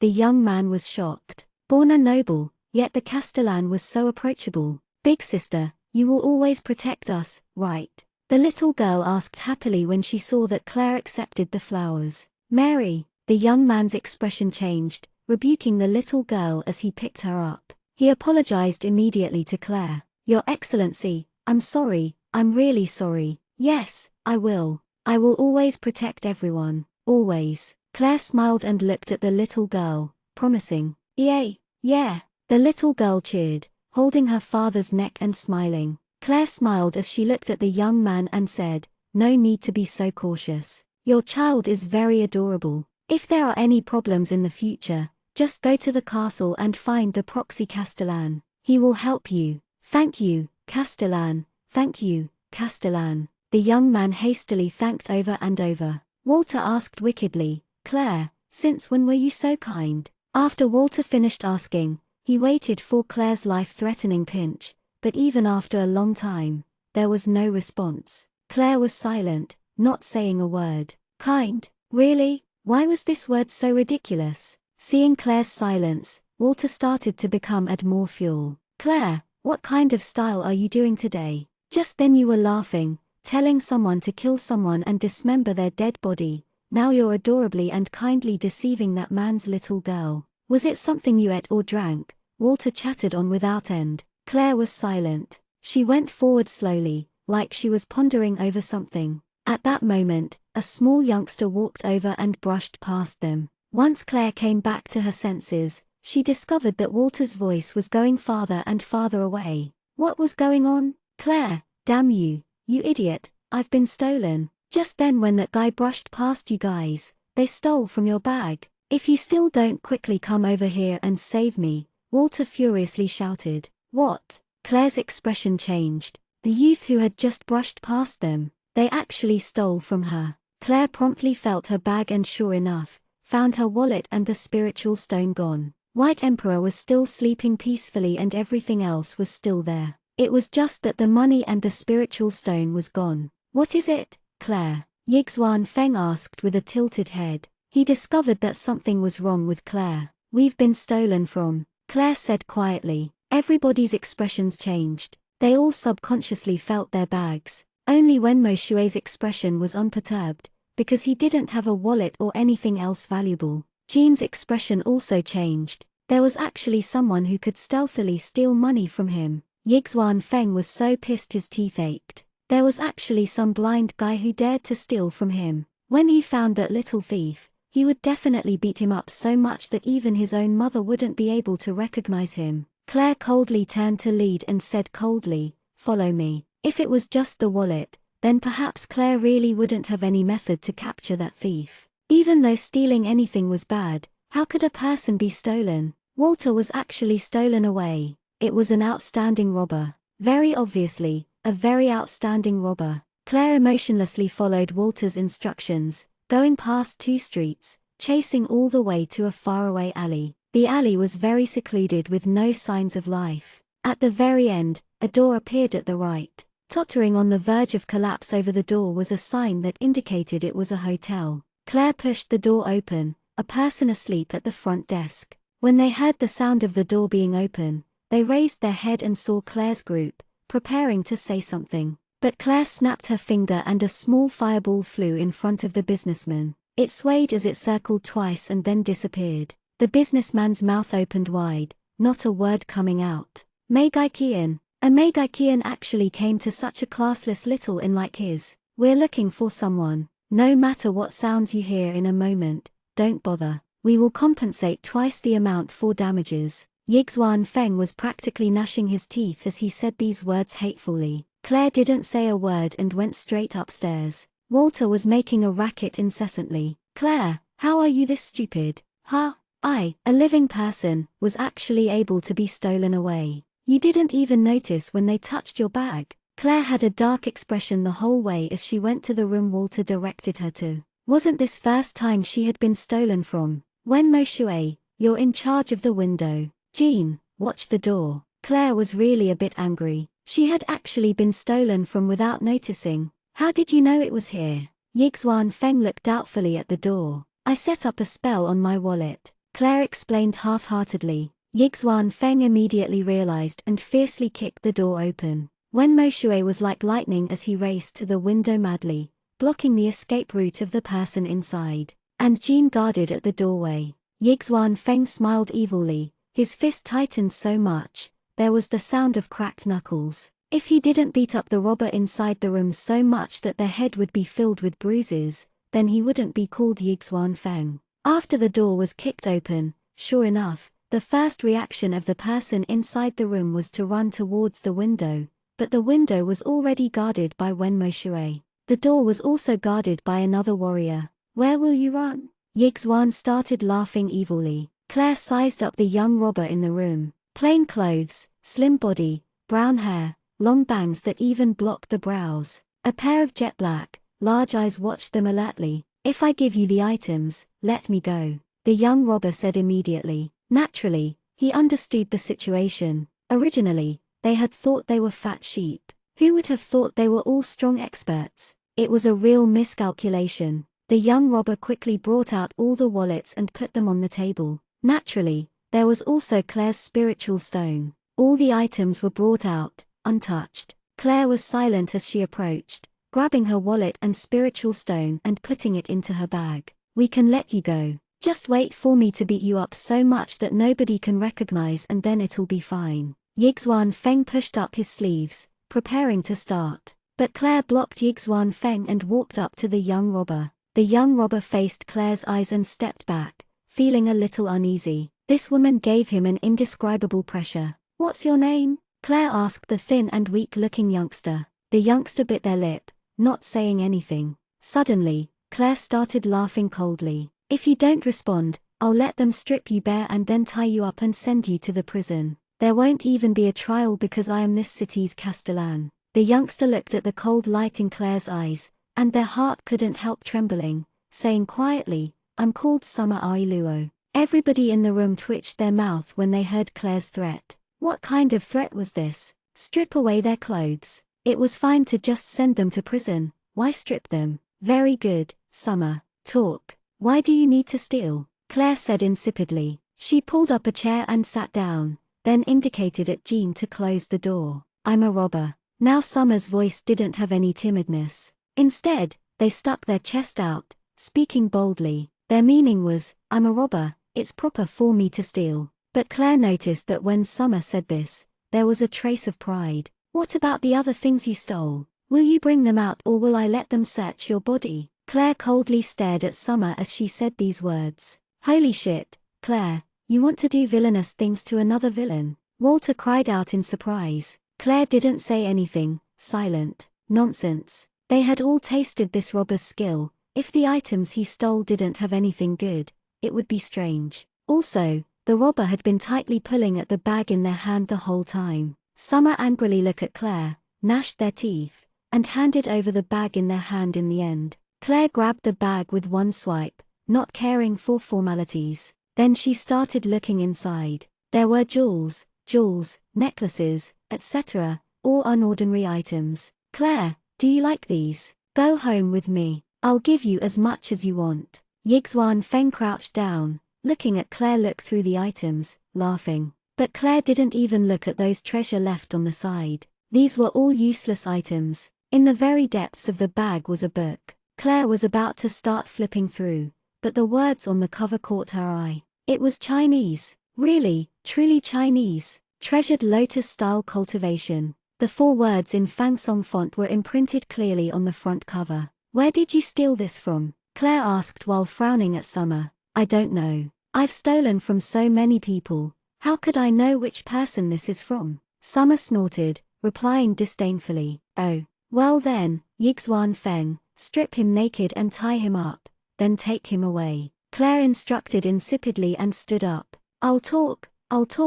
Summer was alarmed incessantly, continuously waving hastily, saying, I stole this from another robber. In other words, you don't understand the words on the cover? Claire asked while waving the book. I didn't know what kind of strange thing it was, so I was preparing to throw it away. This time, Summer replied cooperatively. Claire didn't speak anymore and instead flipped through the book. With a rough skim, Claire's eyes actually widened. This was a rare cultivation book. Bring him away. Claire put away the book and then led the way. Hey, what do you mean? I already gave the items to you and you even took something you wanted. Isn't it time for you to let me go? Summer angrily raised a fist. Summer had thought subconsciously that because he was so cooperative, after they were done, they would definitely let him go. When did I promise to let you go? Claire turned and gave a brilliant smile. You. Summer dared to be angry, but didn't dare to speak. He only stared hatefully at Claire. And just like this, in front of the 3 handsome men's suspicious gazes, Claire brought Summer back to the castle. Entering the room, Claire hinted at everyone to wait outside the door while she and the robber, Summer, have a one-on-one chat. Yixuan Feng felt so conflicted, his heart extremely disturbed. Perhaps Claire fell for this pretty boy that could be easily blown away by a gust of wind. Yixuan Feng felt so conflicted he almost scratched the walls. When Mo Shui felt joy looking at Yixuan Feng's misfortune, Jean didn't have any expression on his face. There was only a sliver of suspicion in his eyes. Inside the study, Claire set up a magic barrier, preventing anyone from hearing their conversation. Only then did she sit down. Summer watched Claire hatefully. Right now he was the equivalent of a sheep waiting for slaughter. He couldn't fight and win against Claire and couldn't escape either. There were still 3 even stronger people guarding outside. What on earth do you want to do? Summer asked angrily. Tell you, I stole that book from another robber. I don't know what the words on the cover mean either. I don't mean to ask you about your relationship to this book. Claire smiled. She leaned back in her chair leisurely as she watched Summer. Then what on earth do you want to do? Summer asked furiously. Claire, you haven't really taken a liking to this pretty boy, right? Look at him, so skinny. Like what? A gust of wind would knock him over. At least find a strong man who's able to suppress you. After saying the last bit, Walter felt regret. Sure enough, the next moment, the life-threatening pinch came. Summer Ai Luo. Someone from the Grand Ai Luo robber family. A self-proclaimed robber. But you still haven't passed the clan's exam, I'm afraid, right? Claire tapped her fingers on the table indifferently, smiling gently. Summer froze, then watched Claire alertly. Your exam is really harsh. It's actually stealing a dragon's tooth. Claire smiled. How do you know? Summer blurted out, then came to his senses, quickly covering his mouth. Isn't it a bit too hard for a little girl to travel alone and single-handedly steal a dragon's tooth? Claire propped up her chin, languidly looking at the people below as she said this sentence. Summer's expression immediately changed greatly, eyes wide as she stared straight at Claire. All the previous male pronouns were male in the Chinese. At first I attempted to make them gender neutral, but it sounded super awkward. Do you want to know how I figured it out? Claire smiled while looking at Summer. Summer was silent, but her eyes revealed anticipation. Of course she wanted to know. To this day, nobody had figured out she was female, so how did this girl figure it out the first time they had met? Claire smiled brightly, looked at Summer, and then stated quietly with her vermilion lips, I'm not telling you. You. Summer's expression changed from anticipation to annoyance. It was to the point that she even had the impulse to rush up and beat this annoying person up, but she couldn't beat her. Sigh. Summer felt extremely conflicted. Why don't you come with me? I will help you steal dragon teeth. Claire displayed a charming smile, persuading with a low voice. Why would you say these kinds of words? What qualifications do you have to make me follow you? Summer snorted, speaking disdainfully. First, I'm stronger than you. Currently, I could beat you up so much that your whole face bruises until you agree. Second, the 3 men guarding outside are stronger than you and can also make your whole face bruise. Third, my master, Cliff, can beat you up so much that even flowers wouldn't bloom in your presence and immediately wither. Claire elaborated indifferently, then she said one last sentence. Of course, if you agree, then not only will we not beat you up, we'll help you successfully steal dragon teeth and let you pass your exam, let you become a true part of the Ai Luo clan, let you become the Ai Luo clan's pride. With one jab, Claire had completely grasped Summer's weakness. The Ai Luo clan was the world's largest and oldest robber clan, but becoming a true part of the Ai Luo clan required passing a test. Summer frowned, then relaxed, then frowned again, and then relaxed again. Of course she had heard of Cliff's name and knew what kind of person he was. It was just that she never thought today she would bump into Cliff's recently acquired disciple. She was Claire Hill, and like so, Summer knit her brows and then smoothed them out many times, so much that just by watching, Walter felt conflicted. Summer finally said slowly, "What kind of price do I need to pay?" Chapter 52, Suffering a Dragon's Attack. I haven't thought of it for the time being, but don't worry, I definitely won't make you cross your bottom line, Claire said solemnly, her expression serious. Really? Summer frowned slightly and watched Claire alertly. Really? Claire nodded. I promise. Every person has their own limit, I also do, that's why I understand very clearly. Attacking the limit is intolerable. Summer watched Claire's burning gaze, not saying a word for a while. You dressed up like a boy to protect yourself and prevent a little trouble, that's all. Now you can do whatever, because we will protect you well. Whoever looks disfavorable to you, just go up and beat them up, leave the rest for us to settle, Claire said with a brow raised. Oh, really? Summer became happy. Although she disguised herself as a boy, her delicate and pretty appearance still caused a lot of trouble. There were some nobles who didn't just keep girls as pets and also wanted to lay a hand on pretty boys.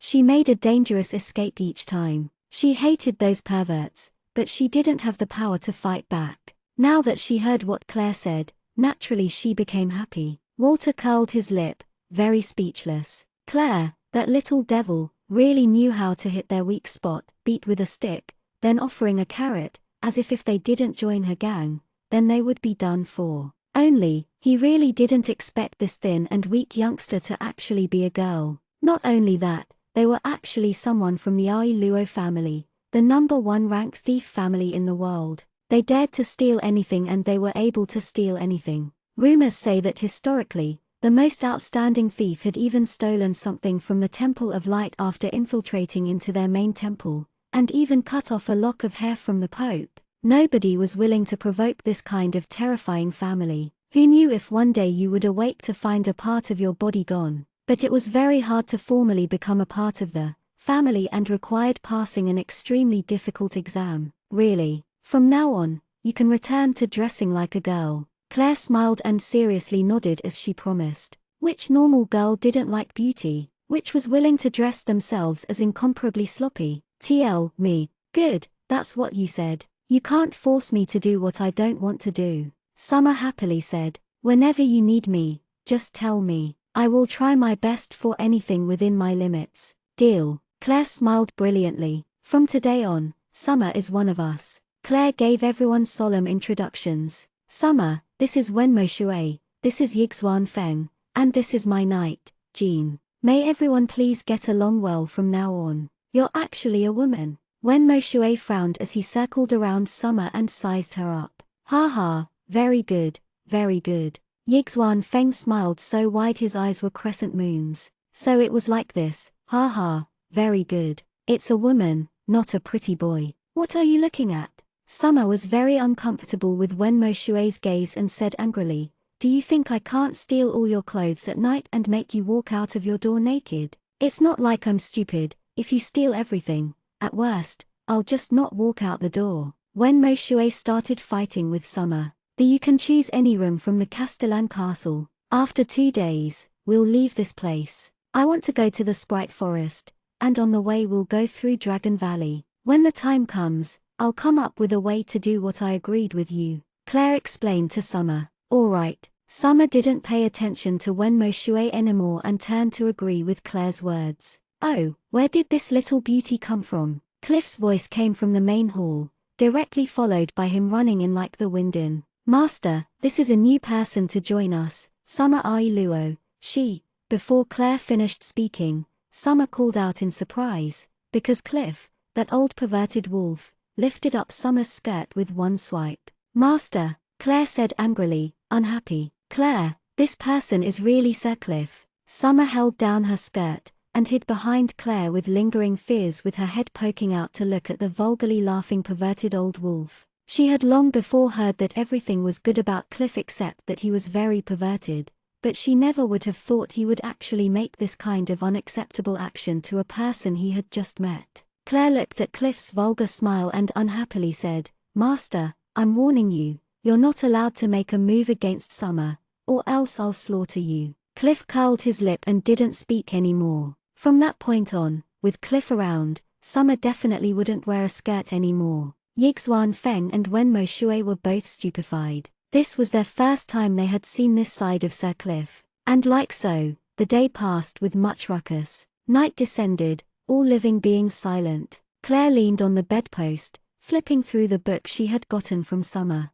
"Claire, what is this? You can understand the words on it." Walter was extremely puzzled. The words on it didn't seem similar to the words everyone knew. "A little," Claire said perfunctorily. "Treasured lotus-style cultivation, a mysterious way of cultivation." In total there were 10 levels, but Claire felt it was weird because it only had the first level for cultivating and the rest were all repeats, all repeating the contents of the first level. Only after flipping to the very last page did Claire realize what was going on. It was because only after learning the first level and then infusing the pages with lotus power would the contents of the second level appear, and so on so forth. After Claire set up a magic shield, she sat in the lotus position and started cultivating following the method on the book. Walter was extremely puzzled, not understanding why Claire would suddenly do these unusual actions, because this wasn't meditation at all. Claire just kept maintaining this position for 2 hours.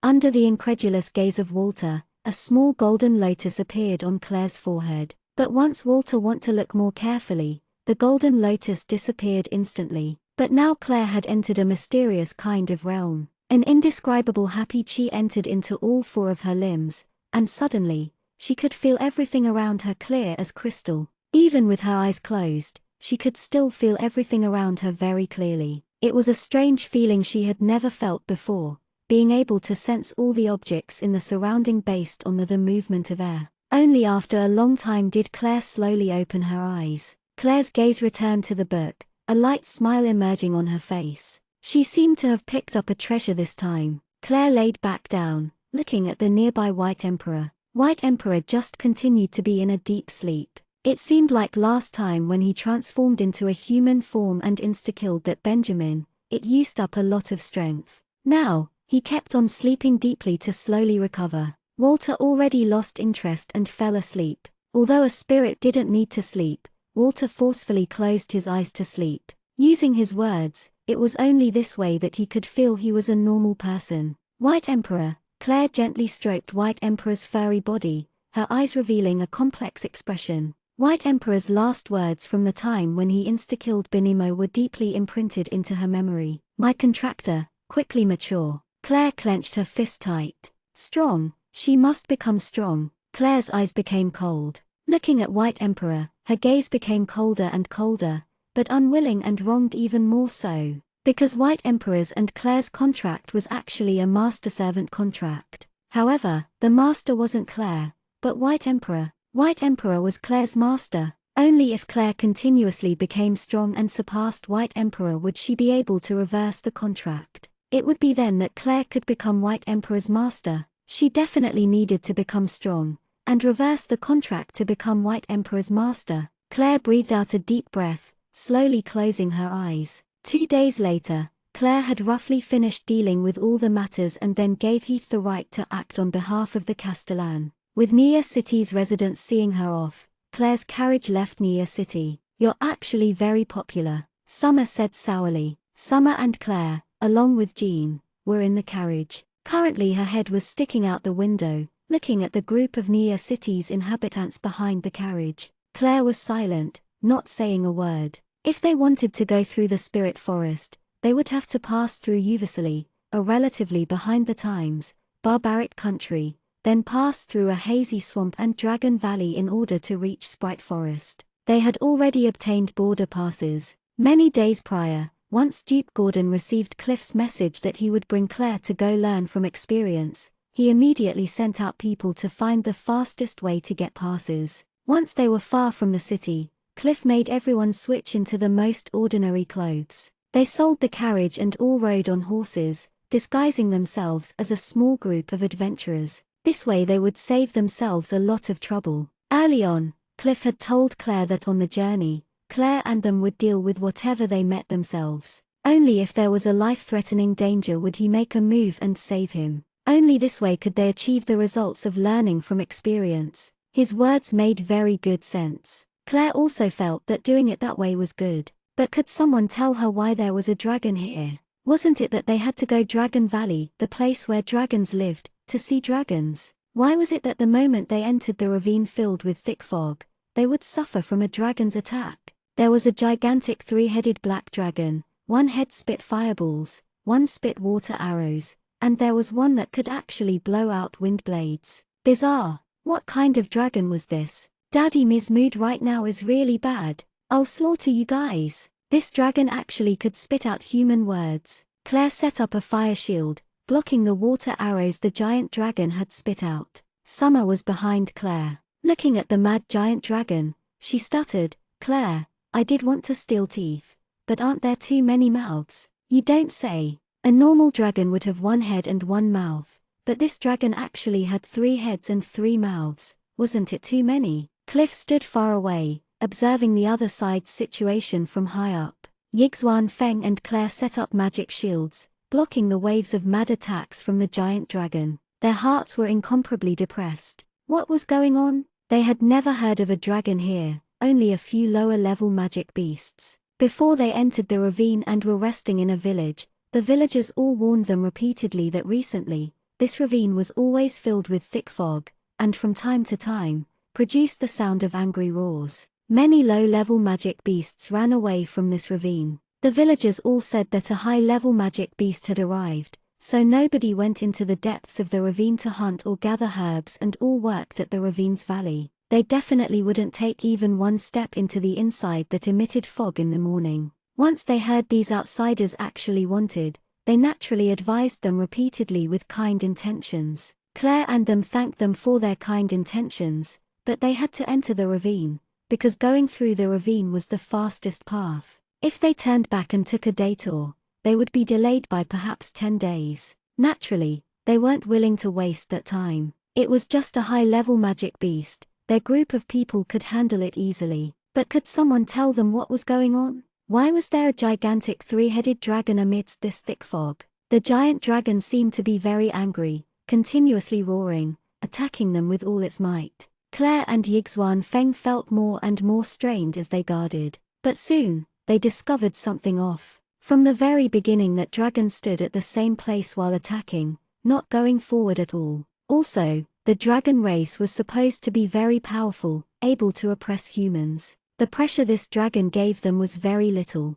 At the very beginning, his attack was easily blocked by Claire's and Yixuan Feng's magic shield, something somewhat outrageous. "Retreat back!" Claire and Yixuan Feng called out in a low voice at the same time. The small group of people retreated quickly, directly to Cliff's side. Cliff leisurely sat down below a tree, then saw everybody's sorry figures. It was then that he slowly said, "You finally found out that the dragon is imprisoned there." Everyone was at a loss for words, all looking straight at Cliff and not saying anything. This old fox, he had long before discovered a clue, but he sat here to watch the ruckus. Everyone turned back to look at the black dragon amidst the fog. Sure enough, that black dragon was still there, not chasing over, and all the fireballs, water arrows, and wind blades he produced also could only attack on the ground not far away from them. Cliff stood up lazily, pulled out a wand, and then started chanting a spell. In that instant, a huge gale blew fiercely towards the colossal dragon.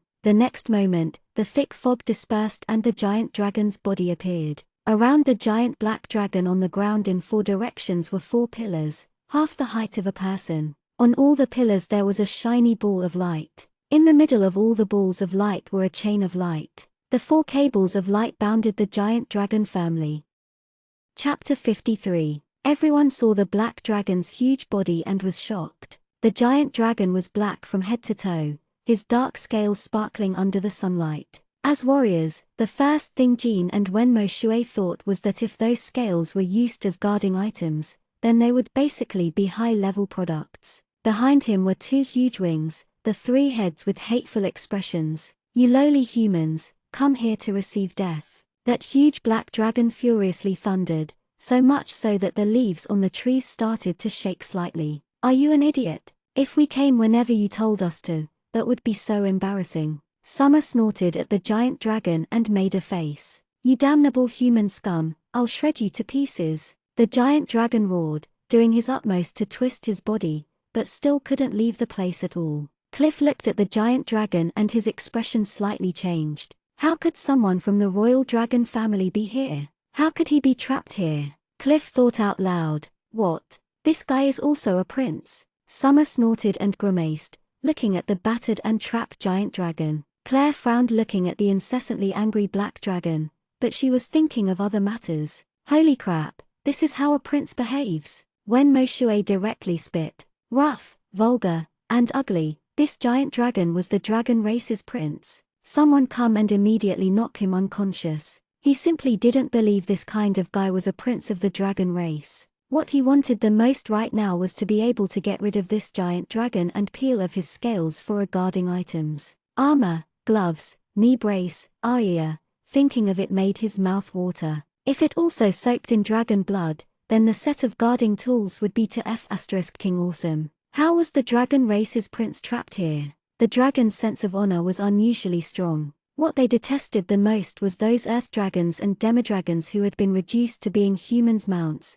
disgracing the dragon's honor. And as the dragon race's prince, he must have an unimaginable amount of ego. But right now he was trapped in this little ravine. The dragon race's prince. The dragon race's prince. It was the dragon race's prince. The sentence echoed continuously in Claire's mind. This guy's value wasn't something normal. Think about it, if a human received a dragon's help, it looked like this guy had an unordinary amount of ego. If they gained his favor, he would do his utmost to repay them. But there was a prerequisite. With this guy's hysterical personality, if they saved him, he would definitely eat everybody here, not leaving even dregs behind. This guy is under a very strong imprisonment. His strength has been weakened so much that it's not even 1/10 of his original strength. That's why the power those elemental balls could bind him. Cliff said while shaking his head, looking at the balls of light that ensnared the black dragon. Those power of those balls of light can maintain for at least 200 years. In other words, he will be trapped here for 200 years.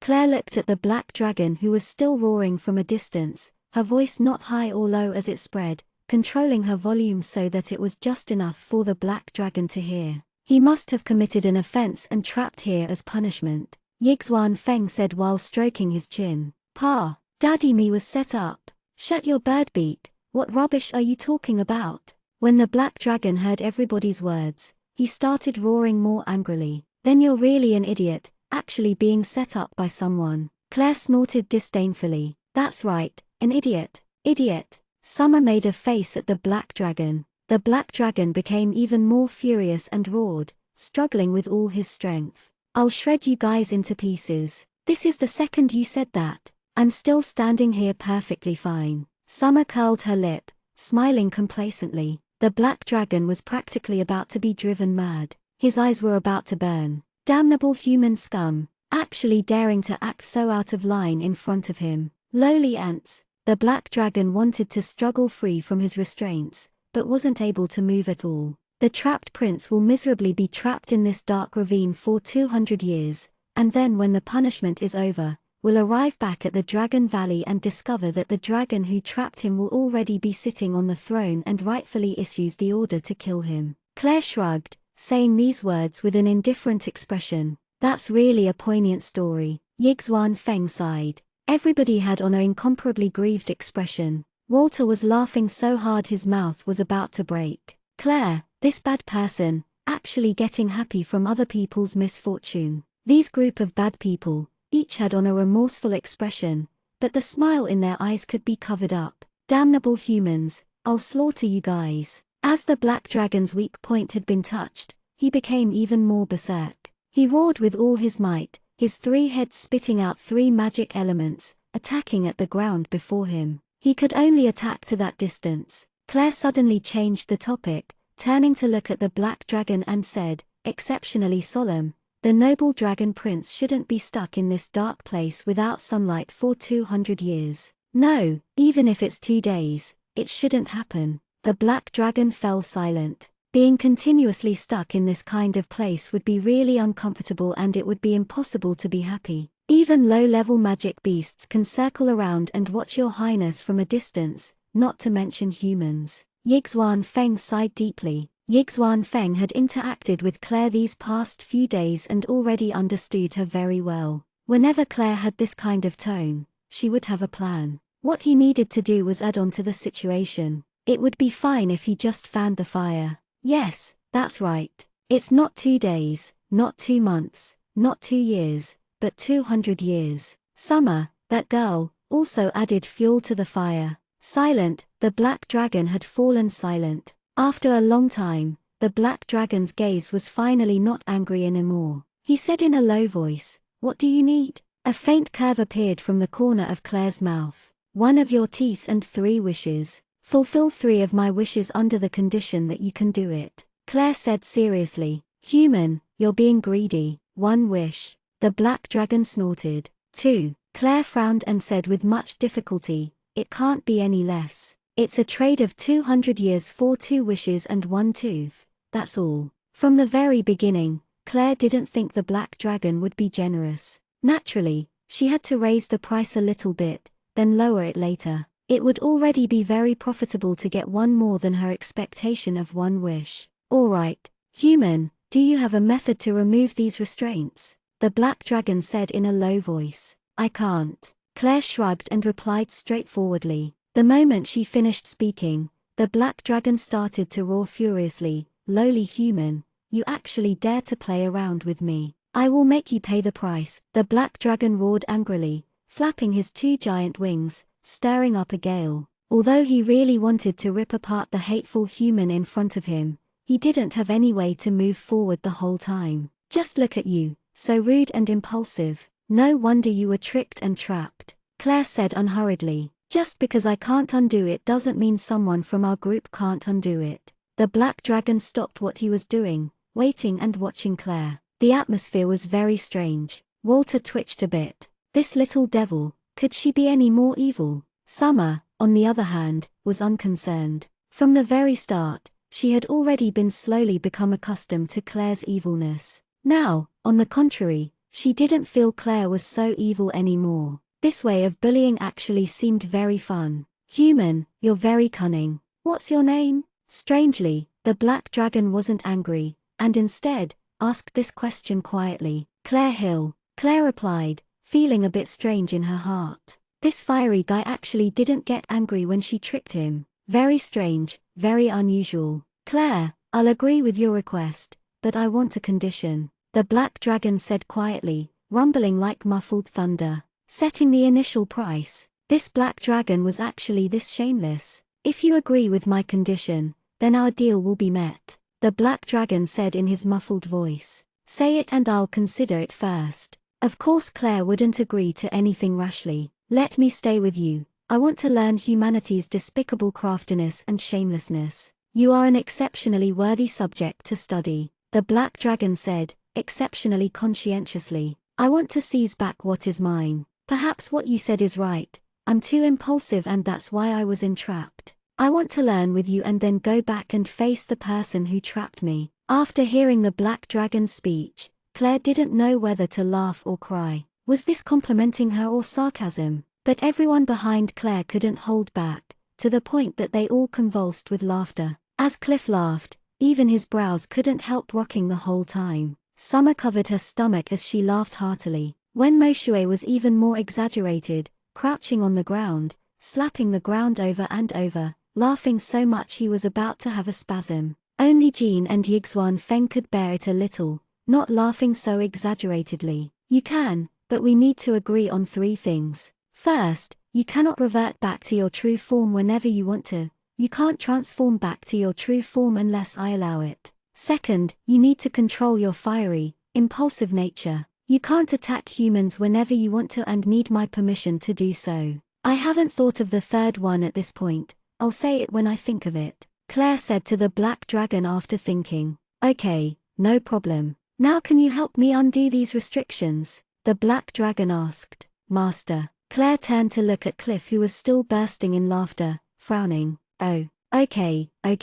Cliff stopped smiling with great difficulty, then fished out a crystal. He smacked his lips, then turned to the black dragon, saying, Venerable Prince, I, on the other hand, don't really believe your words, so this memory crystal will record me saving you. If you break your promise after I save you and kill us, then this memory stone will immediately send this recording to an old friend of mine, and the matter of a venerable dragon biting the hand that feeds it will spread widely across the continent. The consequences didn't need to be described. Dragons had very large self-esteems as the strongest creatures. If the matter of a dragon betraying their benefactor was widely renowned by humans and they were looked down by lowly humans, then it would be their greatest humiliation.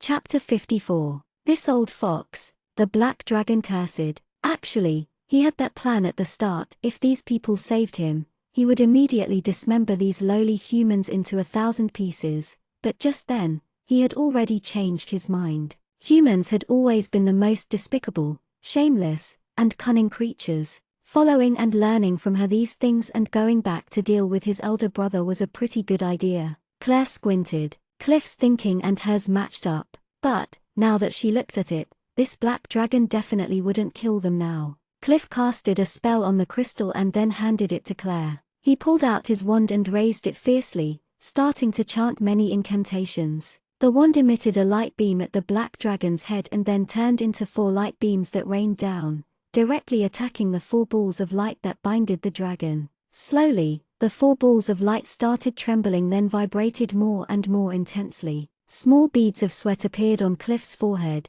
but Cliff didn't stop what he had been chanting, and instead, started chanting faster. The black dragon let out a long roar and then, using his 2 front claws, directly grabbed the light beams and pulled fiercely. The loud crackling continued on as the harsh, white light enshrouded the black dragon. The black dragon's wings slapped, raising a wave of chi, blowing so much that everybody were almost unable to open their eyes. The next moment, the 4 pillars were already destroyed by the black dragon. As the white light dissipated, the black dragon stretched his body, obtaining freedom. Roar tilde tilde tilde tilde tilde. The black dragon hissed at the sky for a while, venting his innermost resentment and the feeling of ease after obtaining freedom. Cliff opened his eyes slowly and wiped the concentrated beads of sweat on his forehead. Claire hurriedly supported Cliff for him to sit down. The black dragon looked at the other sound profoundly. With a poof, a white light flashed over. The black dragon had turned into a human figure.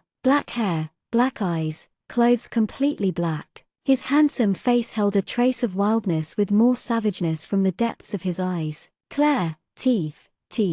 Summer reminded Claire quietly. If you get the teeth now, then won't you go back and complete your test? Then won't I be losing out? You'll just disappear. Claire turned and said to Summer. This crafty girl, Claire knew her nature very clearly. Yeah, don't speak so ruthlessly. After I go back and turn in the tooth and finish my exam, I'll come back immediately. I'll accompany you all the way to the Sprite Forest. I still haven't repaid you yet. Summer immediately pledged. Then, Your Highness, I've thought of my third request. Claire ignored Summer and turned towards the black dragon. My name is Ben Berner Alexa Betlebu Etfide.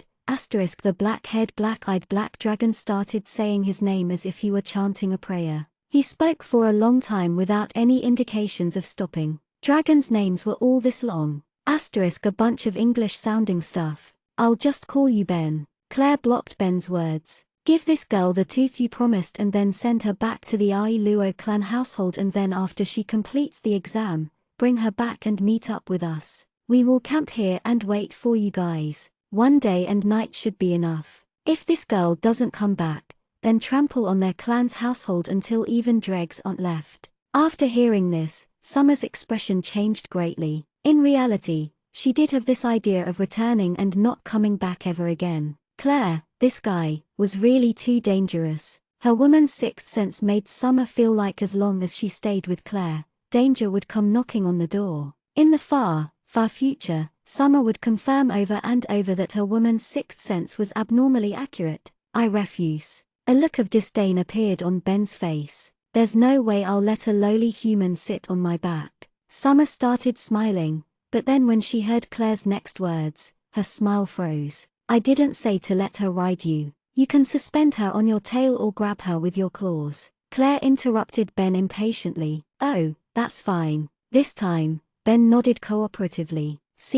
Claire, please don't. Summer looked at Ben, who had suddenly assumed his true appearance, her voice trembling as she asked. Grabbed by those ghastly claws and then flying high up in midair. No, let's go. Of course Ben wouldn't care about those. He extended his claws and grabbed Summer's small body and beat his wings to soar high up. While Summer cried out fearfully, Ben's figure slowly disappeared in the sky. Everybody looked up to gaze into the distance. It was only until the figure disappeared from their sight that they retracted their gazes. Claire, do you think he'll come back? I keep feeling like that black dragon isn't that trustworthy. Feng Yixuan asked a bit worriedly. Will he treat that thief unfairly? What if he flies to some body of water or mountain range and throw the thief to their death or drown them? Shui Wenmo asked, frowning. He won't. Claire replied quietly, yet certain. It seemed like Ben knew his own temperament very clearly, too impulsive and fiery and without any shrewdness,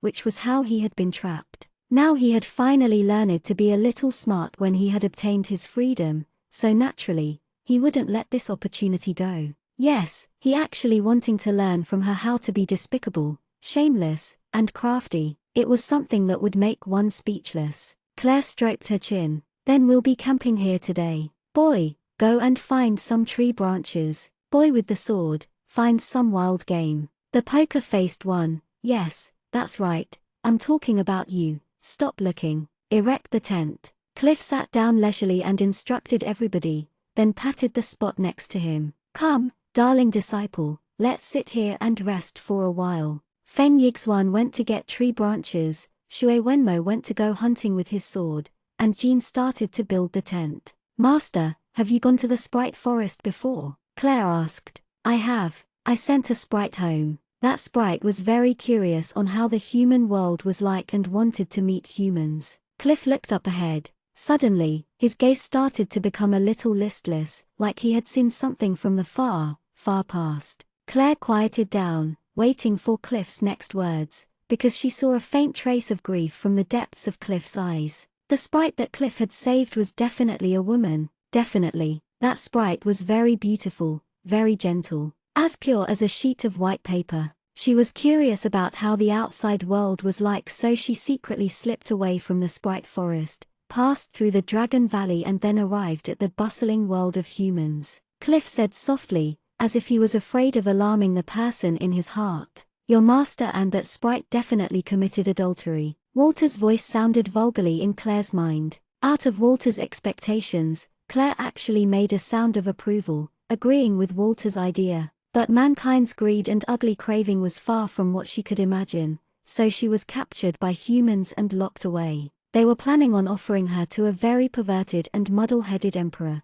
Cliff's expression started to become a bit furious. But after he had spoken to this point, Cliff didn't speak anymore, becoming silent. A faint trace of grief appeared on his face. No need to speak. Your master was definitely a hero, saving a damsel in distress and then fell in love at first sight. But it's impossible for humans and sprites to intermarry. Sprites have lifespans many times longer than humans. Furthermore, the sprite's race will definitely not permit a human to dirty their pure and noble blood, so this is only a tragic tale. Walter interrupted and said excitedly, to the point that his spit practically flew. Claire also had surmised this. Right at this moment, a miserable shriek came from the depths of the forest. Next, there was the sound of Shui Wenmo's angry yell. Something had happened. Claire stood up abruptly, heading to the direction where the sounds had come from. Holy shit, who's calling so mournfully? Perhaps Shui Wenmo bumped into a beauty, wanted to sue them, they didn't consent and committed suicide, and then Walter elaborated on his imagination, talking annoyingly. Shut up. Claire shut Walter up moodily, hurriedly rushing over to where the sounds had come from. F***CK. F***CK. F***CK. Walter suddenly shouted tensely. Claire, it's light aura. Damn it, it's dogs from the Temple of Light. There's so many, at least 5 people. No, there's still one more. What? People from the Temple of Light? How could they appear here? Claire. Just at this moment, Feng Yixuan's voice came from behind. Feng Yixuan had also hurriedly headed over. Soon, Jean also came from another direction, quickly meeting up with the two. It's people from the Temple of Light, Claire said quietly. How do you know? Feng Yixuan asked in surprise. Because the people in front of us all have white armor and the insignia of the Temple of Light, Claire said moodily. Ah?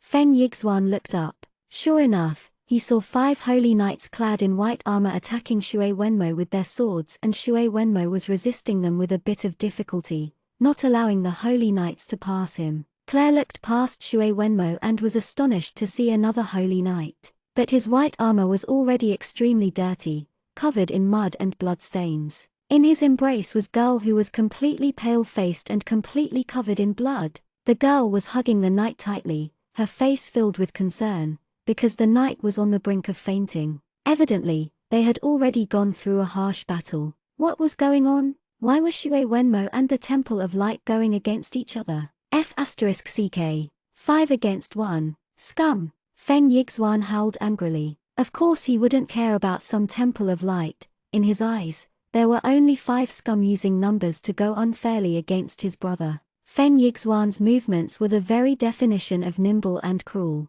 Immediately, he called out for several frightening icicles to fly over. Before the holy knights reacted, another wave of icicles flew over. Jean, is your loyalty to me greater than your belief in the Temple of Light religion? Claire suddenly asked Jean profoundly. Miss, you are my religion. Jean smiled faintly, answering quietly.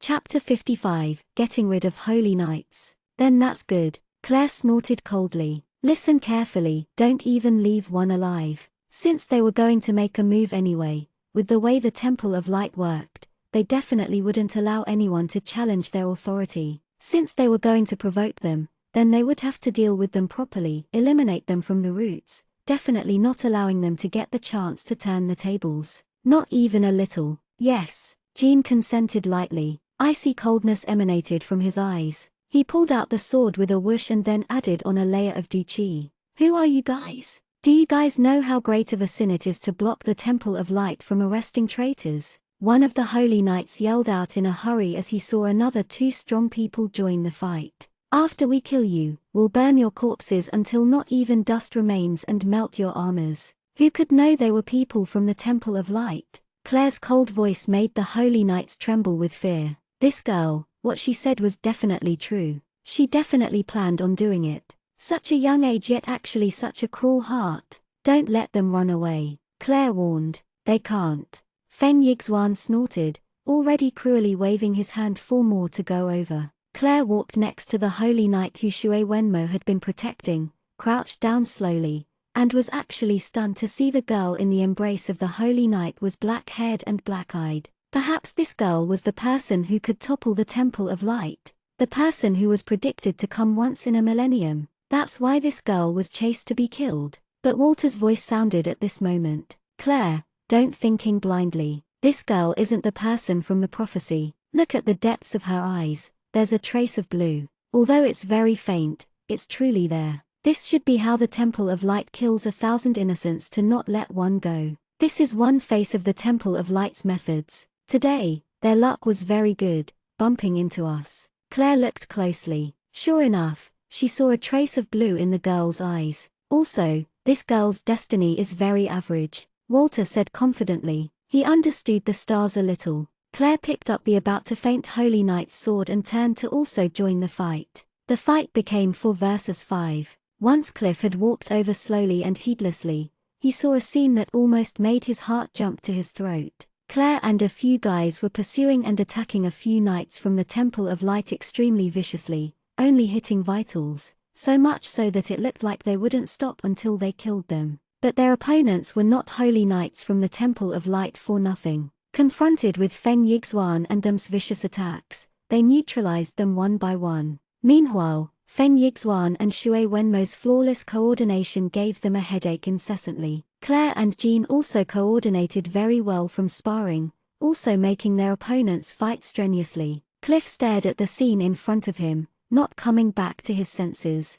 "You guys, what are you doing?" Cliff frowned as he asked. "Sir Cliff." The lead Holy Knight recognized Cliff in a flash and then acted as if he had seen a savior, crying out hurriedly, "He's not Cliff," Claire said angrily, a slash of Du Chi slicing past, closely following an attacking fireball. Cliff frowned, confused at the state of affairs. "Master, these beasts wanted to violate that girl and we stopped them. They even wanted to lay a hand on me, saying they happened to like a child my age, even saying that this kind of small body felt the best to violate." Claire's face didn't redden nor heartbeat quicken as she casually made a bunch of lies. These kind of shameless and vulgar words made the Holy Knights all stare blankly and faces flush red. "What?" Cliff immediately became angry dramatically, pulling out his wand as he was about to fight. "It's not like that, Sir Cliff, please listen to our explanation. We are the Temple of Light's most faithful knights. How could we do this kind of thing?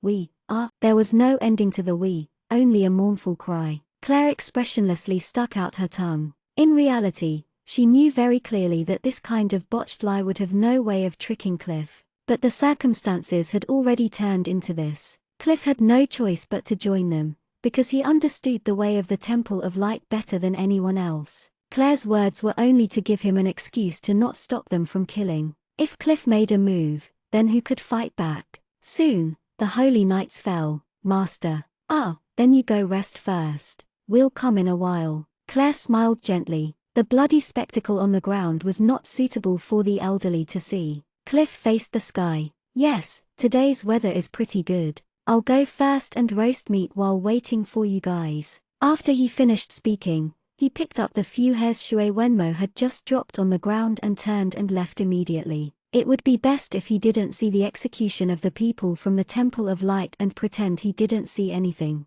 After all, they were people on Lawrence's side. "Jean, support them up. Treat them a bit," Claire said, looking at the wounded Holy Knight and the girl completely covered in blood. Thank you."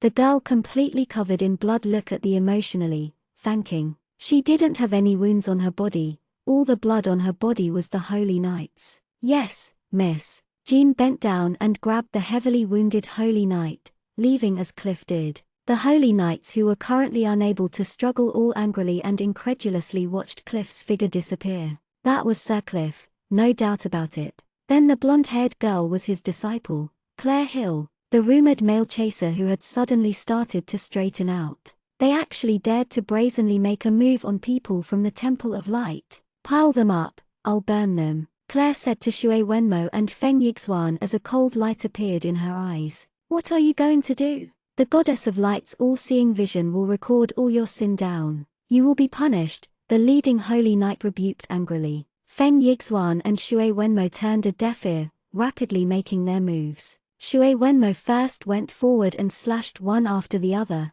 slitting their throats. The Holy Knights all died with their eyes open wide. "Pa, Goddess of Light's all-seeing vision, more like dog vision," Walter hatefully spat. Shui Wenmo quickly and nimbly piled up the corpses. Claire chanted and started to set the corpses on fire. Slowly, the corpses gradually turned to ashes, but the armor melted very slowly. They all had some kind of boost effect from magic. As Claire frowned, pondering how to melt these armor as fast as possible, a strange chi flowed in her body. In front of Feng Yixuan and Shui Wenmo's stunned gazes, Claire's flames gradually turned gold-colored. The armor instantly melted, turning into a pool of molten iron, flowing slowly off into the distance. "Check again for anything that could expose their identities." Claire stopped her flame, walking forward to inspect if there was anything on the ground. We just need to leave. Shui Wenmo drew his sword, chopping the ground with a low grunt. Then, a large dent appeared in the ground.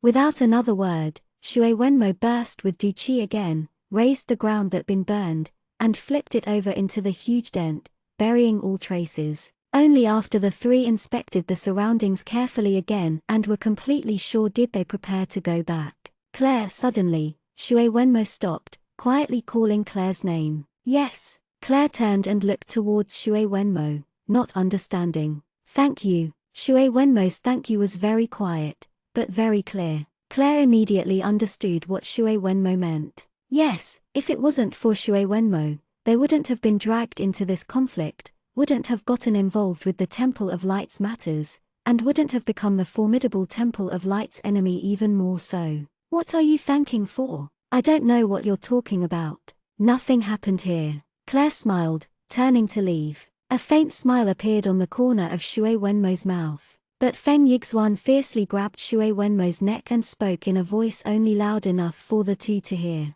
I'm warning you, Claire is mine. If you dare to fight with me, F***CK. Even if this world was destroyed, I still wouldn't have a fraction of those kinds of thoughts toward your wife. Shui Wenmo snorted. HMPH, at least you have tact. Feng Yixuan released Shui Wenmo's neck. The two walked to the camp with their arms around their shoulders. The holy knight and girl completely covered in blood were still a riddle. They believed that what they said would explain what on earth was going on. When they arrived back at the camp, the holy knight had already been treated with Cliff's medicine, looking a lot better. Seeing Claire and them arrive back, the girl completely covered in blood hurriedly stood up to welcome them. Sit down. How is his condition right now? And what was going on? Claire waved, indicating for the girl to sit down. Because of that stupid prophecy, the Temple of Light sent people to kill her. A sincere and innocent girl, a weak girl without any strength. The nearby holy knight, who was still a bit weak, said somewhat hatefully, how could this kind of girl topple the Temple of Light? Her eyes are clearer than spring water. After the holy knight finished speaking, he turned to look at the nearby, worried girl. The girl shook her head lightly, unable to bear it. I don't deserve Venerable Sir at all. What Venerable Sir? I'm already someone the Temple of Light will chase and kill. I'm already a fallen knight. The knight laughed calmly and extended his hand, tightly holding the girl's hand. Didn't I say this a long time ago? We'll die together. Ha ha, how corny tilde Walter shivered. Claire, I also want to die with you. The next moment, Feng Yixuan gripped Claire's hand fiercely, looking at Claire exceptionally seriously as he said those kinds of words. Everyone froze. Chapter 56. TL Uvasili Yaosili. Feng Yixuan grasped Claire's hand tightly, staring at Claire with wide eyes. The next moment, Feng Yixuan covered his eye and crouched down, groaning. Next time you dare to do this, I'll hit your other eye, Claire said icily, retracting her fist. Ouch, I was telling the truth. Feng Yixuan stood up and dropped his hand with a mournful expression, revealing a panda eye. This was Claire's masterpiece from just then. During the moment when everybody still hadn't come back to their senses, Claire's hand was even faster than her thoughts. Pulling her hand out of Feng Yixuan's tight grasp, she punched Feng Yixuan's eye socket. While Feng Yixuan grimaced with pain, Shui Wenmo watched gleefully at Feng Yixuan's sorry figure, taking delight at his misfortune. What are you laughing about? Feng Yixuan vented his heart's rage onto Shui Wenmo, an icicle flying over. But Shui Wenmo was already on guard for a while, pulling out his sword to block and then nimbly deflecting it. The two started fighting noisily again. Claire sat down, looked at the girl who was completely covered in blood, thought for a moment, turned around and pulled out a set of her own clean clothes and a set of jeans clothes from her travel bag, and threw them at the two people. What are you guys planning on doing next? Claire asked insipidly. Live while hiding our identities and go to and settle in Yaosili. Find a desolate village and live there for the rest of our lives. The fallen knight answered like so. Yaosili was the most backward country in the entire continent where the Temple of Light's influence was the least deep. The Temple of Light won't let you guys go, Claire said coldly. Yes, I understand. I know the dark side of the Temple of Light that common people don't know. Naturally, they won't let me go. But even though it's like this, I'm still not going to wait for them to capture me. I will use all my power to protect her." The fallen knight looked deeply at the girl sitting beside him. The girl looked deeply at the fallen knight. The two's hearts were communicated without words. They really are a bit of fated couple. Walter shrugged and said to Claire, "Thank you, benefactors, for saving us today." "Thank you." The fallen knight struggled to get up and bow. "If it weren't for you, I'm afraid we would have died mysteriously." Claire stopped him. "No need to bow. First, take care of your wounds. I can't trouble my benefactors anymore. We will cross the border as soon as possible to Yaosali," the fallen knight said seriously. He understood very deeply that if the holy knights who were chasing after them didn't return to report, the Temple of Light would soon make new moves. "Little girl, come, come." Cliff beckoned at the girl. "Come, I'll change your hair and eye color. It should stay for 10 years and save a lot of trouble. Take care of yourselves." "Really?" The girl brightened, because her hair color and eye color had always hurt the people around her and she had been betrayed many times. Now that she heard her hair and eye color could be changed for so long, of course she was exceptionally happy. "I can. Of course the medicine I make can last for about 10 years. Cliff said haughtily. Thank you, sir." The girl happily thanked hurriedly. The fallen knight looked at Cliff. He believed everything said by the holy knights. This elder was definitely the wizard sage Cliff. That was why he could easily overpower the 5 holy knights. But this was already not important. Jean silently roasted the wild fare, not giving so much as a glance. Fen Yixuan and Shui Wenmo were still fighting fiercely. Cliff was dyeing the girl's hair, the fallen knight watching them gratefully. Claire sat down underneath a tree. Looking at the tree trunk, she looked up at the night sky that was getting darker and darker. Lightly touching her right hand's glove, Claire frowned slightly. There were still many annoying matters, White Emperor who was still in deep sleep and the dark mark on the back of her hand. Feng Yixuan and Shui Wenmo went farther and farther away, fighting in the middle of the forest. When they were out of Claire and them's sight, the two stopped. The two crouched down at the same time. Shui Wenmo said, "Was that my hallucination? At first, I also thought I was hallucinating, but it definitely wasn't." Feng Yixuan said certainly. "Right, Claire's flame actually turned gold. What is going on?" Shui Wenmo stroked his chin suspiciously. "I've never seen a flame that color. Although it was only for a split second, it definitely changed color. How do I know? We'll just inspect it carefully in the future." After he finished speaking, Feng Yixuan rapidly hit Shui Wenmo's head and ran. "Holy shit, you actually took advantage of the situation to hit me." Shui Wenmo leapt up and started attacking fiercely. Feng Yixuan counterattacked and the two started fighting fiercely again as they made their way back to the encampment. At night, after everyone finished eating, Feng Yixuan gave his tent to the fallen knight and girl and squeezed into Shui Wenmo's tent.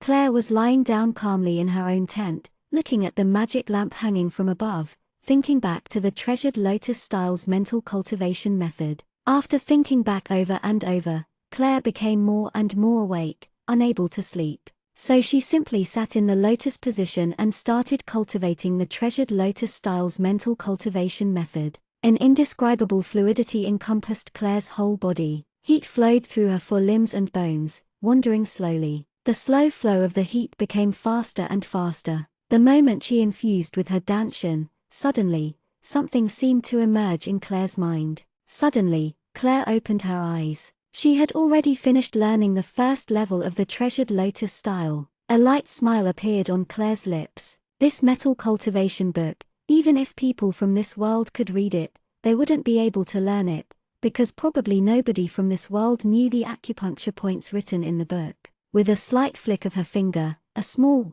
golden fireball appeared. It appeared instantly without any incantations. "Claire, you didn't seem to have chanted anything. Don't tell me you can already insta-cast low-level magic. It can't be." Walter's amazed voice sounded. At this age and the high level of it, how could Claire insta-cast? Also, why is your flame golden? Today, when you were destroying the corpses, it seemed like your flame was a bit golden. At first, I thought I was hallucinating. Walter's voice was filled with confusion. "You'll know in the future," Claire said perfunctorily. "It would be hard to explain." How could she tell Walter that her soul was actually from another world and the language wasn't the same, and the strange book she had gotten from the little thief was a really awesome, rare mental cultivation book? Walter whispered, "You can't say right now. What is going on? Why is the flame you release golden? It seems a bit stronger than other flames. It could even melt those armor so quickly." Quiet. Suddenly, Claire's expression changed drastically because a pain that was as if she was on fire suddenly came from her back. Ah! Walter was frightened. Seeing Claire's drastic change in expression, he thought he had annoyed Claire and immediately shut up, but quickly discovered something was off. Slowly, cold sweat appeared on Claire's forehead. It seemed like she was experiencing something really painful. "Claire, what's wrong with you? Is it something urgent? Was it that tonight when you ate Jean, that jerk's hair, it wasn't roasted properly so your stomach hurts?" Walter asked worriedly. "My back, there's something growing," Claire squeezed out with clenched teeth. "What?" Walter was super shocked. Something was growing. Was she joking? What was going on? Was it that Claire didn't learn properly and forming things randomly? "Look and tell me what's going on." Claire turned, rapidly lifting her clothes, exposing her back. The unbearably hot feeling from her back became more and more intense. Something was continuously spreading. Walter reflexively closed his eyes. He had the reflex developed as a habit now. Whenever Claire undressed, he would immediately obediently close his eyes or fade away. "What is it?" Claire asked angrily. I don't know. I didn't look," Walter replied, trembling. "I don't dare to look. You said before that if I dared to look at your body, you would slaughter me." "I'm letting you look right now," Claire rebuked angrily. "It's just looking at my back. If you don't look right now, I'll slaughter you immediately." She didn't have a large mirror right now. If she did, then would she need to let Walter see what was going on? Slowly, Walter opened his eyes, looking at the bright skin of Claire's back. When he saw it clearly, it was as if his whole body was struck by lightning, unable to think. On Claire's back, a golden lotus bud was blooming. From Claire's waist, it grew all the way to Claire's shoulder, golden bright, emitting an indescribable beauty, directly stunning the soul. The golden, huge lotus grew in Claire's pure white skin as if it was completely natural.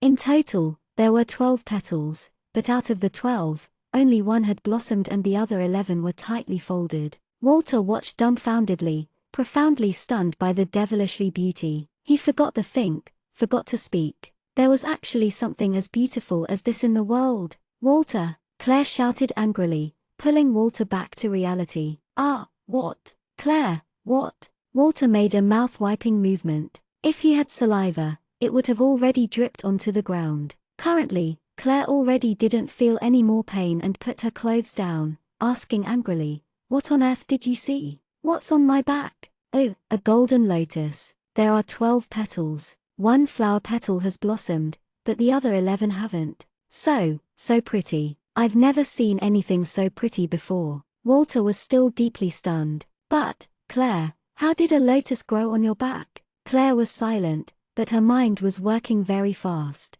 Golden lotus. Just when she completed the first level of the treasured lotus style, it had appeared on her back.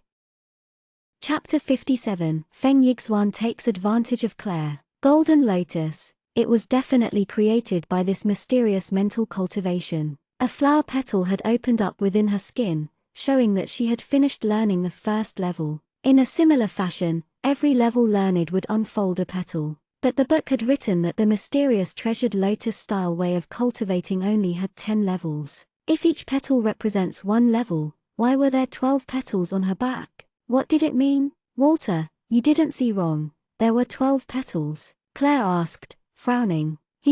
Let me see again. It's better if I confirm." Walter chuckled vulgarly. He still wanted to see the devilishly beautiful scene again. "Go rest." Claire pulled out the spiritual stone and gave a pinch, making him faint. Before Walter could even cry out, he had passed out. Claire lifted up her clothes, wanting to turn around and see her own back. But how could anyone see their own back? So Claire was at a loss, wanting to look, but unable to. How on earth did the golden lotus look like? Just at this moment, the tent flap was suddenly lifted open, the entrance showing Feng Yixuan's face as he was holding a roasted rabbit. Their eyes met and the two became petrified. Claire had lifted up her clothes, which only had underwear underneath. Feng Yixuan just faced the clothes-raised Claire. The next moment, an extremely brutal thing happened.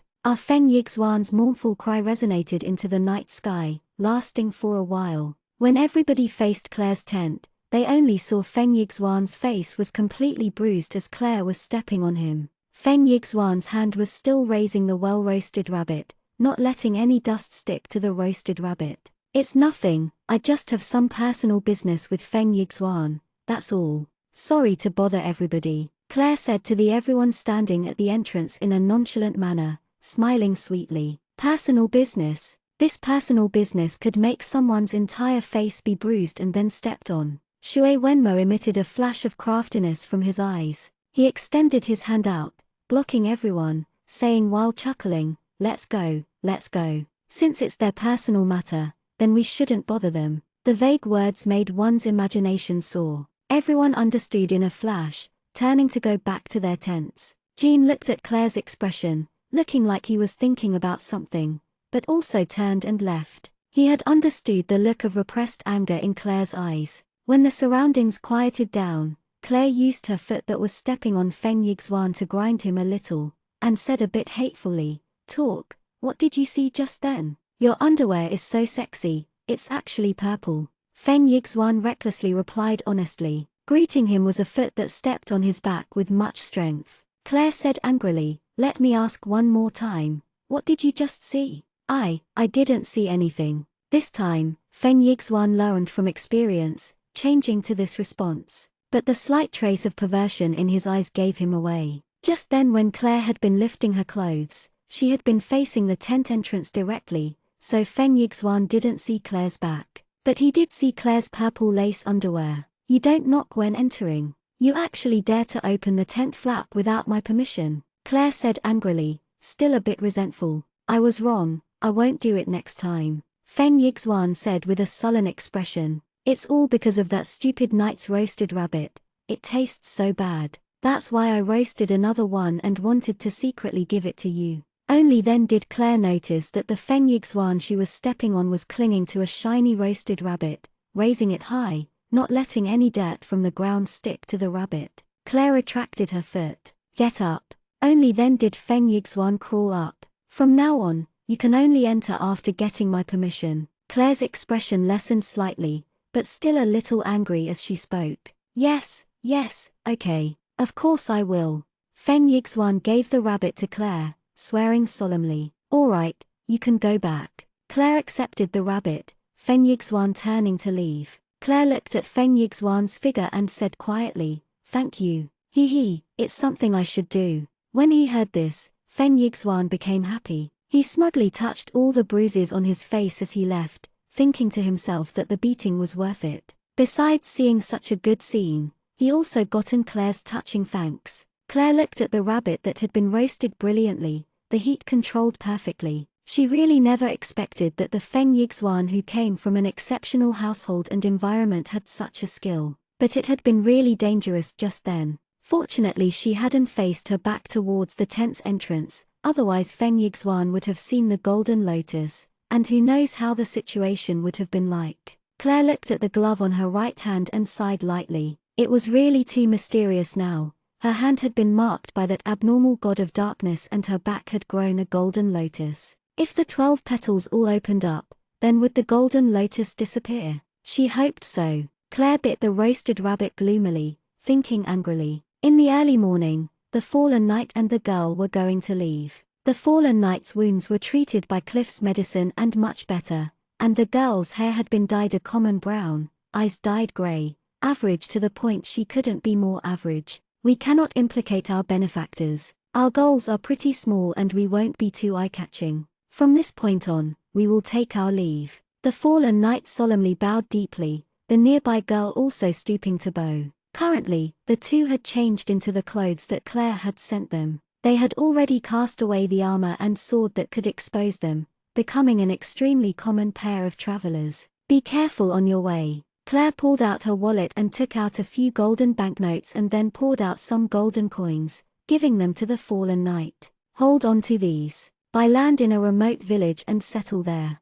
Don't deline, you guys have no money. The fallen knight hesitated. "Thank you, benefactor. We will forever remember your kindness in our hearts. If we have the chance to repay you, we will definitely try our hardest." The nearby girl stopped holding back, accepting it and giving thanks. After sending away the fallen knight and girl, everybody once again started waiting boredly for the black dragon, Ben, and the small thief, Summer, to return. Walter was pondering continuously. What on earth was Claire's personality like? He suddenly discovered he didn't understand. The vicious and mercilessness when Claire was dealing with the holy knights and the care Claire had given to the fallen knight and girl were completely different. Was Claire's heart good or bad? Why did he feel that Claire was a contradiction, both wicked and kind-hearted?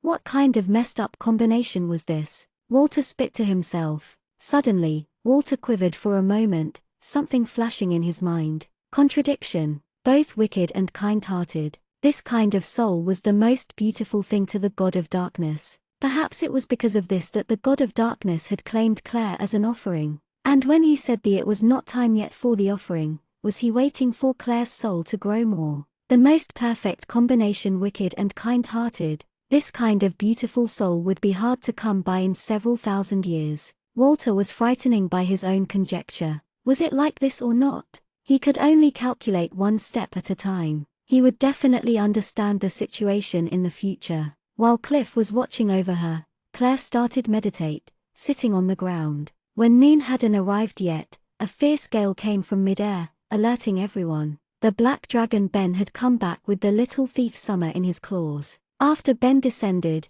he transformed back into a human form with a puff. One hand was grabbing the already passed out Summer. Summer was foaming at the mouth, pale in complexion. Did the matter finish smoothly? What's with her? Claire looked at Ben, who was calm as water. So dirty. This lowly human is actually afraid of heights, vomiting everywhere. Although Ben said such loathing words, he still didn't drop Summer onto the ground. When Summer was vomiting due to her fear of heights, the people who were actually unlucky were the people below, on the ground. Thinking of this, everyone shuddered. A bit too cruel. Was it completed? Claire asked. Done. It's all done. At first, those old things kept on being noisy at her, saying that it wasn't possible that she had stolen teeth from the dragon race's prince. I extended dragon pressure, pressuring them all to be obedient. I said, actually daring to steal my teeth. Go die. Ben spit. Then those lowly old things finished evaluating her.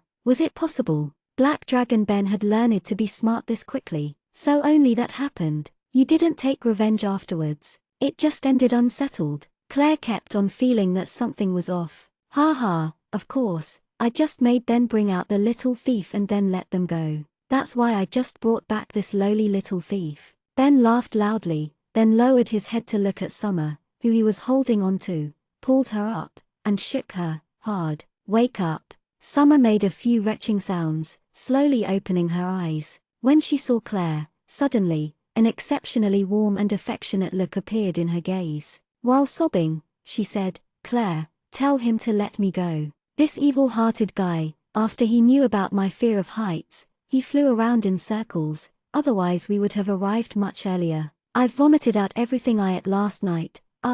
Now, Summer suddenly thought that the vicious Claire was currently so pleasant to the eye, so comforting. Claire looked at Ben. Ben guiltily looked up towards the sky, pretending he couldn't see Claire's gaze. She had never thought that this guy's personality was so nasty. Claire had a bit of headache looking at Summer, who was being shook by Ben, saying to Ben, all right, let Summer go. Ben loosened his grip and Summer plopped onto the ground. She got up and ran to Claire's side before she rubbed her sore butt, hugging Claire and not letting go. Go change clothes first. Claire pinched her nose, resisting the wave of strange smell coming from Summer.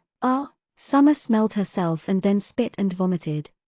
Chapter 58. That one is my tent. There are clothes inside. Claire pointed at her own tent and said to Summer, oh, okay. Disappearing like a wisp of smoke, Summer ran into the tent to change clothes. Now everybody was there and they could set off. Ben, you must remember what you promised me before. You can't turn back into your real form whenever you want to. No, attack any humans whenever you want to. Claire warned again. Got it, don't worry. Ben nodded offhandedly, as his gaze actually turned towards Claire's tent. Why wasn't that little thief done with changing yet? The party set off once more, traveling towards the country border. Yaosali was the Ceylonese continent's weakest country. Due to its special topography, the national land was basically all marshlands and mountains, so in the already small amount of land it had, a half of it was pretty barren and infertile, which was why no other countries were willing to waste many troops or energy to invade this country. After the guard at the border town lazily inspected Claire and them's pass,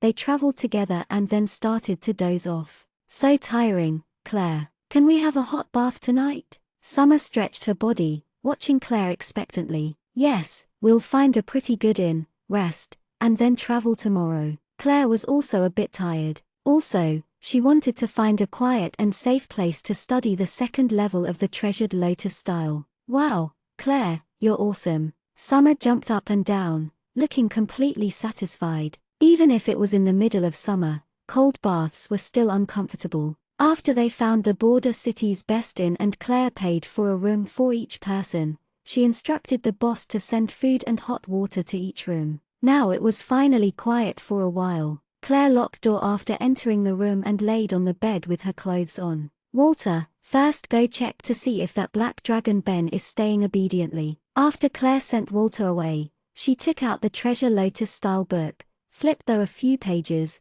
concentrating lotus power as she followed the method written on the last page, slowly pouring it into the book. Claire was shocked to see the words were like they were alive, like they had life as they started to writhe about, turning into other words. Soon, the contents of the book were changed. The first level's contents were gone, the entire book's words all changed into the contents of the second level. Claire started to read the contents of the book with rapt attention. But just at this moment, a ruckus started outside in the corridor. Get the hell out, get out, all of you. Take 3 times your rent's worth and get out. My family's young master has booked this place. A rude voice sounded in the corridor, followed by the sounds of doors getting kicked open. As Claire heard the sound of a door kicked open, her expression suddenly changed a little, because that direction was Black Dragon Ben's room. With Black Dragon Ben's fiery, rude personality, who knew if he would destroy the entire inn, Claire immediately stood up,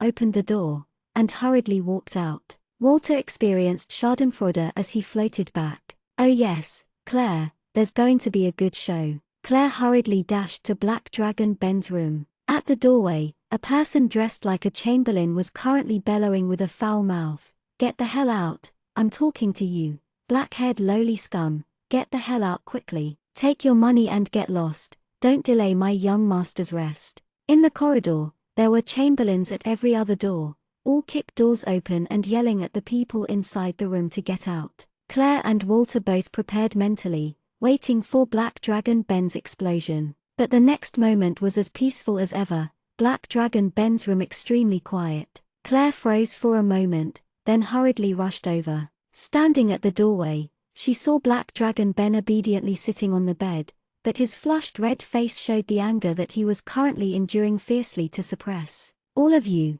get the hell out quickly, go to the entrance, get your money, and then get the hell out, the Chamberlain said, all foul-mouthed, going to another room to kick the door open. After Black Dragon Ben saw Claire, he squeezed out a few words coldly. Claire, didn't I do pretty well? I really *king admire myself, I actually resisted. Claire felt almost embarrassed. This ill-mannered guy who was uncultured when speaking was actually the dragon race's prince. That's right, he was the prince, the prince. Yes, you did very well. You have taken your first step towards revenge very well. Claire nodded praisingly. Resist everything. I must resist. Black Dragon Ben spit out profoundly, then closed his eyes. With the sound of a crack, Claire's mouth twitched, because Ben's bed's 4 legs were pressed deeply into the floor. It was obvious how sullen Ben was right now. A trifling lowly human actually dared to tell him to get out. If it wasn't for the agreement he had in advance with Claire,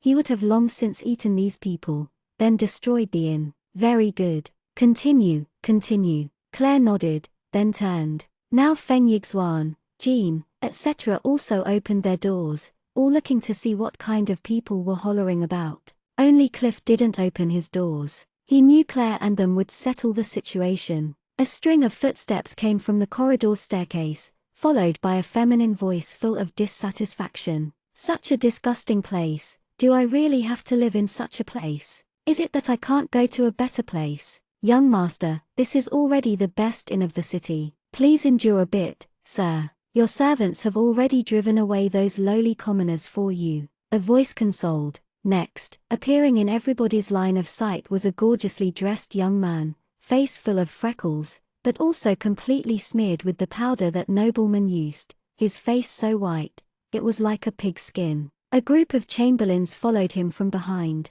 So stinky. Shui Wenmo rubbed his eyes, watching the other side in a bad mood. Feng Yixuan hopped over to Claire's side, laughing. Claire, are you hungry? Let's go on a date. Oh, no, let's have a midnight snack. Feng Yixuan changed his words, seeing Claire's cold gaze. Oh, there are actually such good-looking commoners here. When the pig-skin young master saw Claire, his eyes brightened. Such a little beauty, her age is also young.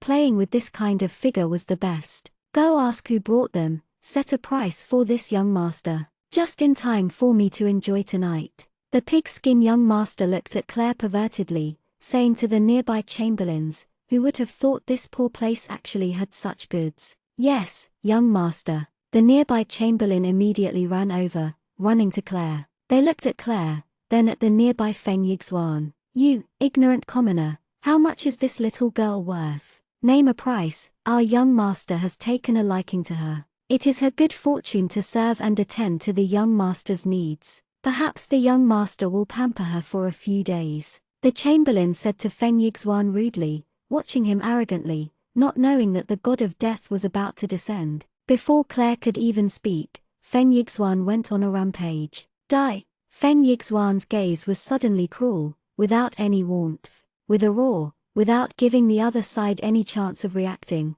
an icicle attacked fiercely. The sharp icicle ran through the chamberlain's body. The chamberlain fell over. Blood was everywhere. The blood spewed everywhere. A terrifying bloodstain appeared on the floor underneath the chamberlain's body as blood flowed. Currently, Feng Yixuan was like a demon from hell, emitting a terrifying aura. For a split second, everyone in the corridor suddenly had an illusion that hell had come, and the youth emitting the frightening aura from his entire body was the legendary, evil, terrifying Devil King. Instantly, the corridor was deathly silent. And so, Feng Yixuan had taken the chamberlain's life without any warning. The cold light shooting from his eyes made everybody in the corridor freeze. Holy, say it then do it. Wow, not even saying anything first. Shui Wenmo said. Jean's expression actually changed a little. That youth had instantly turned so frightening, so tyrannical, only because that chamberlain had said such words. Towards Claire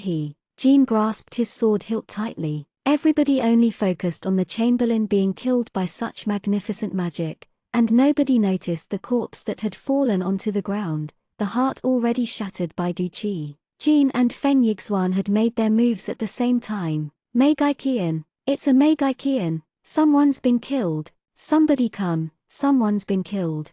In a moment, the whole corridor became an uproar. Terrifying shouts resonated throughout the entire inn. The pig-skin young master's legs somewhat trembled. Although he had ordered many people to be killed, it was the first time he had seen such a mad killing, first time he had seen such a terrifying person, killing without any warning. The blood on the floor was still flowing continuously, slowly flowing towards the stairs. What are you shouting about? Don't we also have Meigai Qians? Go, get rid of him. After all, the pig-skin young master had already done many evil deeds and also met many resistors. He adapted quickly, facing the people behind him and angrily shouting, Go, kill him. Don't harm the girl. She'll compensate for tonight. Ignorant fool. Walter rolled his eyes. Feng Yixuan didn't utter a sound, pulling out a dagger from his boots, not using magic anymore. Instead, he nimbly passed through the people rushing at him, flourishing his dagger lightly. Cold light flashed.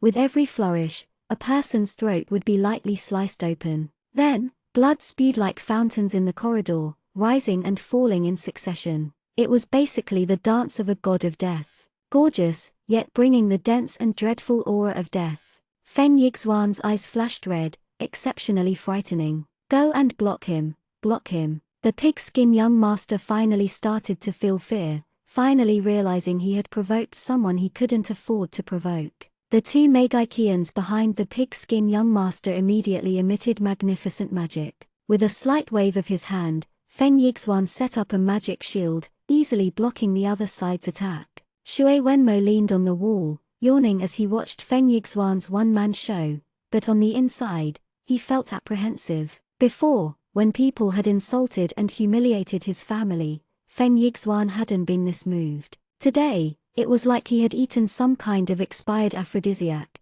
He was working so hard. Claire being insulted made him this angry.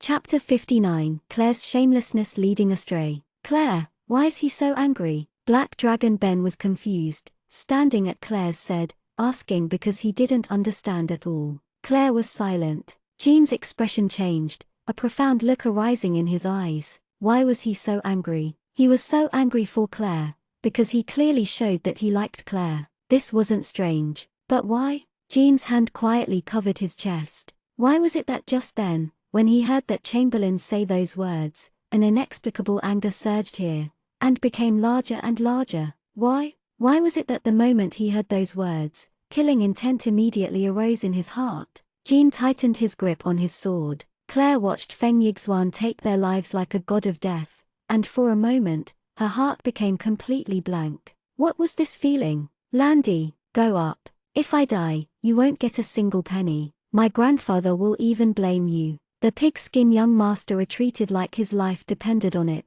then suddenly shouted towards the lower floor. The next instant, an intense stream of water winded around the pigskin young master and rushed up, then turned into a dense forest of water arrows, filling the corridor and attacking within it. Claire frowned, using all her strength to construct a magic shield, because the magic undulation the other side had was unordinarily intense. Their strength was definitely not weak. Mournful cries rose and fell in succession in the corridor, because the water arrows were actually attacking indiscriminately. Besides going past the pigskin young master and not attacking him, everybody in the corridor became targets for the attack. In the blink of an eye, after the mournful cries disappeared in the corridor, blood flowed like a river. The entire corridor had been dyed red. The pigskin young master's chamberlains had all died, and the other guests of the inn who had come out of their rooms all died by being run through by water arrows. Every corpse was riddled with holes. Such a malicious method,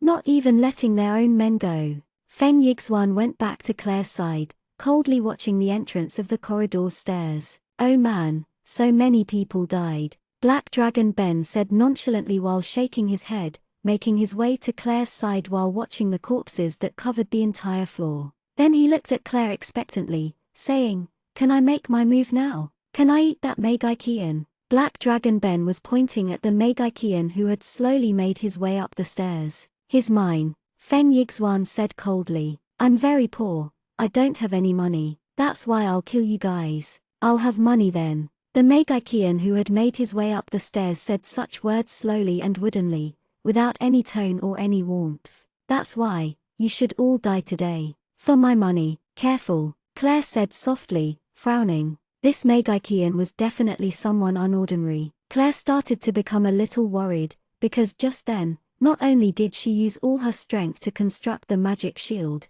she had to secretly use Lotus power to block this magician's water arrow attack. Black Dragon Ben twitched his mouth helplessly. So annoying. Without Claire's consent, he couldn't do anything. Annoying, annoying, annoying. In any case, looks like nothing tonight was related to him. Might as well go back to his room and sleep. Just when Black Dragon Ben was about to turn and leave, Claire suddenly said, "Ben," quietly, stopping him. "What?" Black Dragon Ben yawned, completely bored. "Now I'll teach you your first lesson. You don't need to fight fairly. One against many is the so-called group fight. It's fine to fight with all you've got," Claire said sinisterly. "Also, just then I told you to resist. You don't need to resist now. When you need to, you can go back on your word. That's the second lesson I'm teaching you today. You're really profiting tonight." Jean's face froze, the little thief's mouth twitched, Shui Wenmo opened his mouth wide, Feng Yixuan had an expression of being overwhelmed.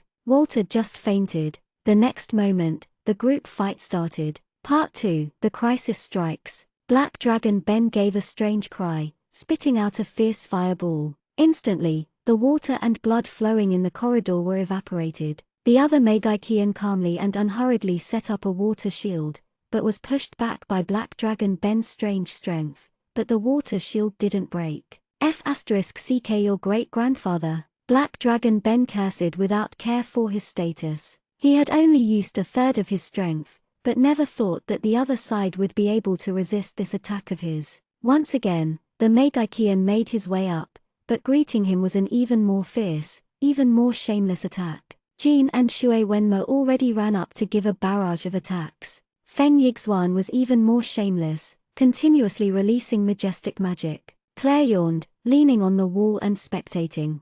Dragon Ben looked up and down, like he was seeing if there was enough room. Stop looking, you're not allowed to transform. Claire knew what plan Black Dragon Ben was making. This despicable, uncultured Black Dragon wanted to transform and wreck the place. Black Dragon Ben scratched his head, very depressed. Quickly go and dispose of him, then run. Claire directed Black Dragon Ben. What do you mean by run? Black Dragon Ben asked while frowning, not understanding. You're really profiting tonight. I'll teach you your third lesson. When you've done an evil deed, quickly leave scene of the crime far away. The faster the better, the farther the better. Claire taught exceptionally seriously. You mean in a moment after we get rid of that person, we'll quickly go far away from this place? Black Dragon Ben immediately understood. Not bad, let's go. Claire waved her hand, indicating for Black Dragon Ben to join the group battle. Soon, the strong Megakian was beaten up to the point that he had no strength left to retaliate. He started wailing loudly, I don't want money anymore, you guys win. No need to say goodbye. After shouting out these shameless words, the strong Megakian pulled out a scroll, ripped it, and disappeared. Spatial teleportation scroll. Everybody was a little shocked. They never would have thought this kind of person who was hired actually had such a precious magic item. Since the group battle's opponent was gone, everybody stopped. We're withdrawing from here. The faster, the better, the farther, the better. Black Dragon Ben said seriously to everybody, carrying out Claire's valuable lesson. Let's go. Now Cliff lazily opened his door. Let's go, let's go. Let's escape through the window. Feng Yixuan pointed at a door, indicating for everyone to leave from the window of that room. Everybody left through the window one after another. Feng Yixuan lifted his brow and stealthily went down the stairs like a demon. When he found the pig-skin young master who was quivering in a corner, his dagger lightly slashed. After he finished silencing him, he quickly returned to meet up with Claire and them. I didn't get to have a warm bath. Boo-hoo, there wasn't enough time to take a bath. The little thief had a sullen expression as everybody madly rushed in the night, hurrying towards the city gates. I can turn back to my original form and spit out some spit for you to wash. Black Dragon Ben said, deadpan serious. It's also warm. Feng Yixuan added with a vulgar smile. Pa, you uncultured, disgusting Black Dragon, and you're a prince. Summer couldn't hold back her rage. Strangely, Ben didn't attack back and instead, stopped talking, running with everyone else. Walter sighed bitterly. These people who had stayed with Claire for a while were actually led astray. The group sneakily crossed over the city walls, madly running and disappearing into the night. If their identities were discovered, there would definitely be a dispute between countries. Naturally, in the end, the group slept outdoors. Everybody was tired out by running madly the whole way. They carelessly put up tents, then slept. Just when they had slept for a little, a gale of wind came, blowing their tents so hard the tents swayed. Then, the sound of many roars came from the distance sporadically. How noisy! Who could sleep? I'll go slaughter them. Black Dragon Ben got up angrily, walking towards the depths of the woods. Magic beasts. Naturally, everybody was awakened, all hearing the distant roars. It's a wind-attributed leopard and an earth-attributed snake. Black Dragon Ben scratched his ears, about to go towards the source of the sounds. Claire didn't say a word and only went to, following Black Dragon Ben stealthily. Cliff crawled out his tent, set up a magic barrier, yawned, then crawled back to continue sleeping. Summer also went back and continued sleeping. So sleepy. Claire, Ben went to slaughter the magic beasts. What are you going for? Feng Yixuan yawned, looked at the tents, then looked at Claire's figure, debating whether or not to follow or continue sleeping. Perhaps Claire was going to get beast claws. With Claire's personality, that was something definitely plausible. Sure, go. I'll be sleeping first. Shui Wenmo kicked Feng Yixuan's butt, kicking Feng Yixuan out the tent. Feng Yixuan rubbed his eyes that were about to close and followed Claire with Jean. It was only when they reached the place the magic beasts were roaring did they see what was going on clearly. A black winged leopard was currently fighting a gigantic earth snake. The leopard seemed to have used up a lot of strength, while the snake was actually getting more brave as the fight went on. It was constantly touching the ground using its tail and making earth spikes, shooting them at the winged leopard. They're actually both 7th grade beasts and also mature, Feng Yixuan said with surprise, looking at the winged leopard and big snake. This place actually had such high-level beasts, something really incomprehensible. So annoying. Are they going to let me sleep or not? Black Dragon Ben grumbled with a low voice, hearing the roars of the two magic beasts. Just when he was about to use dragon pressure to intimidate the two magic beasts and then slaughter them, Claire said, "Wait, what?" Black Dragon Ben asked, not understanding. "Just shield me, I'll get rid of that snake. The winged leopard will be mine." A sliver of a smile appeared from the corner of Claire's mouth. "What are you going to do with that little cat?" Ben asked suspiciously. "You'll understand tomorrow." Claire didn't explain and instead ran up, attacking the big snake while maintaining a distance. The next moment would be accurately called inhuman oppression. The giant snake had been broken into segments, magic core extracted, dead with a dismembered corpse. The winged leopard froze. When it came back to its senses, the first thing it did was run, wanting to run far away from the dangerous being. Chapter 60. Capture him, Claire ordered Ben. Ben squinted his eyes, nonchalantly releasing a tiny bit of dragon's might. Instantly, the surrounding quieted down, the small bugs that made chirps and clicks during the night completely deathly silent. The winged leopard lied on his stomach, his two front paws covering his head, his body trembling slightly. "From now on, you are my magic beast. If you don't listen, I'll let them cut you up and turn you into stew." "Understood." Claire walked forward, crouched down, and said these words to the winged leopard slowly. The 7th grade beast winged leopard's intelligence was already very high. It completely understood Claire's words. The winged leopard reached out its head hesitantly, looking at the dismembered corpse of the big snake, then looking at the evil-looking black dragon Ben, then cautiously nodded its head. It knew very clearly that the black-clothed black-haired person wasn't human, a being far above him. Also, the big snake that had put it had a disadvantage was already split into many pieces quietly lying on the ground. "Claire, what do you want to do with this magic beast? It can't be that you want to contract it as your magic beast." Feng Yixuan was completely confused. Although it was a mature magic beast, it was only a winged leopard. "A mount." Claire squinted, looking and touching the winged leopard's soft fur. Sitting on this was basically, extremely comfortable. There were many paths that horses could not take that the winged leopard was most suitable for. Oh, Feng Yixuan suddenly realized, just when everybody was planning on going back to their tests, a strange, intense cyclonic gale blew, blowing so hard everyone had a hard time opening their eyes and the surrounding trees were blown crooked. Next, a formidable pressure descended and the winged leopard started trembling in fear. It lied down, hugging its head with its front paws, whimpering. It was even more scared of this than the pressure black dragon Ben had just given it. A terrifying being was approaching. Although this pressure was very terrifying and made one's heart shudder, compared to the god of darkness's pressure that Claire and Feng Yixuan had experienced, it was nothing. Ben's face was full of hatred as he looked towards the night sky, his expression exceptionally grave. "Ben, who is it? Do you recognize them?" Claire looked up towards the night sky. When she saw the being approaching them, Claire's expression changed slowly. A giant golden dragon. It was actually a golden dragon, the sign of the dragon race's king. "When the shackles were undone, I had thought you had escaped by yourself. Who would have thought you were helped by lowly humans, you nitwit? You've trampled the honor of dragons to the ground. Royal Father has already left, so you won't be as lucky as before. You should peacefully die." The golden dragon's voice rumbled, madly and maliciously laughing. Ben's expression turned extremely ugly. Claire's expression also changed. This golden dragon was the Dragon King. Nobody here was his match, not even Cliff or Black Dragon Ben. Having these lowly ants die with you is befitting of your lowly status, ha ha ha ha.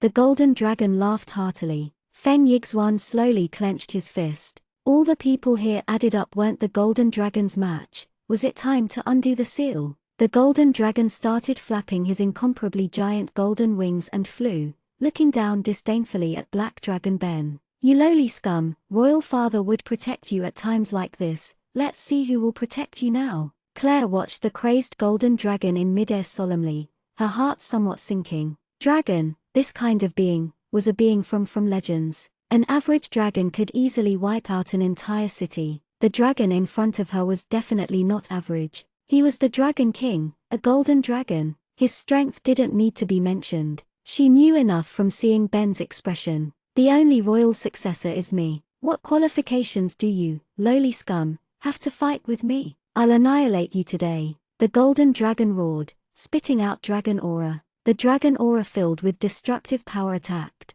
Sand and stones flew, trees were uprooted. Black Dragon Ben gave an angry roar, instantly returning to his original form, forcefully blocking the dragon aura. The two giant dragons started wrestling in midair. The two harbored some kind of unknown enmity, not even using magic, directly fighting with their flesh. Their roars echoed into the horizon. But soon, Ben was put into a state of disadvantage. Claire, should we seize this opportunity to escape? Walter asked, trembling. This guy would always be interested in only saving his neck. Claire didn't speak. There was no way to escape. Black Dragon Ben wasn't the match of the dragon who inherited golden power. Where could they run to? Even if she used the spatial teleportation scroll the Emery gave her now, only she would be able to escape. She couldn't leave the others behind. Cliff had sensed something was wrong, hurrying over with Summer and Shui Wenmo. Idiots, what did you come here for? Go away quickly, Ben roared, seeing from midair the people who had hurried over. Ha ha, scum, you actually want to protect these lowly ants? Is it perhaps because you are all the same, lowly, that you would do such stupid acts? The golden dragon sneered loudly, then spit out a fireball to attack Ben. Ben immediately spit out a water ball, but when the water ball hit the golden dragon's fireball, it instantly evaporated. Next, the fire smashed hard into Ben's body with a loud hiss. Scum! The golden dragon seemed to harbor great hatred for Ben, not killing him, but slapping Ben down with his claw, then hatefully stepping on Ben viciously. Scum, you actually care about these ants? The golden dragon stared at Claire's group with his big eyes, then started laughing heartily. Then I'll kill them all one by one, let you enjoy this kind of feeling. Stop, this is our internal grudge, don't involve those humans. Ben struggled, trying to get up from underneath the golden dragon's foot. What a joke! The golden dragon stepped Ben violently, glowering, a sinister smile appearing at his lips. First, I'll crush these lowly ants into dust, then send you to hell. Claire, you guys should go quickly. I'll block him. Cliff pulled out his wand, his expression grave. From the depths of his eyes was a calmness in the face of death. Master, if we go together. Die, we die together. No need to speak, Claire said resolutely. Abandoning Master and escaping alone was definitely impossible. This adorable old man had already paid so much for her. She definitely couldn't let him also pay with his life. You're still young, Master is old, Cliff berated worriedly. Go quickly, Master can still block him for a while. Ha ha, idiots. Even these trash want to block me. The golden dragon laughed sinisterly. His tail suddenly swung over, sweeping towards everybody. Cliff's expression changed. He immediately set up a magic shield, blocking the golden dragon's attack. The golden dragon's tail stopped. His complexion darkened, as if being blocked by Cliff was extremely losing face. With an angry whistle, a giant fireball spout over. Claire had already knew the golden dragon's fireball's might. They were unable to beat the fireball, something that had even wounded Black Dragon Ben. Feng Yixuan immediately kneeled down on one knee, hands on the ground, and concentrated. A thick ice wall quickly rose from the ground. Cliff's eyes revealed surprise. This youth actually had such skill and such high adaptability. And it was instantaneous, without any incantation. Was this his actual strength? There was a disdainful look in the golden dragon's eyes. He wanted to block his fireball with this kind of ice wall. What a joke! But the next moment, the golden dragon wasn't able to keep on mocking. The fireball was blocked by the ice wall. The ice wall was melted slowly by the fireball. Although the ice wall had melted, quite a bit of the fireball had disappeared, and the remaining flame was easily blocked by Cliff. Damnable ants! All of you, die! Evidently, blocking the gold dragon's fireball made him feel very humiliated. They had neutralized his attack twice in a row. His pride wouldn't allow what he thought of as lowly ants to trample him. The giant dragon roared madly, his dragon pressure continuously expanding. Everybody felt the dragon pressure continuously swell madly, their expressions becoming more and more heavy. Feng Yixuan gritted his teeth and clapped his hands together, joining them at his chest. You're mad! The nearby Shui Wenmo grabbing Feng Yixuan's hand, stopping what he was doing. He shouted angrily, you actually wanted to do that, do you want your life? Currently, your body cannot withstand such power. If I don't do this, we'll all die. Feng Yixuan tried to pull his hand back, but Shui Wenmo didn't let it go, grabbing it tightly. Don't use it until the very last moment. Use if after I die. Shui Wenmo let go of Feng Yixuan's hand and pulled out his sword. With a roar, his whole body burst forth with dazzling purple chi. Here's where the can help. Alertly, Jean slowly pulled out his sword. Looking at Claire, he said quietly, Miss, go first. It is my responsibility to protect you. Bring them away first. You can't stop him, Cliff said succinctly, frowning. Jean didn't answer, glanced at Claire profoundly, then turned and coldly eyed the golden dragon, saying icily, Feng Yixuan, please safely bring Claire away. Under everybody's astonished gazes, with a low grunt, Jean's entire body emitted silver chi. That's right, they hadn't seen wrong, it was actually silver chi. Only Swordsage had silver chi. Jean was actually already Swordsage rank. He had hidden his strength the whole time, making everybody think he was only a grand warrior. Nobody had thought that he was only one step away from the pinnacle, godly Swordsage. And now, he wanted to sacrifice his life for time. To be accurate, it was to buy time for Claire. Chapter 61, Claire's Outbreak. Go! Jean turned to Feng Yixuan and shouted, then tapped the ground with his toe, shooting towards the golden dragon like an arrow. Claire, go soon. If we don't go, everybody will die here. Walter urged impatiently. Go! If we don't go now, it'll be too late. Shui Wenmo shouted, urging everyone. Feng Yixuan frowned, staring at Jean who was fighting against the golden dragon, his eyes overflowing with unwillingness and humiliation. This man dashed up for the sake of stalling time for Claire. Swordsage, with such a young age, he had attained this kind of level, but was going to fall here. Only for Claire, only for his master. He could step forward bravely for Claire. He had the strength to obstruct for a moment. Why couldn't he? Hate, utter hate. Why was he so weak, not even able to withstand the power of undoing the seal? Shui Wenmo, bring Feng Yixuan away. Claire watched Jean fight the golden dragon, suddenly said these words to Shui Wenmo coldly. Before Feng Yixuan came to his senses, a sharp pain came from the nape of his neck, and then he blacked out, weakly falling over. Shui Wenmo didn't say another word, lifted up Feng Yixuan, then pulled Summer, who had been stunned and still hadn't come to her senses, then madly dashed away. Claire, let's go too. Cliff hurriedly urged Claire. This wasn't the time to hesitate. Even though Jean is a Swordsage, he's still not able to defeat the golden dragon and could only try his hardest to stall for time. Claire watched the crazed golden dragon. Although he was fighting Jean, he hadn't shifted from his position once, his feet still stepping on Ben. Master, did you know?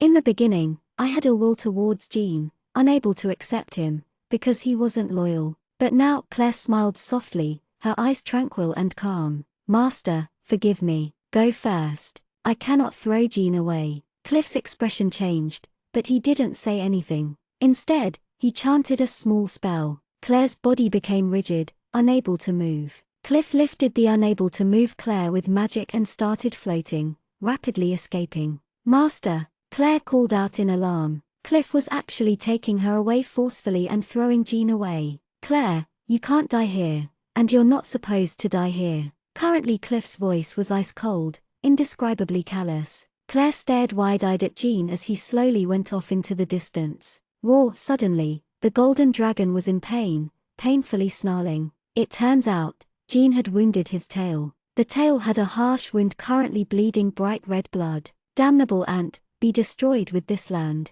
The golden dragon angrily snarled. Next, the golden dragon only fought with his claws, chanting a long spell unsteadily. No good. Cliff's expression changed greatly. The spell's dense berserk, destructive aura and incomparably large magic undulations showed that the crazy golden dragon wanted to destroy the land. Not only the remote city, even more distant lands would be destroyed. Stop! What are you doing? Don't forget the promise the dragon god gave to the goddess of light. Dragons cannot rashly destroy human territory. Ben felt the intense, wrathful aura, understanding what the gold dragon wanted to do, shouting loudly, appalled, hoping that it would stop his crazy actions. If it continued like this, it would bring sky-reaching trouble to the dragon race. Cliff set Claire down, frantically undid Claire's restraints, and urged worriedly, "Claire, where is your spatial teleportation scroll? Quickly go." Naturally, Claire had also sensed the blatantly swelling strong magic undulation with destructive aura.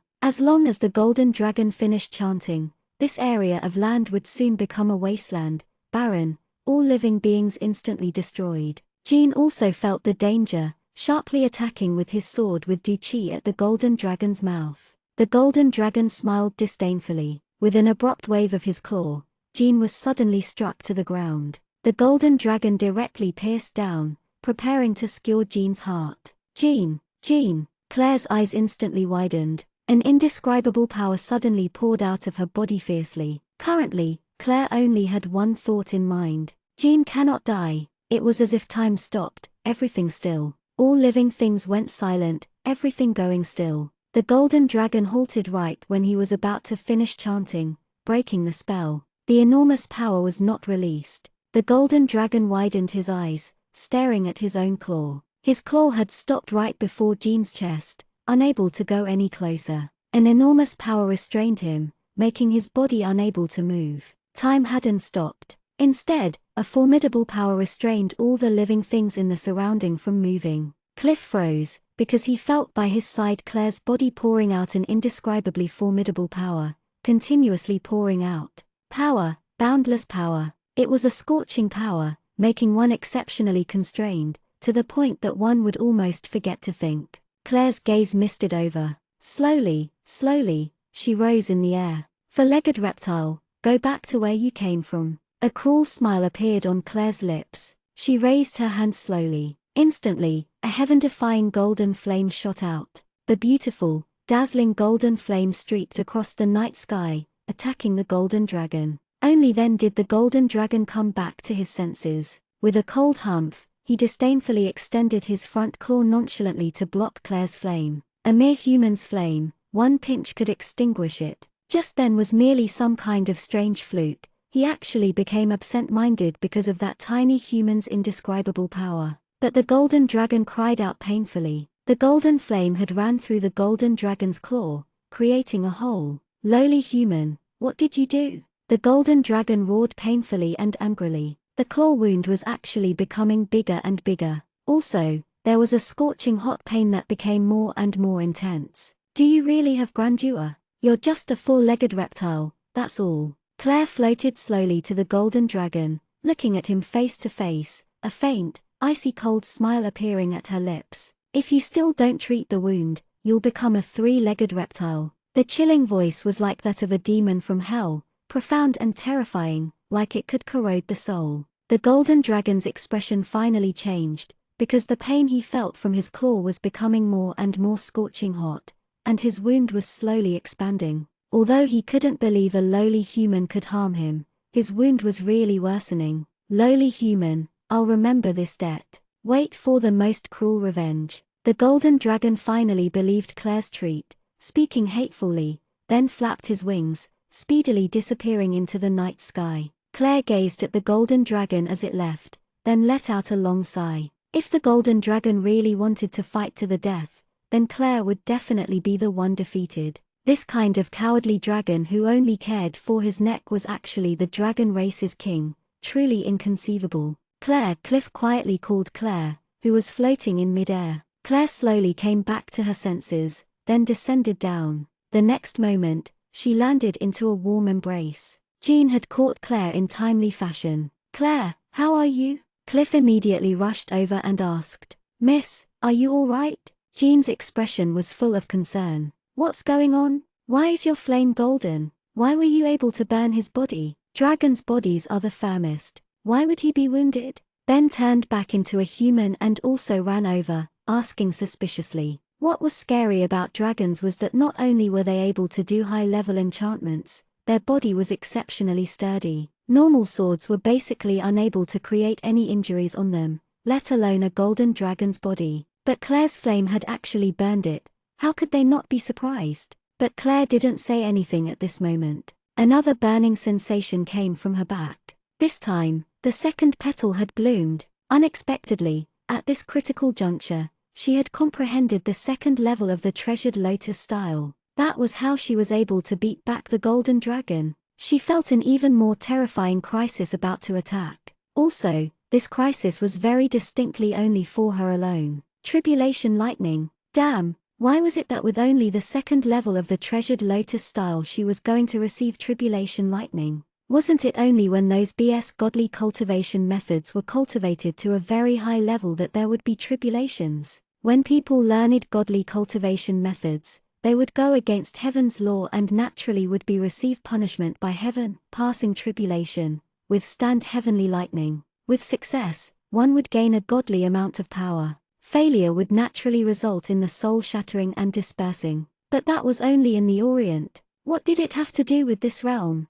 Claire was about to collapse. Wasn't this going against common sense too much? With the second level she was going to undergo heavenly lightning, and it was in this world. Claire struggled free from Jean's embrace and said hurriedly, "Master, set up the most sturdy barrier here. Best to have many layers. Then immediately leave this place far away, quickly." Although Cliff was confused, he still listened to Claire's words, immediately setting up his most sturdy magic barrier around Claire. Go far, quickly." Claire looked up at the sky worriedly. Close, the damn tribulation lightning was about to come. Cliff, Jean, and Ben also faced the sky and were astonished to see the hazy night sky was starting to slowly darken. Big clouds were amassing there. Slowly, the black clouds covered a huge area. Rumbling came from within the clouds, lightning flashing.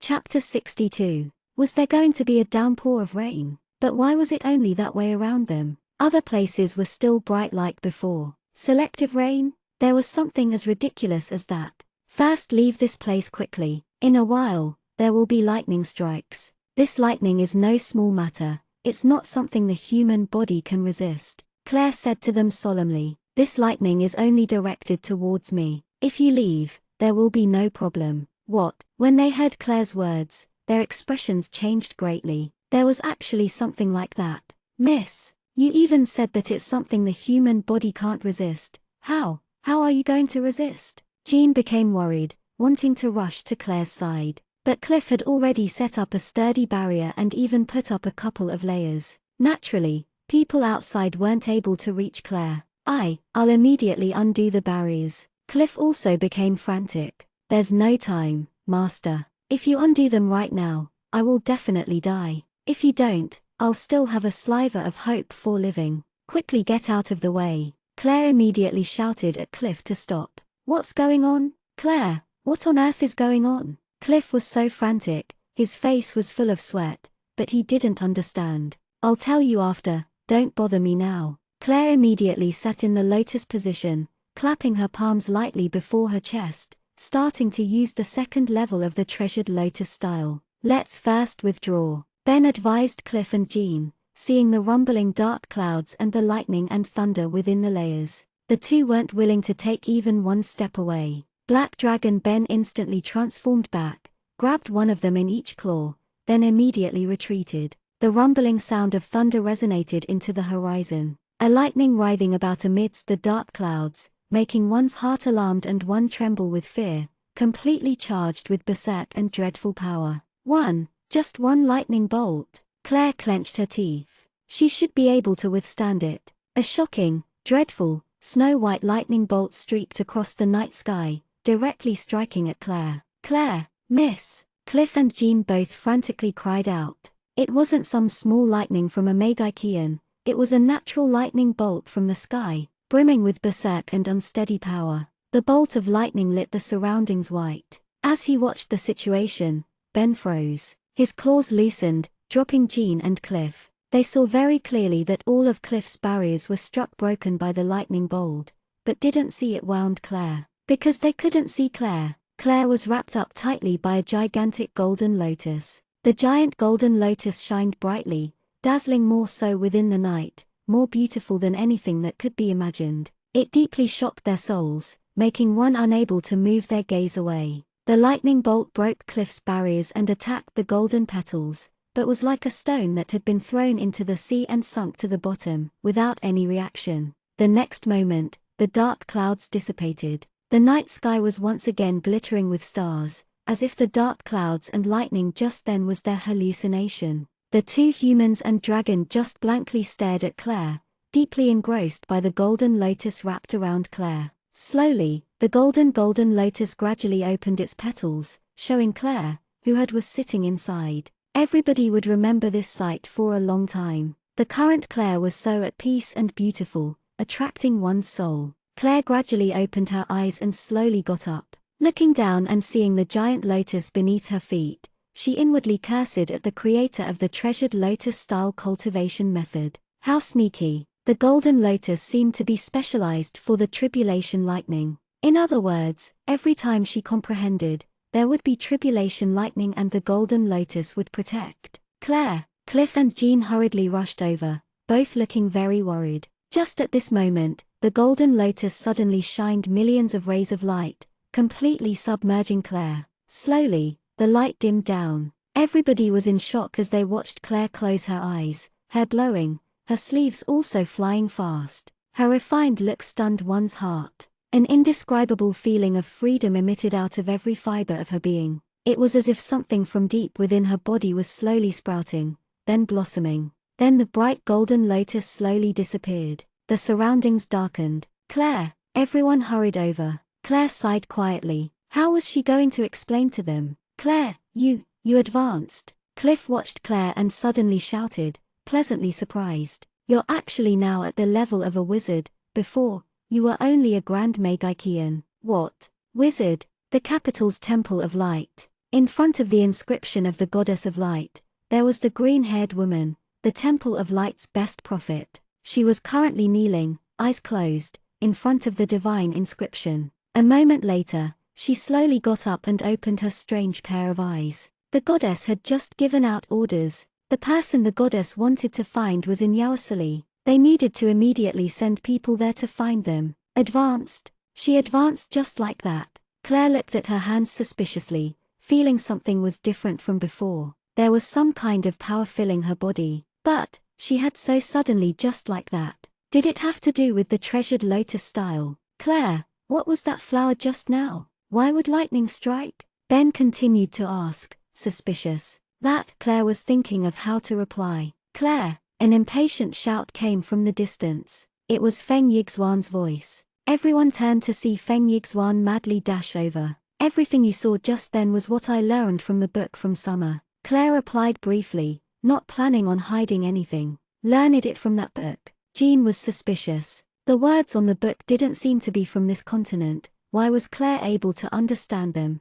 Ben's expression was even more confused. Cliff, on the other hand, was thinking, "Claire, are you all right?" Feng Yixuan rushed over, grabbing Claire's hand. He inspected her up and down. Seeing Claire was not the slightest bit wounded, he calmed down. "What about that dragon? Why was there lightning just then?" Feng Yixuan frowned, sizing up the surroundings. The surroundings were a mess, many large crevices in the ground, and also many fractured trees and shattered stone. "It ran away." Claire pulled away her hand and said insipidly, "It ran away?" Feng Yixuan's mouth opened wide. Dragons were arrogant beings. Why would one suddenly run away? He had some business, so he suddenly ran. It seemed like someone was calling him. Claire said, her expression completely serious. "Oh?" Feng Yixuan scratched his head. Then, a stab of pain came from the nape of his neck and he jumped up. Shui Wenmo, that scum, he actually attacked me secretly again.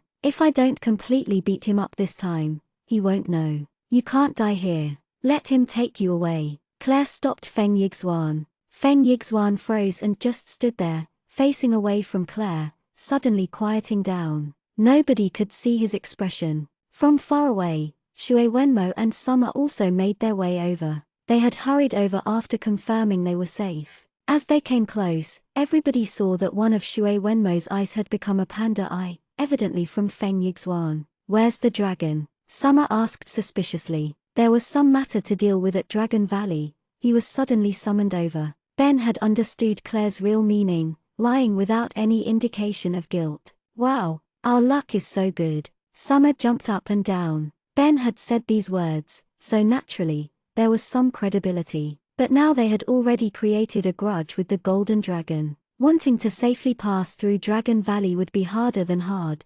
basically impossible, because offending the dragon race's king equated to offending the entire dragon race. If they were discovered while passing through Dragon Valley, with one dragon breath, they would turn to dust. Was it good luck or bad luck? Let's first leave this place. With something that big happening here, soon there will be people investigating, Cliff said, looking at the disordered surroundings. Yes, let's first pack up our things and leave. Claire turned, looking for something. What are you looking for? Jean asked. Aha, here. Little wind, come over here. Claire happily beckoned. Feng Yixuan turned, baffled. Was Claire calling him? It couldn't be. The wind leopard that had been withdrawn in a corner slowly stood up, trembling as it walked over. This guy had not dared to run. Just then, he had seen everything, so much so that he didn't dare to run. Imprinted deeply into his heart was that Claire was extremely frightening. Little wind. Feng Yixuan's mouth twitched as he pointed towards the slowly walking over wind leopard,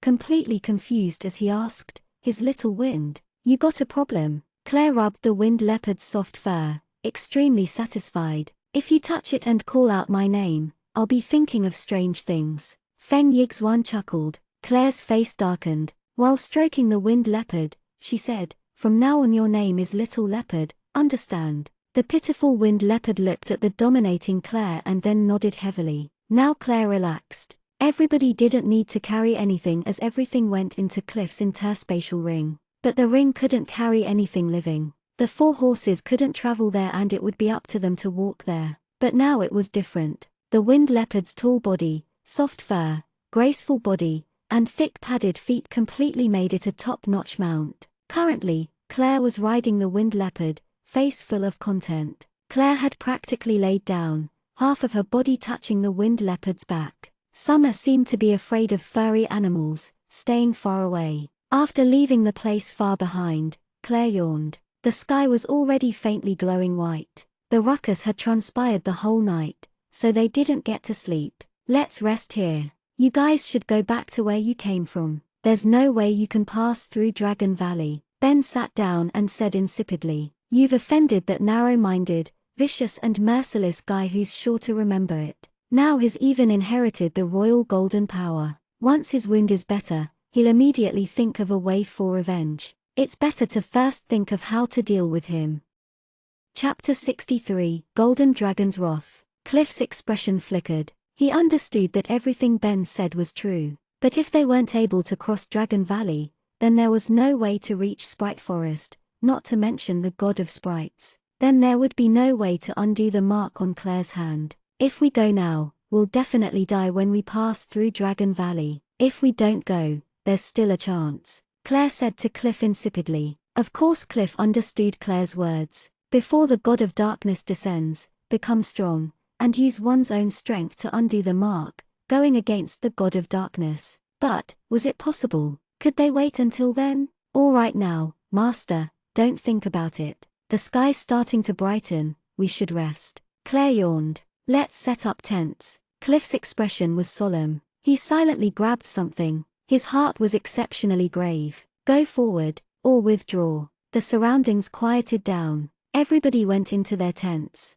As for if anybody was awake, no one knew. This night, so much had gone on, they were tired to death. Only when it was the afternoon did everybody wake up. After Claire woke up and got out her tent, she spotted Jean sitting in front of the bonfire, roasting meat. "Miss, you woke up?" Jean stood up, with a faint hint of a smile. "Yes. How does your body feel now?" Claire said quietly and sat down and motioned to Jean to also sit down. Yesterday, although the golden dragon only messed around with Jean and didn't kill him, Jean still suffered many injuries. "Much better. As expected, the medicine Sir Cliff refined is outstanding," Jean replied. "Oh, Claire, it sure is early." Feng Yixuan also went out of his tent, his voice emotionless, directly sitting in between the two. "Yes, it is," Claire nodded. "Better to go back to the capital as fast as possible," Jean suddenly said seriously. "Ben said yesterday that Golden Dragon will definitely not let the matter go.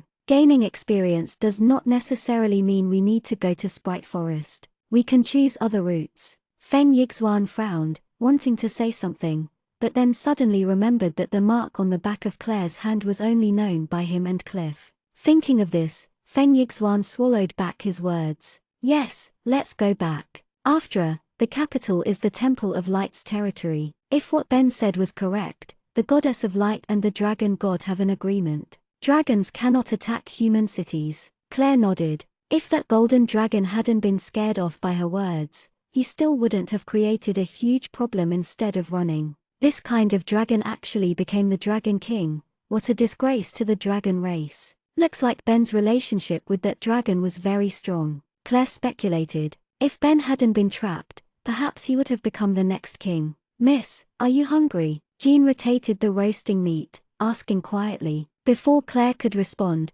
Ben suddenly ran out of the tent like wind with a flustered expression, hastily shouting, quickly leave this place." "That bastard came back." "What?" Everybody's expressions changed abruptly. Who else could make Ben frantically urge them to go besides the cruel golden dragon? Claire instantly stood up, turning to face the front. In only an instant, a crazy wind struck from the front. Sand and stones flew everywhere. Instantaneously, the front had become bare wasteland. The crazy squall brimming with destructiveness attacked everyone without warning. Ben's complexion darkened as he rapidly rushed forward and instantly transformed back into his original form to block the gale brimming with destructive power for everyone. The gale swept past Ben. The nearby trees and boulders all weren't able to escape the destruction, instantly blown away. Crevices appeared on the ground, a ghastly sight. With the sound of a splatter, all the tents behind everybody were bumped into by something.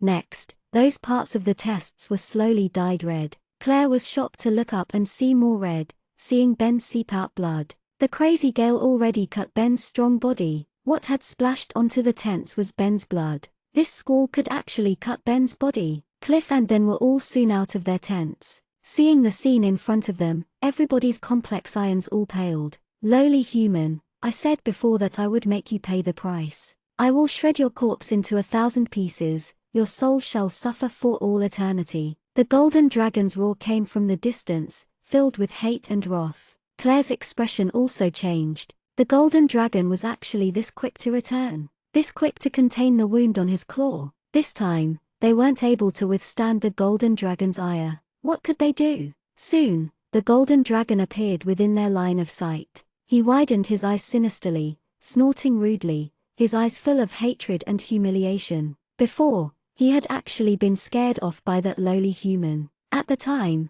why did he really believe that his claw would be destroyed? "Lowly human, you actually dared to trick me. I will make you pay the necessary price." The golden dragon angrily thundered. "This shameless dragon," Claire coldly snorted. "It was only because you were a coward that you were tricked." "Claire, what do we do? What do we do now?" Now this dragon is even more angry. He will definitely not be scared off again. He came using such strength. Will he really kill us? Walter asked, trembling. "Dunno," Claire said coldly. If the golden dragon used all his strength, then in truth, nobody here would be able to resist. "Then we're screwed, Walter repeated continuously, panicking. Suddenly, he thought of something, saying eagerly, "Claire, White Emperor, has White Emperor woken up? Didn't he insta-kill that Megaikian last time? Wake him quickly. Make him go against the golden dragon." Claire was silent, not saying a word, because White Emperor was still sleeping.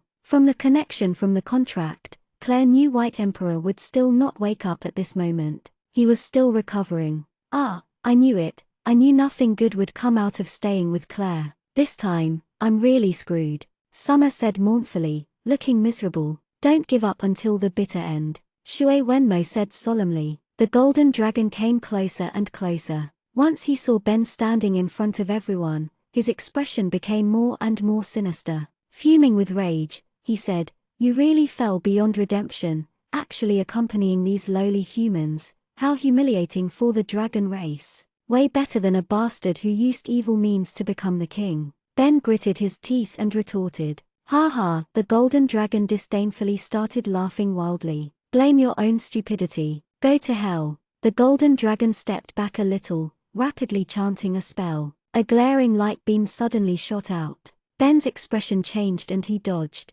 But the light beam seemed like it was alive, turning with Ben and then attacked. With a loud sound, the light beam went through Ben's body, then continuously grew long, winding a few times around Ben's body, then suddenly tightening, binding Ben tightly. Everybody recognized that the light beam was the same kind as the one that had restricted Ben when they first met him. "You scum, stay here obediently. I'll deal with you in a moment. I want you to see with your own eyes the end of these humans you wanted to protect." The golden dragon cruelly laughed, looking down at the humans below him. Claire clenched her fist tightly, saying something like, "The person you're looking for is me, let them go," would only amuse this cruel dragon. With his personality, all the humans here would die. He wouldn't let anyone go. Claire didn't hesitate, instantly starting to use the treasured lotus style. Immediately, her body emitted a faint golden hue. As expected, when the golden dragon saw it, he was driven mad.